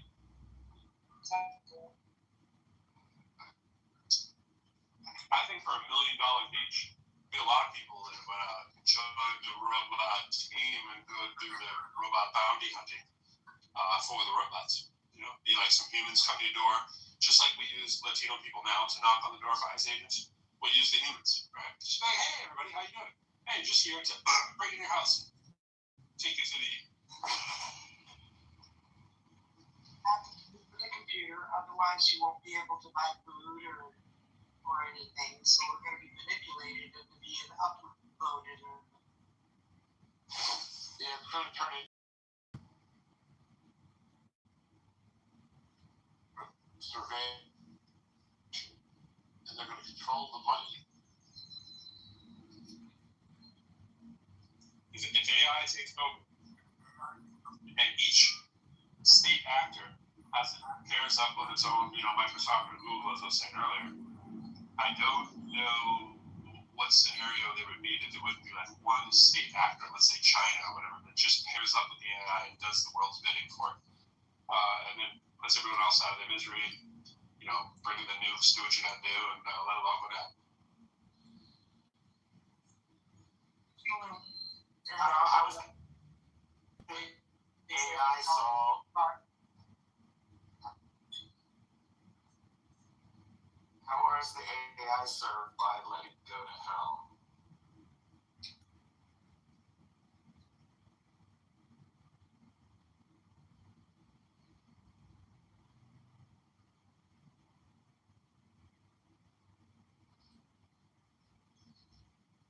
Buying ourselves.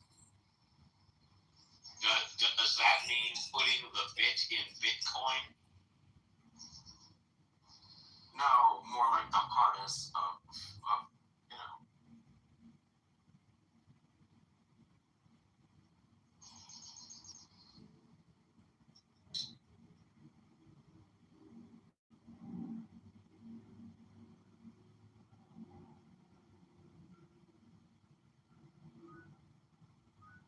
Maybe treating all our machines nicely so that when they take over, it don't treat me as their thing. I've trained it to keep taking. That's a good strategy. But I'm willing to lay 100. I'm gonna lend 200 to 1, which all human conversations recorded the train AI into the future. $5 recommendation about Rubio. Bro, you think all 25 of us are going to be trained? No, I think the 10 billion people who are on Clubhouse right now are doing a good job. Yeah. You mean 10,000? No, there's millions of people on Clubhouse. 2,000. Yes, 2,000. No, there is. I can find you 10,000 or less. Yeah, but continue to find 10,000. I can just do a screenshot. oh my god. When's the last time?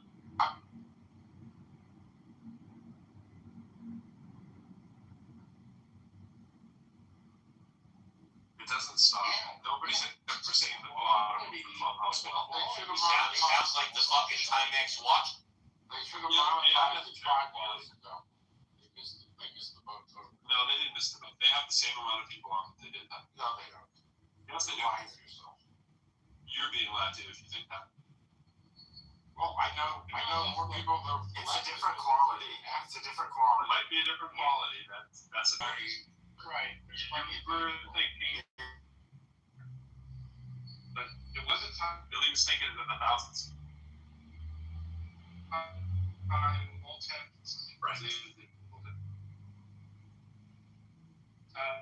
Silicon Valley and thousands. except you can go through for that.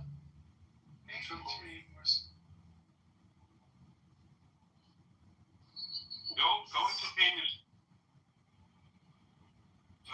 See how long you can scroll for, and watch how many multiples of room have well over 50 rooms that have like well over 1,000 people, and I've only scrolled a couple hundred rooms. Oh, so what? Trading from us? Not a couple hundred, more like high hundreds. But what's that? But why aren't they at the is there none of it? Religious rooms that are going in all 24 time zones, or maybe not all of them, but many of the time zones. There is a religious room, just like religious rooms going on. They're going on around the clock. Those are some of the biggest ones. And then there's international rooms where everybody from country X, who's an expat around the world, gets into their rooms, and these are well into the hundreds. And your algorithm will stop feeding you English, and will start feeding you other people. Put the room titles in your I think it's interesting that we have this big Iran thing, and the rooms that talk about that. A better question would be, how come we cannot filter the clubhouse room? I don't have a question. I don't want to. I have because they can keep you on without doing so. I have such a suggestion for Joe if he comes in the room. Let me look and see if he's done it. No, he's not. But when Joe comes in, anybody want to slide in this idea first, you can. I think the number one thing that they're missing the ball on in terms of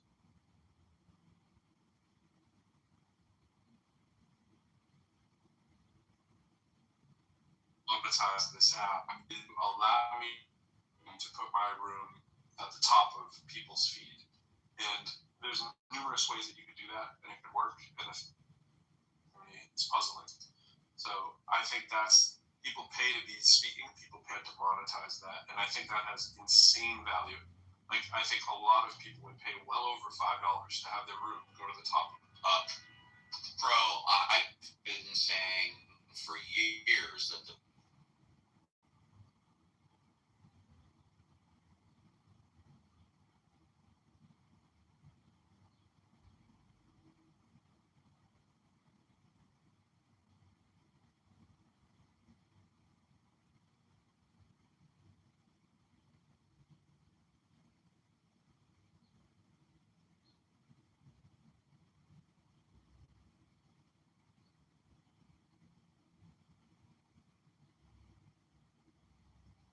Guess what we're going to do next week, guys? If you want your room to go to the top of the banner, like the top for everybody for 10 minutes, you can pay X. Or you want it to go to the top of the room just for the people that you follow, you can pay Y. Or for the people that follow you, or people that have similar interests like you, pick the algorithm.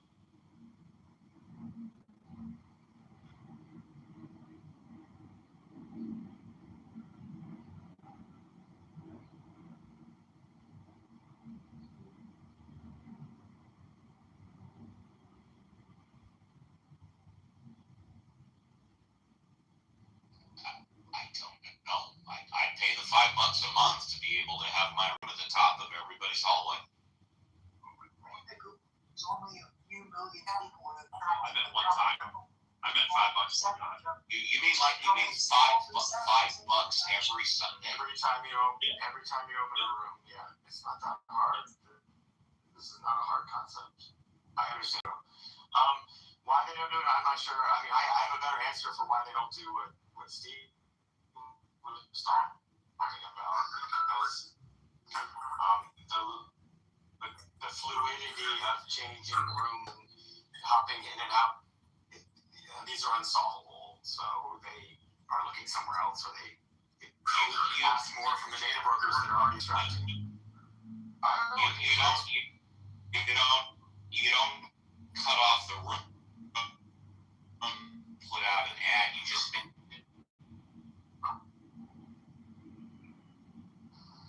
I always thought whatever room I'm in, that was the top. Yeah, it doesn't work that way. I mean, it could, but it doesn't. Everybody, whenever you get into a room, Billy, we all get a notification. That's what I thought.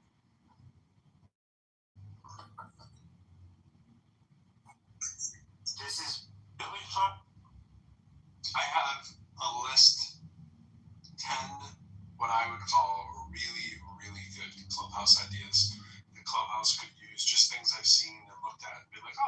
to do this. I'm not going to say all of them, but most of them are so common sense that it baffles my mind that they're not doing it. It has to be like they just haven't hired a person to think about how can we creatively monetize that. I mean, I think the idea is $1 million ideas that I have for this app, and I don't get why they're not doing them. I think you'd hire anyone to sit in a room for like 2 hours a day and come up with these ideas, and you'd have more than enough. Your room was being broadcast in another room. I took a screenshot of it. Somebody named Alice. It's false. Somebody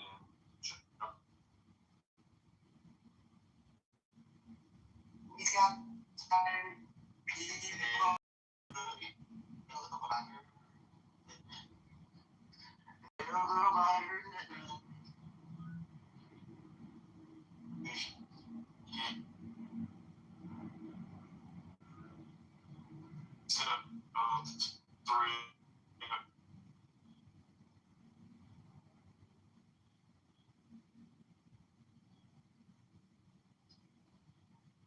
John, I am thankful that it's proof that he's not masturbating at the moment that he's in the room. Like, that's proof of, that's a proof of like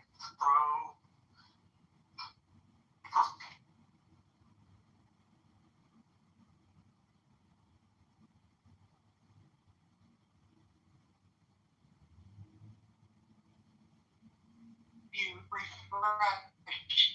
You can look at my profile.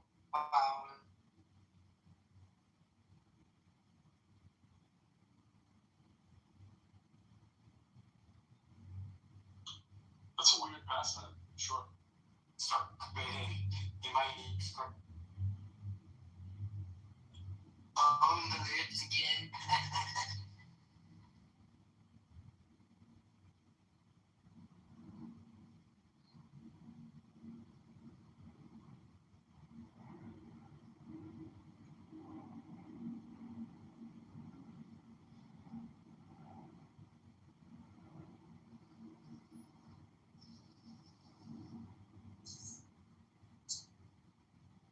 Oh, your replays aren't on. His are. Well, that's cool.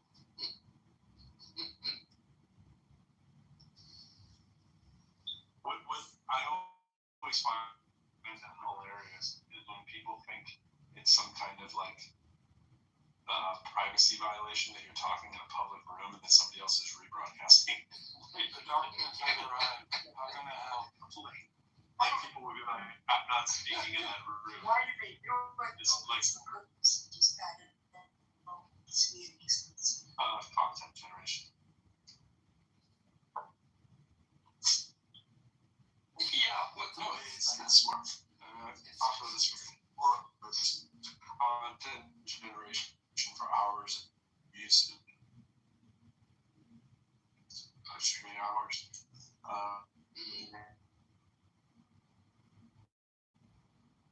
Just the easiest service of working hours for stuff that you actually. It doesn't, no, they don't need to, but I mean, it in other words, as long as you have a live video that's feeding that has some content, then he doesn't have to create the content. And I mean, the easiest thing to do would not yet, but once you hit the right hours, like he has 1,000 followers, I think. I think he needs, I don't know if it's, I can't remember if it's 1,000 or 2,000, but once you have your 1,000 followers and your 50,000 hours of content, then you can monetize your channel on YouTube. I can't remember how many hours to do this, whether it's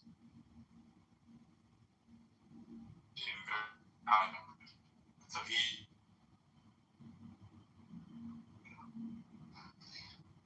which actually have to watch it. That would be different. You actually have that content. Yeah. But why not?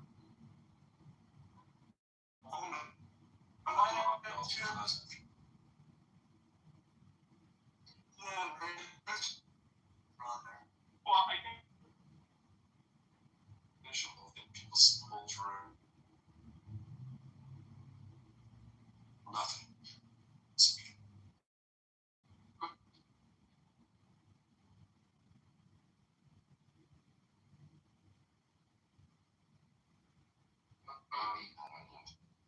Whose room are you talking about?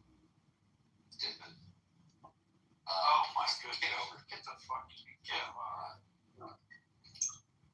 Always in Kipman's room. That's just the thing to assume when you're club. If you missed a copy of a show, go, oh wait, I can go to Kipman's room. I can hear it. Yeah, that's true. Yeah. They're all archived. Right? It's like, Crosses like 400 pages or whatever. Hey, Dippin could work. Could have some valuable services for some people if you actually streamline that.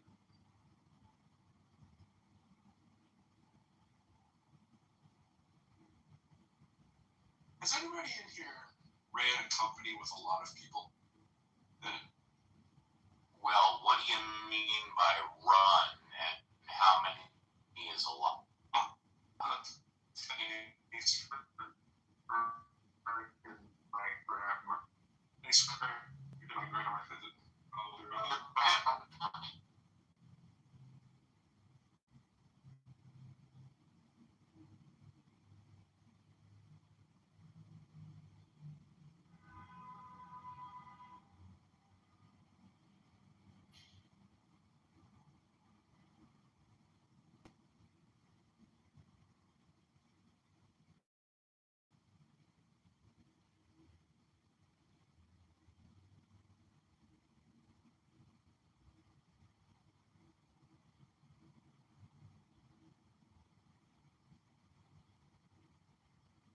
Once again, it depends what you mean by run the company and how many is a lot. Does anybody really be what do you mean by it? Answer's no. No, I have not. Okay. All right. I'll take you. Bro, if you pay for that membership account, can you kick out people that are anonymous at that point? No. Billy, I don't think he can be more noisy, so I'm going to help you out.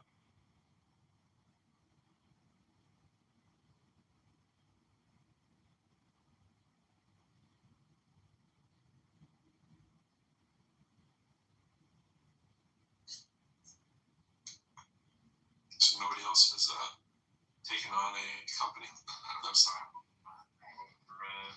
No, boy, one person. But it should be a little more good.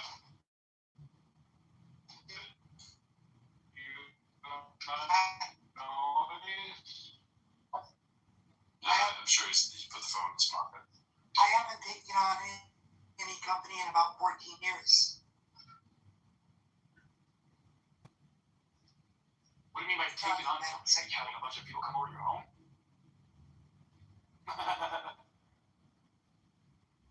How many can you take on when you do take them on? Have I? Yeah, what is your Yoni?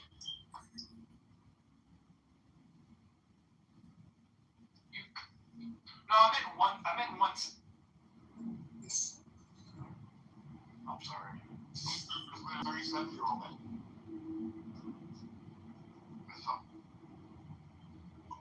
Wait, did I incorrectly? I was thinking you're hot. No problem. Sorry, but what did you say? No, I was just telling Yoni. I know I was with a 37-year-old girl. I don't. Wait, hold on. When she was in the back seat of your car and you were driving her to her destination, where she said she wanted to go.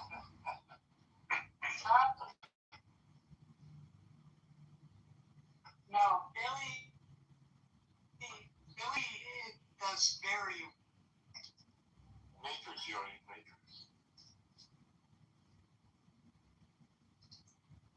And she wants to do it again.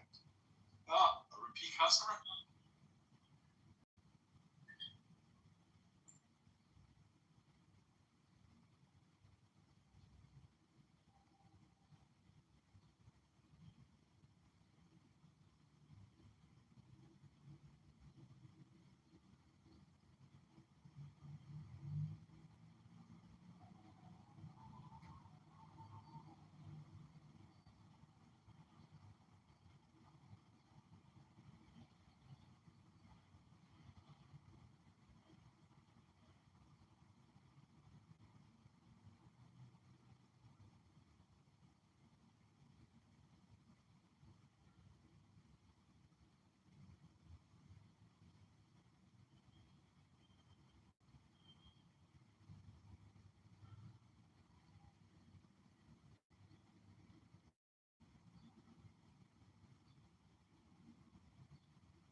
I didn't forget the premise. Have you ever run a large company, or I forgot the other half? Any decent sized company, really.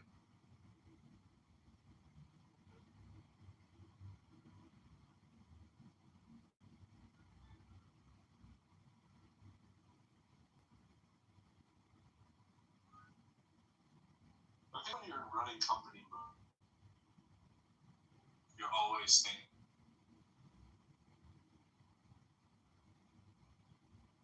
The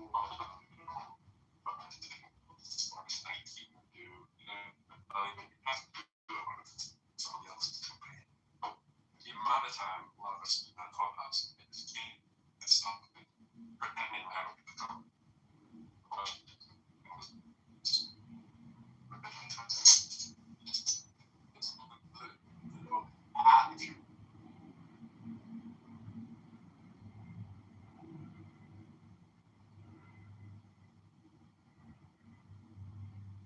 I don't think people have asked these questions sometimes.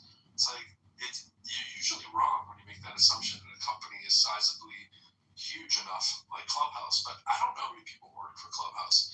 Like we only know of a few people who are front facing in Clubhouse. It's like I would assume there's a lot of people, but maybe I'm wrong. Maybe there's only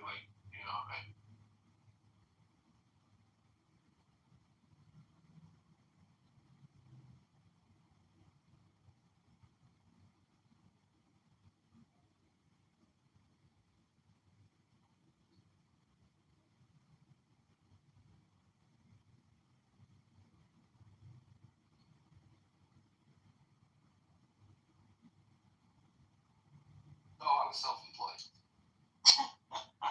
Well, I think the wrong thing about Clubhouse. I looked it up, unless there's only 3 million active members, and it's not only a small percentage of that actually use the app.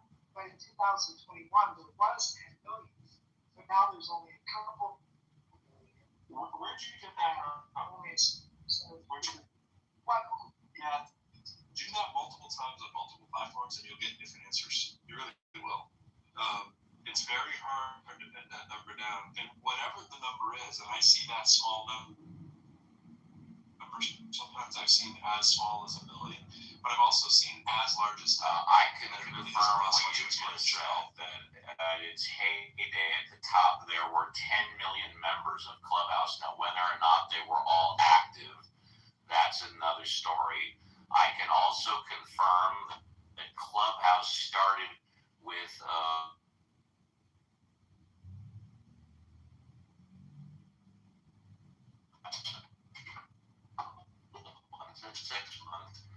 with dollars and got up to which is the over $400 million.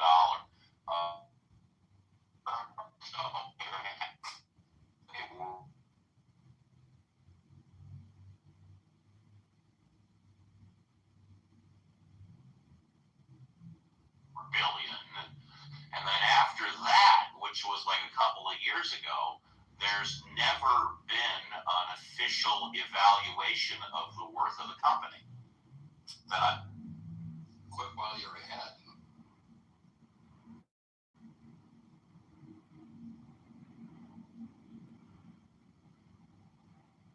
like Facebook, Twitter, whatnot, of somewhere between 1 and 4 billion. They turned it down, and I'm not aware of an official evaluation. And of course, up until they started charging,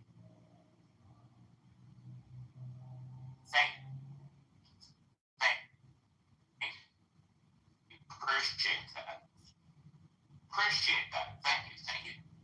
And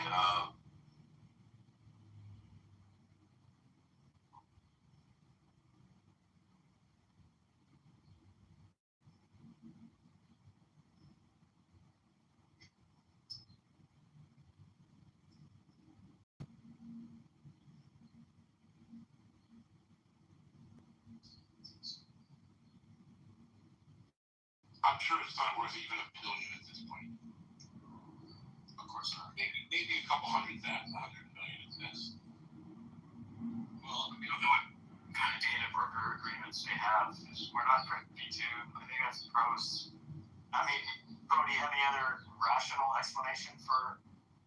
Well, what we are privy to is that all of us have a gun. You're the last term of service that they can use our voice in a way they choose up.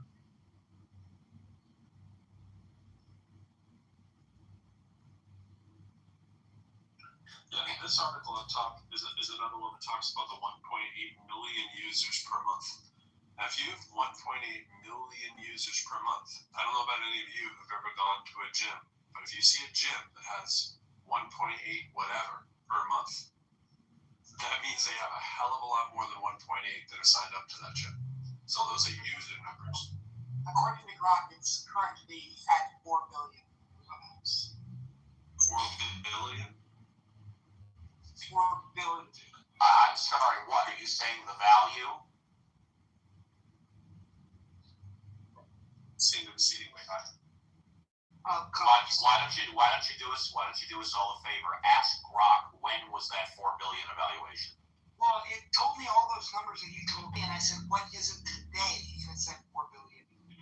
And can you follow up and ask Grok, when was the last official 4 billion evaluation? Because as we all know, when we use AI,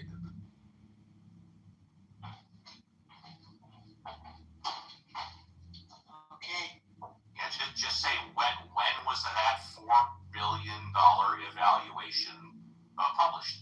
When? Oh, shit. It was set in 2021. Exactly what I thought. Thank you. Okay. Good get. Hey, I'm here to help.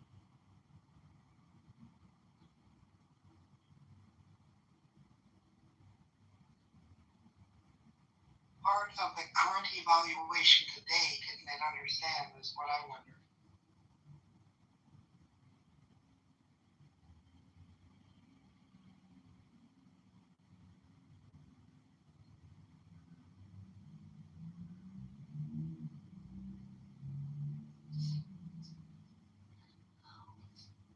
Or pardon me, evaluation, as I was corrected. There's no model in existence that I can think of that has a no revenue generate. I mean, I realize it makes a little bit of revenue now, but it's so nothing. It's not even worth talking about. But there's no business model out there that has an almost non-existent revenue stream and just lives off venture capital just because it's fun. You know what I'm saying? Like, and then it leads directly into the guys.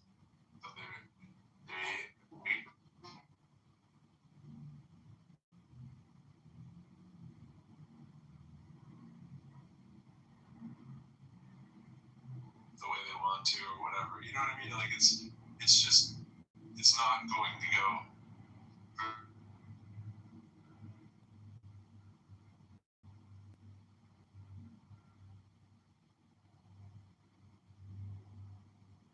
Did their profits for decades. Pro, you are 100% correct. Up until a year ago or whenever they started charging this $50 a year, they had zero revenue stream. Yeah, that's unheard of.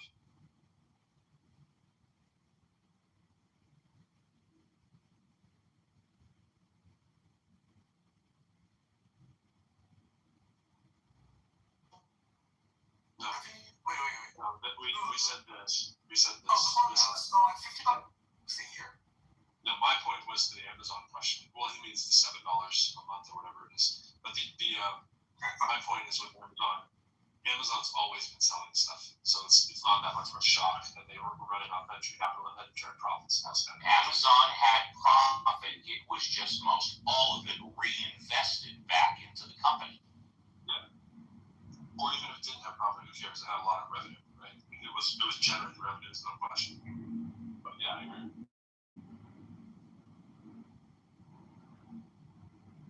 Wait, so Clubhouse, outside of the investment venture cap stuff, it's never been sold? No. I kind of thought it had. I thought back when, okay, well, I was just wrong. When they changed from clubs to whatever they did, the whole ace thing, it seemed to me like they were trying to commit suicide. And I thought, oh, maybe somebody bought them, and the people who still work there are just trying to kill the company now. Because that's what it seemed like was that. It still seems like they're trying to commit suicide.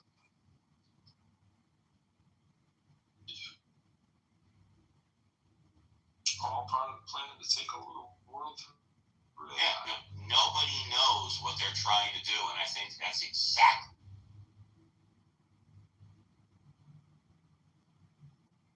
None of those guys are dumb. So whenever people do the Dunning-Kruger kind of thing, like, yeah, they're just a bunch of dummies, but it's just odd that you sit around and you come up with all these ideas that they should be doing or that they could easily do, and they're not doing. And it's like, what? You feel like you're in a movie. You know what I'm saying? Like that.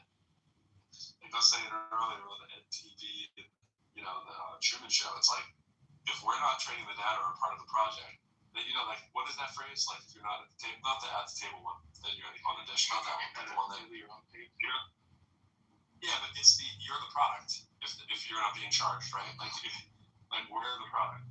If you're not paying for the product, you are the product? Yeah, and we're definitely not paying for the product. So techno-feudalism, Giannis Youngbatsky, he has a good video on this, and he explains this, and he calls it techno-feudalism.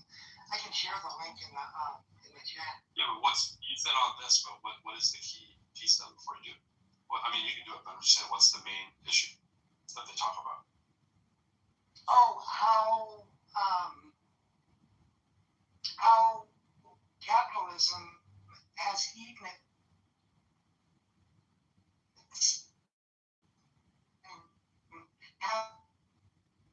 And how all that's evolved from conditioning us with these algorithms and stuff. But Yankees, I only watched it briefly, so I don't have it. But what I shared it with Sam, because before I dove into it deep, I wanted to get his opinion, which I sent to you in the back channel, but I'll send the messages in Victor brings up a good point, too. You also have to consider all the ideas they shouldn't have enacted that they did. There's definitely some good stuff right there. It's a good point. We all have seen a lot of that.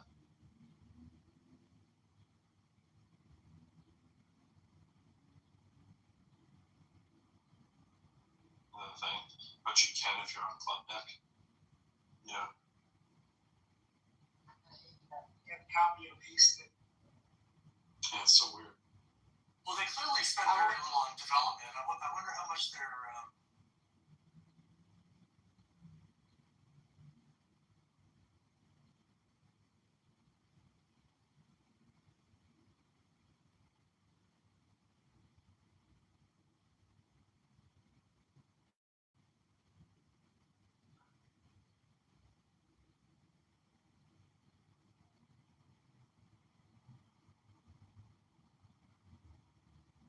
If that's not one of the greatest voices ever to narrate a video like that, my gosh.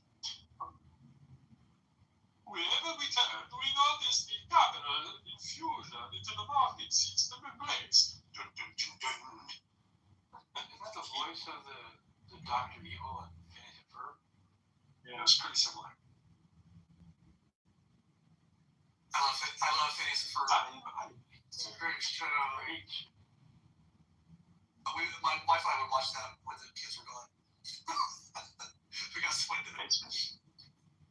And speaking of great shows and random things, this is a great picture from my childhood, really, really way back.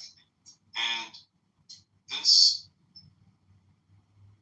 is what was going on in, I want to say this is 1979, 1980. This was a store across the street from the window that I sat in first grade. And it's called Fred's Country Store. That's what I saw out my window. And Fred's Country Store is owned by a Greek guy. And it made like incredible custom sandwiches, and it was like nickel.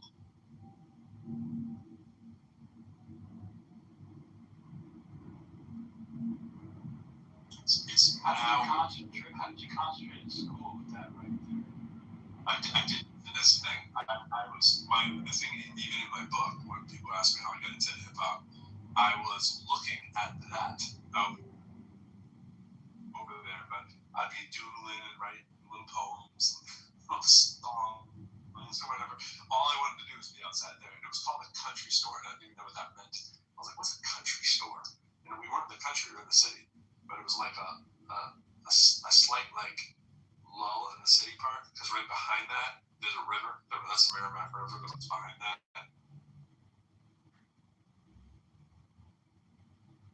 It's sort of like not on the banks of the river, but it's behind the river.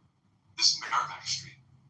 This Middle Street, which is kind of parallel to the lines around it. But anyways, that was an amazing thing to have across the street from your school. But yeah, that's how I started not paying attention in first grade. I don't blame you.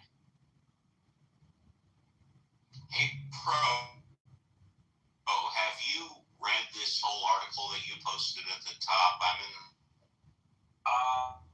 Mostly, yeah. Now, And I read this article, and I pulled it up, so I don't know if I read your word, but I very well might be wrong, but in looking at it, and I know it appears that most of the information and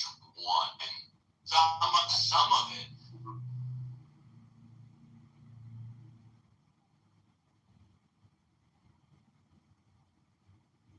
I assume that when it says anything that's about like currently, the currently probably reflects 25 is what I've assumed with that, but you're right, it's almost all 21 points and 23 points. It is worded in a way that it's hard to tell. Yeah, and it may be done that way first. Yeah, I just assumed it was like one of those many articles that want you to update it. But it does not say the word updated, but it does say 25, you're right. And in fact, I'm looking at the graph. It's about halfway through it, and the graph. I mean, if someone, and we're all aware of the 10 million numbers that we heard, right? But we have no way of verifying there really were 10 million people in here. But let's just assume there were, right? Actually, for a second, assume there were. Assume that someone told you back in the heyday there were millions of people in here, and let's say millions was like 2, right? And then today somebody said to you, "There's nobody on Clubhouse anymore." Wouldn't you be stunned to learn that there actually are millions of people still on it now? Who's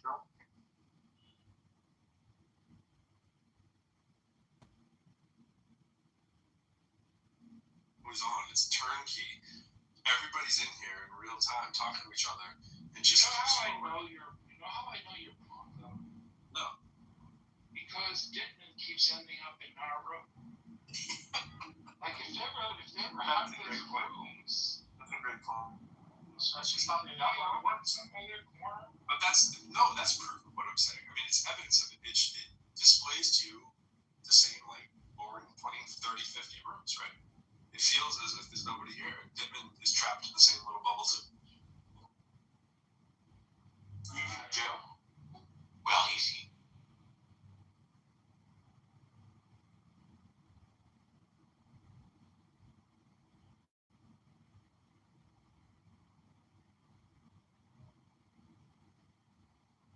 Find something that's in the multiple hundreds, if not the thousands, and see how long it takes.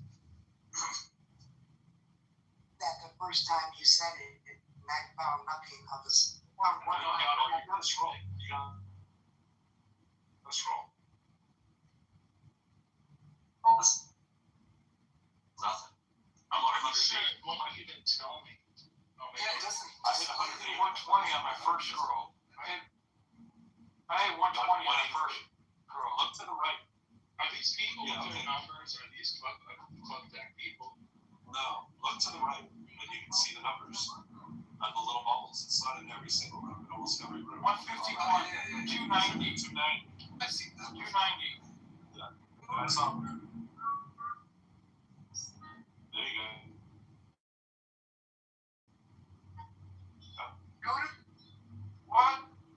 see the 2003 cartoon. That's like what? An Islam room or something? 126. That's 289 with 2009. People, this has to be what I'm talking about. Other parts of the world, probably a religious room or a culturally based room, right? They're just everywhere. 185.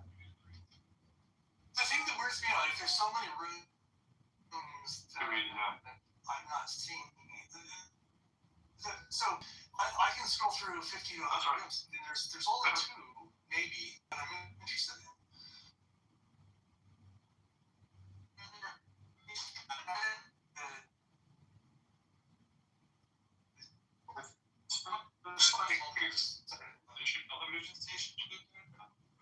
No, but the television station is fixed. It's not. It does. You know, at this point, I think Clubhouse knows a lot.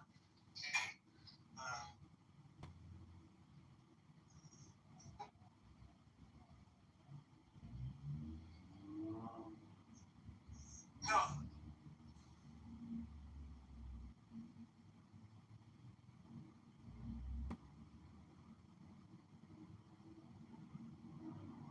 I think they're actively hiding things that people might be interested in.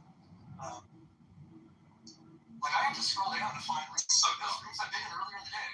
Sometimes, and this changed recently too.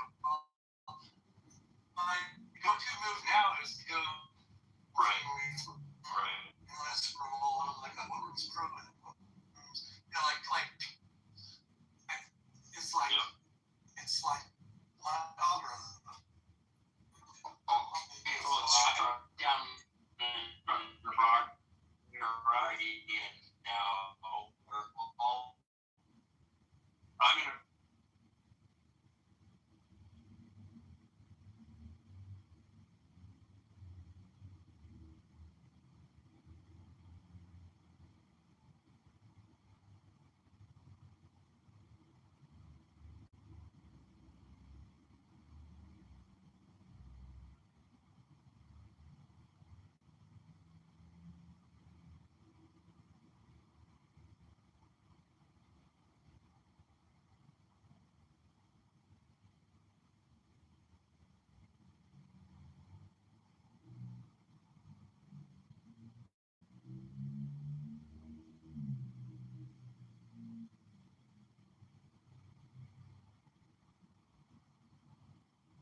Bro, I'm ready to scroll by because I'm clearly. I was just like, you know, doing my fingers, scrolling up as fast as I could. On your phone, John? I don't want to hear it. So I was listening to your time too. The login from Club Deck and have my own app where I can basically just map out the API. I could get probably a running sense of the number of users. Bro, I've been scrolling the whole time. Now I'm at 145, 5, 6, 15, 10, 9, 3, 5, 11, 7, 2, 3. Right? You go through gaps, right? Then there's a lot. Right. 4, 8, 6, 2, 11, 5, 3, 4. And then 28. Then there's ones that have like tons of people in the low levels, but there's no number. 2, 5, 4, 2. You know what I'm saying? 2, 4, 6, 8, 4, 2, 18 scrolls. Just 18 scrolls took me to the very end. No, it didn't, bro. There's no way. No, John gets like 3 things. John is like flat or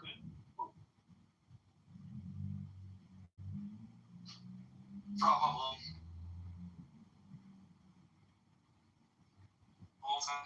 You got 2D.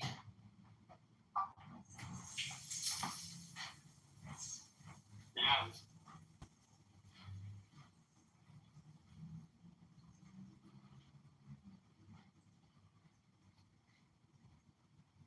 I don't know what it is. I saw 292 up there with second scroll or something. It's a weird time of the day too. We're getting our European friends here, probably coming in around midnight, 1, 2. it's not a great time.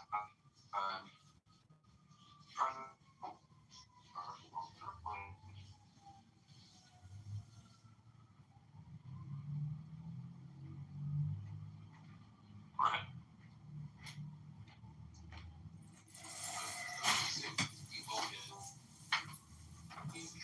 I went like 800 pages down, and now I finally saw the Terror out of house, which I see what that.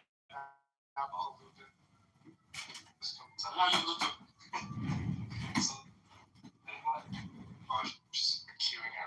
I have not. Somebody was saying that they were having some issue with audio injecting, like from 30 seconds. Oh yeah, I had that happen too. Okay. No, I had the weirdest one the other day on Club Deck. Club Deck gave me some weird glitch.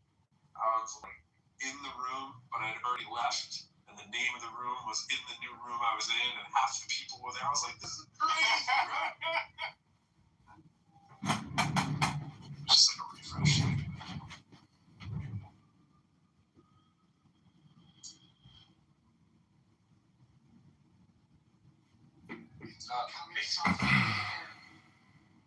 Basically, I have some limited features on my app currently, but you pretty well can just use a proxy and map out the API and just figure this kind of stuff out if you really wanted to. I don't think it would take too long, but it's an interesting thing to think about. There's different ways. Of course, we just have a subset of information. We don't know. There's just ideas of has it truly increased, decreased, uncertain.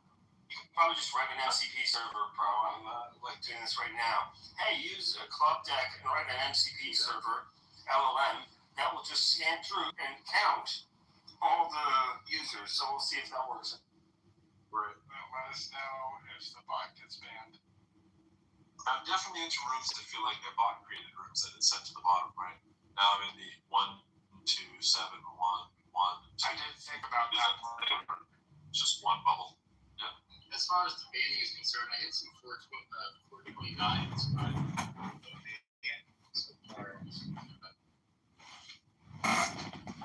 What? Then there's these weird ones where you can clearly see there's like table in there and it says 2, like all the time. 3 days ago, 420. This could be artifacts of, or remember how, and sometimes this still happens, well, like Friday or Saturday nights, the glitches are higher. I love that the room titles are all given to you in English, but they're not English titles, and then you like this one I just read. I can send thou 1,000 times. Network to win, promote your business. 30 mint only. You can't lose if you do. Wreck your fave songs, P song name 24/7.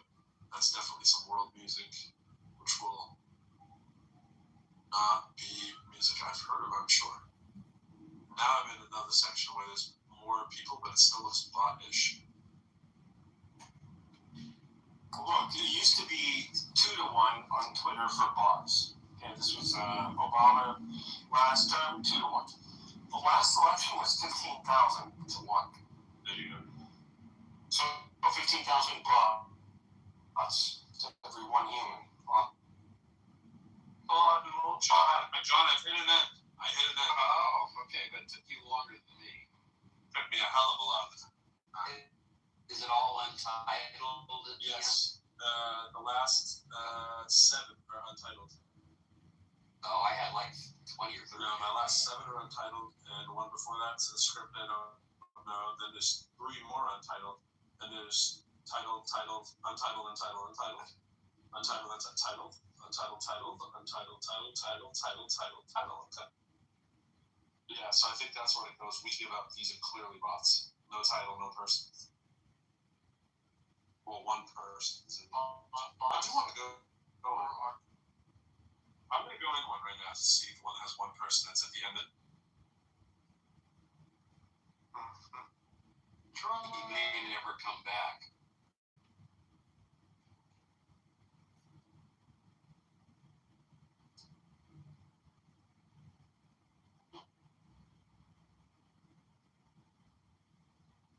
Well, there's an investments. Yeah, but he's going to merge it with SpaceX. He owns about 10 of SpaceX, 20% of Tesla, and then SpaceX and SAI merged.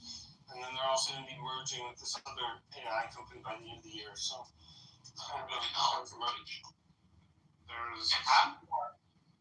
And then it immediately makes you, of course, if I wanted to find that room again, like, good luck, or anyone.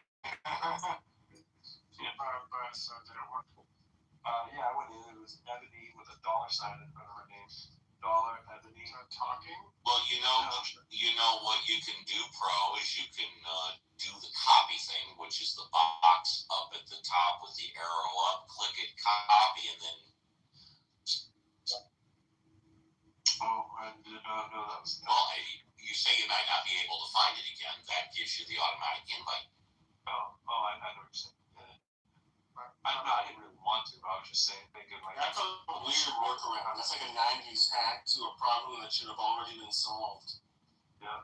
Well, I use that one for all of my mod squad, which is about close to a dozen people. When I sign on the weekend, I copy it and I send it to everybody. I just send it to the text, so I only have to send it once, and then everybody gets notified. I report my own house 3 times. No, I'm kidding. I report myself with another account. I wonder what would happen if you report your own house. They'd contact you and be like, what was the nature of that smoke? Like the distance was the problem, you see? And I did not like. So we don't need to know that. You should. You're good enough. You're smart enough. You deserve it. And you deserve to be on your knees a couple of times a day. What the fuck was that? How are you jerking off on your knees? He said okay, it's a play on words. He said he praises himself. He's on knees, hands. Oh, he's congratulating himself. Don't you love that chant? It is right to give him thanks and praise. Like, as if you need a reminder that it's right to give him thanks and praise after you were done in the church of your choosing. It is right to give him thanks and praise. Freaking robot.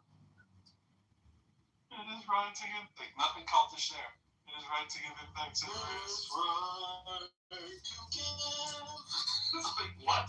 Why are you guys singing this neuro-linguistic MK shit? What the fuck is going on? That's exactly what it is.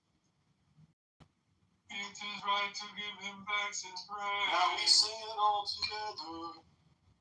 Catholic Church is just really weird. It's just, the more churches you go to, the more you realize the Catholic Church is very cult adjacent. No, say a word, like if I never did anything with my life, I was like, I'm gonna go be a priest at the Vatican, wear slippers and a dress all the time, and just read good books that nobody else can.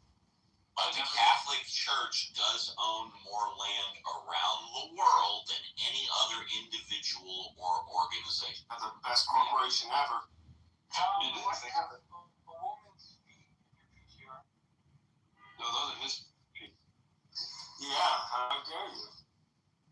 Those are your feet, John? Did he leave? Oh, he left. He's like, I've revealed my toes. No. Hi, puppy dog. You guys should all have a Cavapoo. It's a doggy-dog world. If everybody had a Cavapoo, it would be a bad place. They're just like humans. They're little live stuffed animals that stare at you and read your emotion all day and just want to follow you everything you do. I've had dogs all my life, and Chihuahuas are the biggest sons of bitches.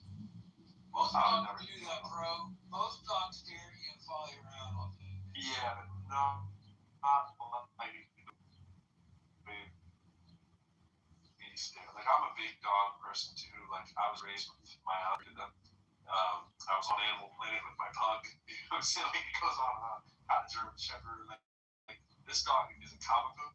And this Cavapoo is like it studies your like emotions, and then it goes and hides stuff around the house for itself. Like so, it was. And now I know its schemes and its tricks, but it's one of those dogs that hides its stuff and then puts its paws over it to hope that you won't see it. It's that level of smart. You know what I'm saying? It's like, no, I don't have the pen under here. Why would you think that? With its hands crossed over the pen as you walk by. It's like that kind of stuff. And it's like, oh, you little crap. And she acts like, oh, nothing. No, I just happened to be sitting this way, just covering up the pen. And you're like, you took the pen. And then she slowly creeps into my bathroom because she knows I'll kick her out there. She walks like she's a spy.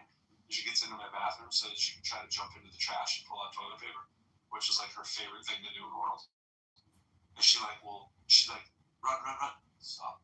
Walk really slowly across the It's just crazy. I've never had dogs do that before. Now, dogs can be sneaky. But... My dog grabs my towels all the time. Oh, yeah. Yeah.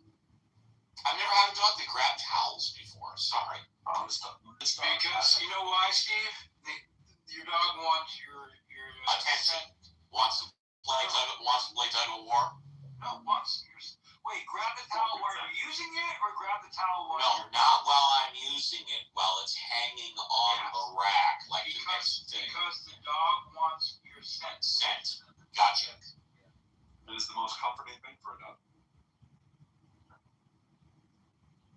Like, if you dirty clothes on the floor, a lot of dogs will hang. Oh my god, my dog lives in my dirty clothes. She waits for me to open the dryer just so it's clean clothes too. And as I'm throwing the clothes in the dryer, she chases like each one in.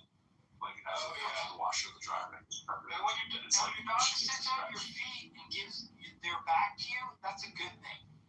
They're looking out for you because you are the leader of the pack and want to watch out for you.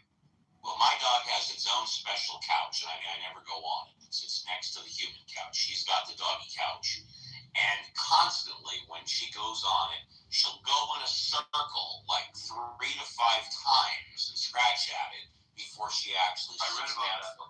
Yeah, and I asked my dad, because, you know, I've had dogs all my life, and my dad's had dogs kind of twice. Because that's instinctual from when dogs were in the wild, and like not digging a hole, but digging an area where they could live in, is that they would dig the hole, they would go around so they'd be able to sink down a little bit. Yeah, I watched the whole thing on that. It wasn't that long ago. I saw the same stuff. There was a little bit more to it too. They're also, because they're vulnerable when they're, you know, sleeping or whatever, like most things, they're also scanning the perimeter real quickly. So it's a vestige from that. They would go around the circle, make sure they see everything on all areas, and make sure it was a safe spot. But yeah, all that stuff was in there. Yeah, same reason why they do it. They circle before they poop too. Yeah, same thing. They're doing the same thing because that's when you're most vulnerable. Not a bad policy.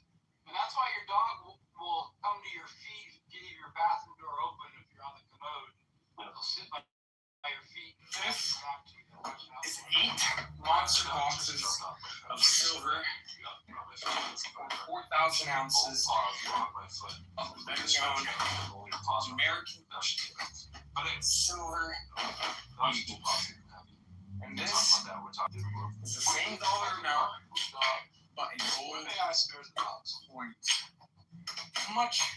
Much lighter, easier to store, easier to carry, and a lot easier to sell. Which one are you guys choosing and why? This is 8 monster boxes of silver, 4,000 ounces of the better. Use the AI robot to take care of the dog after he dies. It's called Fitch. It's a Tom Hanks movie. It's really good. Yeah, but like the people who actually hang robots. So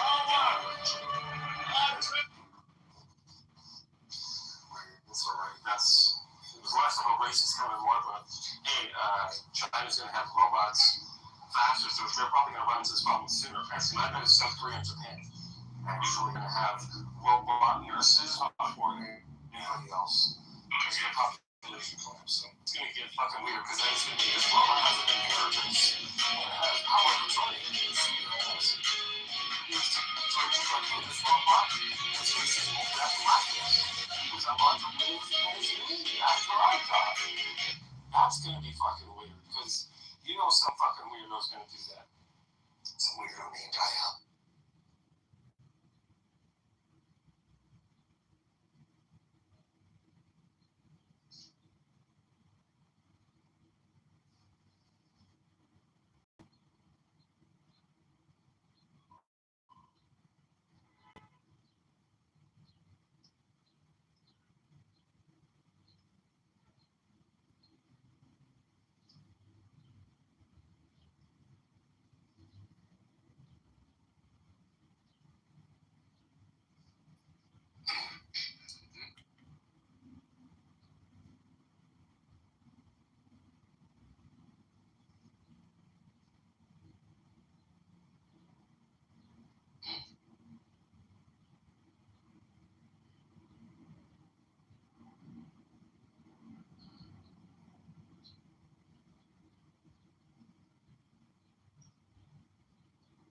There's a robot article from Stanford on robot nurses.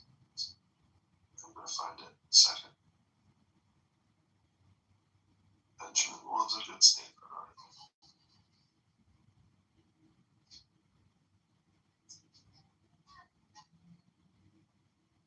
Hey, John, you're hiding.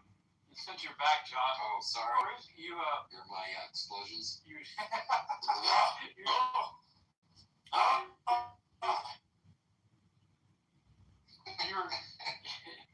you were grunting a little bit. What's that? John number 2. Tariffs and feet. Whose feet were they? You mean not recent? You mean in my profile backlog? No, just like a few No, minutes there ago. was a John imposter, and No, JCC's wanting to tag you as this imposter. Oh, that wasn't you? I got That was Inspector U. Inspector U. Oh my god.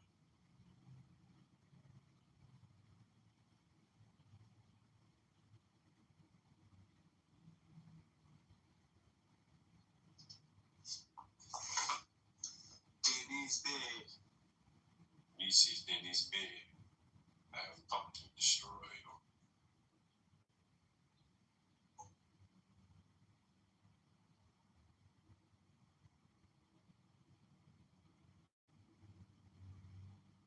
What's up, Brandon? I'm always hoping it's flat earther, Brandon. Never seems to be.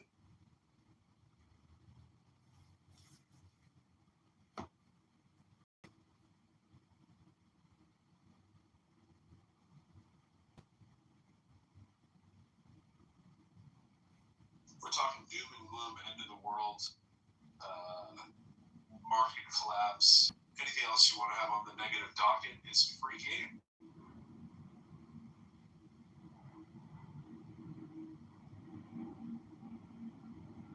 So I changed my PTR to the weirdest one that Dr. James made for me, kind of an imam, globe head, chia bearded, flat earther or something. I don't know what that is. What's up, AJ? At least if we're gonna have doom and gloom, we should have it with a fairy. No, you're the king of globers, dude. That's what you are. He's got the globe brain, dog. He's got the globe brain. You're the globe king. Globus Maximus. The globus maximus. Who has a globe? Hey, John, I had a hard question for you to think about as a glober. Really tough one. I just really wanted to put it out there because there's so many complex flat Earth problems, and I just wanted to pose one that maybe you can use in your travels when you're debating with flat Earthers. Hey, how is it that there's a sunset every day that everybody's seen since the start of time? And the sun is always the same size.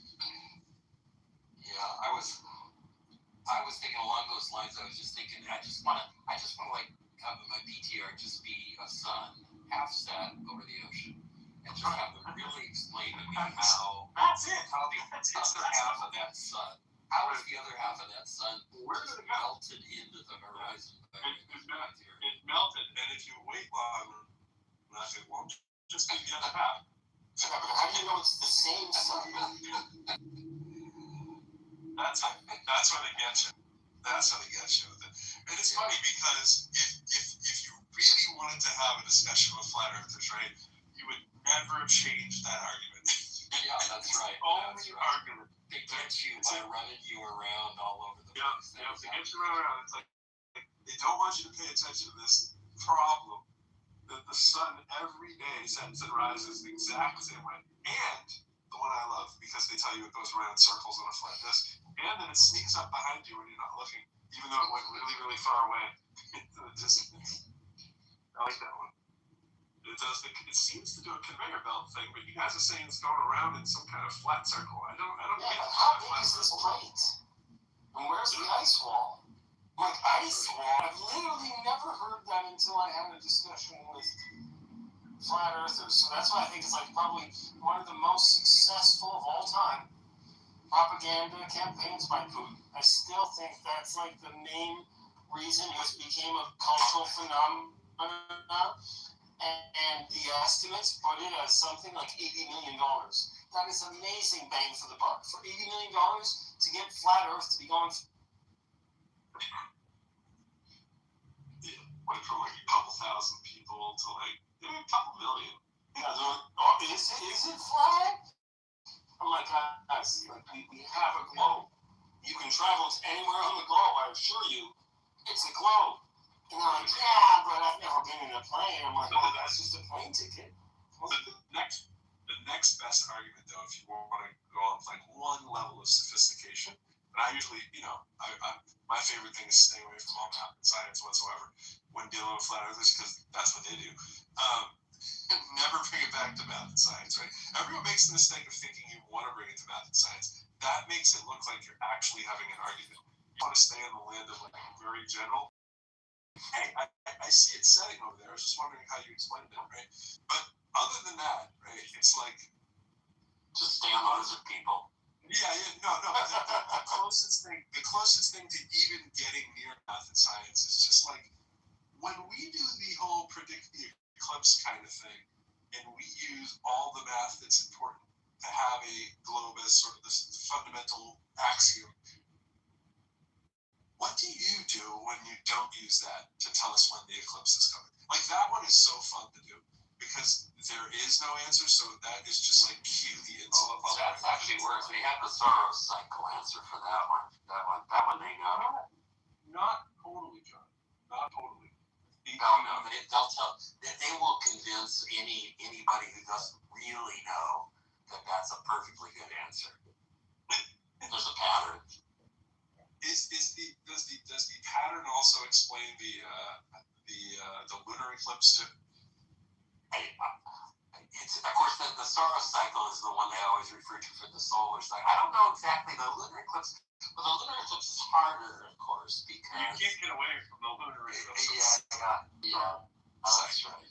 Yeah. But anyways, like those are the fun ones. Like if you just want to have fun and just troll, just like never stay off that. Just say, hey, I was just wondering about this sunrise. Just come in every day, like, hey, this sunrise thing. And just never leave it. Yeah, I don't know all the math and science, but the sunrise thing is popular. Yeah, take a look at my PTR. I just took this picture. This what's wrong? I've never seen this before. How do you guys explain this? Right. It seems everybody can see one too. Everyone has their own personal sunrise, as you like to say. Right? Everyone has their own personal sunrise, and it does the same freaking pesky thing every time. All right, well that was fun. See, I prefer. I'm like, listen, we're gonna do small angle approximation. They're like, small angle what? I'm like, sine theta is equal to theta for what angles? We're starting. They're like, we've never heard of that. I'm like. Brandon was in the room the other day when someone was asking him honestly about, like his shortcomings. He was like, well, math. And he was like, yeah, it's like, then they start throwing the big words like they say the theta thing. And I have to admit that I don't really know what that is, and I have to look it up. And it's like, that's how unfair you're playing if you start saying things like that. If you start saying anything that has like a Greek letter in it, right? You can't do that. Yeah. My standing challenge is like, Jamal, I will give you $100. Or even $1,000 if you just attempt to do my math test live stream. You can even use any device that you want. Just attempt to these 10 simple pertaining to the geometry. Sorry, was this me or was this a different Brandon? No. Hey, I always ask you, maybe Pro could chime in on this too. Some sine thing, equal theta thing. I've done this a million times. I put in sine of 1 degree. I always get something like 0.017. I don't get 1 degree back. So what the hell are you talking about?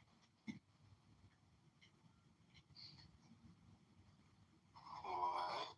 Oh man, I was trying to figure out whether I'm serious. I was like, I hope you're just like this. I hope this is the globe. The overshooting of the mark is there's no possible way that anyone in the room knows what sine is, right?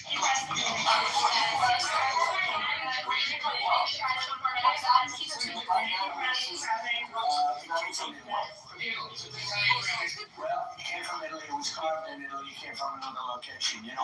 So what? African and Italian grand. Thank you guys. Thank you.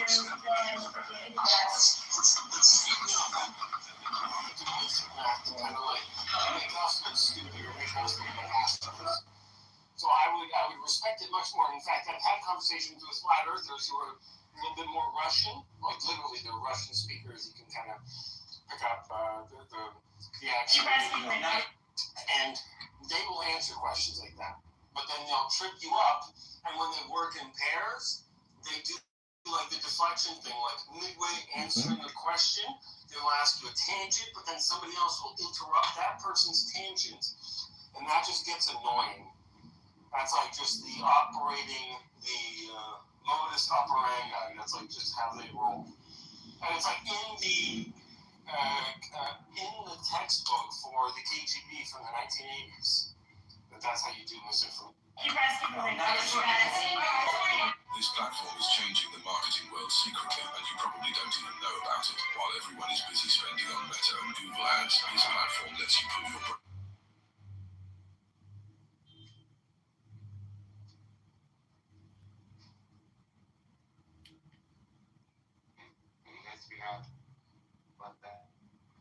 Yeah, if they follow you, they endorse you. I used to have something similar on my Twitter. DARPA used to have it as well. It's like retweets or reposts or follows are not endorsements. F over B is not equal to E. Your profile has absolutely no merit in the real world. Any disclaimer I tried to create legally means nothing for anybody ever. How do you enforce disclaimers on compounds? Like, I don't accept.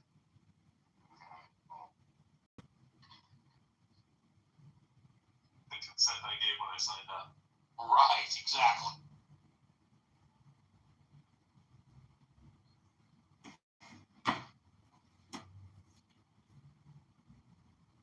A much better one would be, my presence in this room does not confirm my presence in this room.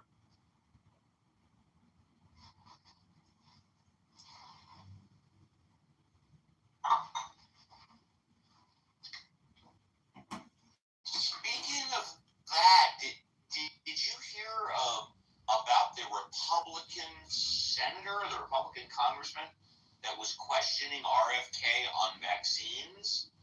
And this is and I bring this up because I'm looking at it on my Facebook. Oh, it's the Democratic senator that claimed it's mathematically impossible to have a drug drop.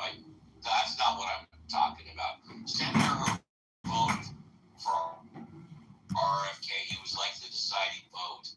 And then it was within the past 48 hours that RFK was talking about the measles and saying that it wasn't that lack of people these days taking the vaccine. It was because of it was because of nutrition and shit like that why the measles went down. RFK was referring to a study that was totally debunked. It was done by a doctor who I think lost his license. Oh my God! Okay, Benjamin, if you're with us right now, here's what you should be looking at, Benjamin, to debunk studies. Look at the RFK thing within the past 20. Yeah, that's very. I was talking about RFK. That's what it. Just crazy. I was reading of Wikipedia. It's just like the whole part that like straight up calls him, and whatever it is, have an anti-vaxxer. Like, how do you have an anti-vaxxer in this position? Like, how is it? Remember watching the hearings and people actually taking like it was a serious hearing, and they were like having a serious vote. Like, you're actually considering that this guy might not be lying. Oh wait, no, you're all lying. Unless you think it's a real guy. Okay, RFK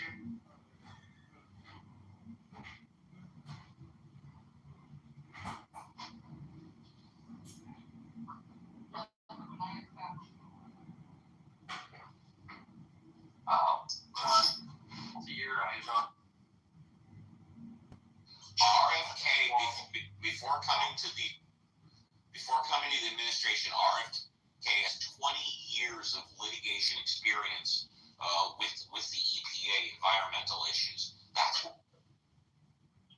well, everybody has one. I'll say this for RFK. There's one thing that's kind of interesting. I hope this actually does change. Some weight-based dosage for vaccines. We should have that. That should be a thing. Like if a child is bigger or smaller, we do that with other medications.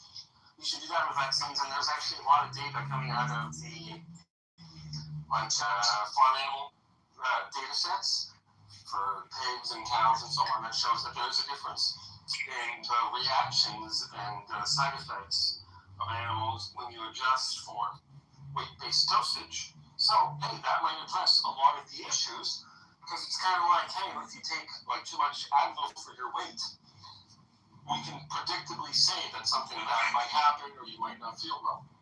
So, for what it's worth, RFK does a lot of creating noise, but sometimes you need that kind of disruption to get out of groupthink, especially in a field as closely guarded as medicine. So as long as people keep his feet to the fire, I don't mind him doing that. If he can just unequivocally go and start making changes, then that's crazy. But then again, the recent Ibogaine thing from Trump, that's such welcome news. That's amazing. So history happens all sorts of ways. What the hell are you talking about, IO? Trump for legal no scientific basis for any of the changes. No, that's I would disagree with that. You need to go disrupt them scientifically. What do you disagree? I'm talking about the dosage-based vaccination schedules. If we had, based on your weight, the dosage was adjusted, how much vaccine you got, that's an interesting thing that one of his policies, one of his missions that he's pushing is that. So as long as we keep his feet to the fire with that kind of mission, I think it's good that there's somebody who's doing those kinds of changes. I don't know what you're referring to specifically, but I made the references. I can post them in the room chat if you want about the animal dosage. And then your vote.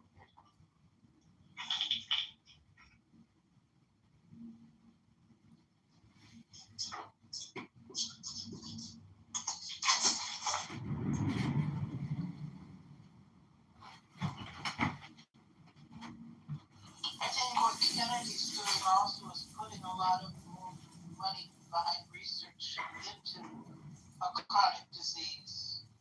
And he does probably, he's probably looking at the effects that vaccines might be having on chronic disease. Yeah, but how can you say with any type of straight face at all that the reason why we essentially eradicated the measles up until a year ago had nothing to do with vaccines, but it had to do with good health and hygiene? Oh, that could be. No, it can't be. It's because of the vaccines. But do you think it's still okay to investigate the cause of chronic disease? I don't think it's okay to flat out. Well, they say that about vaccines, sort of in general, that hygiene and health and all that had an effect on lowering. Yes, but we're not talking about vaccines in general. We're talking about the measles. So how do you know that that's not true? Because every study says it's true, except I'm answering your question. Studies you're not looking at. Every study says it's true, except the one study that RFK pointed out, which was debunked, and the doctor in charge of that study lost his license. That's what. Dr. Debunking here. You gotta clip this cocksucker just for the sake of clipping the worst people on the planet. Brainwashed, big pharma pushers, big tax recipients. Just a tax with no added benefit. In fact, the benefit is not a benefit. The benefit is a detriment to the human body.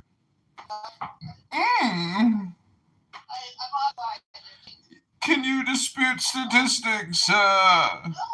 You've yet to actually discuss any statistics, Doctor, have you read the fish?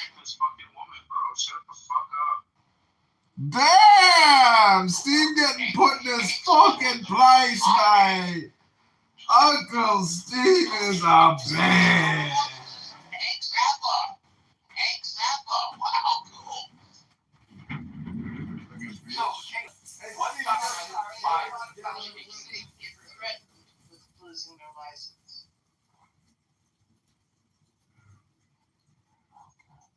What threat of what truth were they saying that they got threatened to lose the license? Can't be proven because the research if they had been denied.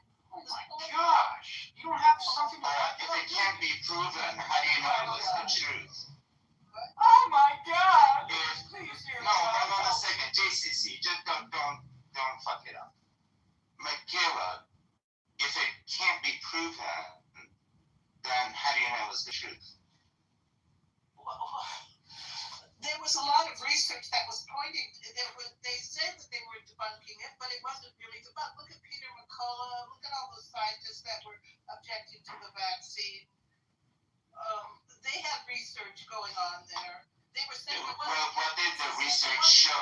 What did they research? Oh, sorry. They said there wasn't enough long-term research on the long-term effects of the vaccine. They said it was given as with emergency approval. Right. That it wasn't safe because of the spike protein being produced afterwards, continually produced by the body. That's a very good point.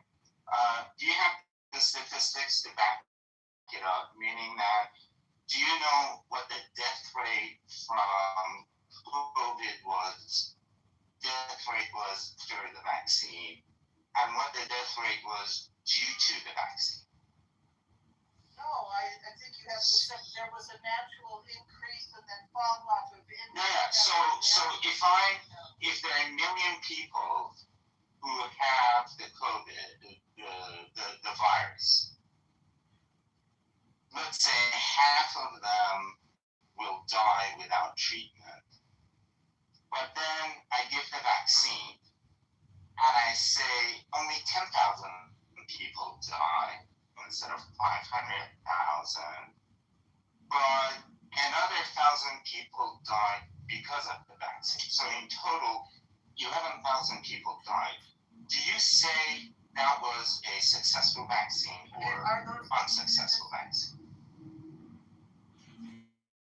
I'm making it up. I don't know the statistics. I only have one statistics, and that's for people with my diseases and medications. And the statistics for me was that before the vaccine, the death rate was 100%. After 3 doses of vaccine, the death rate was the same as the general population. What disease are you talking about? I have Crohn's disease and remnants of kidney cancer, and I'm on heavy doses of immunosuppressants. Well, maybe it's working for you. It wasn't the mRNA vaccine. Yes, it was. It was the mRNA. Yeah. All right. Vaccine. The mRNA was not a vaccine. What was that? The COVID vaccine, it wasn't really a vaccine. What? It didn't operate the way normal vaccines operate. So it was an mRNA vaccine. So what do you mean it was a vaccine? Was your vaccine an mRNA vaccine? All COVID vaccines were mRNA vaccines. Pardon? What? All COVID vaccines. No, that's not true. Except for Johnson Johnson. Oh, yeah. Johnson Johnson. Yeah, but then they withdrew that. The adenovirus was it's not around anymore. There were definitely different vaccines. I will give you some statistics. These are general. I don't have them in front of me. Please correct me if I'm wrong. That over 95% of the people that died from COVID did not take the vaccine. Over 8% of the people that took the vaccine had no side effects except for maybe the flu or the common cold and a little swelling at the vaccine site. So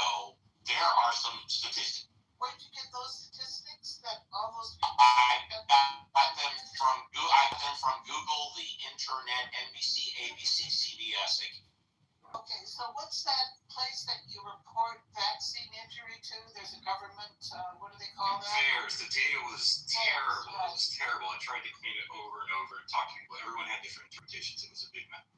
Yeah. That's also self-reported, so it's not. But a very small percentage of people were self-reported. And also, by the way, and again, I don't know, so I'll throw this out. Have they ever confirmed how many people actually died from the vaccine? They've reported that there was a lot of side effects. And like I said, over 98% of the people that took the vaccine had no side effects, except for what I just said. Well, I think that only a small percentage of people with side effects reported them to VAERS. Michaela, this is the statistics of deaths due to the COVID vaccine. The majority of them was, or the Johnson & Johnson is 0.0022% of those doses. Roughly 10,483 reports out of 46.9 million doses. And what percent of the people who've had, okay, you're talking about deaths, what about injury? Yeah, page 57 of the Pfizer document states something like long COVID like symptoms after vaccination, but we knew that from the fact that you're taking a viral protein, even in an mRNA form, you're experiencing a viral protein, so there should be some set of symptoms. Those can be mitigated medically or otherwise. I had the vaccine before surgery. I was concerned about some things. I had a nosebleed also after one of my injections, which is like not supposed to happen. So people can have all sorts of reactions. Those can be stabilized, but these are the statistics. Injection site pain, 50 to 80%. Fatigue, 35 to 70%. Headache, 25 to 50%. Fever, 20 to 40%. Those were the reported side effects of the vaccine. What about the what was that? heart? Young people in their young men with their hearts. Pericarditis occurs in approximately 8.5 cases per million people. 0.008%. I'm just one family, but I'm going to say my mom took it and she lost her memory. She basically got Alzheimer's for about 2 years and didn't know what year it was. Okay, so I mean, all of these things, Michaela, you're talking, they are in the order of, 1 or 2 orders of magnitude out of a million people. What about infertility and effects on the menstrual cycle? Mom got Alzheimer's for just 2 years. I know, but they stopped collecting those statistics. So what is your point? What's your point, bitch? What's your fucking point? How dare you? How dare you? We're gonna litigate this right now! I'm an attorney! We're gonna litigate this right now! How dare you? The vaccine tour! How dare you? Don't you dare question my martinis! How dare you question my martinis? How dare you, bastard! Don't you dare question my martinis! Did you see the clinical study of it? Did you see the results? Yeah. Who conducted the clinical study for the Defense Department conducted it and found that there was no Do you know how hydroxychloroquine came into being as a treatment for? Actually, no, you don't know. I would like to know. The person who started it is a good friend of mine. He was. What's his name? Mike. Whatever, Mike. He's in Oklahoma. He's with Oklahoma Medical Research Foundation. The Nobel Prize for either hydroxychloroquine. No, it wasn't for COVID. So So he was at a meeting, he was talking about different things that people are doing, and he said they saw in the lab some positive results out of hydroxychloroquine, but they needed to do more work. As soon as they went from biochemical tests to cell tests, they saw that it didn't work. However, a representative of the Peruvian government was in that meeting. The Peruvian government! President, that this is what he heard at this meeting. The president met Trump and told him that at this meeting. So something that a scientist said that this thing might have some positive effect by the time it got to Trump was that this is a cure. Well, I know. And there is no scientific basis for that. Well, it was during an epidemic. People are trying things, okay? Right. They can't wait for 10 years of research. But I know in India, there were several states in India that... Sorry, wait a minute. They can't wait for 10 years of research, and then what should they do? Well, it wasn't harmful. Hydroxychloroquine is not harmful. But why? It's not harmful?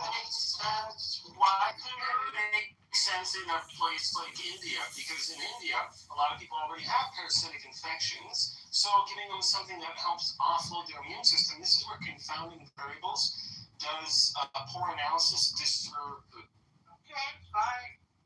You guys have been arguing against this for 5 years. Go ahead and keep on arguing against it. Yeah. And in Canada, the doctors.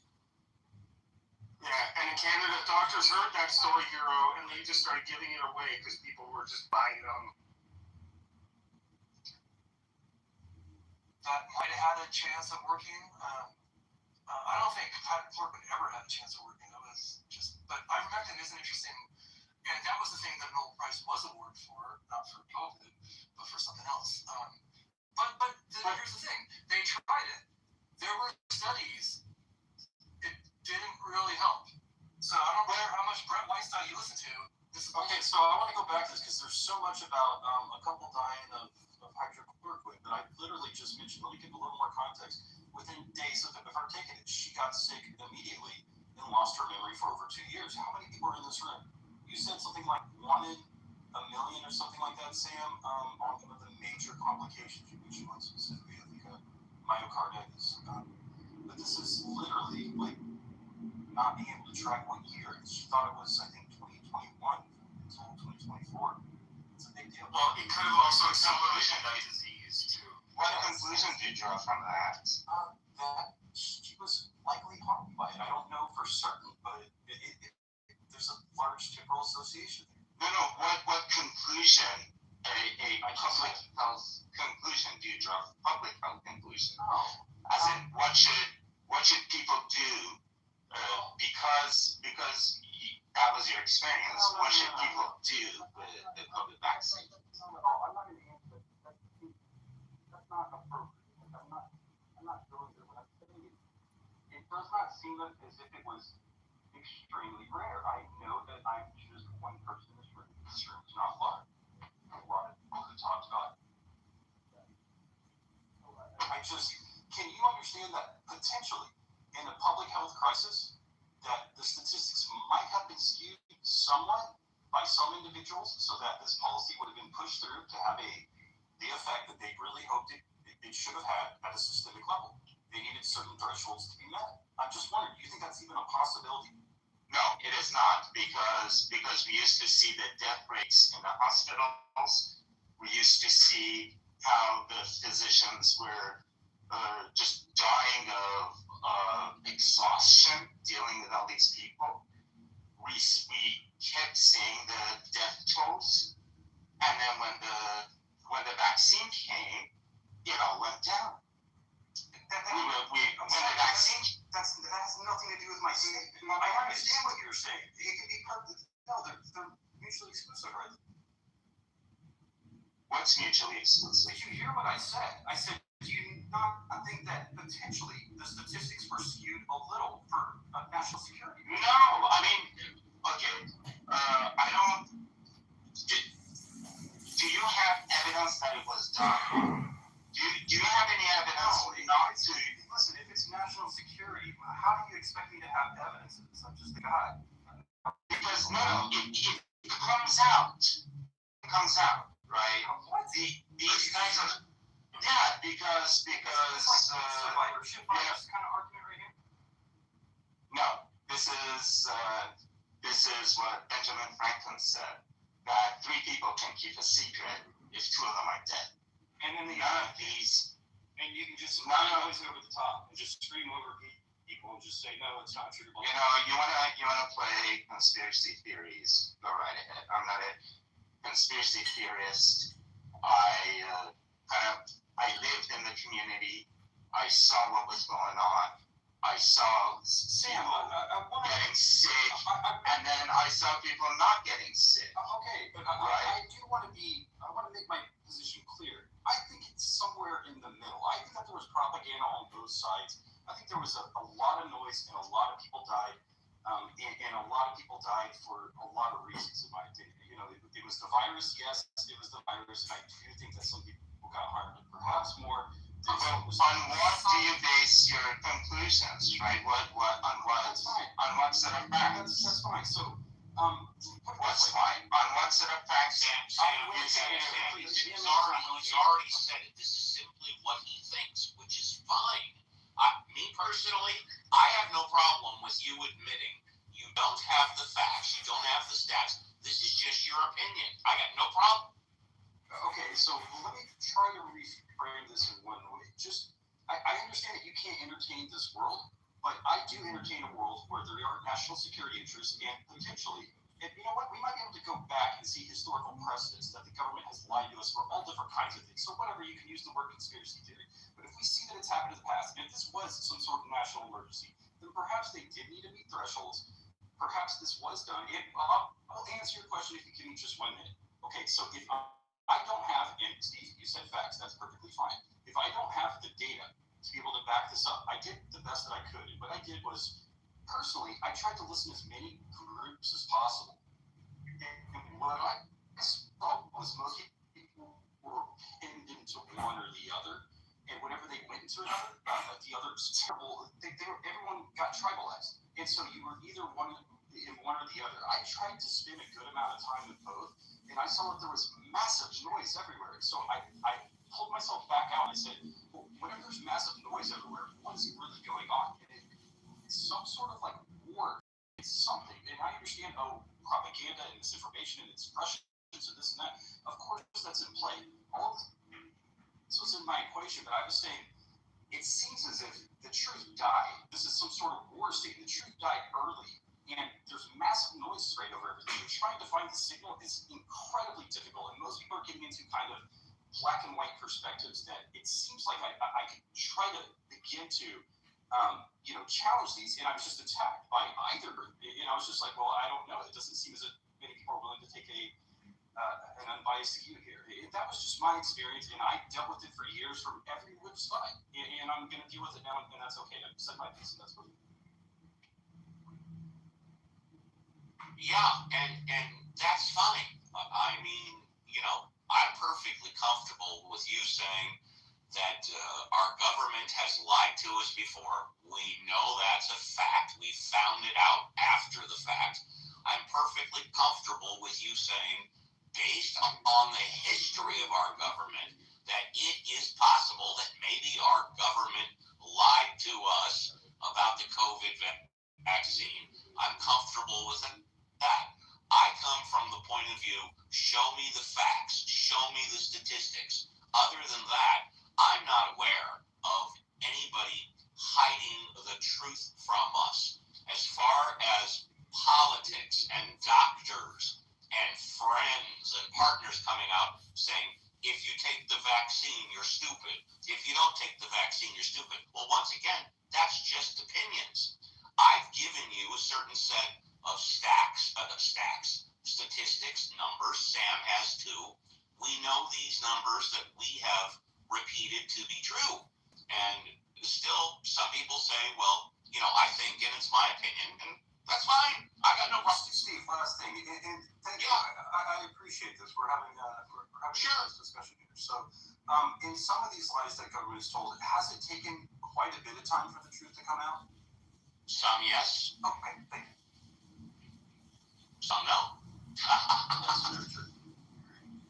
Hell, I don't know if you were here 15 minutes ago. I was quoting about RFK's testimony before Congress.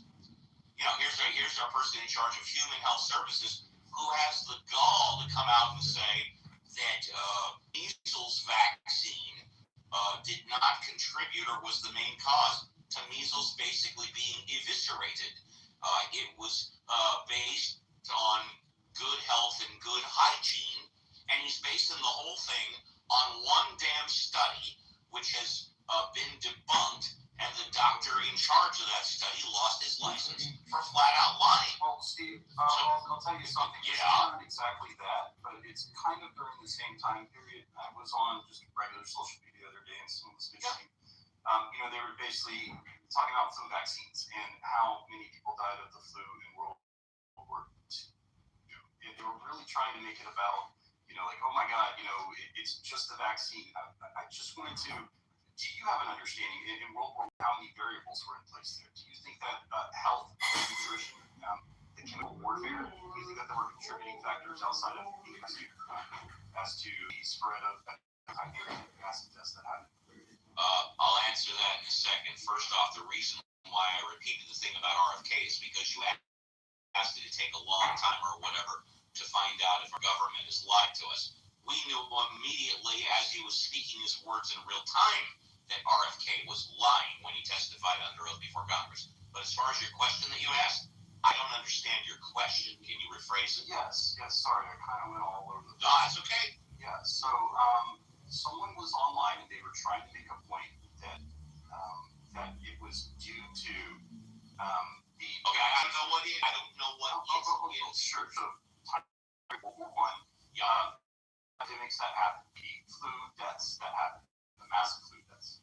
Are you talking about Spanish flu? 1918 Spanish flu. I've done a lot of research. On Spanish flu. Okay, so there was trench warfare, there was gangrene, there was chemical warfare, there was famine that happened a couple years ago. Do you think that there were contributing factors of potentially like malnutrition and chronic stress and all sorts of other variables that were involved besides being... Yeah, the answer is yes. I think that anything that lowers your immune system, all of those things you mentioned do contribute to sickness, illness, and death. Yes. But why did you mention vaccines? They didn't have a vaccine back then, right? Well, actually, he didn't mention vaccines. He mentioned everything but vaccine. No. Brandon. It's okay. I didn't hear him do that. All answers. But hang on, Brandon. Yes. Why did you mention the vaccine? It wasn't around about now that vaccination rates are dropping. She was comparing it to that time period and saying, look at these people. And I think that her point was, maybe it was that they didn't have vaccines. I don't remember why, but she was talking about people that died. Do that comparison. I know, and that's why I went after her. I was like, it doesn't even make sense. This is just bizarre. There were definitely many factors involved in it. So the whole idea was today, do you think that, and Steve already answered this, that there are contributing factors such as if you had a robust immune system, that certain diseases that are immune susceptibilities, genetic susceptibilities that people can have. Some people, if they have robust immune systems that are in good health, perhaps the vaccinations are... And here is my answer to that, and then JCC, you might want to comment. I think it depends what you're talking about. In my humble opinion, anybody that does not get the basic vaccines, rubella, mumps, measles, what did Neil Young not get vaccinated for? Not by his own fault. This sucks, but that's not it. There's another one, guys. It's crippling. What? Polio? Polio, thank you. Anybody that does not get those vaccines, they are a stupid idiot, and regardless of how robust your immune system is, I don't think that matters. If you don't get vaccinated for those basic illnesses and diseases, you're a fool. Now, when it comes to COVID, I personally think COVID is a personal decision. I do not. I got the basic vaccine. I got one booster. I will not take the COVID vaccine again. I will never get it again. 15 years ago, I swore I would I swear to God, I'll never take another booster again. Than those basic vaccines that you get when you're a child, from 6 months, 2 months. I recommend you get the flu vaccine annually, dude. Definitely get that annually. I agree. Absolutely. The science proves that an annual flu vaccine indubitably makes you absolutely more protected from any shortcoming in health. And in fact, it is an added benefit to one's health, an incredible possible improvement to what could have been without. And I highly encourage you to absolutely take it as your medical provider. I encourage you to take the best products. Only the best products. Case where some people have, you can say, a nuisance or more from having this versus they might not have had the flu. They might not have been protected. Let's put it that way. Yeah, no, you're conflating two completely different processes. On the flu vaccine, what you're trying to do is you map out the genetics of flu viruses across the globe. Over the year, you see which genetic strains are on the rise, which genetic strains are going down. And then based on that statistics, you map out your vaccine to A, account for the strains that are on the rise, and B, predicting how this evolutionary process creates new strains in the future for the life of the vaccine. How is that different? Where they go wrong is not, or where it works and doesn't work, is not because people's immunities are different. It's because their prediction of what the mutation is going to be in the future was wrong. Sorry, I didn't make that point. If you thought that was my point, that's not correct.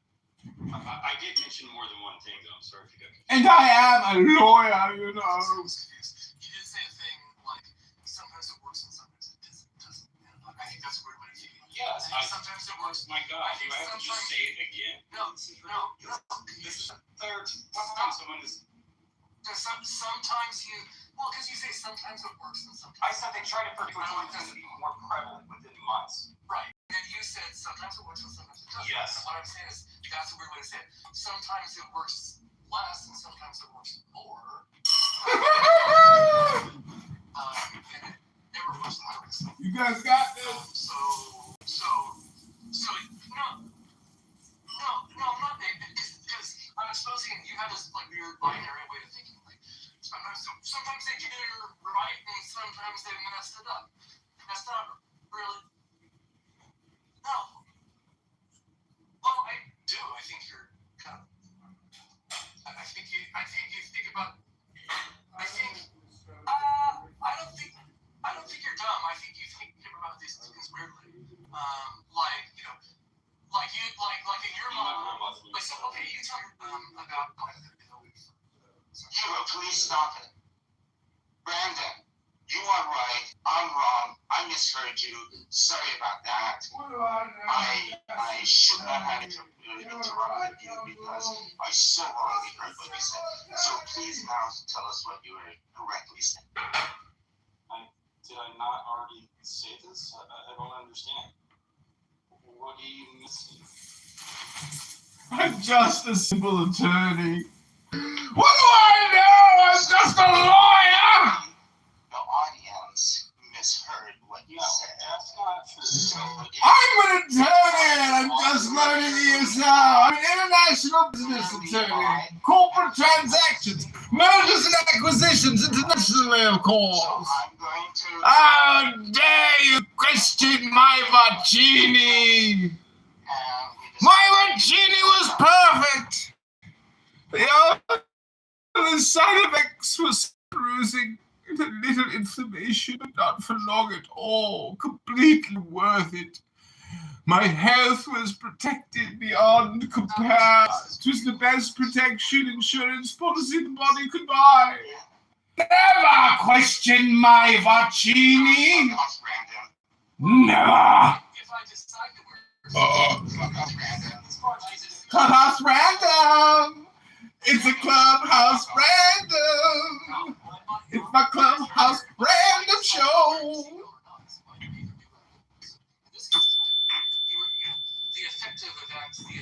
How dare you question my Vaccini? That was my Vaccini. And there was no Vaccini like it.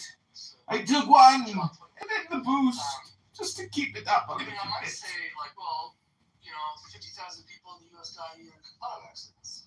I think it's a lot less than that now. But a lot of people. Right? So, seatbelts have been shown to save lives. But I could tell you a story about my uncle's. You can tell us a story. Great. I think we need to de-escalate from that Clubhouse Random. It's like Bill Maher's Club Random. Like that happens, right? That happens probably a few times a year. You can tell those stories, but should I decide not to believe them because of those stories? No, you should. I would maybe. Yeah. Okay, so your mom got Alzheimer's. Okay, old woman gets Alzheimer's. It reversed. Whether it happened days of her taking it and it reversed the computer. Okay, so I mean, first of all, based on your behavior, I don't really believe you. But I might. I mean, I might. That's terrible. I'm saying reverse confusion, right? She got confusion because of that. Hold on, is this a binary or are these extremes? One was Alzheimer's and now it's confusion. Can we just land somewhere? No, I'm trying to. Serious cognitive issue. What was her diagnosis? There was no diagnosis initially. She didn't see a doctor for a long time. I didn't even know. So then how do you know it was related to the vaccine? I heard it from my aunt. Okay, I heard it from my aunt. My aunt was talking to her at the time. The guy. How do you know? Okay, so I don't trust my aunt. No, I completely. How do you know it was related to the vaccine? I don't. There's a temporal association. It was within days. So correlation, causation, come on, yes, all of that. It's like, no, come on, what? Within days, okay. You are arguing. Listen, you are arguing against a large body of science and clinical trials using the story that your aunt tell you about something that you don't know what happened. Listen, it wasn't just. Is that logical to you? No. Is it logical? Is it logical? It does seem. Hold on a second. Let me ask my next question. Is it logical to counter a statistical argument with anecdotal single points? So that is, if I say statistically, 95% of people will benefit from this, and you say my grandma didn't, is that a counter to my statistical argument? No, it's not a valid counter. Okay, so why are you, no, yeah, I'm gonna go lawyer. So why are you, yes, I am, I'm a lawyer, so by definition I'm an asshole. Yeah, you're trying to be psycho. Oh yeah, absolutely, you're gonna say that. Just get me pissed off, and then you're gonna see me come out. So why do you then bring out this anecdotal evidence to counter our that the vaccine was okay? No, I'm trying to figure your logic out. Sam, so I'd like to be and I've tried to be clear over and over. Somewhere in there. Yeah, you're not, though. You're not. That's the problem. Not clear Yes. to you. That's fine. You're not. Well, I'm your audience, and so Well, if you're not clear to me, then you're not clear. And then I can get some fucking statements out. Is that okay with you, Sam? Sure. Give your fucking statements. Okay. So I agree with you that evidence is it's something to take into consideration. If you don't take it into consideration whatsoever, then I would consider you and anyone else who's like that a fool, and that's fine. Some people lean entirely on just statistics that statistics. I will just stop there. There's lies, there's damn lies, there's statistics, but whatever. And listen, buddy, I land somewhere in the middle. I've been trying to say over and over that I think that the situation was complex, that there was death that happened all over the place. I think some of the deaths may have happened or some serious complications from the vaccine, but I also think the overwhelming majority likely happened from the virus. Okay, I think that there was just a ridiculous amount of noise, and what I tried to say, I brought this up personally because it did affect me. There weren't many people in this room, and I understand Hero's point that because you could bring out something random and at scale happen every once in a while. Okay, but I was trying to put this in a space where I said that during that time period, I didn't only stay in one camp. And when I went to the other side, they did not have the data, and I admit that the loss they brought up was terrible. And I challenged it as well. But there were many, many people who were noticing things, and it was not, it wasn't a one-off, okay? It wasn't simple, a lot was big. Just foolish. That's all I'm going to say. It wasn't easy to find. It was going out. All my experience in that time. Understand that there's propaganda all over. If you want to go lawyer. Yeah. So let me give my closing argument as to why this is not foolishness. I completely agree with you that we need to take evidence into account. And how do we take anecdotal evidence into account? The way we do it is that we run clinical trials to see whether the anecdotal evidence has any teeth or not. And all of these anecdotal evidences that you're trying to bring us, these have all been worked out in clinical trials. We know the percentages of confusion being caused in old people due to the vaccine. The same way that we know the percentages of confusion being caused in old people by other vaccines. We know the percentage of people who get sick from the vaccine, who die from the vaccine. We know all of that. So I'm not dismissing your anecdotal evidence. I'm saying that your anecdotal evidence is now irrelevant because this issue has been dealt with and is worked into the statistics of the vaccine. If you read the package insert for the vaccine, you'll see that all of these percentages are listed there. So you're not telling us something that the scientific community doesn't know. You're telling us something that they know and they have worked it out. And the fact that it's an issue for you is because you haven't reviewed the relevant data. Okay, so you're making an assumption there. I reviewed a lot of data. I simply disagree. We have different worldviews here. And you already stated you aren't in a world where there can be national security interests that skew statistics during... I never said that. Oh, you didn't? No. Are you sure? Because I asked that a little while and I thought... No, I asked you... No, on these... No, hold on a second. Yeah, on these things, because I don't know. I don't know where it was done or not. I asked for your evidence because you seem to know. So I asked, what is your evidence? Yeah, that's fine. But Sam, can we just take it? And if you don't have evidence, I'm not going to accept your... That's fine. But just to be clear... I'm not saying that the opposite is true if I don't accept yours. Yeah. I'm just saying that I don't know. It's okay, but that's fine. So you don't know, you do live within a world where it is a possibility. Yes, absolutely. Okay, that's perfectly fine. I think that we actually, this may seem...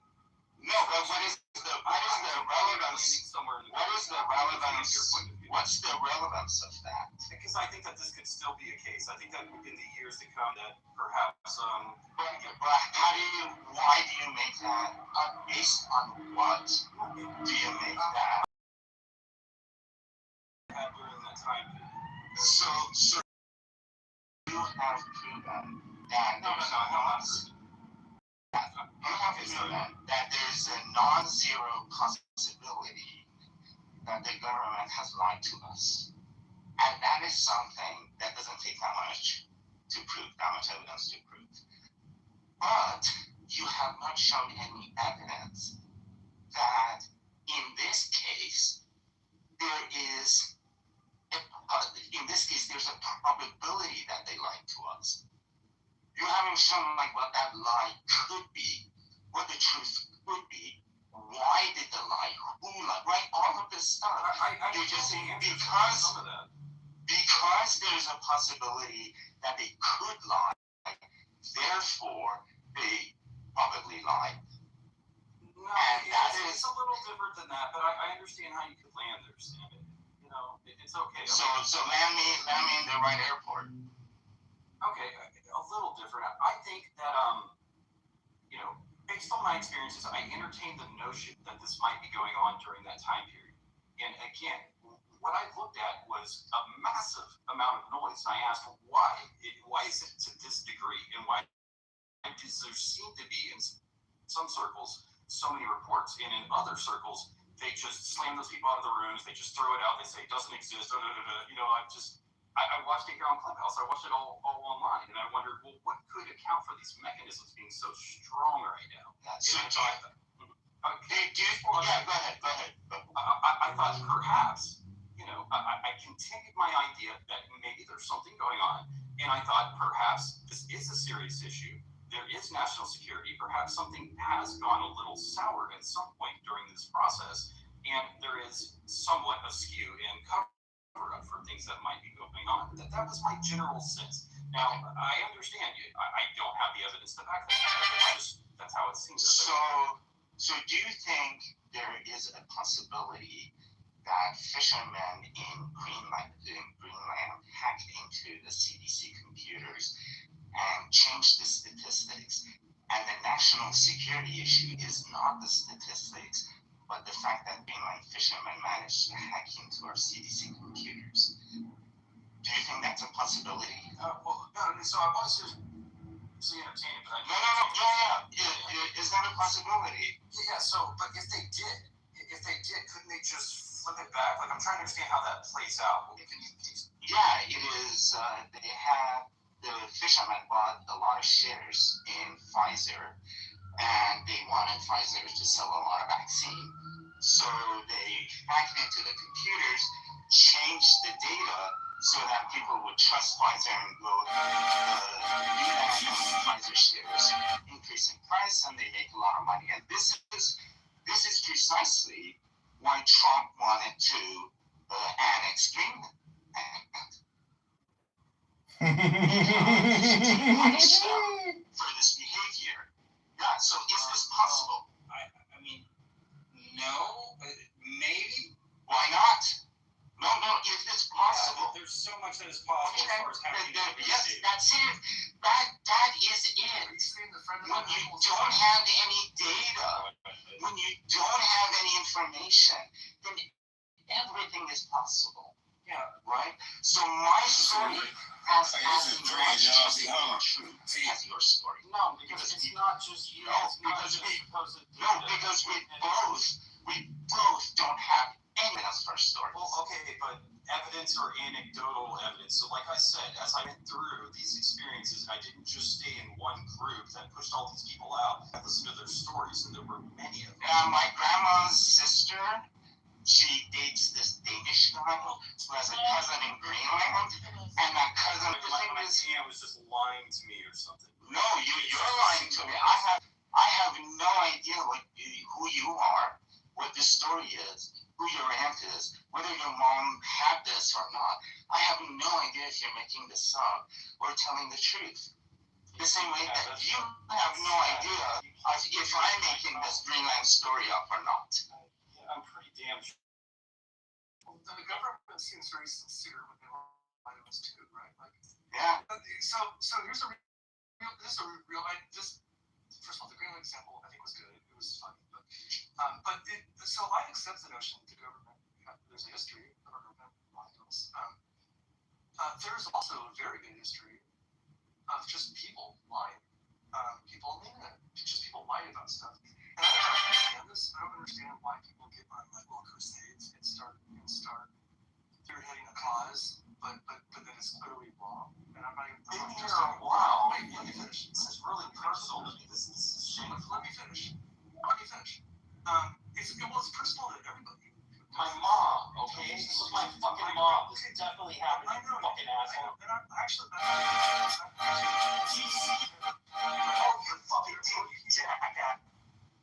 Well, I'm not questioning your sincerity, because I think this probably happened. I assume it happened. I don't think you're lying to this.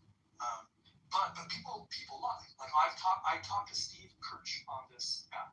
That dude was a fucking liar, right? Like it's easy. Hey, this is strange, y'all. See, my people gonna take my baby to Disney World. I'm gonna tell you where they from. We're going to the real Disney World. Where you at right now?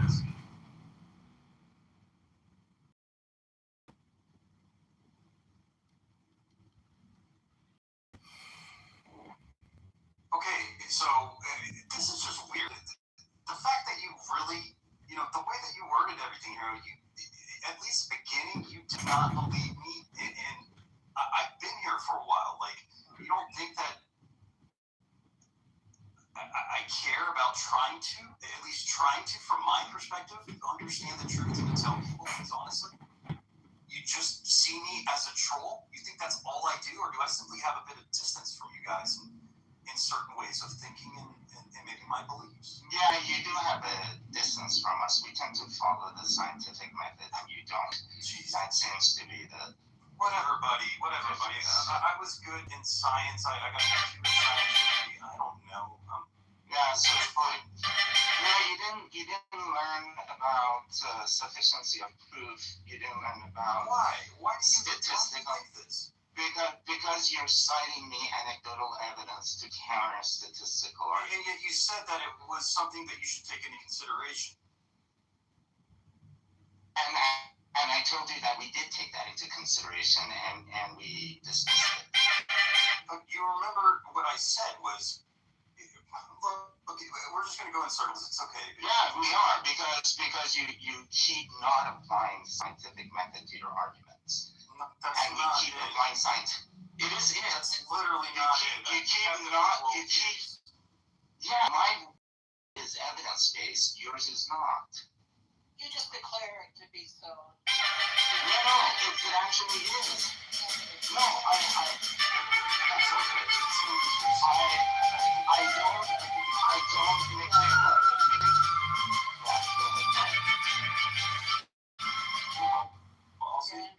Okay. Hopefully not. Okay. Look, I think that I learned some things from I thought you were leaving. What happened? These people here, they've known me for 5 years now. Those people in the audience, he's just a fucking jackass. That's it. I am. Just have you don't give a fuck about the truth. How about that? You give a fuck about supposed evidence from authorities. I don't know what the truth is. I don't know what the truth is. I just know what the evidence are. What a coward, he hit and ran. What a coward. I gotta call him a coward and you out. Oh, that was beautiful. Beautiful. Another exciting episode of My Vaccine, My Body, and My Choice. Don't criticize my Mancini! My Mancini was perfect for my body, protected by encapsulated form, perfectly for the longer duration of my presence. You don't understand statistics, sir. You certainly do not understand science. But if you did, you wouldn't be so stupid and effing retarded as Dr. Stephen Bell put it, because that makes you an R word, an F word, all the worst things. Oh, horrible. This is fully encapsulates my latest film by Mancini,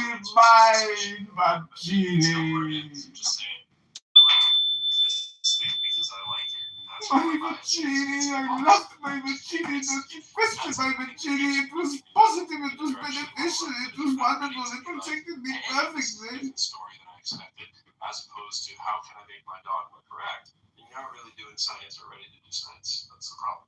Oh. It doesn't sound like you're ready to learn. Yeah, you're ready to learn. Just as like you're not ready to learn. Oh boy, ladies and gentlemen, I am losing all faith that anyone is redeemable. None of these people have changed or learned a thing in 5 years. How terrifying! I only look at the evidence that I like. One compliment. Exactly, everything is projection. No, I just look at the evidence. I thought they said you would. Sounds like one compliment. Regardless of if it's your narrative or not.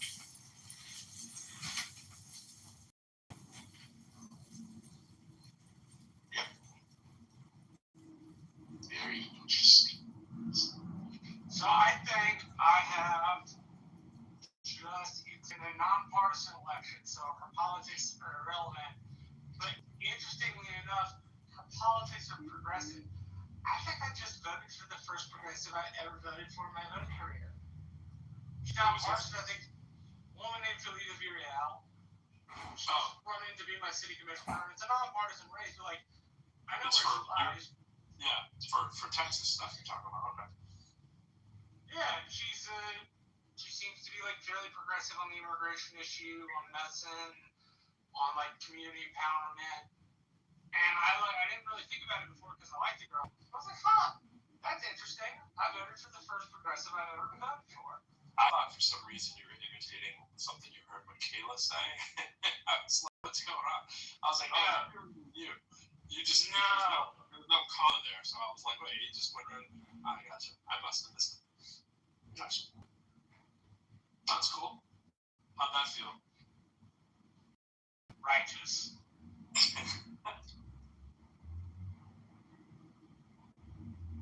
People say righteous before till too, so never can't tell what that means. I mean, badass, I like her. I would never have agreed to help her if I didn't think she was qualified to do the job. She comes from like a 501c3 background, managed a charity that does like professional development for folks on the lower end of the ladder, college and like high school development and like placing people in internships, right? Basically giving the forces of poor in the Rio Grande Valley access to professional advancement. And she went from a $2 million, like under a $2 million budget to a $6 million budget, which for my area is big. I realize a big city is probably not all that big. And she did that, and she's a public accountant, which means she'll be really good at looking through the city's books and where we spend our money. So I like her. Plus, she's just a genuinely nice person. Yeah. Hey, Marshall, do you know Peter Navarro? He was on the Trump team. I do know he's on the Trump team.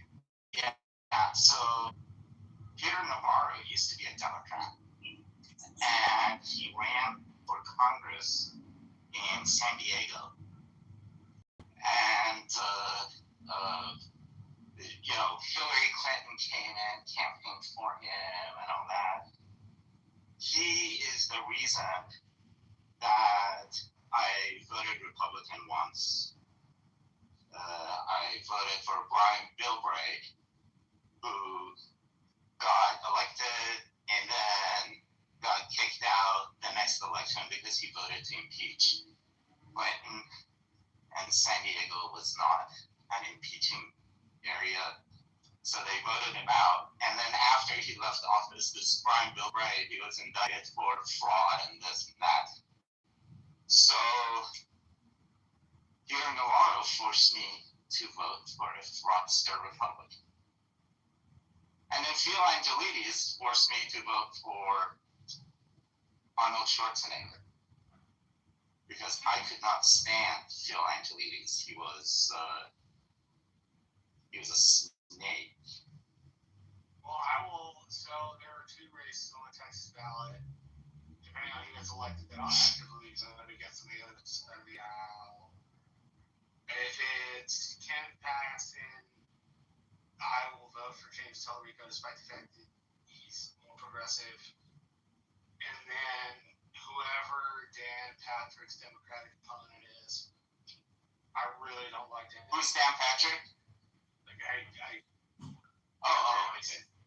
The lieutenant governor of Texas, he told me in 2020, and I'm quoting him nearly exactly, that if I did not think that Trump's 2020 Republican inauguration was God's gift to mankind, and God's gift to mankind is my own alliteration, if I didn't think it was awesome, then I was not a Republican. And he then told me who he represented, he said, well, I only represent the people that voted for me. And I've wanted him out of office ever since. You don't ignore the entire other half of the state because they're not of your political affiliation. Like, that is just wrong. So, those two races I actively vote against. My state senator race, I vote for the Democrat. My county judge race, I vote for the Democrat. Okay. My sheriff race, I vote for the Democrat. Right, like I'm weird as a Republican insofar as I mix my ticket every election and have since I was 18. I've never voted a straight red letter because I think straight ticket voting is kind of dumb. I think it should be about like who you think will do the best job.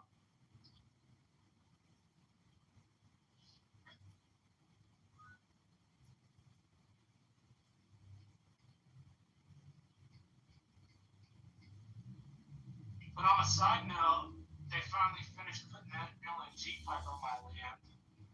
Took them a month, but they finally finished. Then they'll put all the dirt back down, smooth it out, and then put some grass seeds on it so it grows. And then that's what they're obligated to do.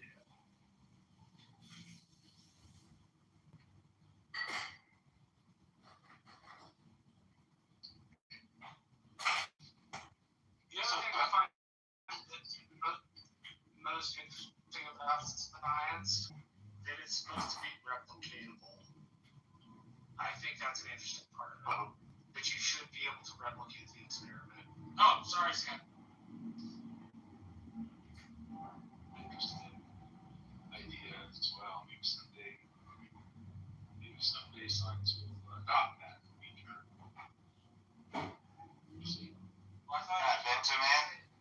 Benjamin,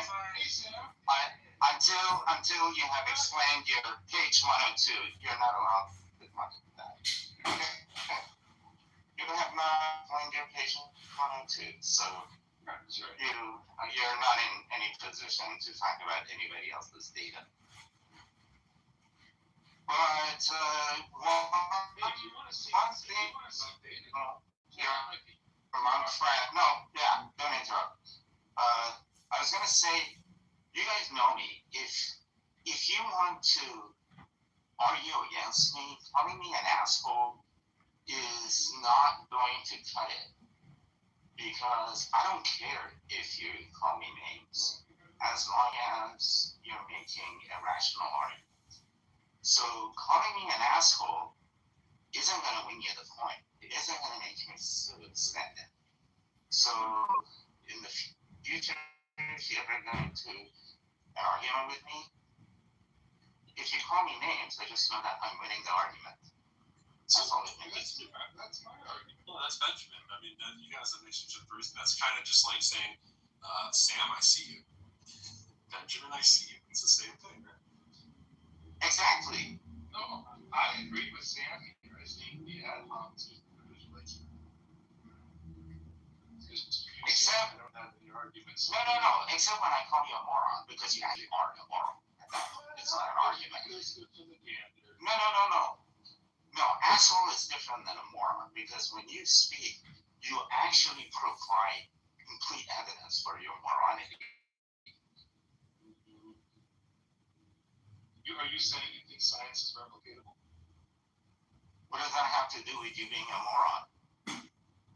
Something to science. Okay, yeah. See? They're telling me you're a moron for bringing that up. It's actually interesting how like emotional regulation works its way into argumenting. It's fascinating. Yeah, that's what I was thinking about. Like I'll be honest with you, like growing up and debating with my mentors, that's something that I guess the mentors that I had in life kind of purposely did. They would get me into states of dysregulation, and then they would just show me that I lost the argument based off of my inability to be emotionally regulated.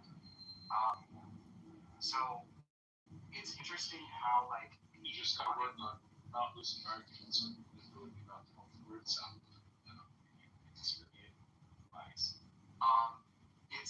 It's actually interesting how people always want to be right and how their emotions seem to be tied to their striving to. And so I would say like the two biggest learning lessons had nothing to do with the actual content of the debates. The two biggest learning lessons had to do with not always wanting to be right and being emotionally regulated. I wish I had your debate back for close. Yeah, I don't know. I had to stay several times until I learned how to sing there still and to accept being wrong and not being upset about it. It was a lot of See a Benjamin joke right now.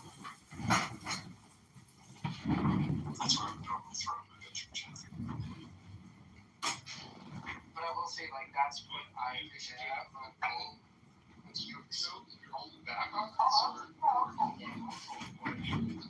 Yeah, I was holding back. I was going to say, like, well, it's good training for being wrong. It's an adventure, and they go in there and see how. I'm not afraid to be wrong.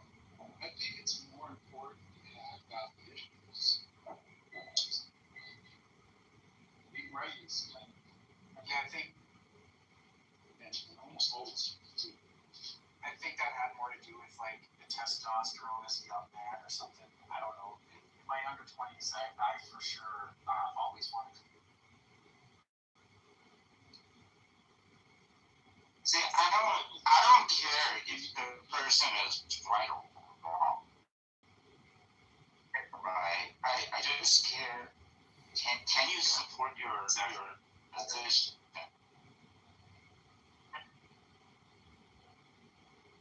My entire spiel is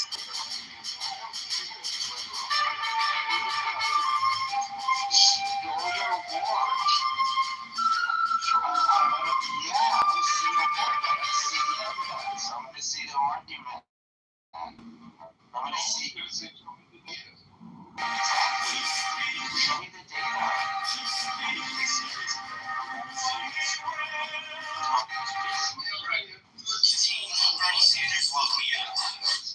Yeah, see, Benjamin, it's been how many years I've been telling you, show us the data of the monster calculations that you've done, and you refuse to do that.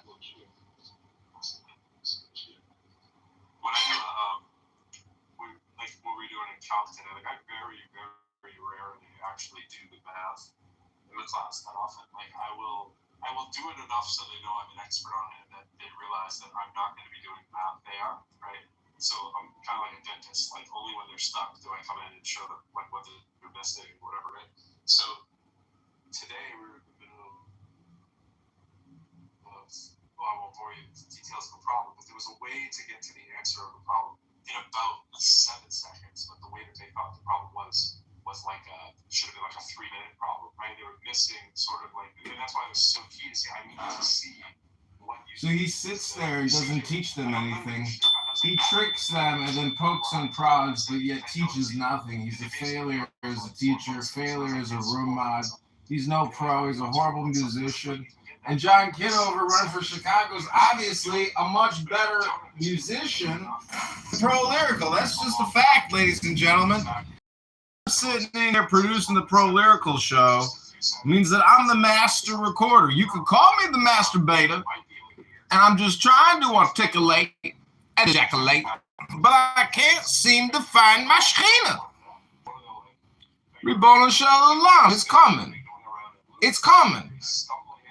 I just keep coming. People ask me, what's your secret to success, John? And I said, I just keep coming. I just keep coming. Coming. And I just keep on coming. Coming. He keeps coming. Coming. He keeps coming. Coming. He keeps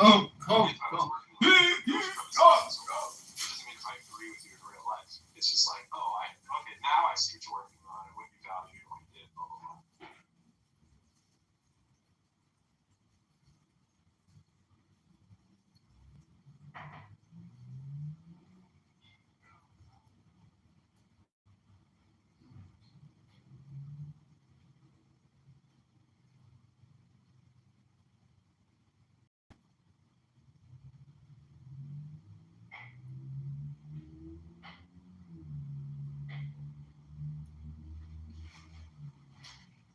So Benjamin, if I were to ask John Malcroft if you showed your calculations and your data to him on the cluster stuff, would he say, so Andy, did Benjamin do the calculations for cluster using the data that he generated during the experiments to show that cluster's conclusions are incorrect?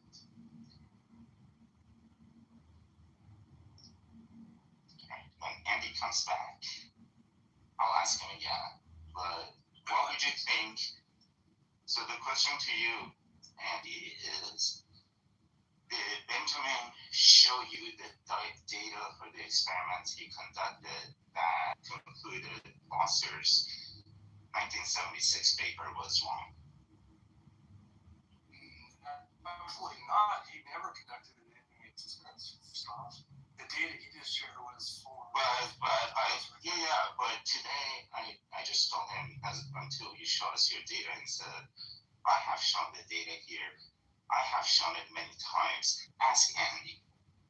So I'm asking you, did he speak the truth when he said that he has done the experiments, he has the data, and he has shown it here?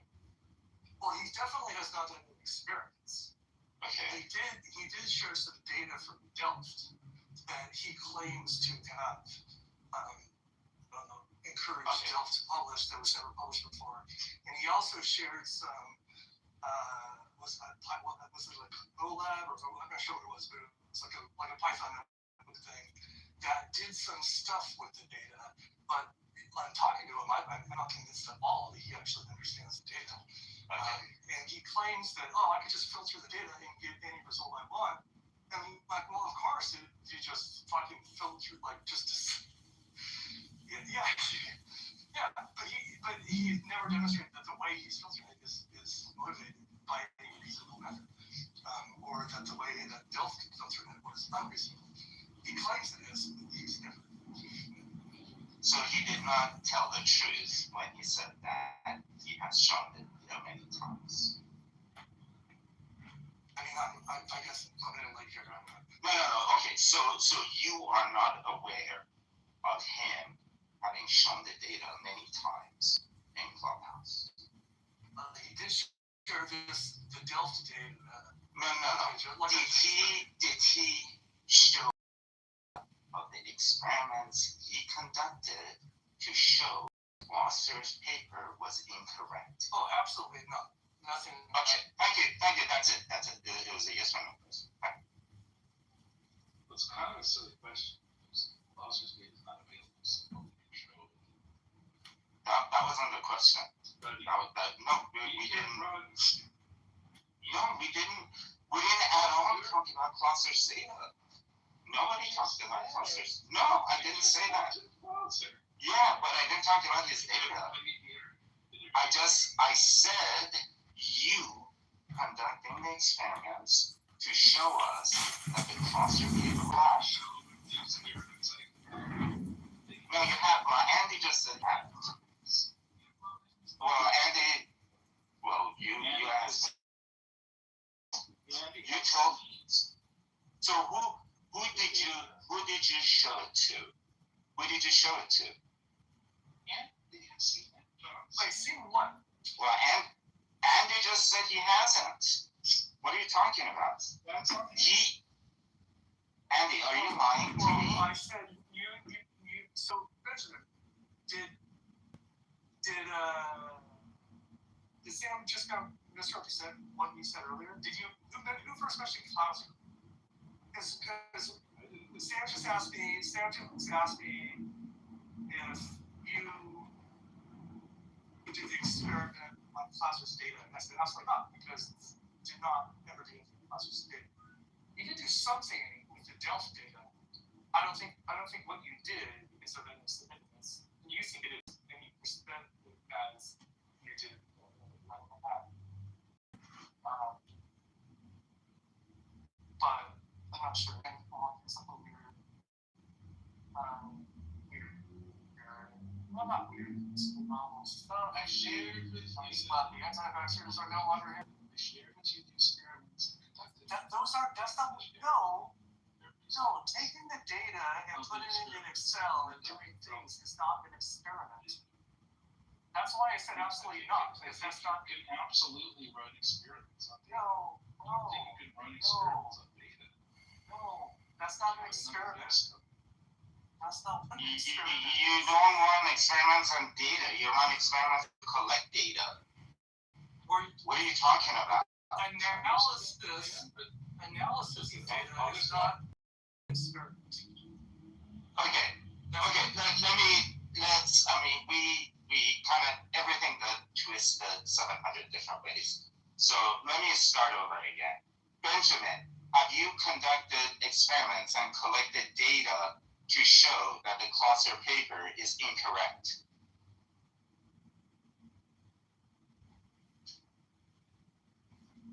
Yes. You have. Have you shown those experiments to anyone? The results of those experiments to anyone and the procedures? Have you shown them to anyone on Clubhouse? Who have you shown on Clubhouse? Andy claims he has not seen that data, has not had that conversation with you. Are you sure that you have conducted those experiments and collected the data that prove Closer is incorrect? Are you sure that you have done that? Yeah. Okay. Have you tried to publish your results? In a sense that it's on COVID. Have you tried to publish? Have you tried to publish your results? I completely agree with what you're saying. You've not done an experiment on Clouser's data, and you actually just said you didn't. Didn't say I've done an experiment on Closer's data. I know. Sam just asked you that. And you said yes. Just now. Sorry, the experiment was done on the Delft data. That's Robert Hansen's project, not Clouser, because Clouser didn't publish his data. So wait a minute. No, hold on. Closer. So did you not publish your data either in your paper?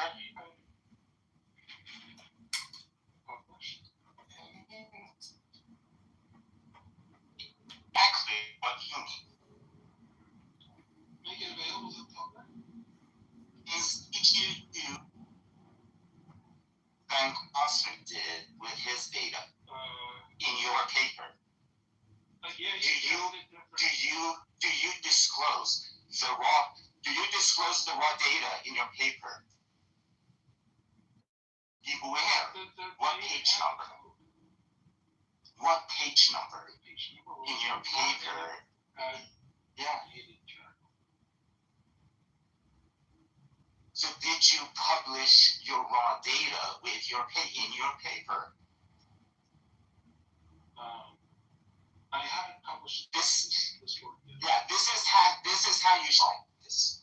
You know, you're just asking these questions and then you can't answer them because it's hard in the line is not the out of it.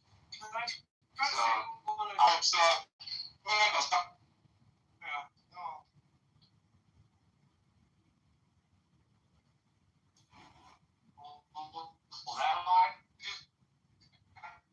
I have some like very basic science questions. How do you experiment with data?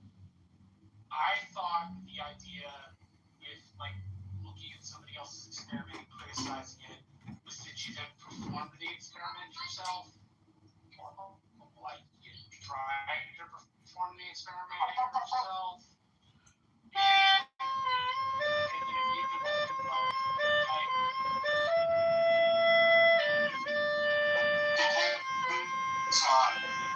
Depends on what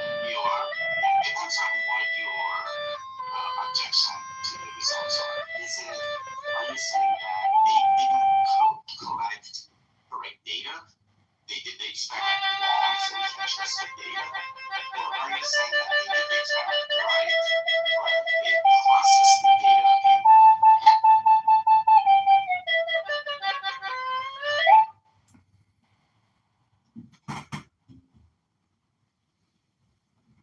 section? Then you have a discussion section. So you either say their methodology was incorrect, or you say their methodology was correct, but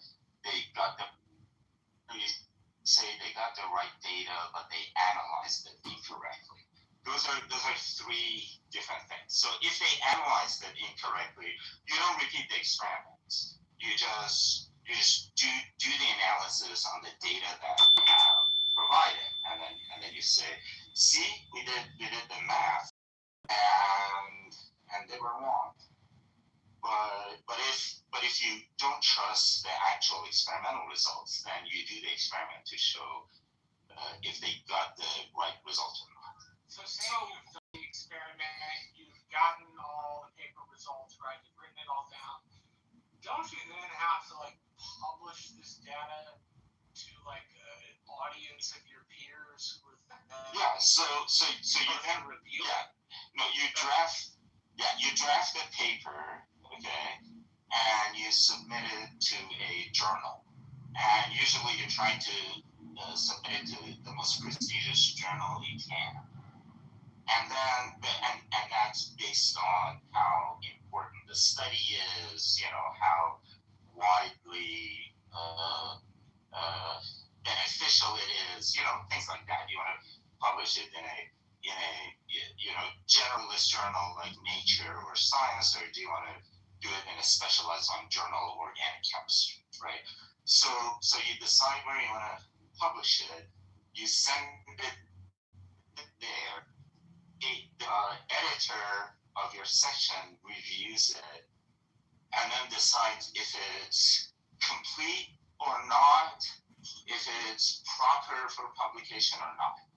If everything is okay, then the editor sends it to 3 or more reviewers. They review this and they send back comments. Comments could be either grammatical, which you don't care about, or they could be substantive. They could raise the question that we don't think the results support the conclusions, right? And then the editor takes those comments into account and sends it back to the author and says, you need to fix this, this, and this in your paper. The author goes back in the lab, gets my data, fixes this, and that, and resubmits it. It goes back to the same reviewers after resubmission.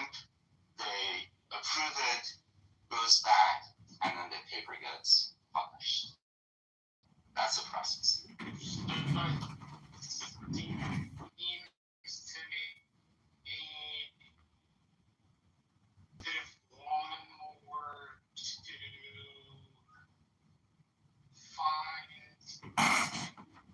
One or two look at it would seem hard because of layman to conduct an experiment that if you find a reason to make an experiment, you find that repetition is not needed. So you don't do experiments on data. Experiments. You do analysis on data. You do experiments.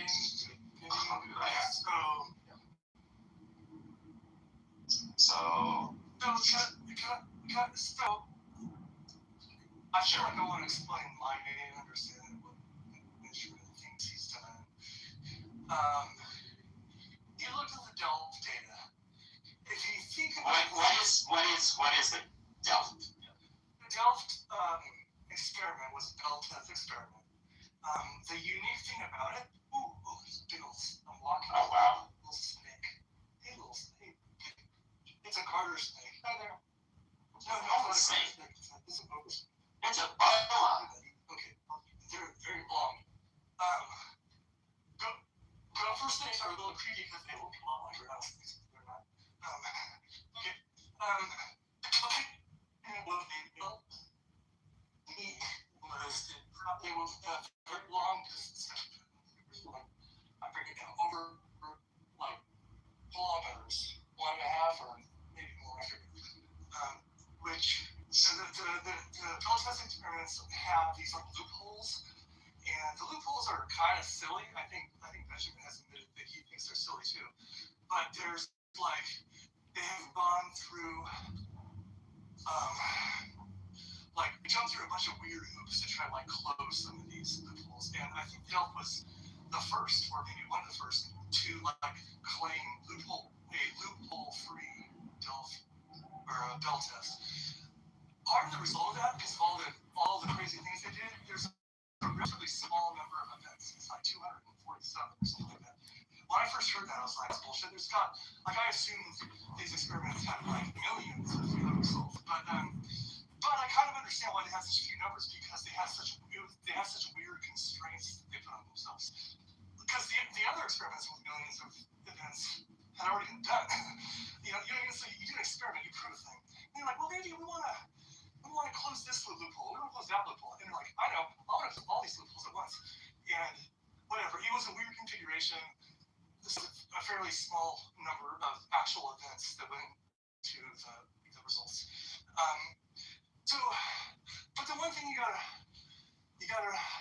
think is like they're taking events. So they have little photon detectors that kilometers apart, and they're getting little pings, ping, ping, ping, ping, ping, ping, ping all the time.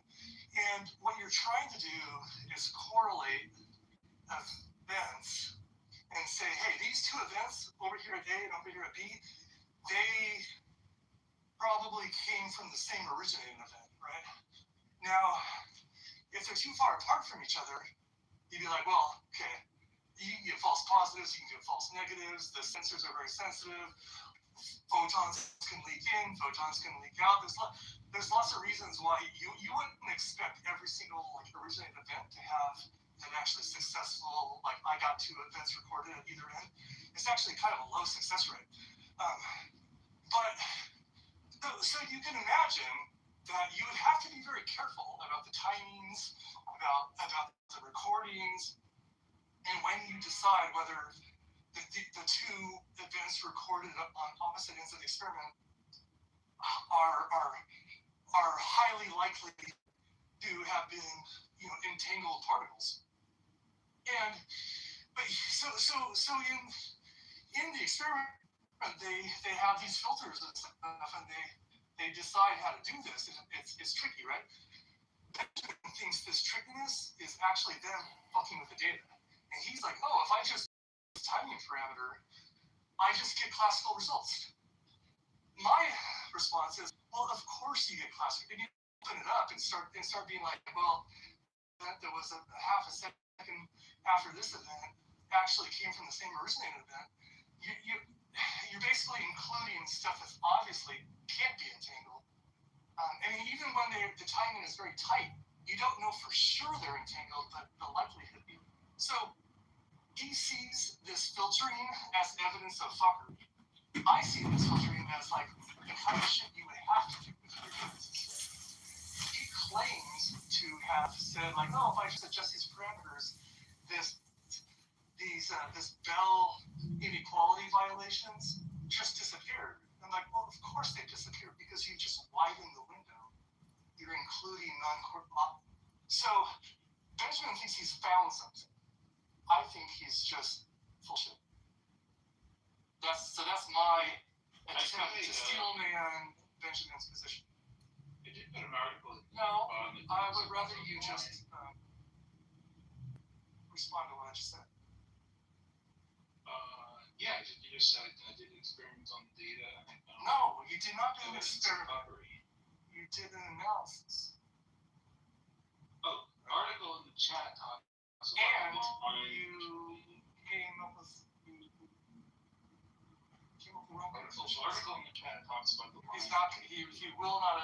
There's no article in the chat. When you click on it, no article shows up.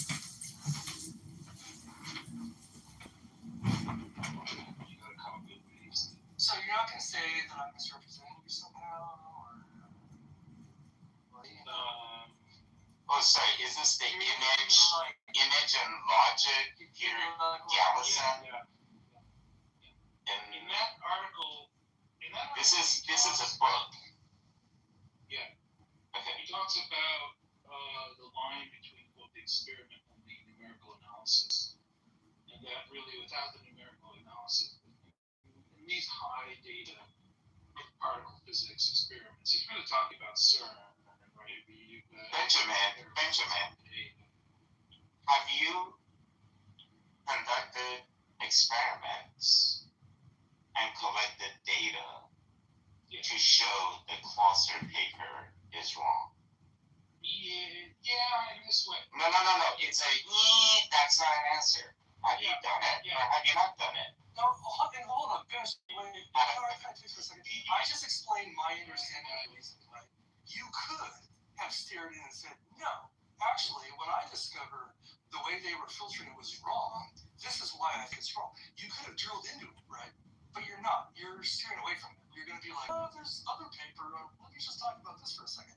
So you could say, I'm misrepresenting you, or you could say, you could try to defend this idea you have that the filtering was fuckery, but you're not doing that right now. You're pivoting away, as you do. I would rather you actually discuss why you think the filtering they're doing is fuckery. I think what Andy's saying is we would rather you be honest as opposed to lie to us in response to every question. So ask again. Have you conducted? Can you answer this question once and for all?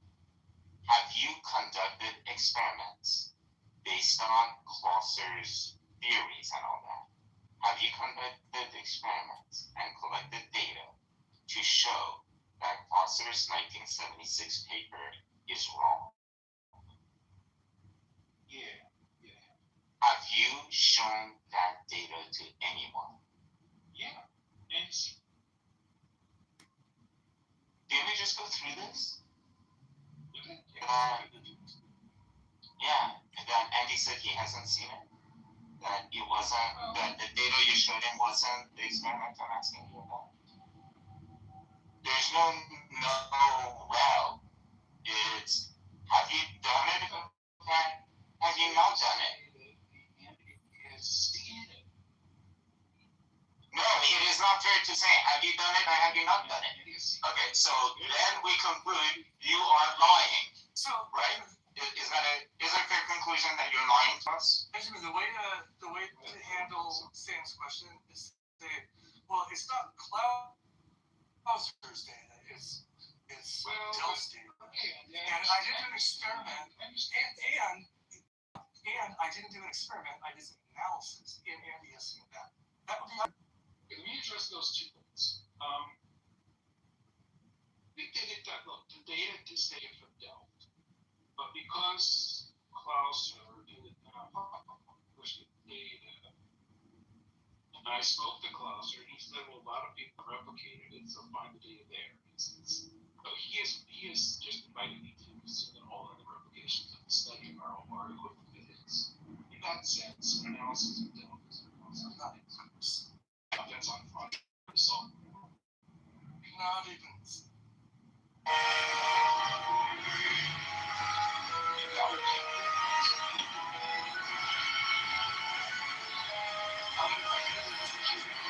Participation chain between Benjamin and Klauser is cringy. Like you could have said, "Hey, Klauser, I'm really interested in this. I realize you don't have your data. Can you help me find data to maybe to some undergrad lab or somewhere? Like, I'm interested in this." And he could have said fuck off, or he could have been like, actually, I have a colleague at Berkeley who runs the undergrad physics lab. You should get a hold of him. Like, he could have done it that way, but actually, you were super rude to him. But that's not the point. Right? That's not the point. The point is that John has told you, he's a physicist, and he has told you that the experiments that Klauser did do get repeated. Bernie Sanders woke me up. Have you Openly gay 6-year-old transgender nephew wanted something different than most kids for his birthday. Have you looked into that? Have you looked into it?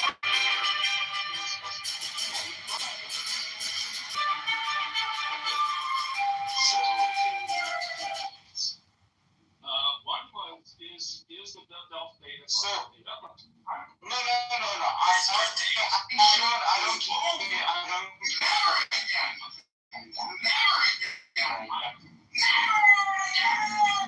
It's very.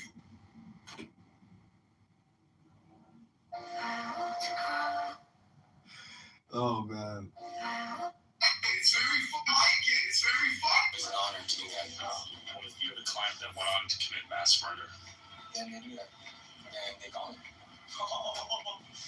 Have you ever reached the world dilemmas and like, man, what if I release a super villain with some great. Yeah, he listens to like videos. It's an honor to do that.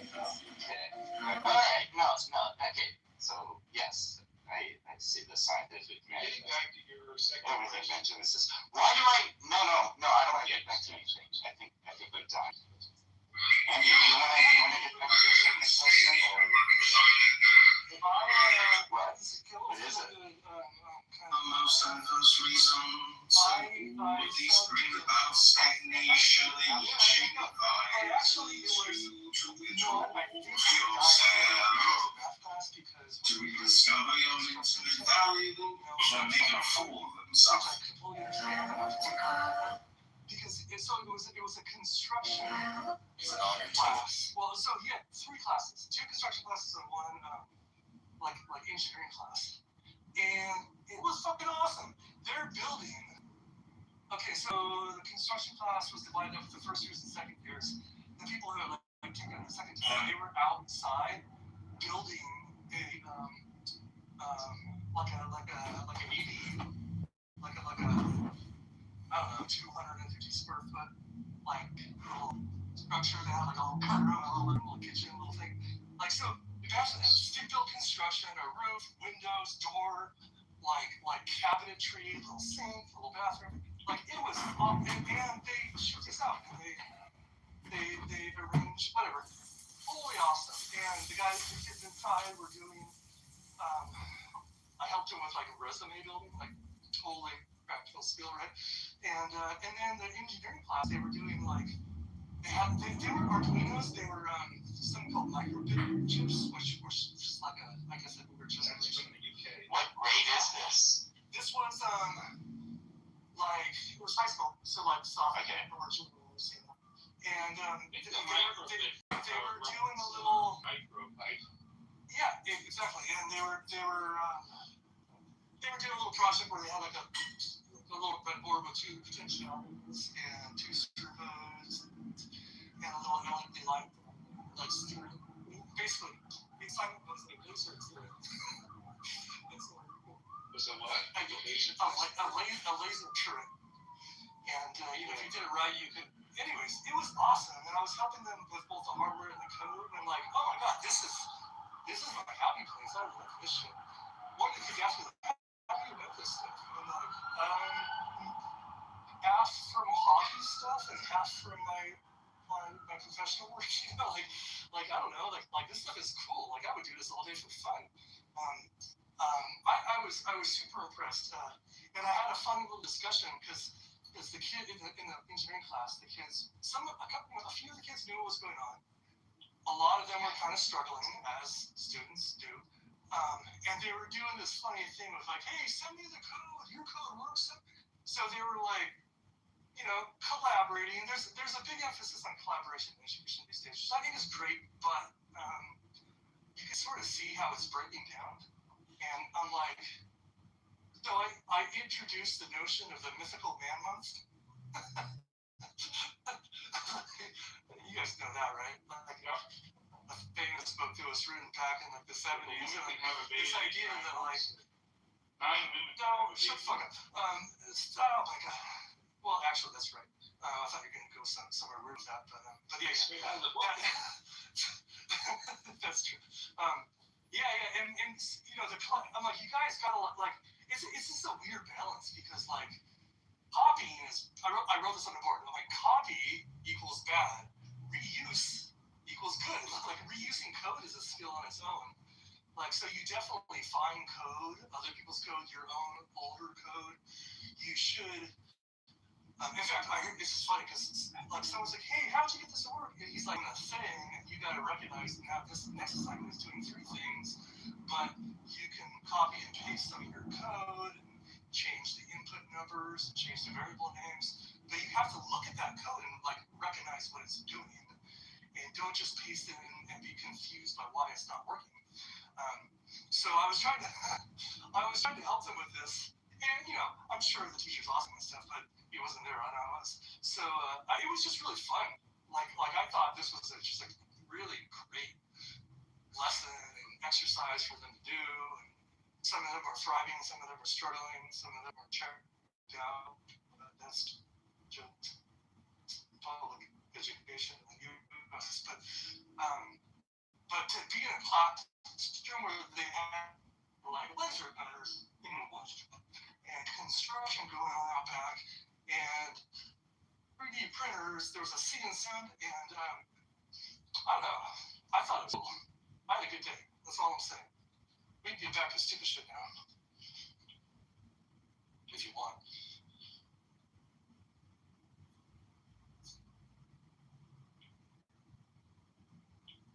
Also, like version control. I'm like, you guys gotta save your code, right? So because when you have the version of the code that worked, and now you worked on it and it doesn't work, you really should be able to go back to the old version and try that one again and ask yourself what's going on with the hardware, what's going on with the software. I don't know, just that general troubleshooting. I really enjoy that, and some kids catch on to it, and other kids are just their eyes are glazed over. But it's fun to. It's a fun. It's a fun subject to work with.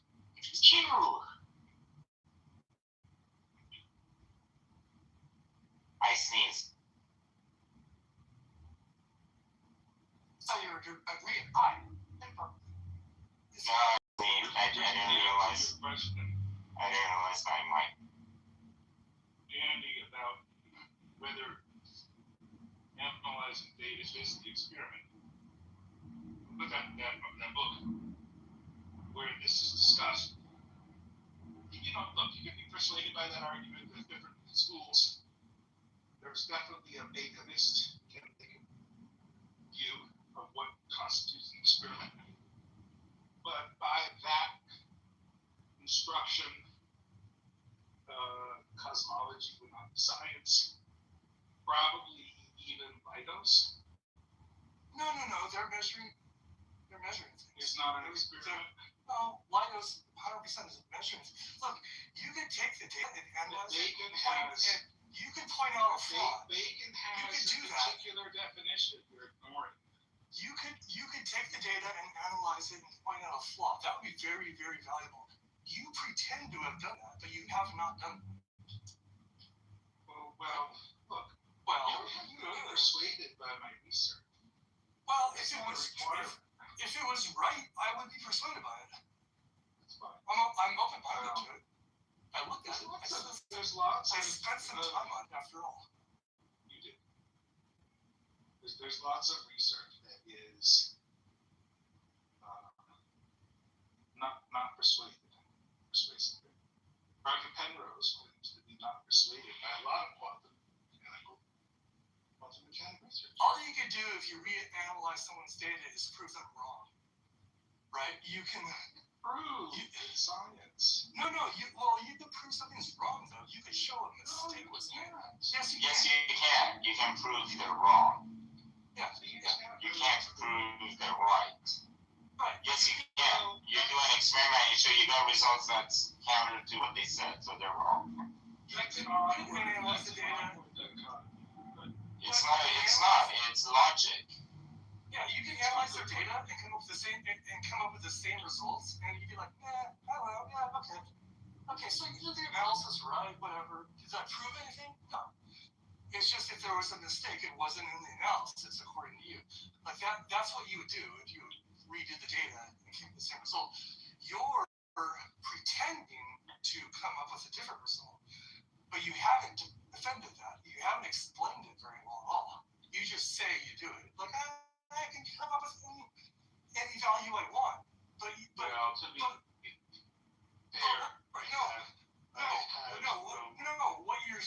what you're saying is I can totally do the analysis badly and come up with any data I want. You haven't proven that they did something bad. You're literally demonstrating how to analyze data badly. And you're like, see, if I do it badly, I can come up with any result I want. That's all you're doing. You have not motivated the way you're doing it in particular is any better. First of all, the kind of analysis I did is exactly the kind of analysis they did in the supplemental. Running a suite over a parameter. No, it's not. See, you're saying stuff because other people haven't looked at the supplemental. All the supplemental does is the supplemental is a little. The supplemental, like all supplementals, just goes into the data a little more carefully. But they don't sweep the data until they get the right result. No, they don't. Well, that's a question. Yeah, they don't. No. You make it sound like, we're just going to sweep to the data until we get the result we want. And then we're going to be like, this is how we do it. That is your fantasy, right? Clearly, that's your fantasy. But you haven't convinced me. I've looked at the data. So I'm ready for a smoking gun here, but you have not provided me. That's fair. You have been provided with the evidence. You haven't absorbed it, and it's probably my fault. But I assure you, the evidence is there.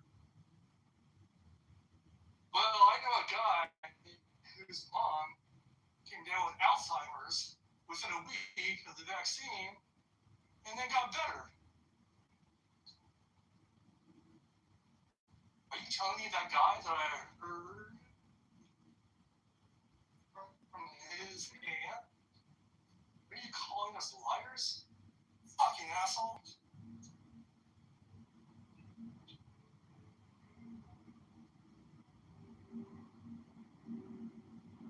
A good appeal to emotion really that works on this, right?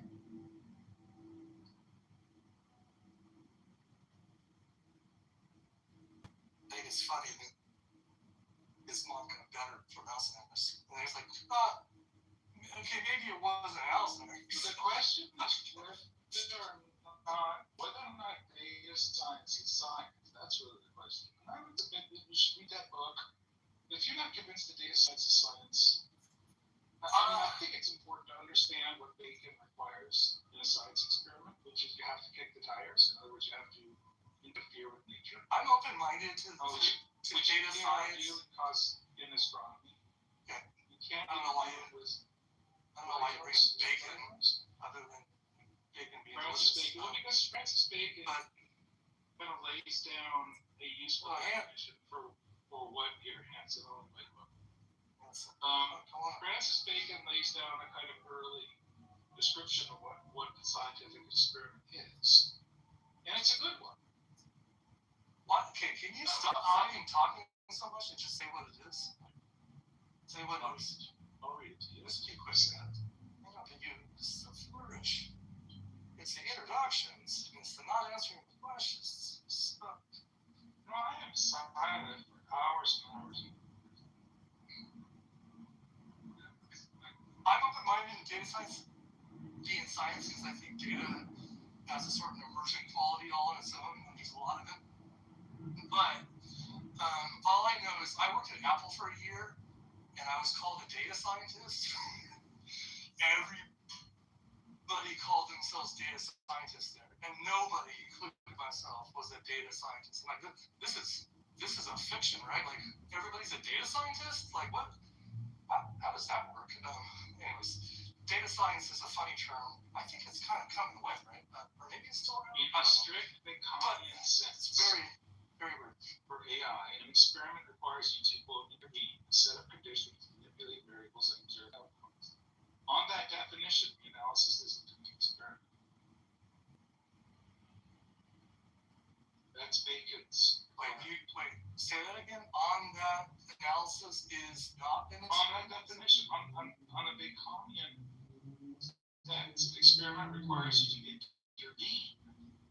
You set up conditions, you manipulate variables, and observe outcomes. That definition, and analyzing the data is not a scientific experiment. Okay, that's what we've been field. Oh, that's what we've been saying for hours. You've been fighting with me. You do this thing where you're like, okay, you're right. I'm gonna sleep with some shoes on the rug. You just keep talking as if I was right the whole time. I don't. Be careful what you wish for, because like the same answer. If you want to stick with bacon, you have to join me in getting rid of all the soft sciences, all the psychoanalysis, all of astronomy. Wait, hold on. Logos is collecting data. Be careful what you wish for. So it's doing the observation. Okay. It is doing the observation and collecting data. Oh, right. Well, it doesn't interfere. It doesn't take the conditions. It's not interventional. Well, there certainly is an awkward division between observational sciences and experimental science. And I think that's fair to point out. But psychology you can definitely intervene. But psychology is weird for a lot of other reasons, which I think you're right. And a lot of times you can intervene. But in other words, you can't give. But you can say this. But you can say something about y'all. I mean, you can. But you can look at past data. And it's true, you can't. But also, analysis and past data. You can do things. No. You can introduce lead to tadpoles, or to other. You can still do things. You can't do exactly. Like I can't recreate the Big Bang, but I can do things in particle accelerators and very briefly, introduce conditions that we think are very close to. So you can still do things.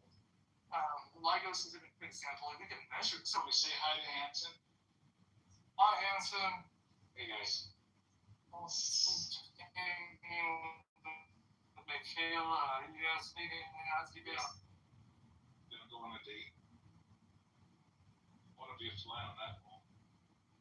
So Benjamin, I generally support your scrutiny of data and sciences and all that. But I mean, I think you should also take on the careful scrutiny, spirit of scrutiny yourself as well. I mean, like that. Do you mean on myself? Yes. So the Well, on just to yourself be fair, or I have surrounded by myself with yourself. people. I have surrounded myself with people who are more than willing to do that work for me. The thing is, like this data, the quantum delf data, example of that this using the data. I told you that your reading of the chart was wrong, and you never Reading of which. You said the chart is counting chart plot. You thought that was the I think I know what you're trying to say. Can I say what I think you're getting at?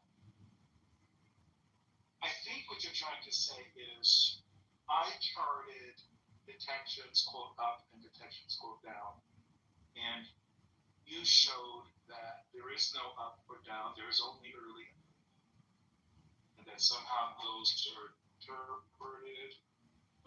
There's only early and late. In other words, early arriving detections and late arriving detections. Somehow up and down presupposed from time of arrival. I do understand. And what do you think I should make? What do you think I should make of that?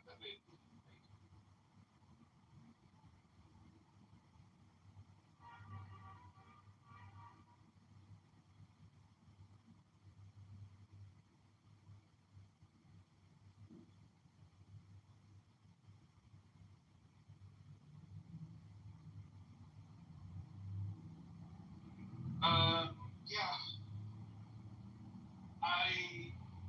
So let me first of all say I do understand what you're Fred. Do I should invite you up on I understand what you're getting at. I don't necessarily, I'm not persuaded by your argument that my analysis of up and down is somehow valid.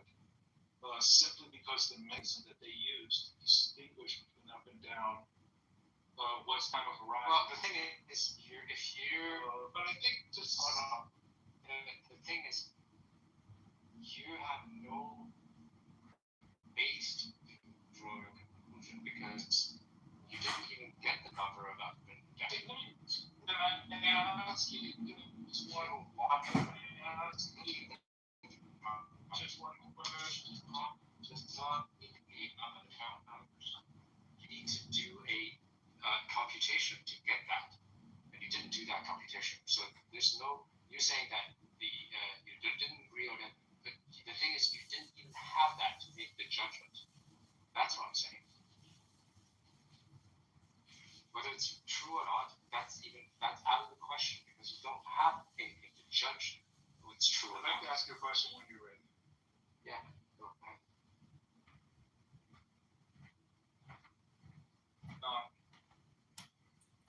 Do you agree with this? This is a statement. Irregardless, irrespective, without consideration, and I don't give a hell. And I don't give a damn how you distinguish up and down. Would you accept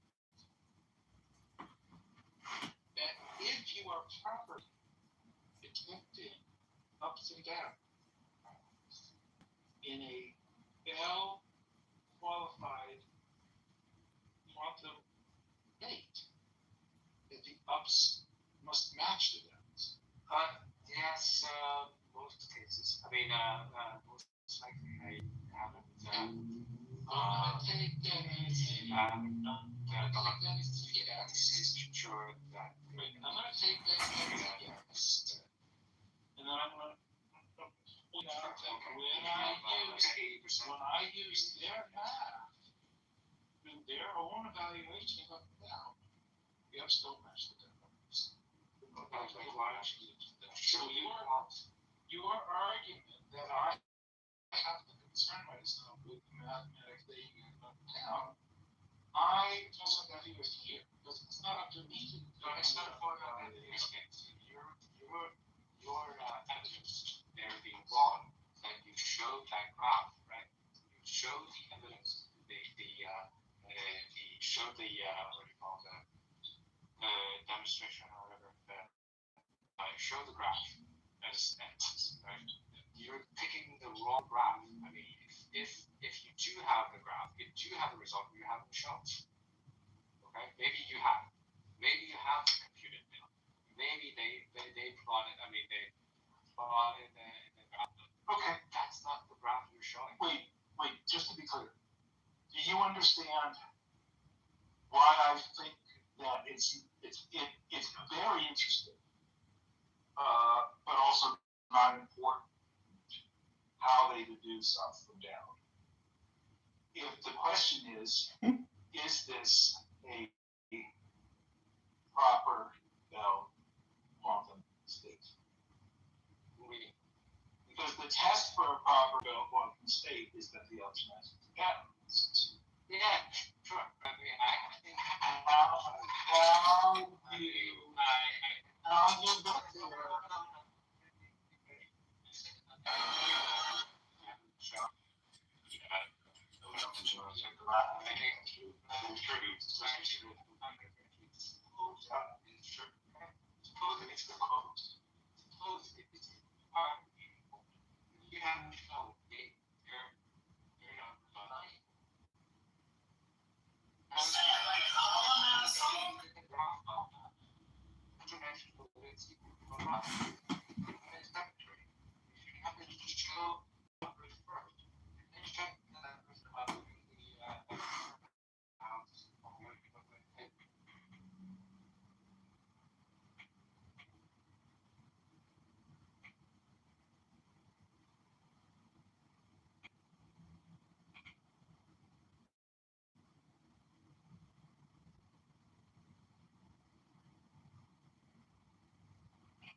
Wait a second, how did I get the drink?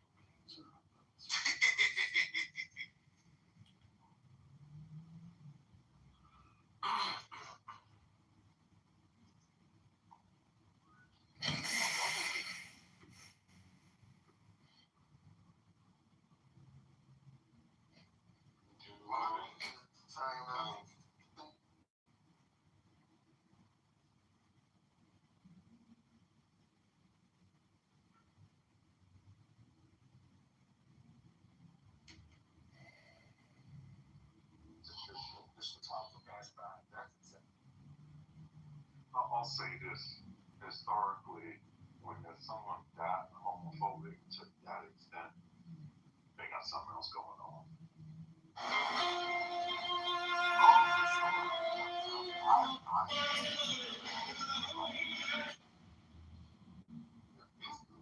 To homophobics.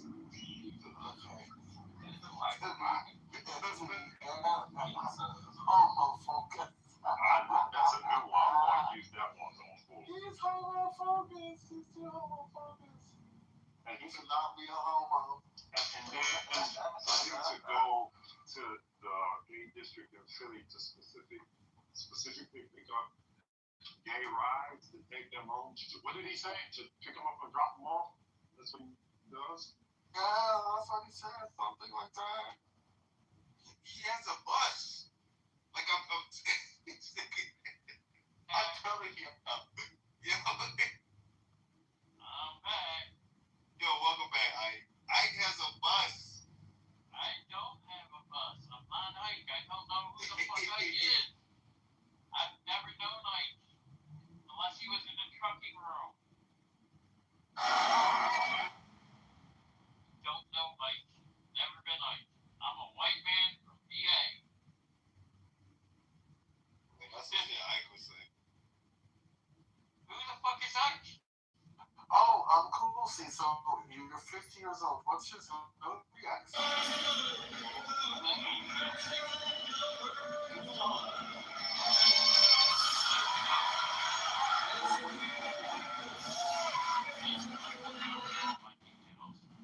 You asked me whether I swallowed cum. I should be able to ask you what your birthday is. I don't share my birthday.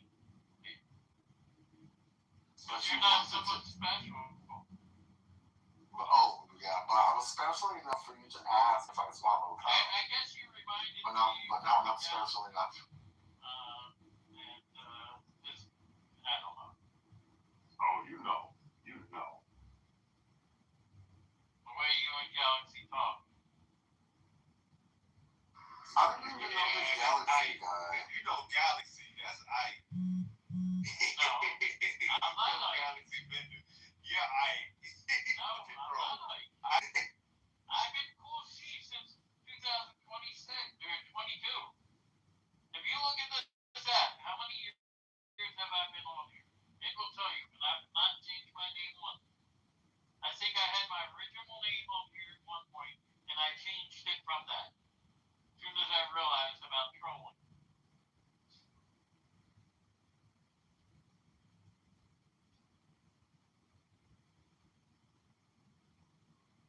Like right now, I'm in New York State. What are you doing here in New York? I'm about to shut down for my longest day of driving over 300 miles. What are you going to do now that you're shutting down? I'll be eating dinner. What are you going to have for dinner?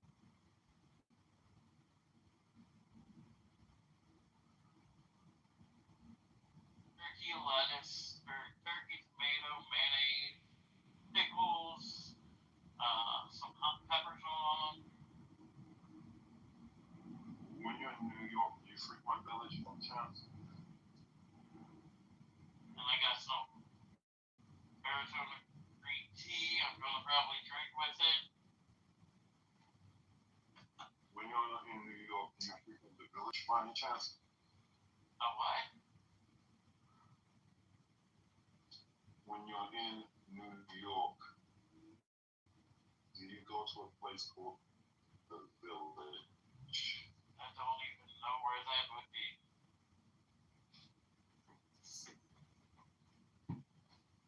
I don't go to the city. I don't know where you're talking about. I am a truck driver. I'm about to deliver. Hold on. Stuff tomorrow. So why are you picking up gay people in Philly if you're a truck driver? What load is that? Why would I be picking up people in Philadelphia if I'm getting like verbatim? That's what you said. No, I said when I was an Uber and Lyft driver, I picked up people from that district. Never said now. I said when I was an Uber and Lyft driver.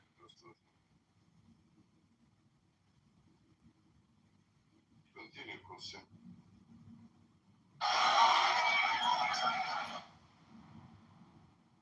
It's an honor to do that now.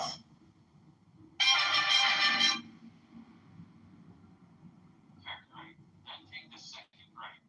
Thank you. You've helped me get down the road 112 miles.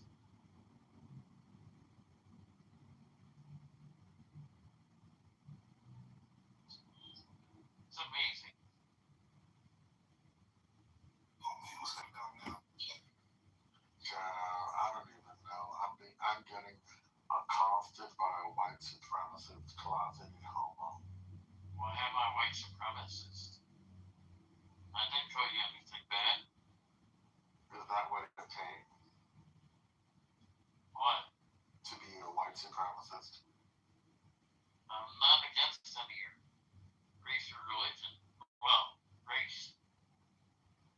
Cool C, is it worse to be a white supremacist or a I have no clue what you're talking about, being white supremacist.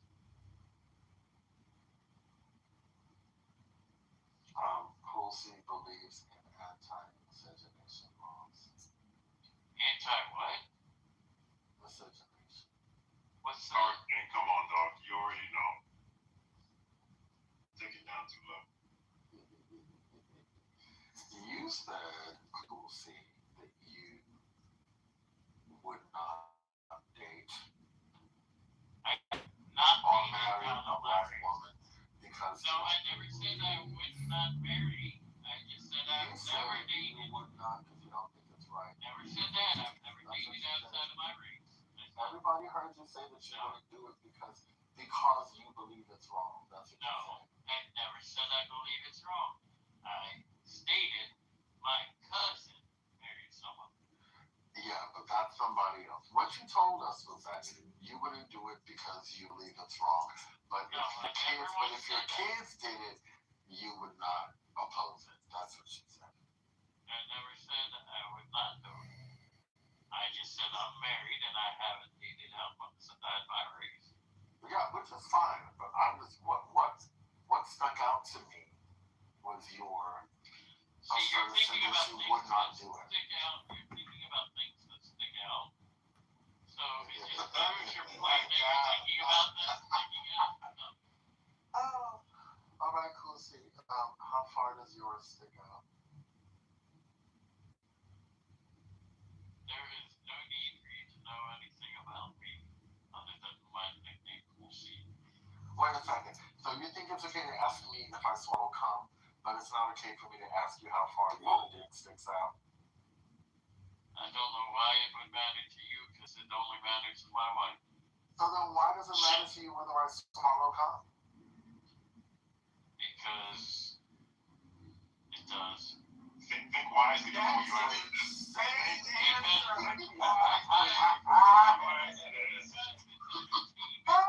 Because it's an entertainment, it helps me get down the road. And I just drove, like I said, I'll actually give you the total for today. How many miles I drove. So you know. You care. Watch. Let me tell you something, y'all. Cool C is that kind of nasty white man who's married to a white woman who goes to different truck stops, goes to the bathrooms, and gets on his knees and has people deposit cum in his mouth because that's the shit that he does. That's why he came on stage to ask me. Cool C, you're the one who's drinking strange cum at truck stops. No, That's I'm what you not. I already know your type. And you don't know anything. Let me tell you, Cool C has never seen a glory hole he did not like, okay? You just want to Oh my God, no. Oh, wow. Definitely not. I have a question. How long have you been driving trucks? Oh my God. About 5 years. 5 years start coming September. Okay. And is this like your predominant full time? Like you do it year round or What? Is it my predominant what time? job? Brother. Bring it down. It's my income. Okay, so this okay. Well, what is clear to me is that you spend a lot of time alone. It's not alone if I'm dealing with you guys. Well, no, it isn't. Let me tell you why. No, it isn't. Because It's not alone. hold on. How long have you been on the app? Since 2022, when I started driving, or 21. Okay. Well, here's the thing. Being on the app doesn't approximate in-person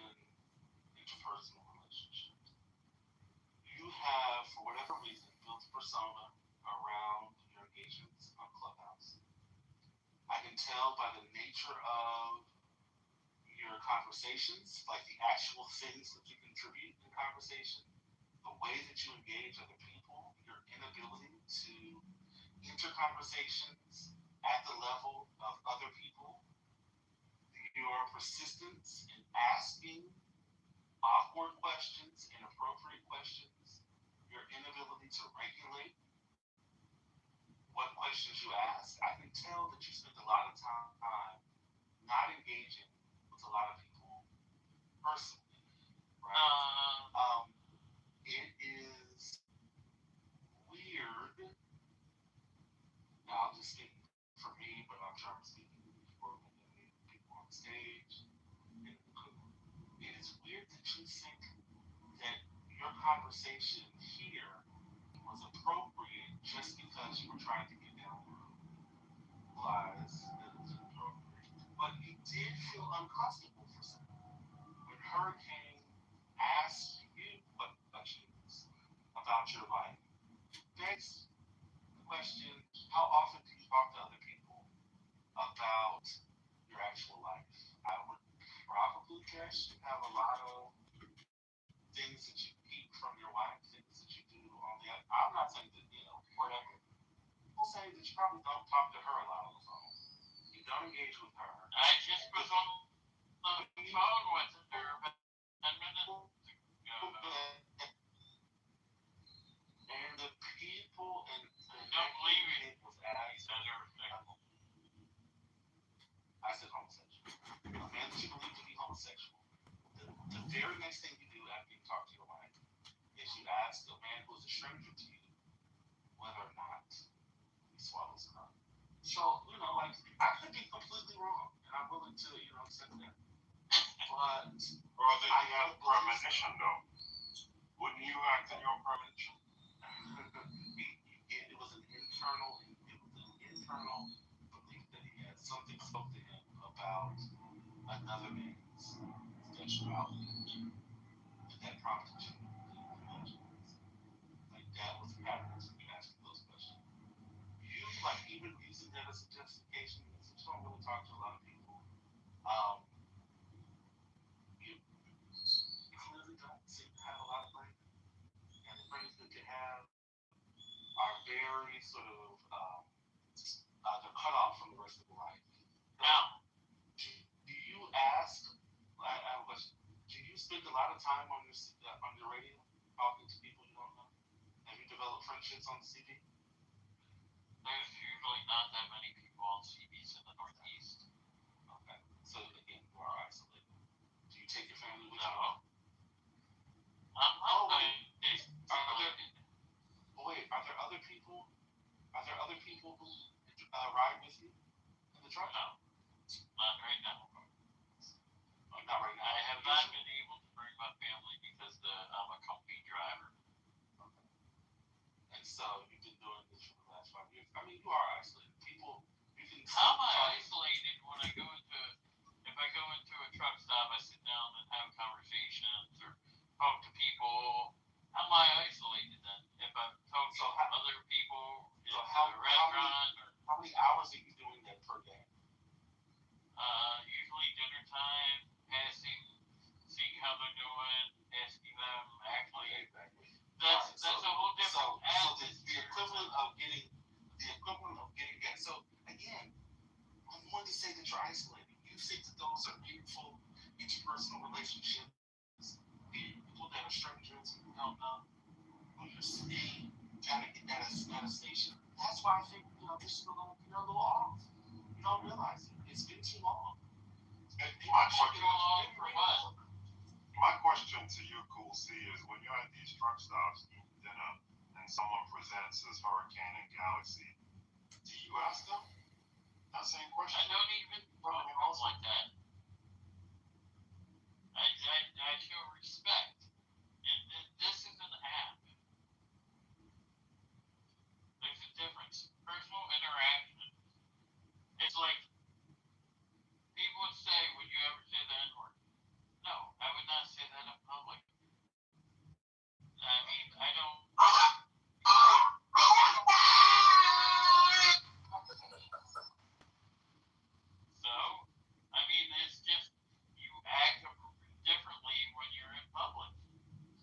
Listen, bro, I'm telling you, stay out of crime.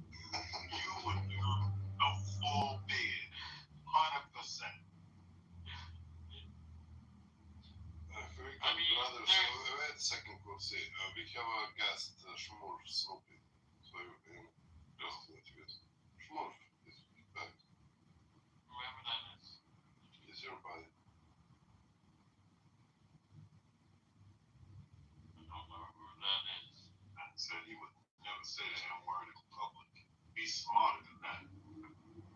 Are you writing that word when you come on the paper? What the hell? Oh, don't call someone from the sand, maybe that, in public.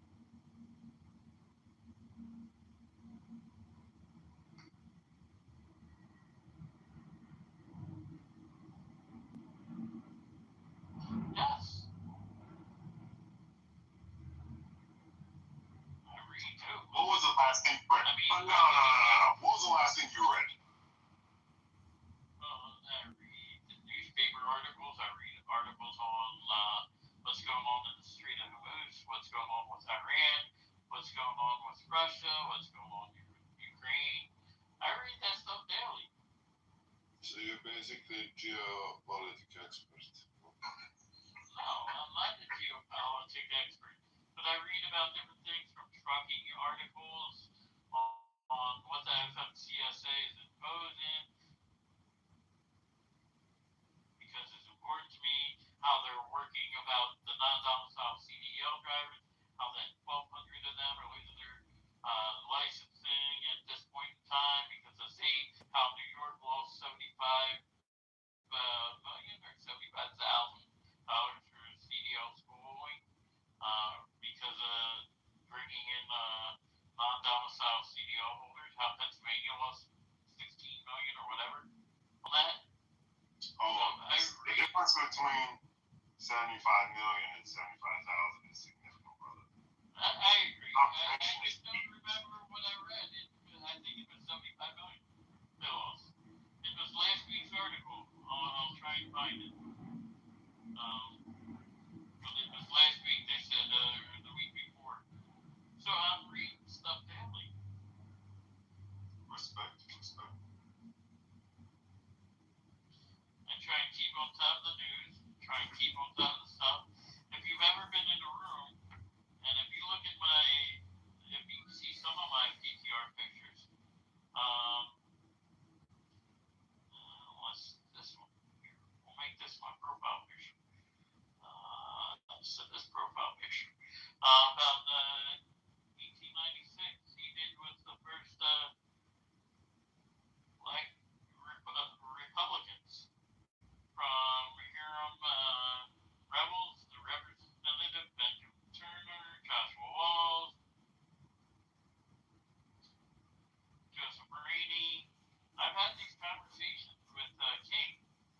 I forget his name here, but I've had conversations about the KKK, how it was started by the Democratic Party, how it's unjust, how it affected the communities, not only black and low-income families, and Margaret Sanger, how she destroyed families, and we were having a conversation today about how many more people there would be in one room for information purposes only, where it mattered that if there were more people in the world, that maybe there would be more differences. And I said that if the Democrats, the drugs weren't introduced, and Margaret Sanger wasn't introduced,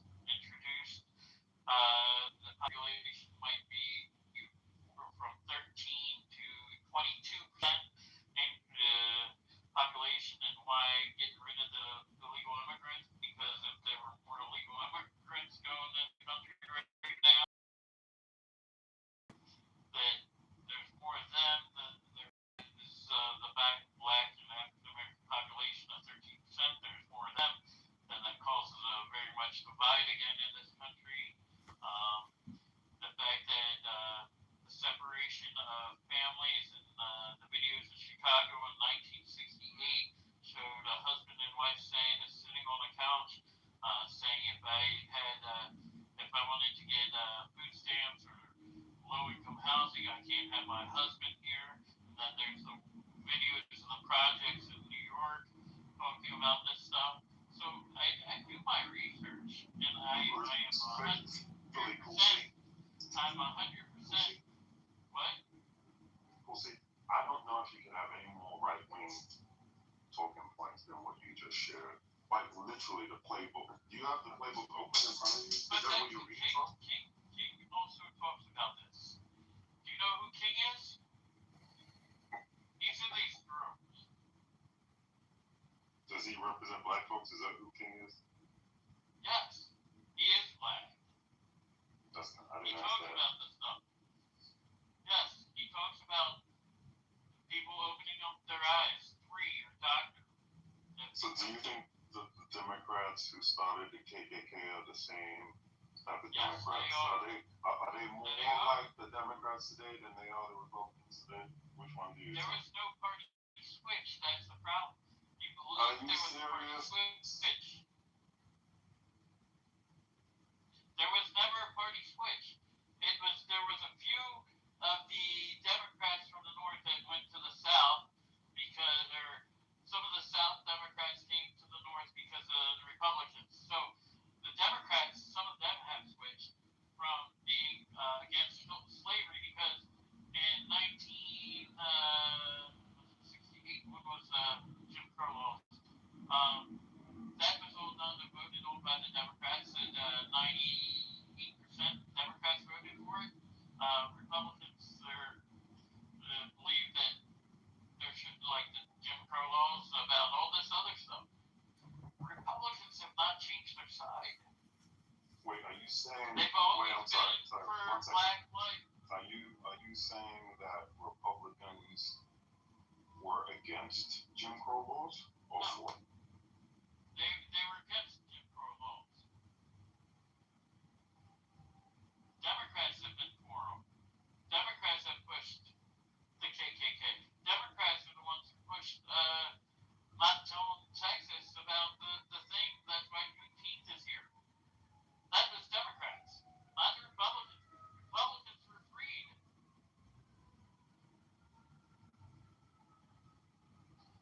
Vote to King if you ever see him. I'm cool on King, brothers. I'm cool on. So if you know who King, Free, or Doctor are, Doctor and Free are the same person, you would know what I'm talking about. What is that?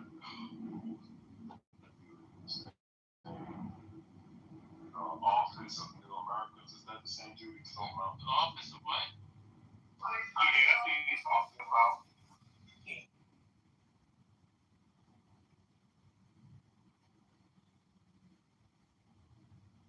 Yeah, it might be.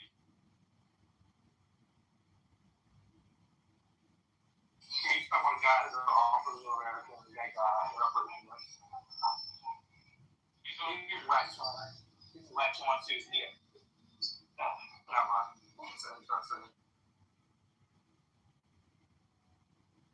So today, Republicans for 2026, do you think that they're more progressive towards black empowerment, black rights, and? Oh yeah, we don't want you or black Americans to depend on the system. We want to make sure that the legal immigrants are out of here. That the jobs are available to black Americans as well as everybody else.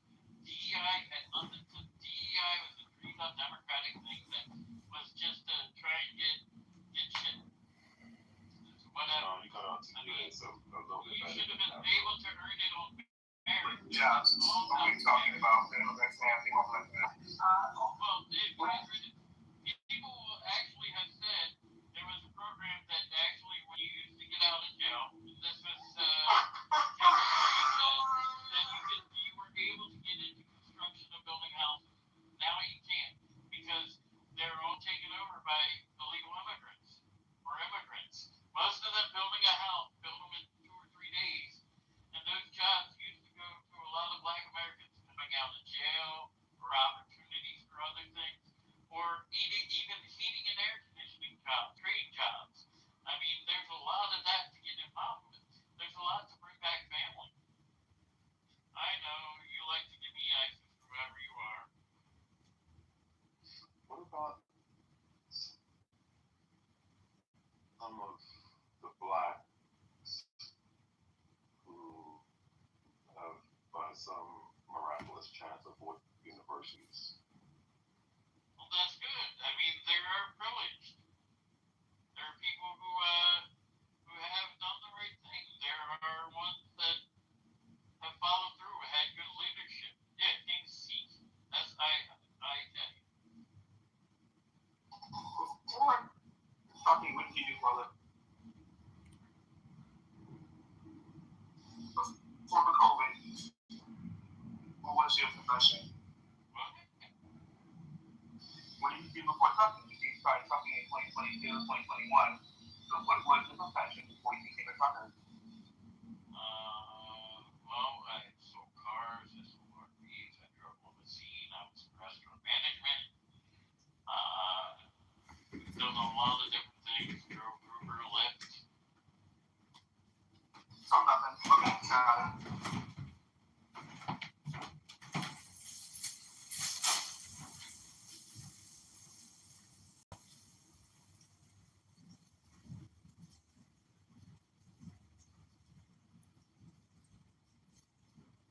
What's been your favorite occupation or job? Actually, right now, trucking's probably been one of my best jobs. All that time alone? I mean, it's the opportunity to see different places, meet different people. Would you watch out the window when your teacher said, you'll never get a job? You show them, look at you trucking now. Yeah. I'm interested about the you said D, right? So what job was taken from you by a black person? Okay. So you care about our job so much, right? But the whole issue of DEI was that we were getting, black people getting jobs in to quote unquote get deserved. But yet you want to advocate for black people getting jobs.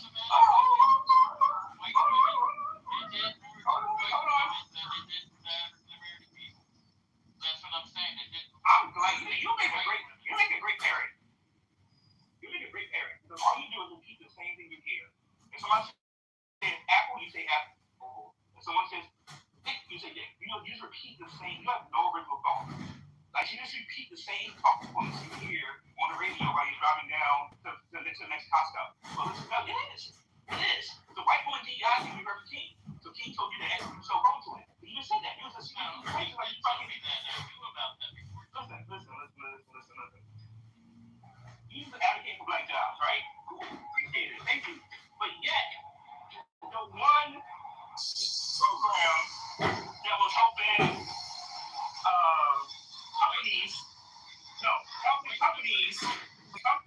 companies, right? Calm that down. Okay, so you're against white women too? It wasn't helping companies.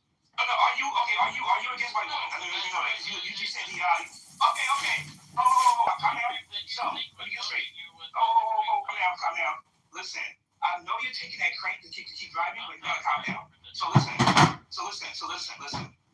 You just said DEI happened to the white woman first. That's why you didn't like it, right? No, it just took jobs from people that they gave jobs to people who didn't deserve it, who didn't earn the status, and who was on their education. Well, white women are one of them. Okay, so white women are uneducated and didn't deserve the jobs.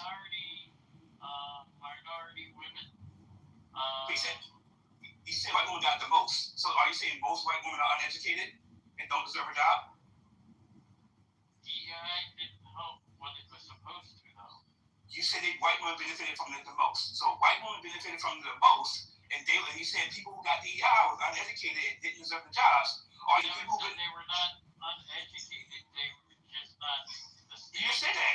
You literally said uneducated. Do you not remember saying that? Undereducated and not a certain thing. Okay, do you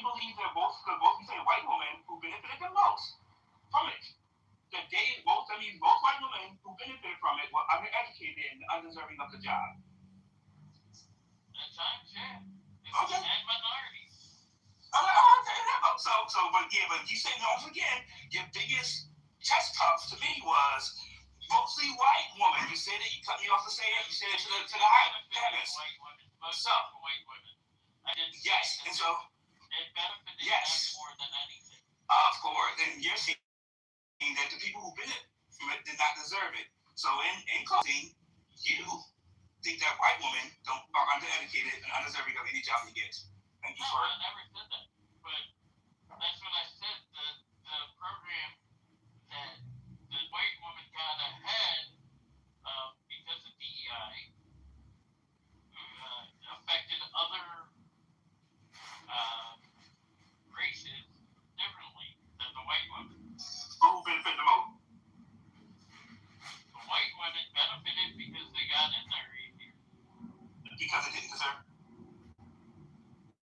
Never said they didn't deserve it. They just got in there. So they deserved it even with DEI? No, it just made the diversity inclusion easier giving it to a white woman because they then had met the quota of diversity. Were they qualified or were they not qualified? I'm just curious.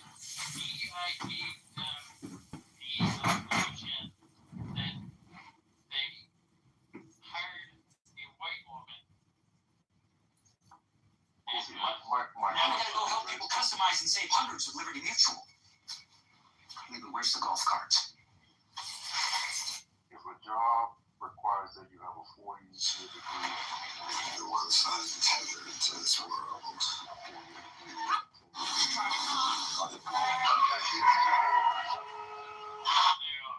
And if they got the job, was that justified or not? If they met the requirements and they got it on their own free will without using any program, yeah, they were What program? What do you mean program? DEI, diversity inclusion. But what does the program do? What do you mean? Does that automatically make you magically qualified if you're already qualified? It means some of these companies were looking for acceptance because if they didn't do it, the Democrats would say shit, and that's why they When they die, they live forever. Yeah, for Sam.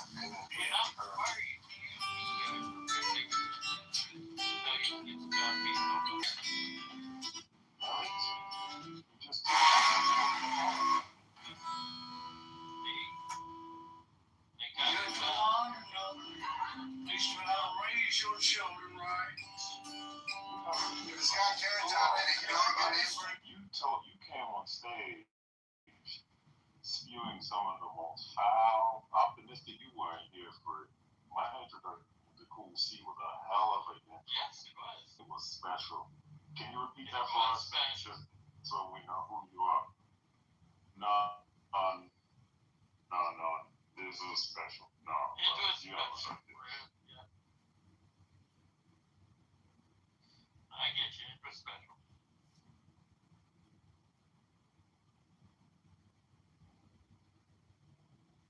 Western PA, right? Thank you. Western PA, how far are you as far west as Pittsburgh? Thank you for helping me get down the road, though.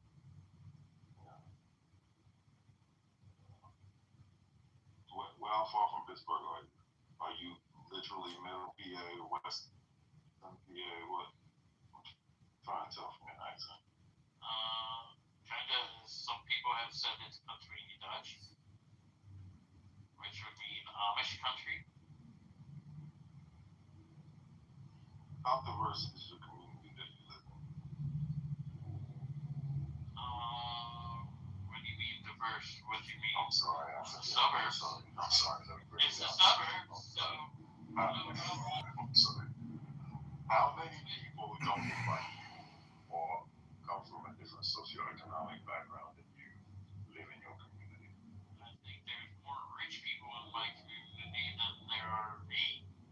I think there's a lot of diversity because our school district is pretty good.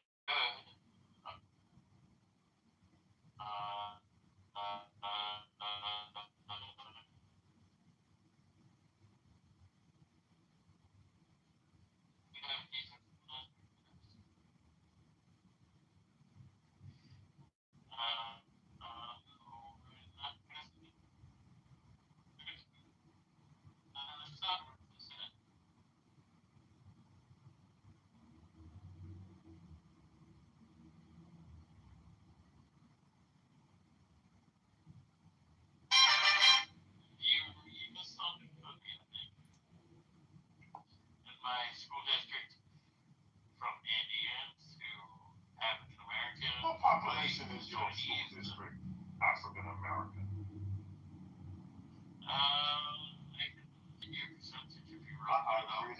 I really want to know.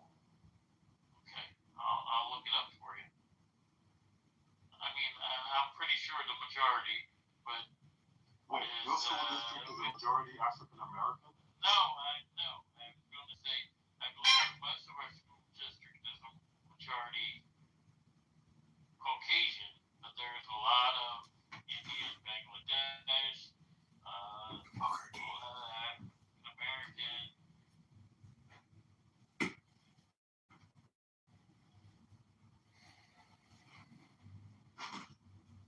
I'm gonna try and find out. Give me a second. I'm gonna Google it for you. I don't know. I'll Google it for you. This is a conversation. It's a quiet.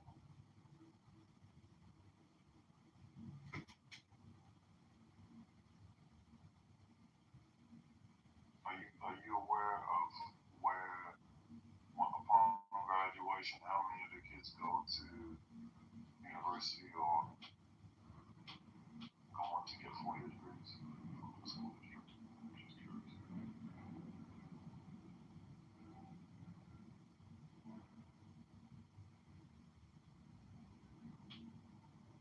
Palestinian Muslims and Palestinian Christians. So, and we have, at 2015, 72% of Palestinians inside Israel that have faced discrimination by the Jews. And this is all mentioned in the survey.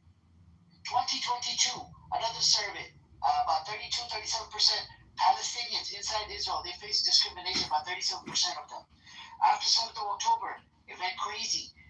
There's been so many cases. There's over, I think it was about, in the Arab towns inside Israel, there's been, people are killing each other. There's over like, I do not know what is causing all the hate between these two parties. I wasn't there. It doesn't matter. It's literally the report says it's under occupation for over 76 years. Apartheid system in the West Bank, 920 motherfucking checkpoints in the West Bank, 1,000 gates installed, and they fucking shut down the gates. Like, they open it for 2 hours for the Palestinians to leave, to do what they have to do, then all of a sudden they will shut down the villages, the gate to the villages. The airspace is controlled by Israel. The water, they can't even go past 6 or 7 miles. In the West Bank, they can't even collect rainwater. Anything that comes in and out of Gaza or the West Bank is controlled by who? Israel. The blockade, ICJ, International Court of Justice, said it's under occupation. Like, what do you want me to provide you? You never concede to anything. All you do, you have just fucking disgusting documents. Hey, there's a book. There's a book by... Listen, I'm saying that please, if you want the good of the people, you should be at least trying to work on the issue if there's a hierarchy in there and there's someone in charge there to realize that if there's hate coming from one side, there's not becoming any love from the other. They went through court to file a lawsuit against the Zionist entity. The people that were kicked out in 1947-48, they filed a lawsuit in the court of law. They haven't got the properties back. There's a new resolution that says right of return. More than 750,000 people that were kicked out in 48. They tried it in the West Bank. About the Palestinians, they live on less than 30% of the land. That's 70% is fucking occupied by these disgusting Zionist terrorist Jews. Gaza, right now, in Gaza, about 59% of the land is fucking occupied by who? Israel. 40% is controlled by Hamas and the Palestinians. Like, bro, respectfully, when you come up here, Sam, I'm gonna debunk fucking every single claim you make on Palestinians. You're not gonna sit here and make stupid claims. Their cause is 76 years old. Your cause is only 47 years old. Your cause are. Actually, like, seriously, man, the whole world woke up. The whole world knows about the occupation. These motherfuckers, these Zionist terrorist Jews are committing crimes on the fucking land against Palestinians, Muslims, Christians. But you come up here, you're being ignorant. Oh, I don't know anything. Literally, we saw genocide on the phone. We're seeing genocide as it unfolds. It's still unfolding. I can't believe this, man. I mean,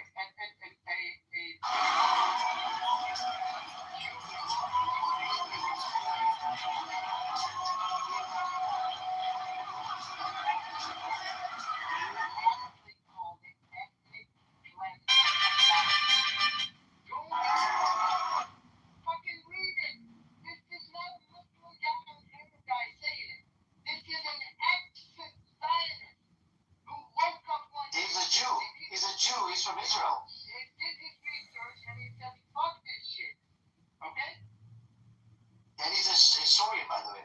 He's very well known. And Sam, by you supporting Reza Pahlavi, it actually makes you a Zionist, by the way. Reza Pahlavi went to the wall, he bowed down to the wall, he paid respect over there. I don't have a problem with paying respect, but he's begging Netanyahu and America to do the attack on his own country. What kind of a loyal person will do that? If he really has respect for his own people, and not to mention, he gave condolences for two guys who fucking condemned the attack on that school building with over 160 guns that were killed. I don't know, man. The guy that doesn't come out and condemn the little girls that were killed. This is what he supports. This is some crazy shit. I wish you were here earlier when Mangoes was reading that article for us.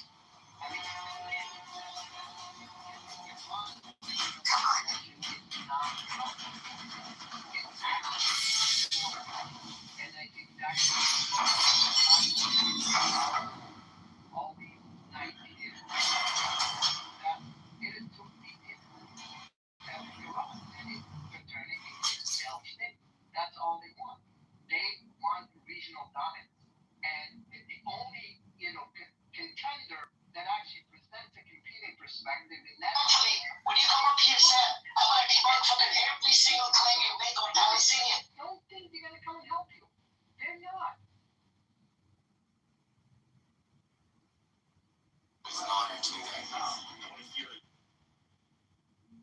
Every day when I open my eyes, someone fires 10,000 bullets in my mouth and then sears my throat with a welding torch. It not only does this cause me no harm, it actually makes my body stronger, giving me destructive power comparable to a nuclear explosion. I became the most powerful superhuman in the world, but I was controlled by a strange white mist and subjected to 50 years of human experimentation until a butcher accidentally rescued me today. Once, I was in my prime and glory. Now I've been reduced to a beggar on the street, watching my position taken over by a bunch of clowns. At the time when that, what was his name? I forgot his name. That Austrian. And besides, Israel is celebrating its 3,000-year anniversary. Amazing armor that the age which Israelis are facing around the globe. Like just outside the restaurant. And now even I was speaking to my uni friend back in Greece, and he was telling me that even in Greece they don't like that. So is there any particular reason why they don't? And this friend of mine, just for the addition, he's a Greek Orthodox Christian, and he, to some extent, he's Islamophobic as well, but he hates Israel. So I wonder why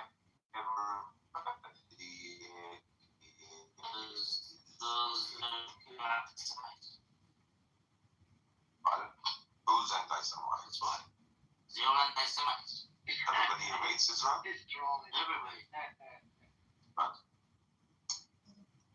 the thing is that Semites are the people, local people of that land, which are the local Jews, Christians, and Muslims. These people who are now claiming to be Israelis, they are basically European Jews. They have nothing to do with that land. No, they've been here for 3,000 years. My grandfather was there for the last 5,000 years.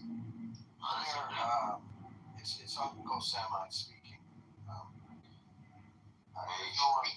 There's no one more Semitic than me in this room. Okay. So I speak No, in all. you're not. You're a Uncle Semite is fucking brilliant, bro. So are you? Take tax. Shifter is Phoenician. He's Phoenician. Are you from Saudi Arabia? Who, me? Yeah. Shapeshifter. Oh, Shapeshifter, yeah. He's Phoenician.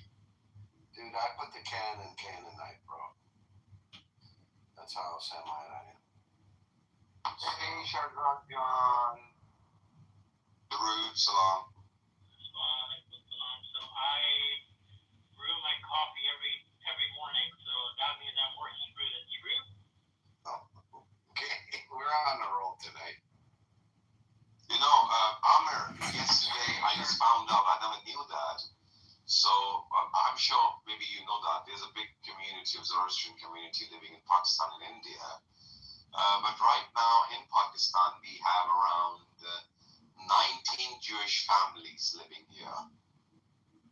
They have nothing to do, and they don't pretend to be. Of course, we know they're safe here. So they don't pretend to be Jewish, they pretend to be Zoroastrians here. So they live around Zoroastrian people, and they have, of course, the security agencies know who they are. But isn't it weird that they have nothing to do with Israel? They are pure from this country, they are from Islam. They want to go to Israel because they say that that's our motherland. I don't even understand how that's their motherland. They are ethnically same as me. So I don't even understand how they are from that place.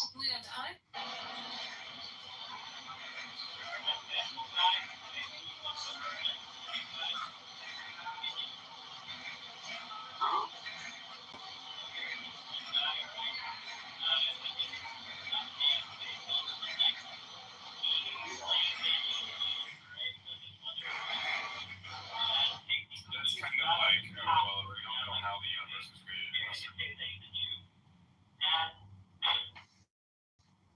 Interesting thing is that, like, his brother claims that he's black, and their mother had always been a Muslim. I mean, I think she was a Christian, I believe, but she converted to Islam. Or something like that. She got like there was that she was never a Jewish person to begin with. And he claims that.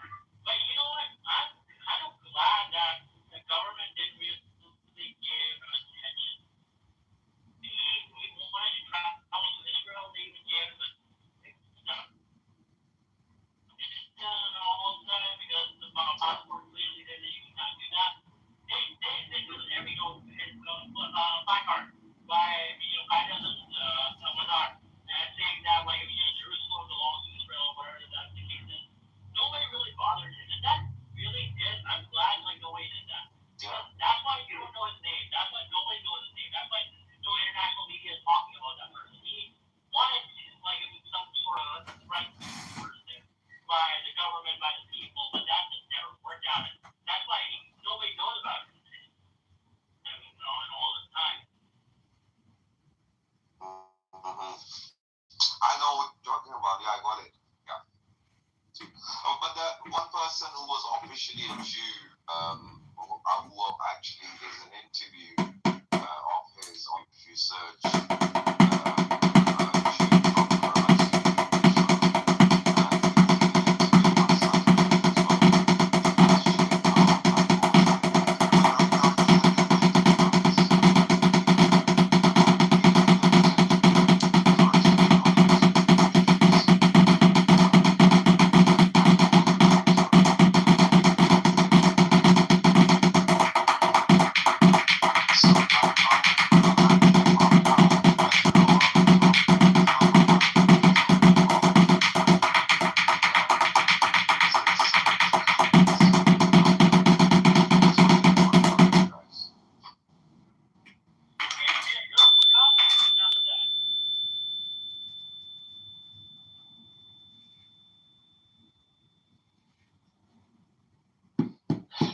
It's true. I got me there.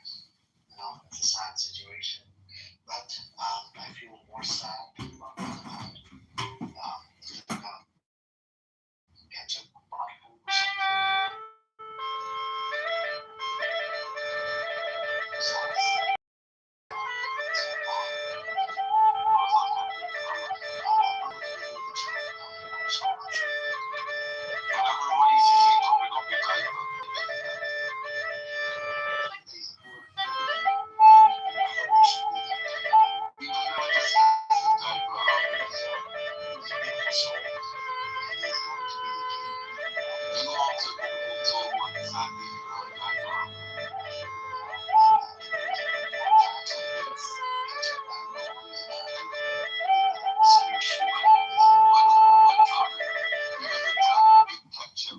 What will people attack you with?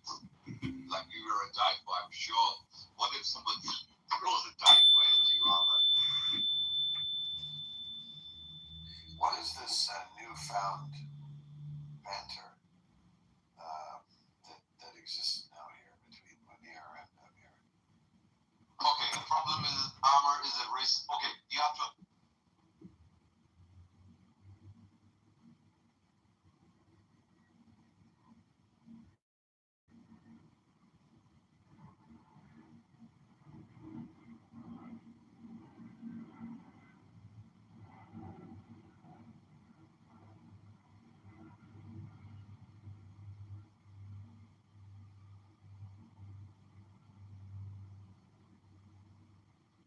credence to the Roman Catholic Church and go, oh, so we got to do the sacraments, right? If we do European sacraments, whatever, we cause ourselves to be born again, right? It's just one practicing righteousness in the sacraments of the church. You cause yourself to be born again, right? Because he said the participle causes the perfect passive. He doesn't like the reverse of that. He's not going to say, yeah, being born of God results in your believing. I go, well, here, which one comes before the other? The being born of them or the doing of righteousness? There's no way of getting around this argument. It's the being born of them that precedes and results in the participle. You deal with the relationship of the verbs to each other, the participle and the finite verb. Simple. Same example here, 1 John 4:7. Now, John is a very short book, so is 2 Peter. Here's a third example here. And you got to be consistent with all three of these. As soon as you arbitrate, he flips on one of them. God. 7. Same phrase in the grammar and syntax. Same exact forms used. We have a participle with a perfect passive. And it's all being born of God. 1 John 2:29 is born of him. God, that's who God is. Okay. No one else. And then here you have it's actu theou gigantitai. It's literally born of God. 1 John 4:7, beloved, let us love one another, for love is from God. Here's the participle, and everyone who is loving, pas ha agapon. Those, we had pas ha poion, here we have pas ha agapon, 1 John 5:1, pas ha pistuon. These are substantive participles with pas in every single one of them. And in every single one of these phrases, you have born of God, born of him. Same tense of the verb, perfect passive, contrasted with a ongoing active participle, ing verb. And it's the one doing this ongoing action. And it's every of the one doing this action has been born of him. So you're saying you gotta love first and then you're born of God. How much love? Then that tips the scales and goes, you gotta regenerate. You just loved enough. You did enough for works righteousness. You gotta love by doing sacraments of the church, do your works righteousness, and cause yourself to be born again. You just gave credence to all the false religions. By flipping it on its head because you didn't like what 1 John 5:1 said in relationship with the participle to the finite verb. So if he says, no, it's you're born again, and that causes you to do righteousness, and you have to be born of God, that causes you to be loving, and if he admits out of the first two instances, I go, you got to be consistent with the third. It's the exact same structure. The reason why you're believing in Jesus Christ is because you have been born of God. And being born of God results in you believing in Jesus Christ. Let me tell you how I think that you should approach it. You should go after the first two. Ask him first. And ask him, just ask him which precedes the other. This verse, which precedes the other. So you have 3 questions. Yeah, just go backwards with grade on that. For him, just for him. We start with 1 John 5:1, I work backwards for him. But no, I definitely lay it out in the order of the book and say, John lays out this pattern. You're watching this guy play a video game. I never understood. They watch kids play. They watch Something else is happening on the other side of the screens. What game was it? I think it was like Roblox or whatever they call it. Roblox. It's like Roblox, a TED Talk, and then the kids on a green screen in front talking about something related to those two things. And you're like, what the fuck is going on? I was like, you have to go on your phone. You're going to need for like solid age or something. I can't. That's like a true sign of being old. I remember, did you ever play Kitover? I have, but not to the extent of how it is, bro. I was never invested money. I like Mario Kart, Zelda, and shit like that, but you were a nerd. Yeah.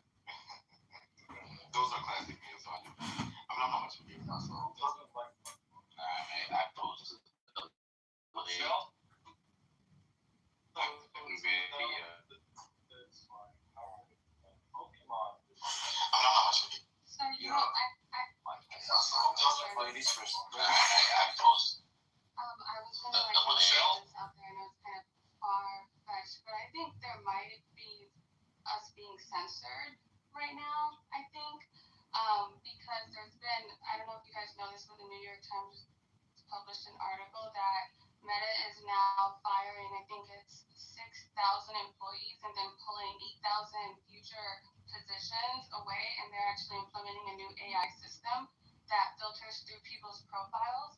And a lot of like my friends, and I was included, we got clipped and we had to like go back and forth with Meta hardcore because like it's really stressful and a lot of us are in like the same niche. So I wonder if we're like kind of being censored in like an extreme case. Yeah. Use Signal. Don't use Facebook. Meta. Don't use Instagram. Don't use WhatsApp. What were you calling it? Just educational things like biochemistry for women, just educational content only, like clinical mysteries, things like that. Not very basic.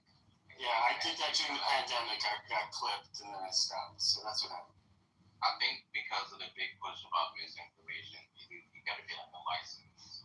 I am licensed, and I'm also a community contributor. I'm the person that goes and edits other people's posts. And they still I'm verified, and they clip the fuck out of me, and then it's horrible right now. I don't know what's going on. What do they do? They cut your So you can be a community moderator and then get clipped for this that you moderate, and you're like, what is this? And they're like, no. Yeah. And when you have, like, I got my shit back, thank God. But, like, when you have your following and someone just snatches that from you, that's fucking a lot. I know it sounds crazy, but it's a lot. Like, it's very stressful. Oh, no. That's right. Shit. I thought it was called Oh No. No. But I don't know. So, like, when you get your followers taken, it's very stressful, and it's fair that they're using AI to now filter through people's accounts and just clip them. That's a problem. Why are they firing so many humans? Like, so they'll go back to like months ago, like all my shit, like, and my entire account got clipped, and then I just stopped posting it. The only place that I post now is X, and I don't even do it under my name. I do it under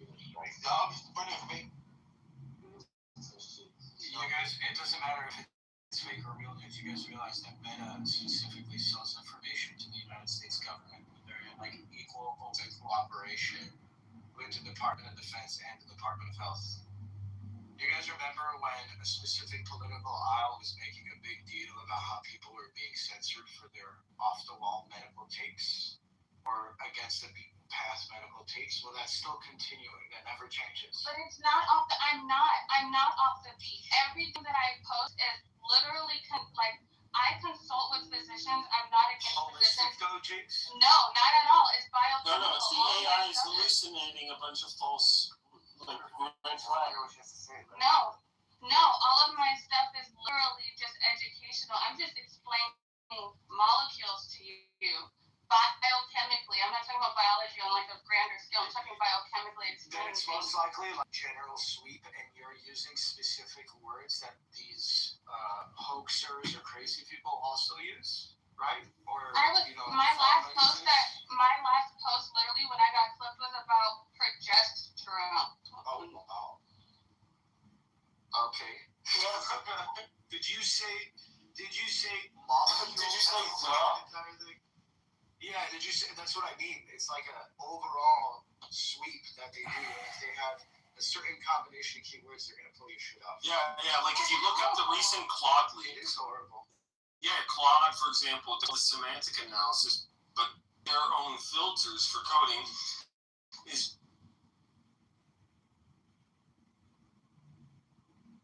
on as well. It's just a keyword search, so it's stupid. It's that simple, even though the systems are more nuanced than.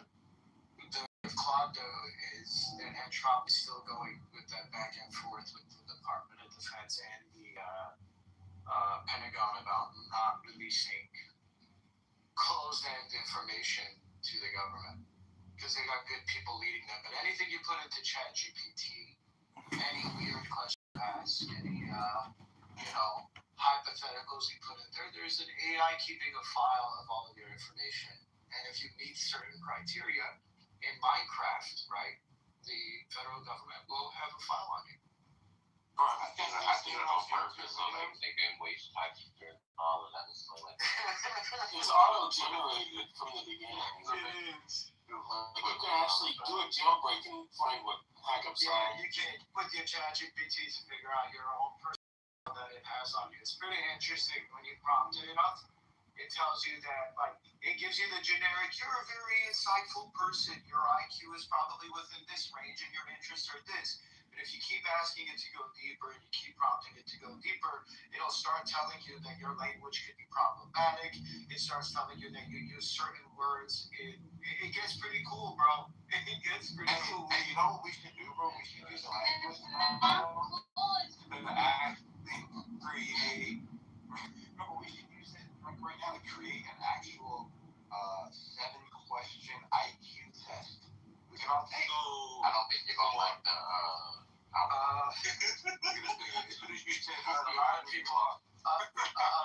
lot of people would be very, very upset with realizing that the online IQ test that they took that told them they have a 140 IQ is actually bullshit. It's like the was in here. What's in here, bro? Someone was like, yeah, I got an average IQ of 122, and then someone asked that first question and they couldn't fucking answer it. I forgot who it was. Usually people who flaunt their IQ have accomplished absolutely. They've never taken their IQ test.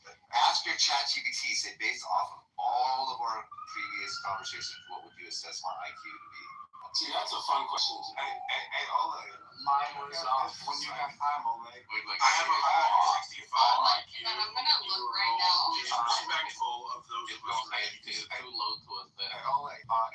FEC virtually Winter. Ask it to assess it in the most strict way. So this is I'm a card carrying member. Yeah. I wonder who you are. Real quick, Oleg, let me get my.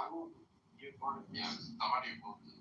No, he was making fun. He's making fun of something. But Oleg, the case is called SECV Switzer, and then Dirk.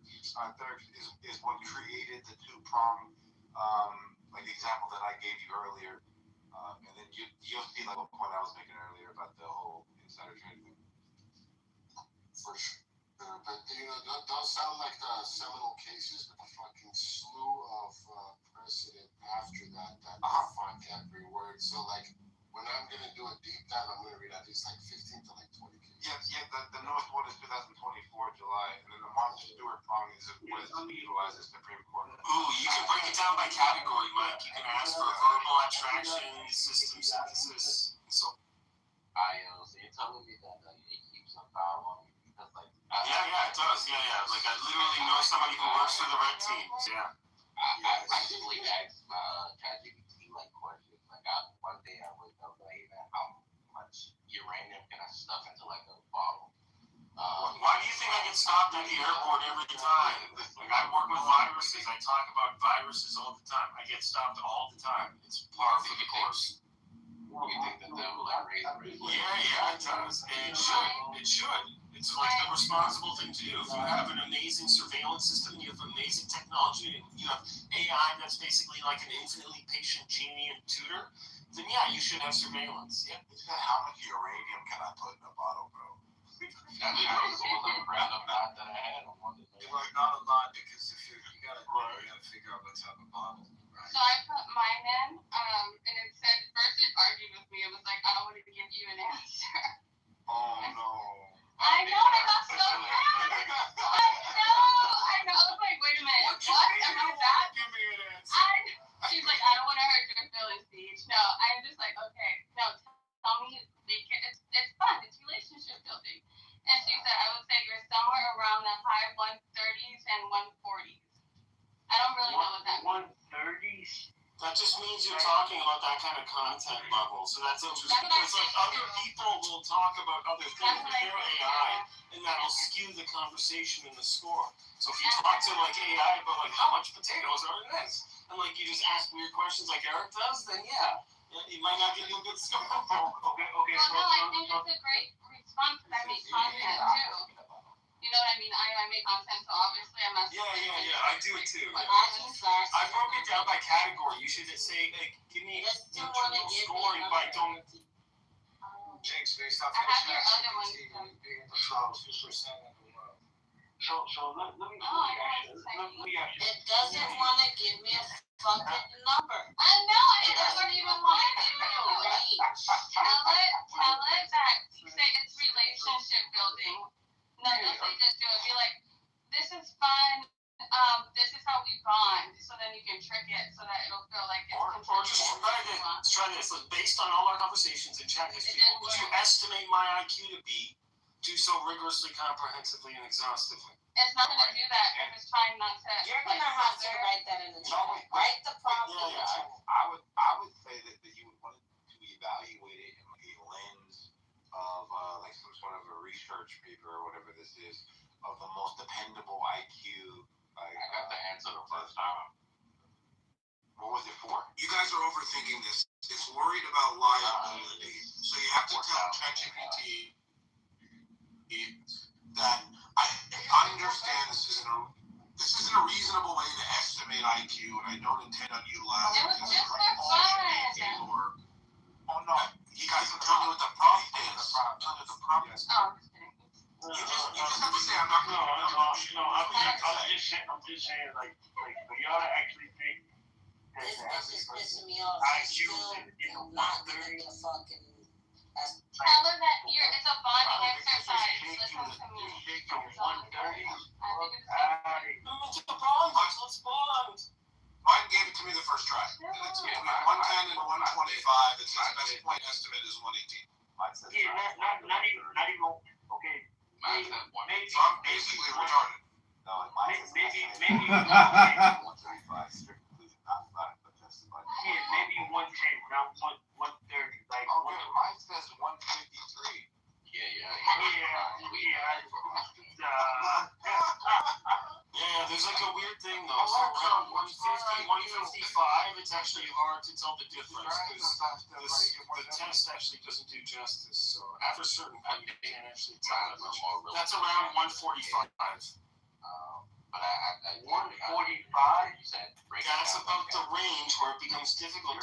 So when you get up to 145, somebody who has 165 versus 145, they'll have very similar score. Alright, that bitch just read me down. Never mind. I asked mine, why did you give me that reading? The bitch told me I need more control with my emotions. It told me I need more control with my emotions. Tell her to shut the fuck up. That's not what you asked her. Willingness to question myself. Yo, hostages are about to die. What's my IQ? Why is she talking shit about me right now? So shot.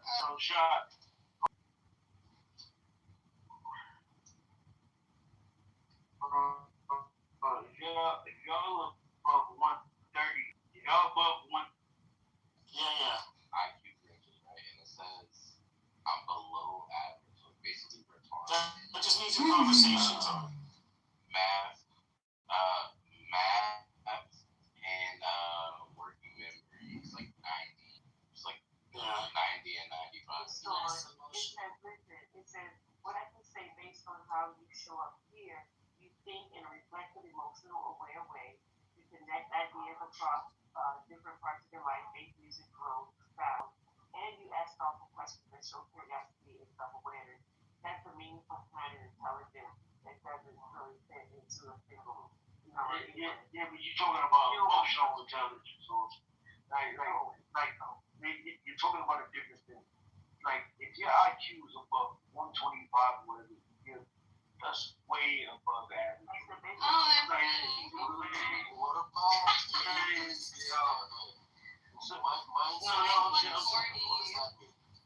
I'm saying you're retarded. percentile or Get them and shit. You mean you're retarded? Yeah, like you're retarded.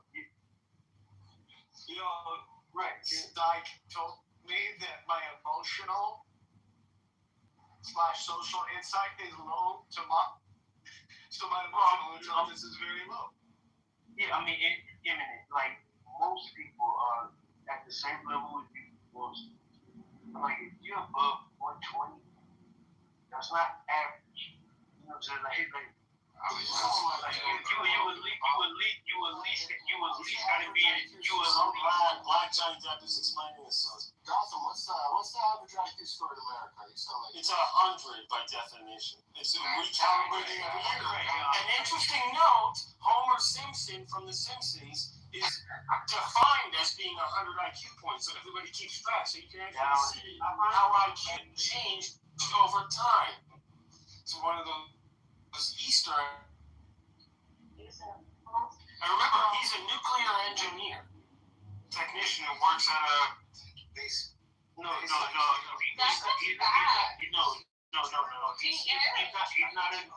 a nuclear engineer. He works at. Yeah, he works at a nuclear factory. Yeah, he works at. ChatGPT does all you guys are. But Homer clearly has an IQ not above 83. Jesus, 83, you wouldn't be able to follow the instructions that you read. So that's like impossible. He can read and follow instructions. 87, and they can read. Man, this is crazy. I guess we're learning who can read here now. Did he read my mail? No, 83 is when you're retarded. When you can't read and follow the instructions that you just read. Yeah, the military won't give you a gun if you score below 83 or something. So that's what you should think of. If you can't trust somebody with a gun after extreme training, then 4 points. The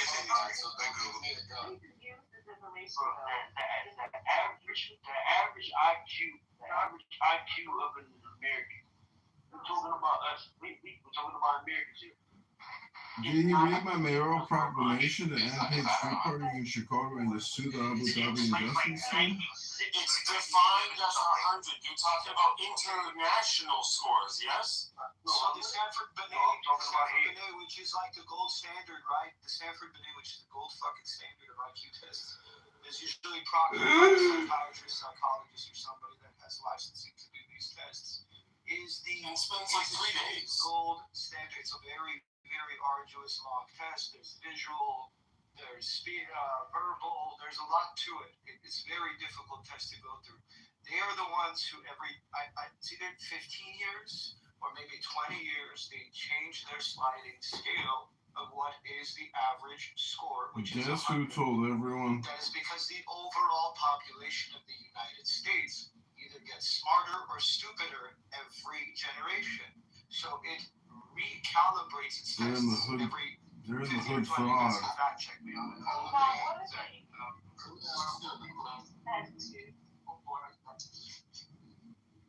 It helps with employment and stuff.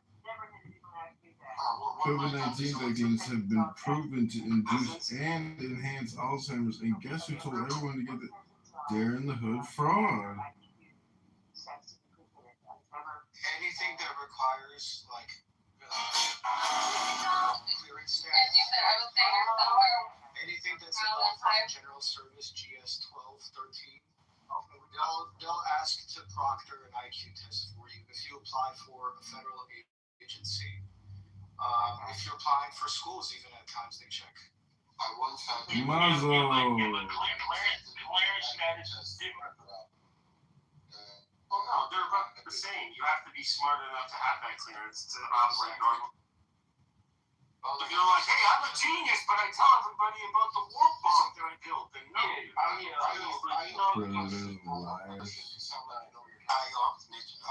So if I were to study and take IQ tests for one, you can get a better score. Yeah.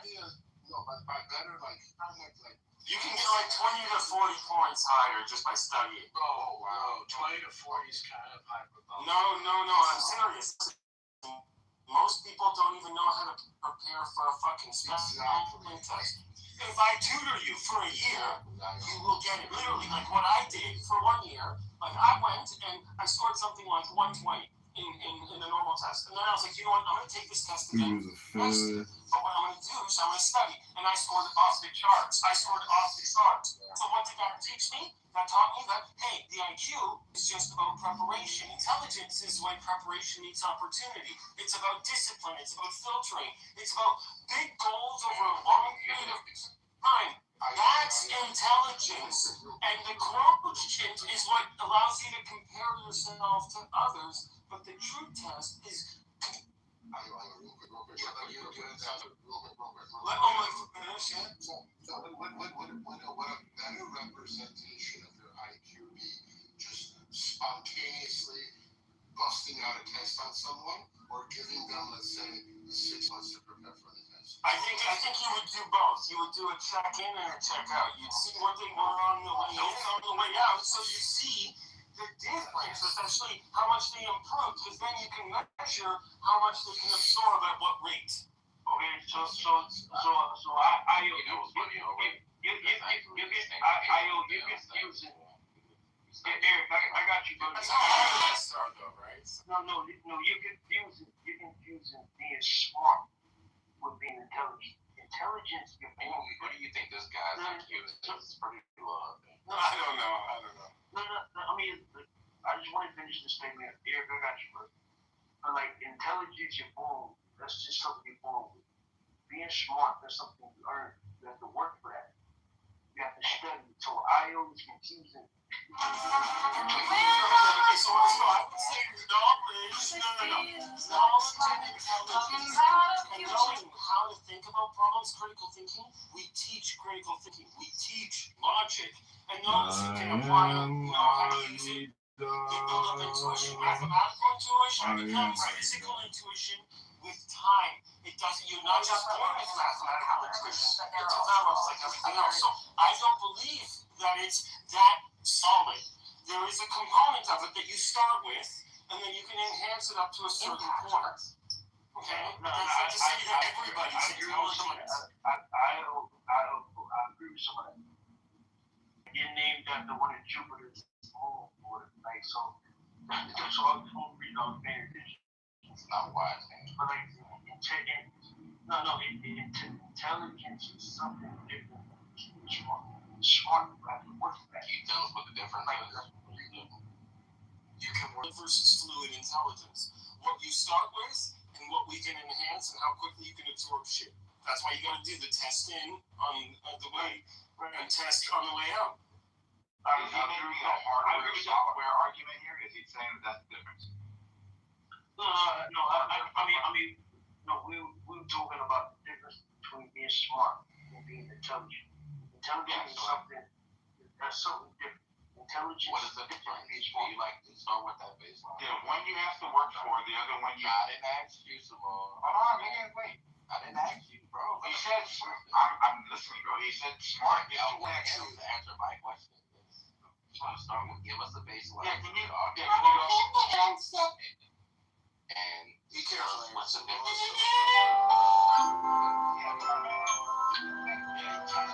I'm trying to get you to turn on. I'm trying to listen to him, bro.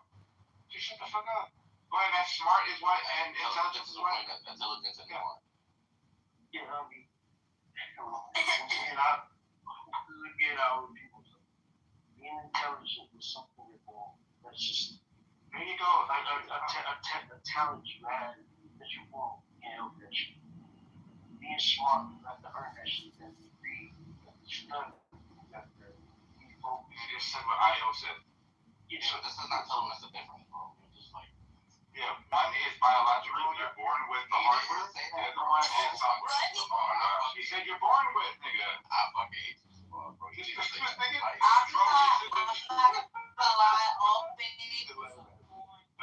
Bro, he said intelligence you're born with, smart you learn. You can't let it, nigga. You work for it, bro.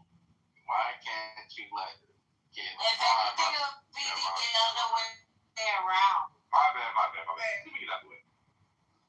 Welcome to the Learning Center. Yeah, and it is a thing. Like She's a multi-purpose. you have to go compartmentalize that. Like usually, like I know people have biology, whatever, so they conspiracy theories at the same time, whatever. So like smart is not really impressive. Smart is just you put in the work. That's it. Intelligence is that you were born with something inside of you when you can put things together. So intelligence is. What about when you can put things inside of you? It's not the same thing. What you got to understand? We was all born geniuses, but then they put the fluorides in the water, and now we all got the calcified pineal phenol glands. He read the passage from the book of Regulations, right? I don't know. About critical thinking or whatever. Like For the difference he's giving people. The lack of thinking is critical. What you got? He's saying what Iowa said, though. He just doesn't know the language that Iowa's using. It's just language barrier.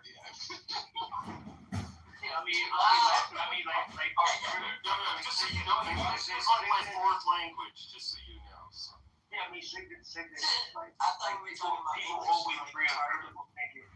People always bring up critical thinking like they really know what that is. It's like most Americans don't know how to critically. What's so hard about it? Solve a problem. Like a lot of these niggas be believing in conspiracy theories and flat earth theories and all that, whatever. But at the same time, they think like the Dunning-Kruger. Yeah, just a quick poll. Anyone here believe in flat Earth? No. Yeah. So what are you saying, man? You know what I'm saying? Like no shame, she wants like what? 1%. Oh, so she believes in flat Earth. I don't. I'm not a retard.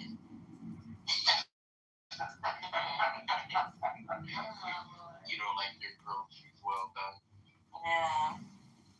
Yo, not too much on grilled cheese. Wait, how do you make a grilled cheese? I don't eat a grilled cheese. I'm not fucking dirt poor. That's a dirt poor. Yo, calm down, shot. Calm down.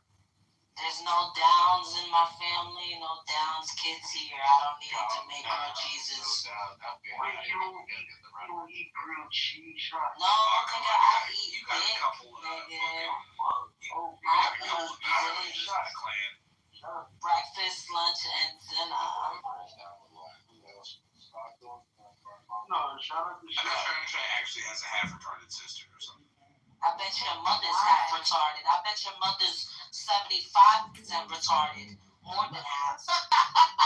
No, I'm saying you'd be the smart one. I'm saying you'd be the smart one. None of my family members are retarded. In fact, all of my family members are more successful than your whole ass mother. You have a half sister who you Shut up, nigga. I don't have no sisters. I have no sisters. No, it's a I have family. no biological sisters. All my brothers will beat the shit out of me with their bare hands. They don't even need any weapons. So Rock used the assessment for the My past chat year, right? GPT told me you're gay. It says that Yeah, that's what my chat GPT told me. Your asshole stretches about wide. That's what my chat GPT told me about you. You want to know what else he told me about you? number was 138, right? Okay. I don't know. It's Because I only use Grok for fact checking. Yeah, I only use Grok for like fact checking and like running like certain like when we were doing that whole philosophy debate or whatever, right? And so all it does is it uses this evaluation from like a year back and it gives you the categories. So if you're just using it for like news or whatever this is, or you're asking it a whole bunch of questions, like your score kind of goes pretty far down because it's analyzing like how you interact with it. It's pretty cool on how you can just direct it to look at each like are you very dependent on it? Are you not dependent on it? Are you leading it? Is it leading you? Pretty dope. Yeah, and then you come up with some questions. I mean, if I just use Grok some more, look, I vote for you. Like they're actually kind of small. Oh, what? Use Grok. You use Grok.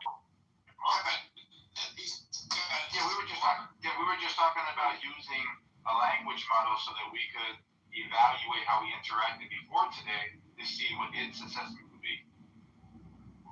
Yeah, my favorite definition for intelligence is probably from somebody by the name of Dr. Michael Levin, and it gives you an example of how intelligence can actually be distributed and it's not evenly given out. So that's why the domain thing is an interesting categorization. But if you look at what is intelligence, I'll give this as a quick biology example. Trout has something called agentic material vessels, meaning when the trout dies, you can throw it in the water and it will stream upstream. That's considered a sort of intelligent material because it's able to help the animal perform the function even just from the structure and the physics of its configuration. Okay, so intelligence, when you think of it, is agentic in terms of you have agency, you have some goals and some objectives and some timeline, and how well can you manage that? I was, yeah. That's also a trivial question. Is that where you're going? With that, it's a matter of time because the rock eventually can turn to magma. Magma can turn into organic molecules that are precursors to organic life. So in the long term, you have to consider timelines, or what they're called as bins, statistical windows, for what you mean is intelligence. Within the structure lifetime of the rock, maybe not, but there's still structure there that has non-zero potential for becoming intelligent. So let me ask you, can you name all the 8 planets in our solar system? All the 8 planets. Can you name all the planets? Yeah, I think you're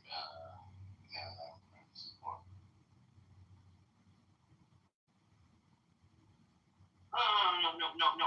It's it is literally a trivia question by definition. Hey, do you know these 4 or 5? Let's talk about Uranus. Let's talk about Uranus. Yeah, you can go off. But to it, so I'm not sure. Just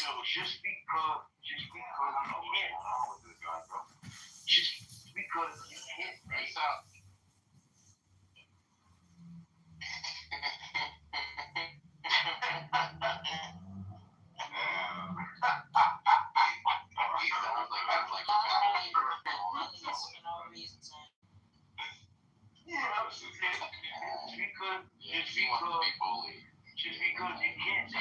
Just because you can't name them, just mean you don't. I have a secret to share with you guys. And honestly, I'm a little bit embarrassed about it. I feel like I need to tell you all. The only reason why I've spent the last 3.5 years hanging out in this room is so I can improve my Black Beatles games. You know what it is. There's some other reasons why I'm in here, you know. This is my therapy sessions where I come in here. I come in here for the mental health. Shut the fuck up. I come here and I do too. Show. We should therapy that I need. Look. If I can survive in here, I can survive in here. That's like my therapy. So cool.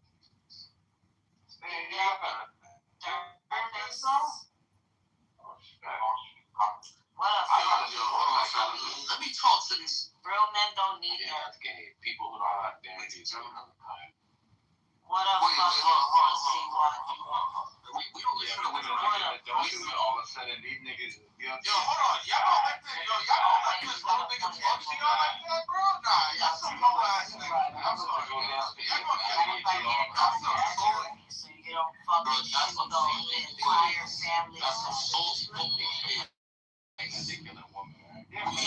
Oh, never mind. I take it back. You got it. Go to therapy. You don't fucking off. You right though.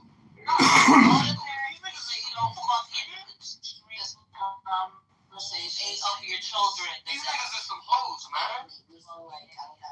Moron. Yo, I don't like how these niggas they don't stick up for them. Yo, can you just stop acting Dominican even though you're Dominican? He's just a homeless Yo, I don't like just try. Y'all gonna need the Avengers to fuck with me. That's what I'm going to fuck with you. Y'all gonna need the Avengers and all the Power Rangers. All I gotta offer you is a little bit of love.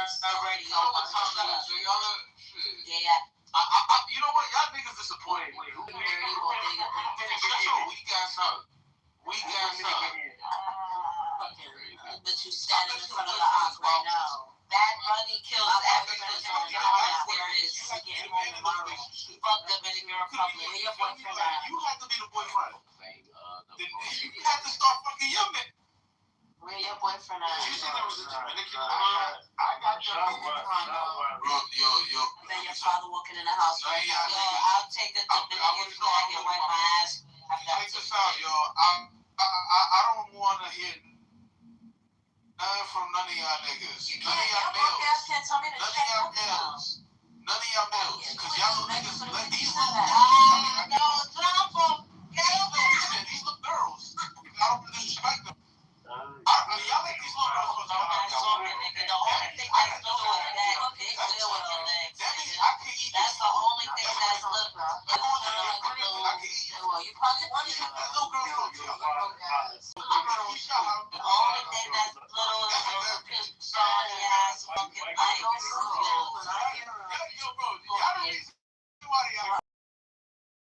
Assistance when I hear it. I know what she eats for dinner when I hear it.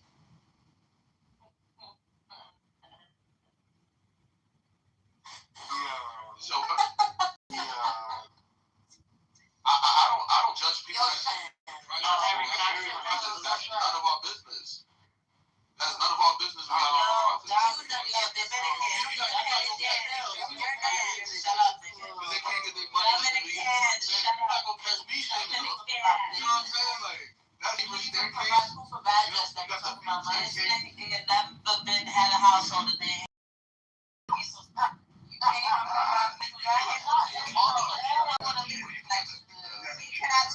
he got a non-driving license. Whatever I see goes through. Who you giving yourself to? He is the dependent. You shit, man. He is the dependent. I claim all y'all little niggas as my dependent. You're my sons. Y'all my kids. I come on here and just make sure my Somebody gave me a water today. You know what I'm saying? Somebody took you out for sunlight today. Without you even knowing. I fucking box and that's it. And then I go about my business. You give me the same vibe as a box.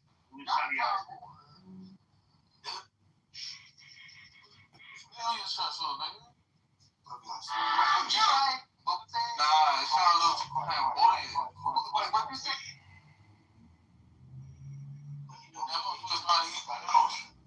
You gotta just shush it. There's nothing to be. Here we go with this little insecure.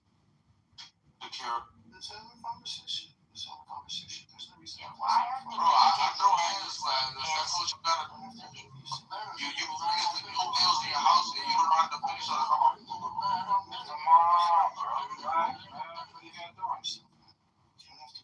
I just want to hear man in the room that are not. That's okay. So, y'all think your girlfriend so short? Wait.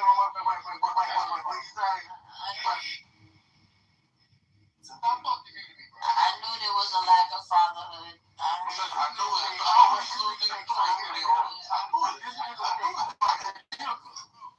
This nigga said,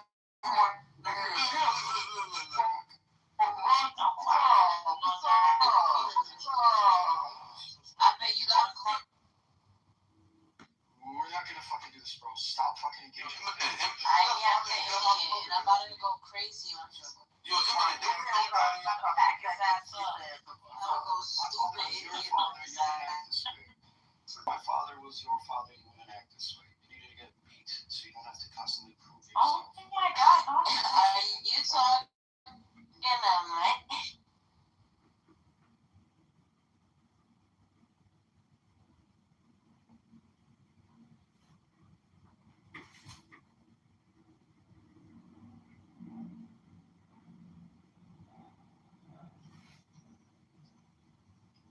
Yeah, so well, I don't know what you guys are talking about. Can you bring him back up? Now it's boring.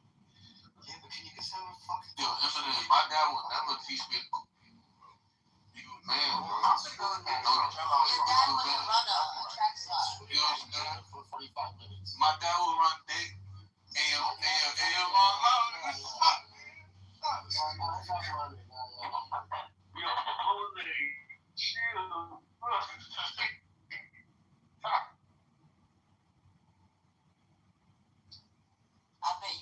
Who laughing, man? Love too much on drugs. Damn, my face laugh.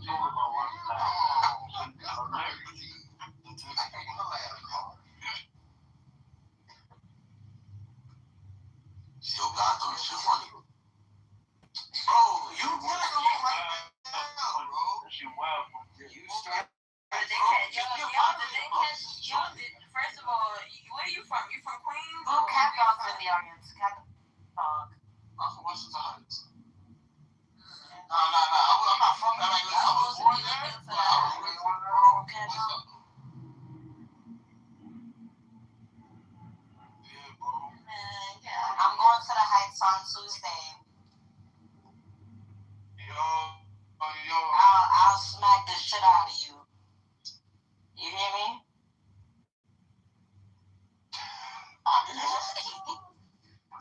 Yo, the question is, where are you going to smack that? Where? Exactly. Think about that. I'm going to cover your fucking balls. I got balls to smack those shit so hard.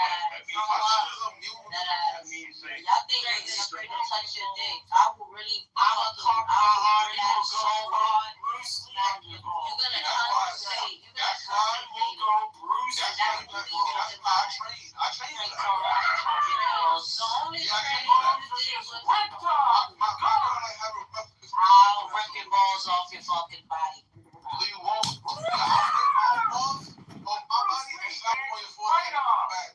I'll let you know. You can never get a back. I'm gonna circumcise you.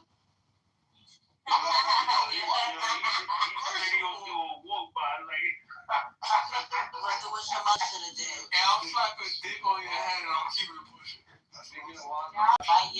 then I'm going into the shit. A man disrespects a female. I just thought that's just how he wants to treat his mother. It's just jokes. You joking with me? I can't joke with you. Shout out, you see how that guy. You can joke with your mother. That guy, the drive-by jizzer. Who you think I got these jokes from? The fuck? I know. She in the other room telling you that. I wouldn't mind the drive-by jizz.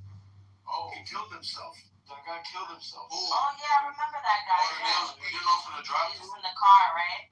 Yeah, bro. Oh shit! Wait. No, I thought you meant a drive-by jizz, as in like the guys that are walking in malls and are like and just randomly come on a random girl in the mall.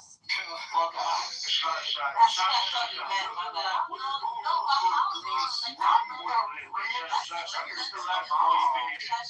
Y'all never seen those videos? Yes, because if you could literally come anywhere, like you could think I want a boyfriend like this anywhere. Like I want a boyfriend like that, straight up. There's a guy. But maybe for men it's different, because you know, men, you never see a woman doing that shit, trying to fucking. Yo, man, it's like, you can't keep it pushing. You imagine a woman randomly coming up to you trying to squirt on you like a girl? That's amazing. Get the fuck out of here. I'm going to jail.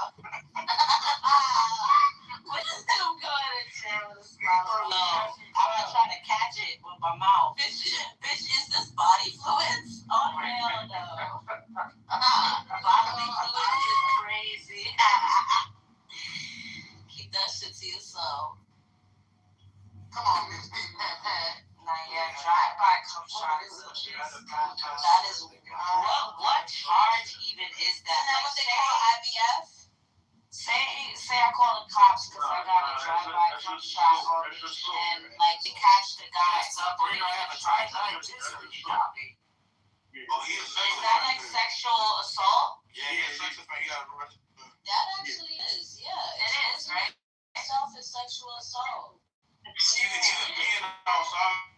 That is, yeah. You did. If you expect, it's like public. But what if he? You can be labeled a sex offender.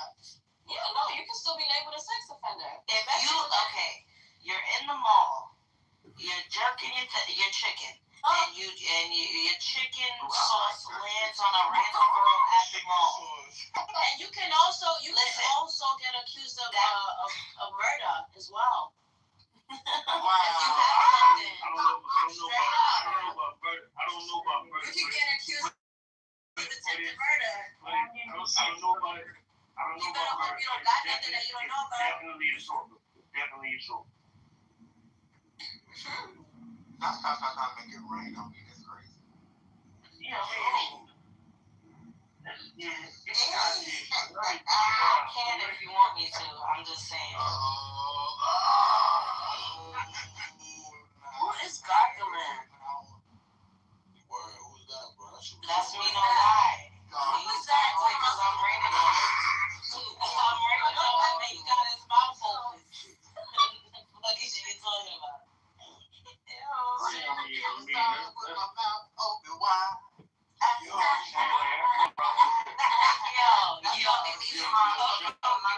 No kids. Why you know that? I got no problem if it's white people, but like, randomly be squirting on me. What are you talking about? Don't address me when you're saying that. Scenario. I didn't bring that up. I brought up drive-by cum shots. It's very different. Drive-by cum shots. Imagine somebody just load up on their bed. Do that. Men do that. The pressure as you drive it by, you gotta get that timing just right. That's wild.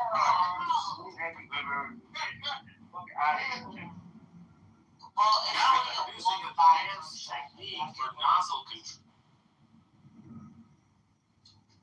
Say I got to the like Shasha, like imagine like you in public and like somebody, it's just fluids, like it's, I don't know, like I would lose my fucking shit. Yeah, I'm losing like you know, like if somebody just randomly throws some water at you or some shit, I would lose my shit. Like oh my god, did a seagull pee on you? No, that's hold on. What if he drive-by cum shots you when he's hot?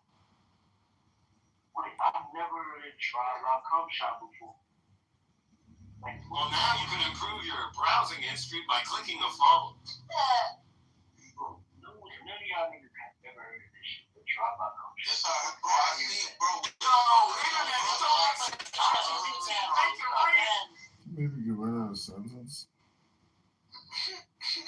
Men do it all, man.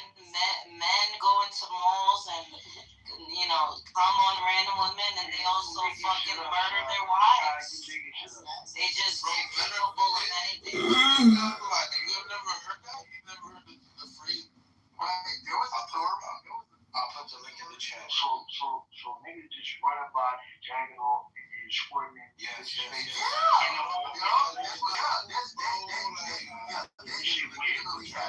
Check the sex offender list, brother. Yeah, look in the chat. Watch that video. Someone just got a race for it too. It's fucking hilarious. I'm not saying that niggas don't jag off. Oh my god, I remember that. We all from New York. We all from New York. Look, we all from New York, so of course we've seen someone being on the train or whatever. But like nobody running past like in your face, speak in his face. What are you doing, man? None of y'all have ever seen that. Literally fucking check the link in the chat, bro. Stop saying none of y'all seen this. I put the link in the chat. I'm not gonna say it happens a lot, but it happens more than once. So that is a lot. Fucking screaming. This week, it's not funny because that's traumatic. But like, fucking hell, this sentence itself is diabolical. He nutted on my leg. In a fucking supermarket, and this motherfucker's like, like,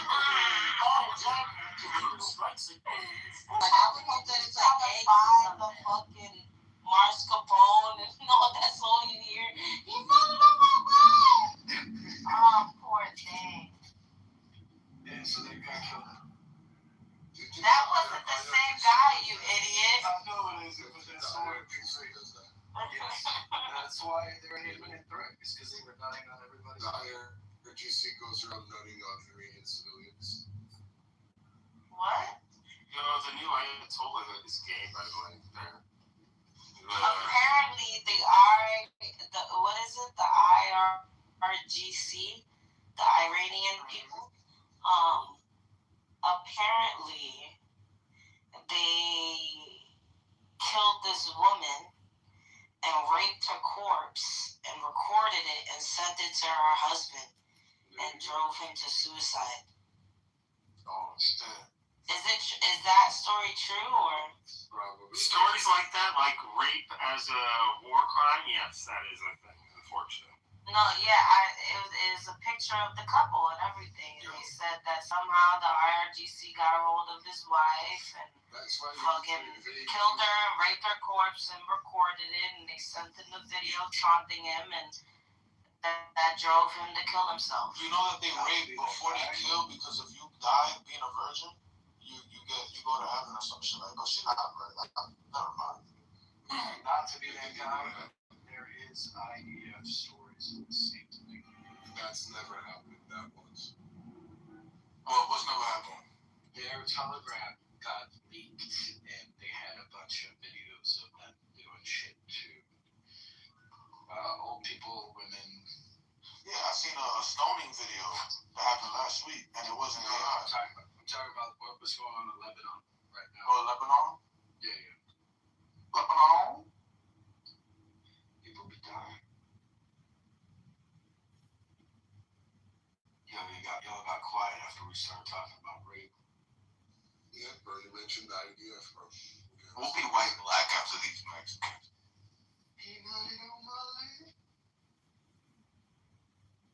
So I brought that story up because a group of people went and held a vigil for the drive-through guy, and now they're protesting, wanting to press charges on the girl, saying that she drove him to that point and also drove him to suicide. That's retarded. It is, but it's fucking hilarious. A bunch of fucking internet gooners are protesting a drive-through bikini barista place. That city needs a tactical nuke. Los Angeles.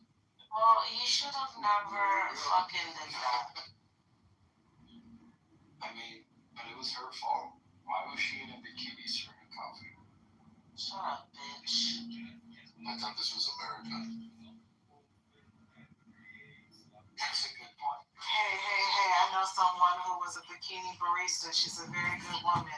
Exactly. Well, did she try the man to masturbate in the drive-thru? No, she paid for nursing school and didn't have any debt, any student debt. She's very successful now. Some of the smart ways. All thanks to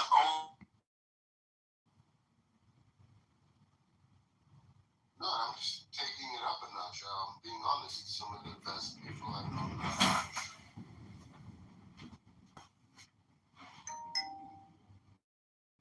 It's a tough job.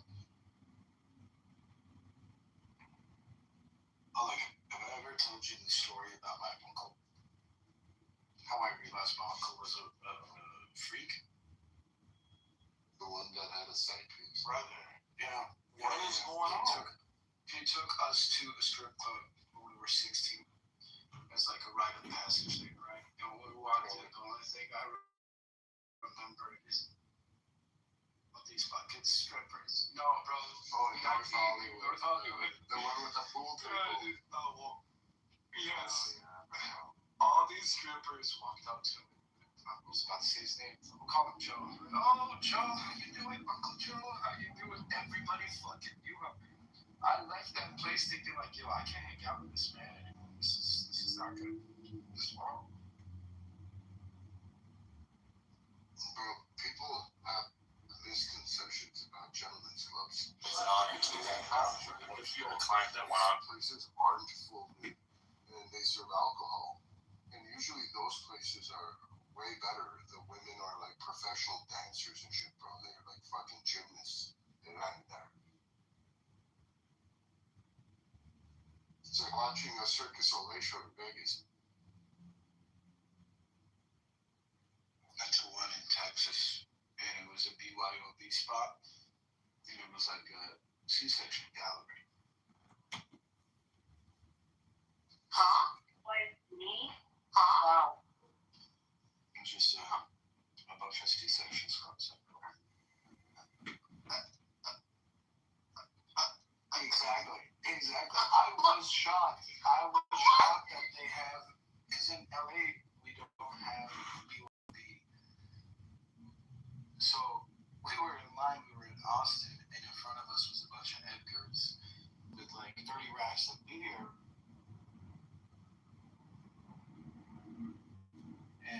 And yeah, that was a culture shock. You could bring your own booze to a strip club. I mean, you kind of LA to just not know people. I wish I could bring my own takeaways to a strip club. It'd be great. Some places make takeaways. Wait, hold on. What would you want to bring your own chicken to a strip club? Because I don't know how to cook chicken. Coco, you be going to the strip clubs with women? You said what? You go to the strip clubs where women strip? Hell yeah, we go to the strip club. Oh. Yeah, absolutely. Wait.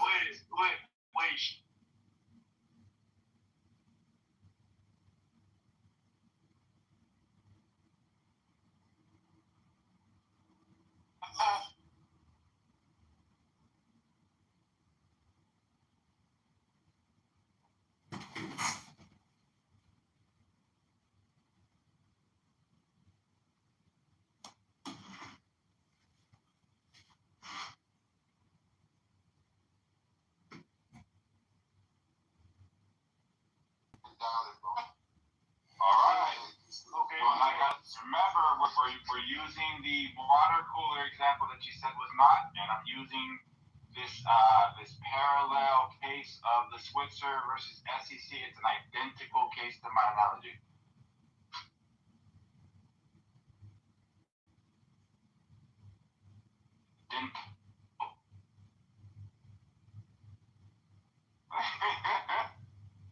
Oh, Iran only 7 more days. Oh yes, damn brother, can you just be speed up your cadence, brother? I'm just trying to.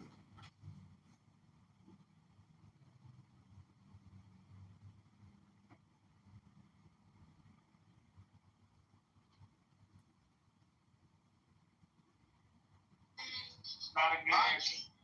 Honestly, if the slightest excitement can cause you to have a heart attack,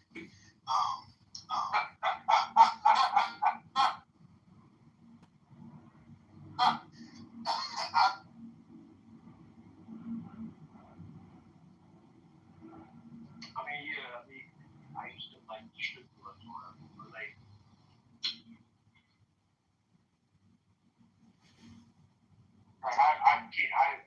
Yeah, what age were you, bro? What age did you start going to male strip club? I never been, but like when I stopped going to strip clubs, probably like 30. Because Mario, I was a promoter of the club, so probably like 33 or some shit like that. I never understood like why people go on there knowing that you're just looking, and like how many people have squeezed their way in these types of crevices.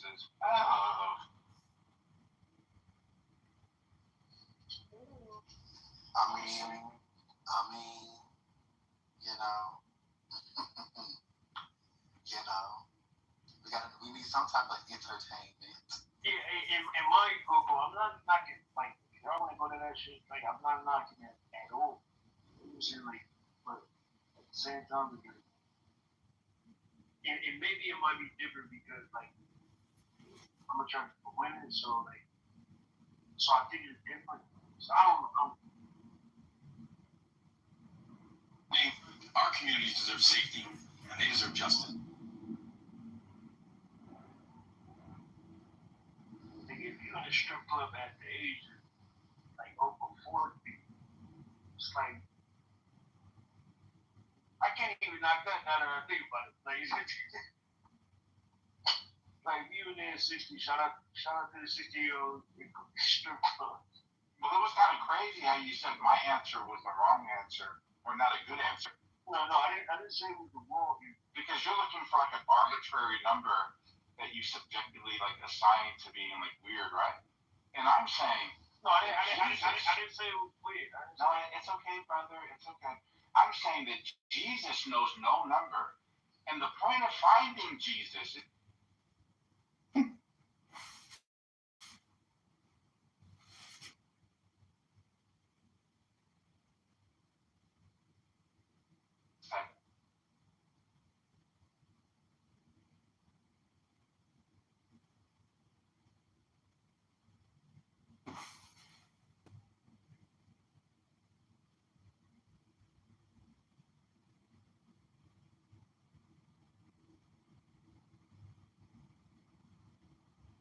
paying them, and specifically in Kenya, to take care of these farms, but the farms are to feed other people, and I'm not getting any of that.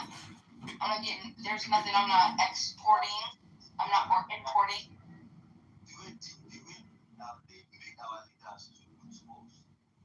That's how they are losing people to also as the government. I don't know. I feel like it's a scapegoat. I think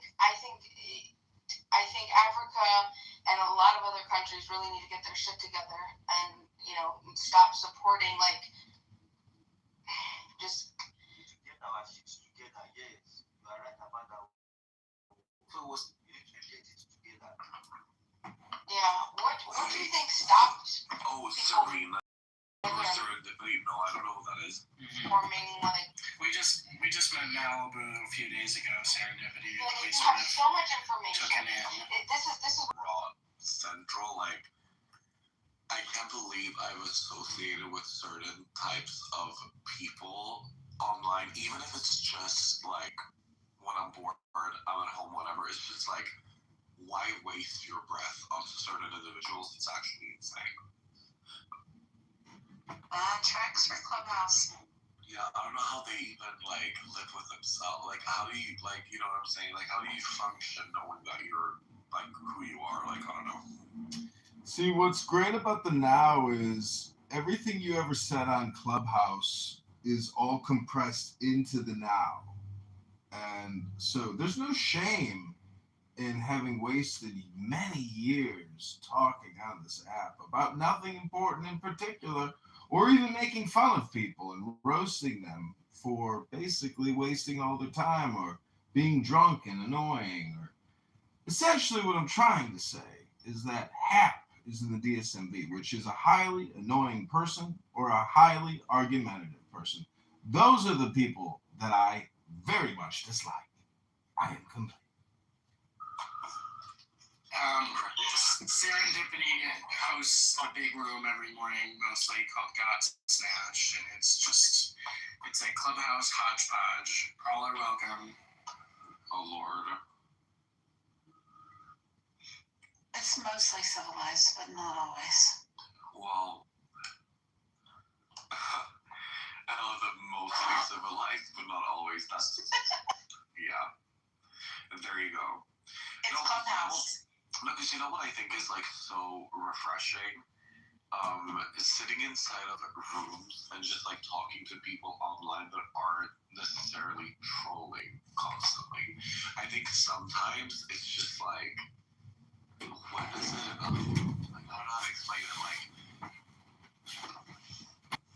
coming from someone like me, and I'm like one of the biggest trolls to have ever existed in my past. I still have it in me to like irk people and, you know, push buttons and like whatever. Like, I have my moments, but I think that sometimes it's like, you know, that's my job. Excuse me, what did you just say? I'm the troll here. Wait, I feel like I have a vivid memory of you liking trans people. Is that correct? No. No, you did. We spoke with you the other day. Derisive, didn't we? I think so, but most of the conservative men on Clubhouse are secretly tranny lovers, so I can't keep them apart. Oh, Simon is the conservative. Oh, yes, he's the conservative. I'm not a conservative. I'm from Chicago. You are. Liberal. You are. I'm a liberal, dude. I'm from Chicago. I'm anti-gun, pro-abortion.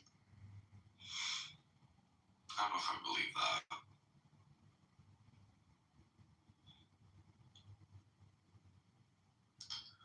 Did you vote for Kamala? Yes, I did. Wait, did you really? Yeah. Okay. What's the reason? What would you consider yourself to be? This is interesting to me, actually. Politically? Yeah. If I did distill it into like one phrase, I would just say I'm a small government person. Government is the problem, not the solution. So, what would the solution be to you? More personal liberty by less government, overarching, and being ever present in every aspect of our life, more like a libertarian ideal. The government that governs least governs best. I mean,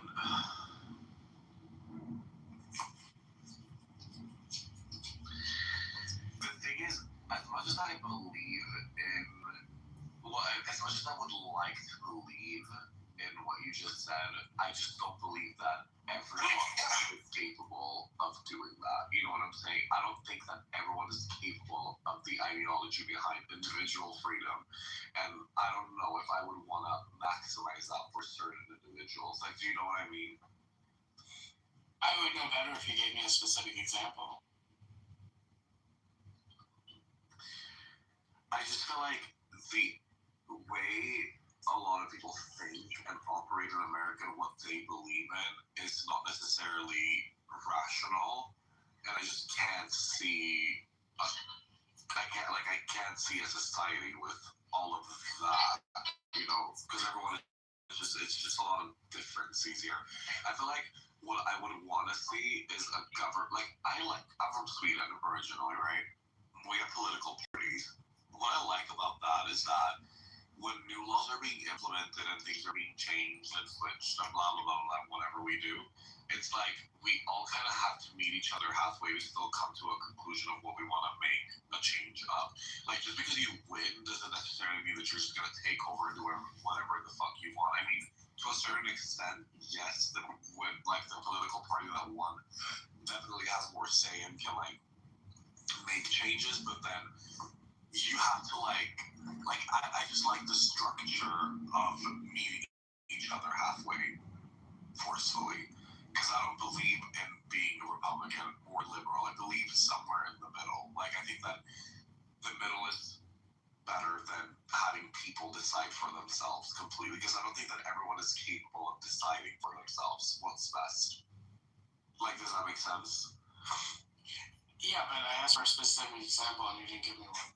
I feel like I did.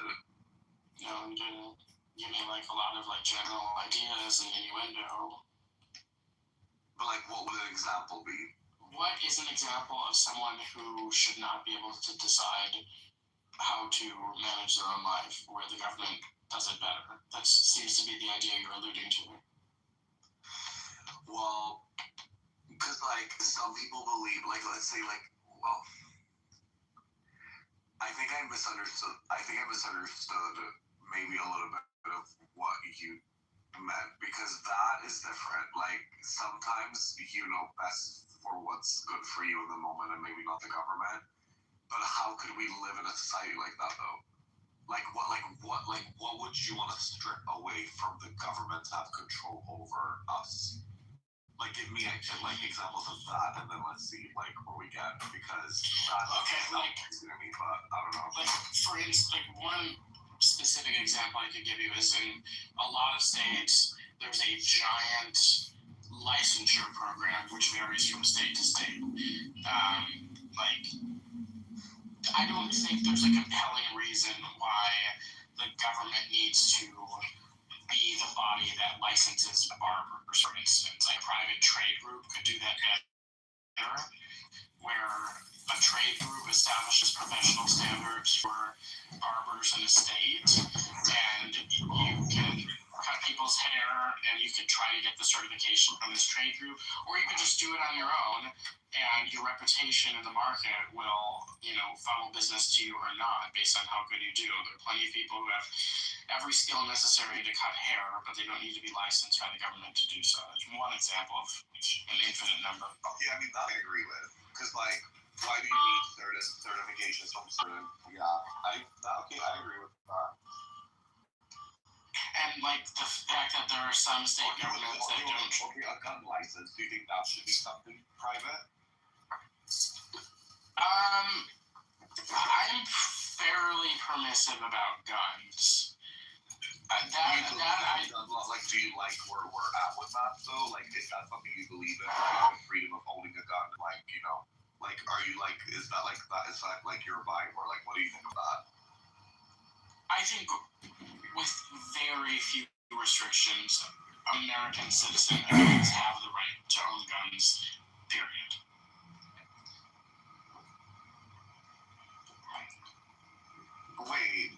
Wait, you said with very few restrictions, you think that they should be able to own but with very few restrictions in what way? Like people maybe who have committed felonies or are proven to be mentally ill, like in an extreme way. Yeah, like they shouldn't own guns, right? That's generally the vibe I'm going with, yeah. Yeah, but my thing is, who's gonna be the judge of that? I think it should be a right that you have, and the right has to be taken away from you, rather than the other way around. Like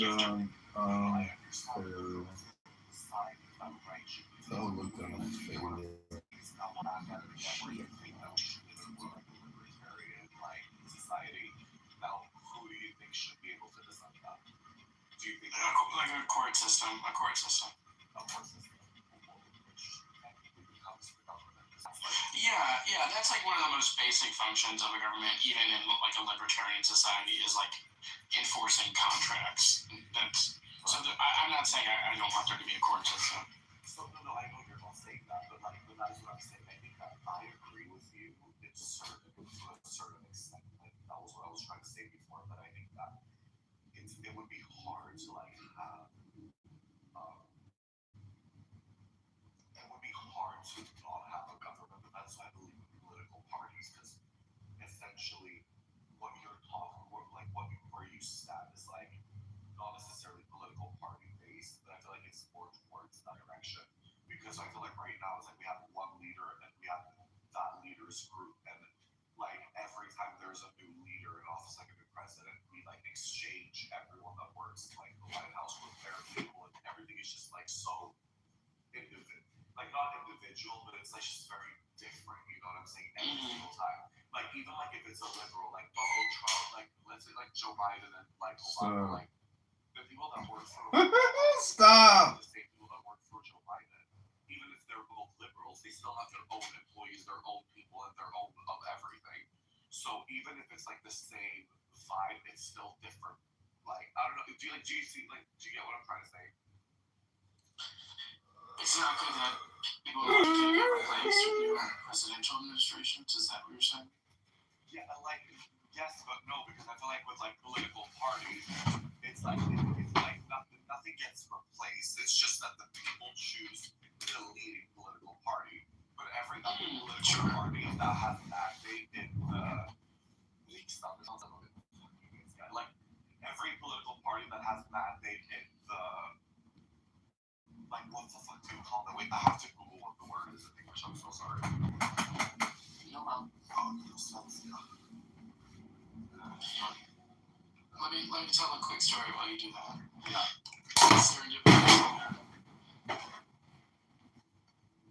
Oh, Parliament. Sorry. Go ahead. Tell your story. So I was outside of this shopping area today, and people will frequently be there collecting signatures to get either candidates or issues on the ballot. They have to collect so many signatures. I'm sure it's like that in many other states.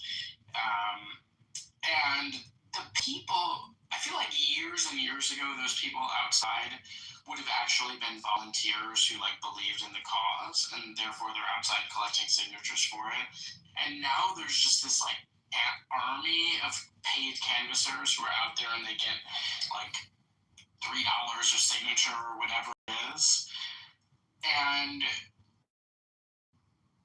they're so poorly trained. Like they're all like ghetto-looking people for them in my area. The people who are outside there collecting signatures, and they don't know shit about the issue that they're supposedly asking people to give their signature as a registered voter to get it on the ballot.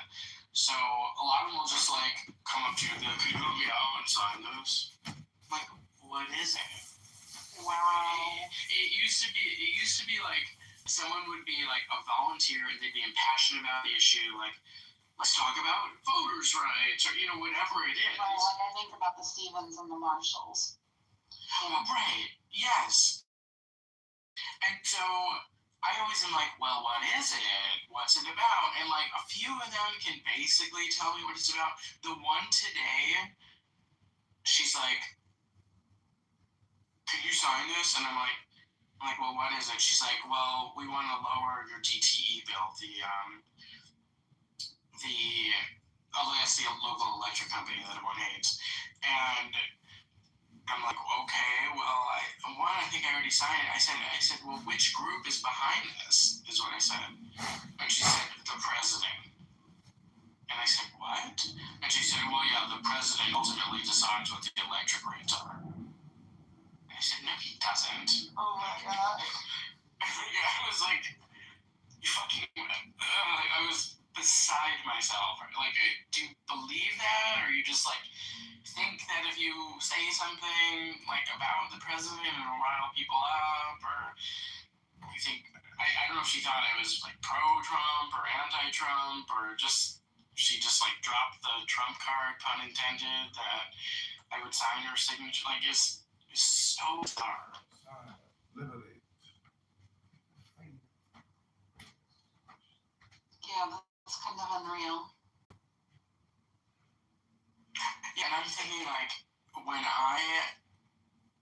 if I decide to run for city council, when I do, I'm gonna have like a ragtag campaign, and I'm just gonna like stand outside places myself and get signatures, and stand outside the library, and like maybe do like an internet campaign. And Don't you think that's the most meaningful though? I think that's the most meaningful way to do it though. That way you can answer questions of the people that are contemplating and considering. I don't know. Absolutely. Yeah. There was this woman there were some judges that are elected in this county, and I remember at events, she's standing with this woman who's running. I didn't literally know anything about what probate judges do. And like I talked to her for a few minutes, and she explained it to me, and like I voted for her after that, because I remember talking to her at this event, and she was nice and explained what she did and like what she wanted, why she wanted to do it. And I didn't know anything about any of the other candidates, so I voted for her. Yeah. I like it. Hey, dope. How are you? Hello. Did somebody call me a dope? It's true. I'm a schmuck.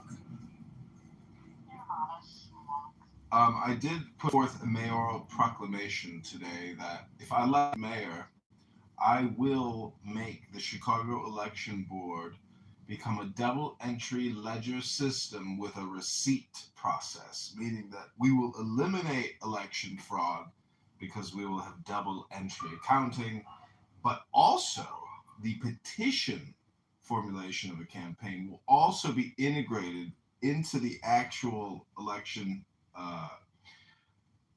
commission, meaning that we will have full transparency from petition to vote. And we are demanding as voters and citizens for complete and total transparency of the entire electoral process from start to finish. And I am complete. Hello? You're running for mayor of Chicago? Yeah. Oh my God, it's the best thing I've heard today. I want you to win. And I care deeply about Chicago. I lived there for 12 years. Yeah, it's they are finally putting police or sheriffs on the trains, but if you can't even get down to Chicago because the train is full of homeless derelicts who piss and shit and smoke blunts all day, all night, and rob you and rape you and murder you and kill you and burn you, like, the city has to have some basic standards. Hello? Yeah, I was on social media today that that long delayed, long over budget red line extension on the far south side. I thought I read the headline that it said it was opening soon, but it wasn't. It said the groundbreaking is soon. And already 20 years behind schedule and like tens of billions of over budget, and not one piece of construction has been laid so far. I think it's like Chicago's version of, the California high-speed rail train to nowhere. Well, they didn't get the money. Trump cut them off before they could scam Uncle Sam, and it's like a $2 billion contract, and Mayor Johnson is suing in federal court to get the money because all his contractors are like, what the fuck, Brandon? Like, that's a lot of money. Where's our money? Yeah, but it's just one of the delays. It was supposed to be done, like, a decade before Trump became a political figure. Trump is, like, also playing strong arm with a big project in Detroit right now. There's a new bridge between Detroit and Ontario that has been completed, and they're just putting the final touches on the 2 border crossing houses on either side of the border. And it's only a few months behind schedule. It was supposed to open last fall. Now it's done, and they're just sort of like negotiating the opening date. But Trump is threatening to delay the opening per he wants slightly better terms with Canada and whatever, in a way that was already negotiated well before he became president. And we'll see. I think it's going to just end up opening anyway on time, but. So you used this new Meta AI content creation app called, was it Matu, is it?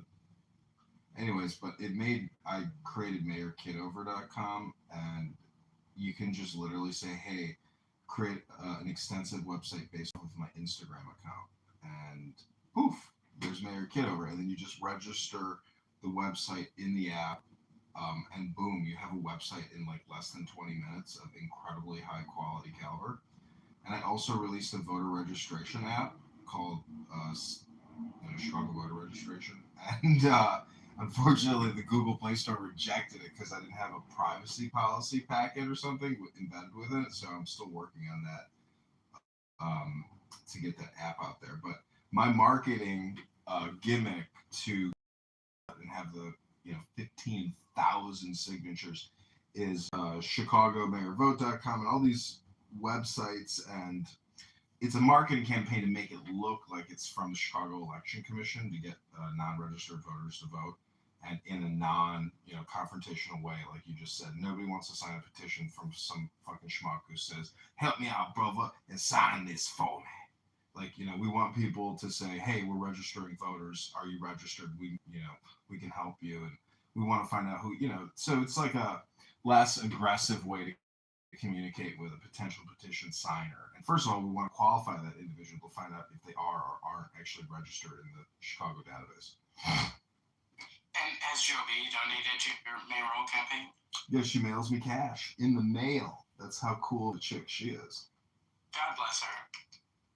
In a world of someone, be a Joe B. I heard her in Politically Correct today, and she's got some speech limitations, but man, people are merciless in that Politically Correct room. The most racist group of assholes I've ever heard, and they're so ignorant and so stupid. Patty's like, I ain't going to no motherfucking Iran with no motherfucking rifle and goddamn bayonet to kill those motherfuckers. You send your own sons and daughters to die in that motherfucking war. Fuck that shit. And we would lose. And the motherfucking Iranian military is as big as our motherfucking military. I'm like, God, are these people, like,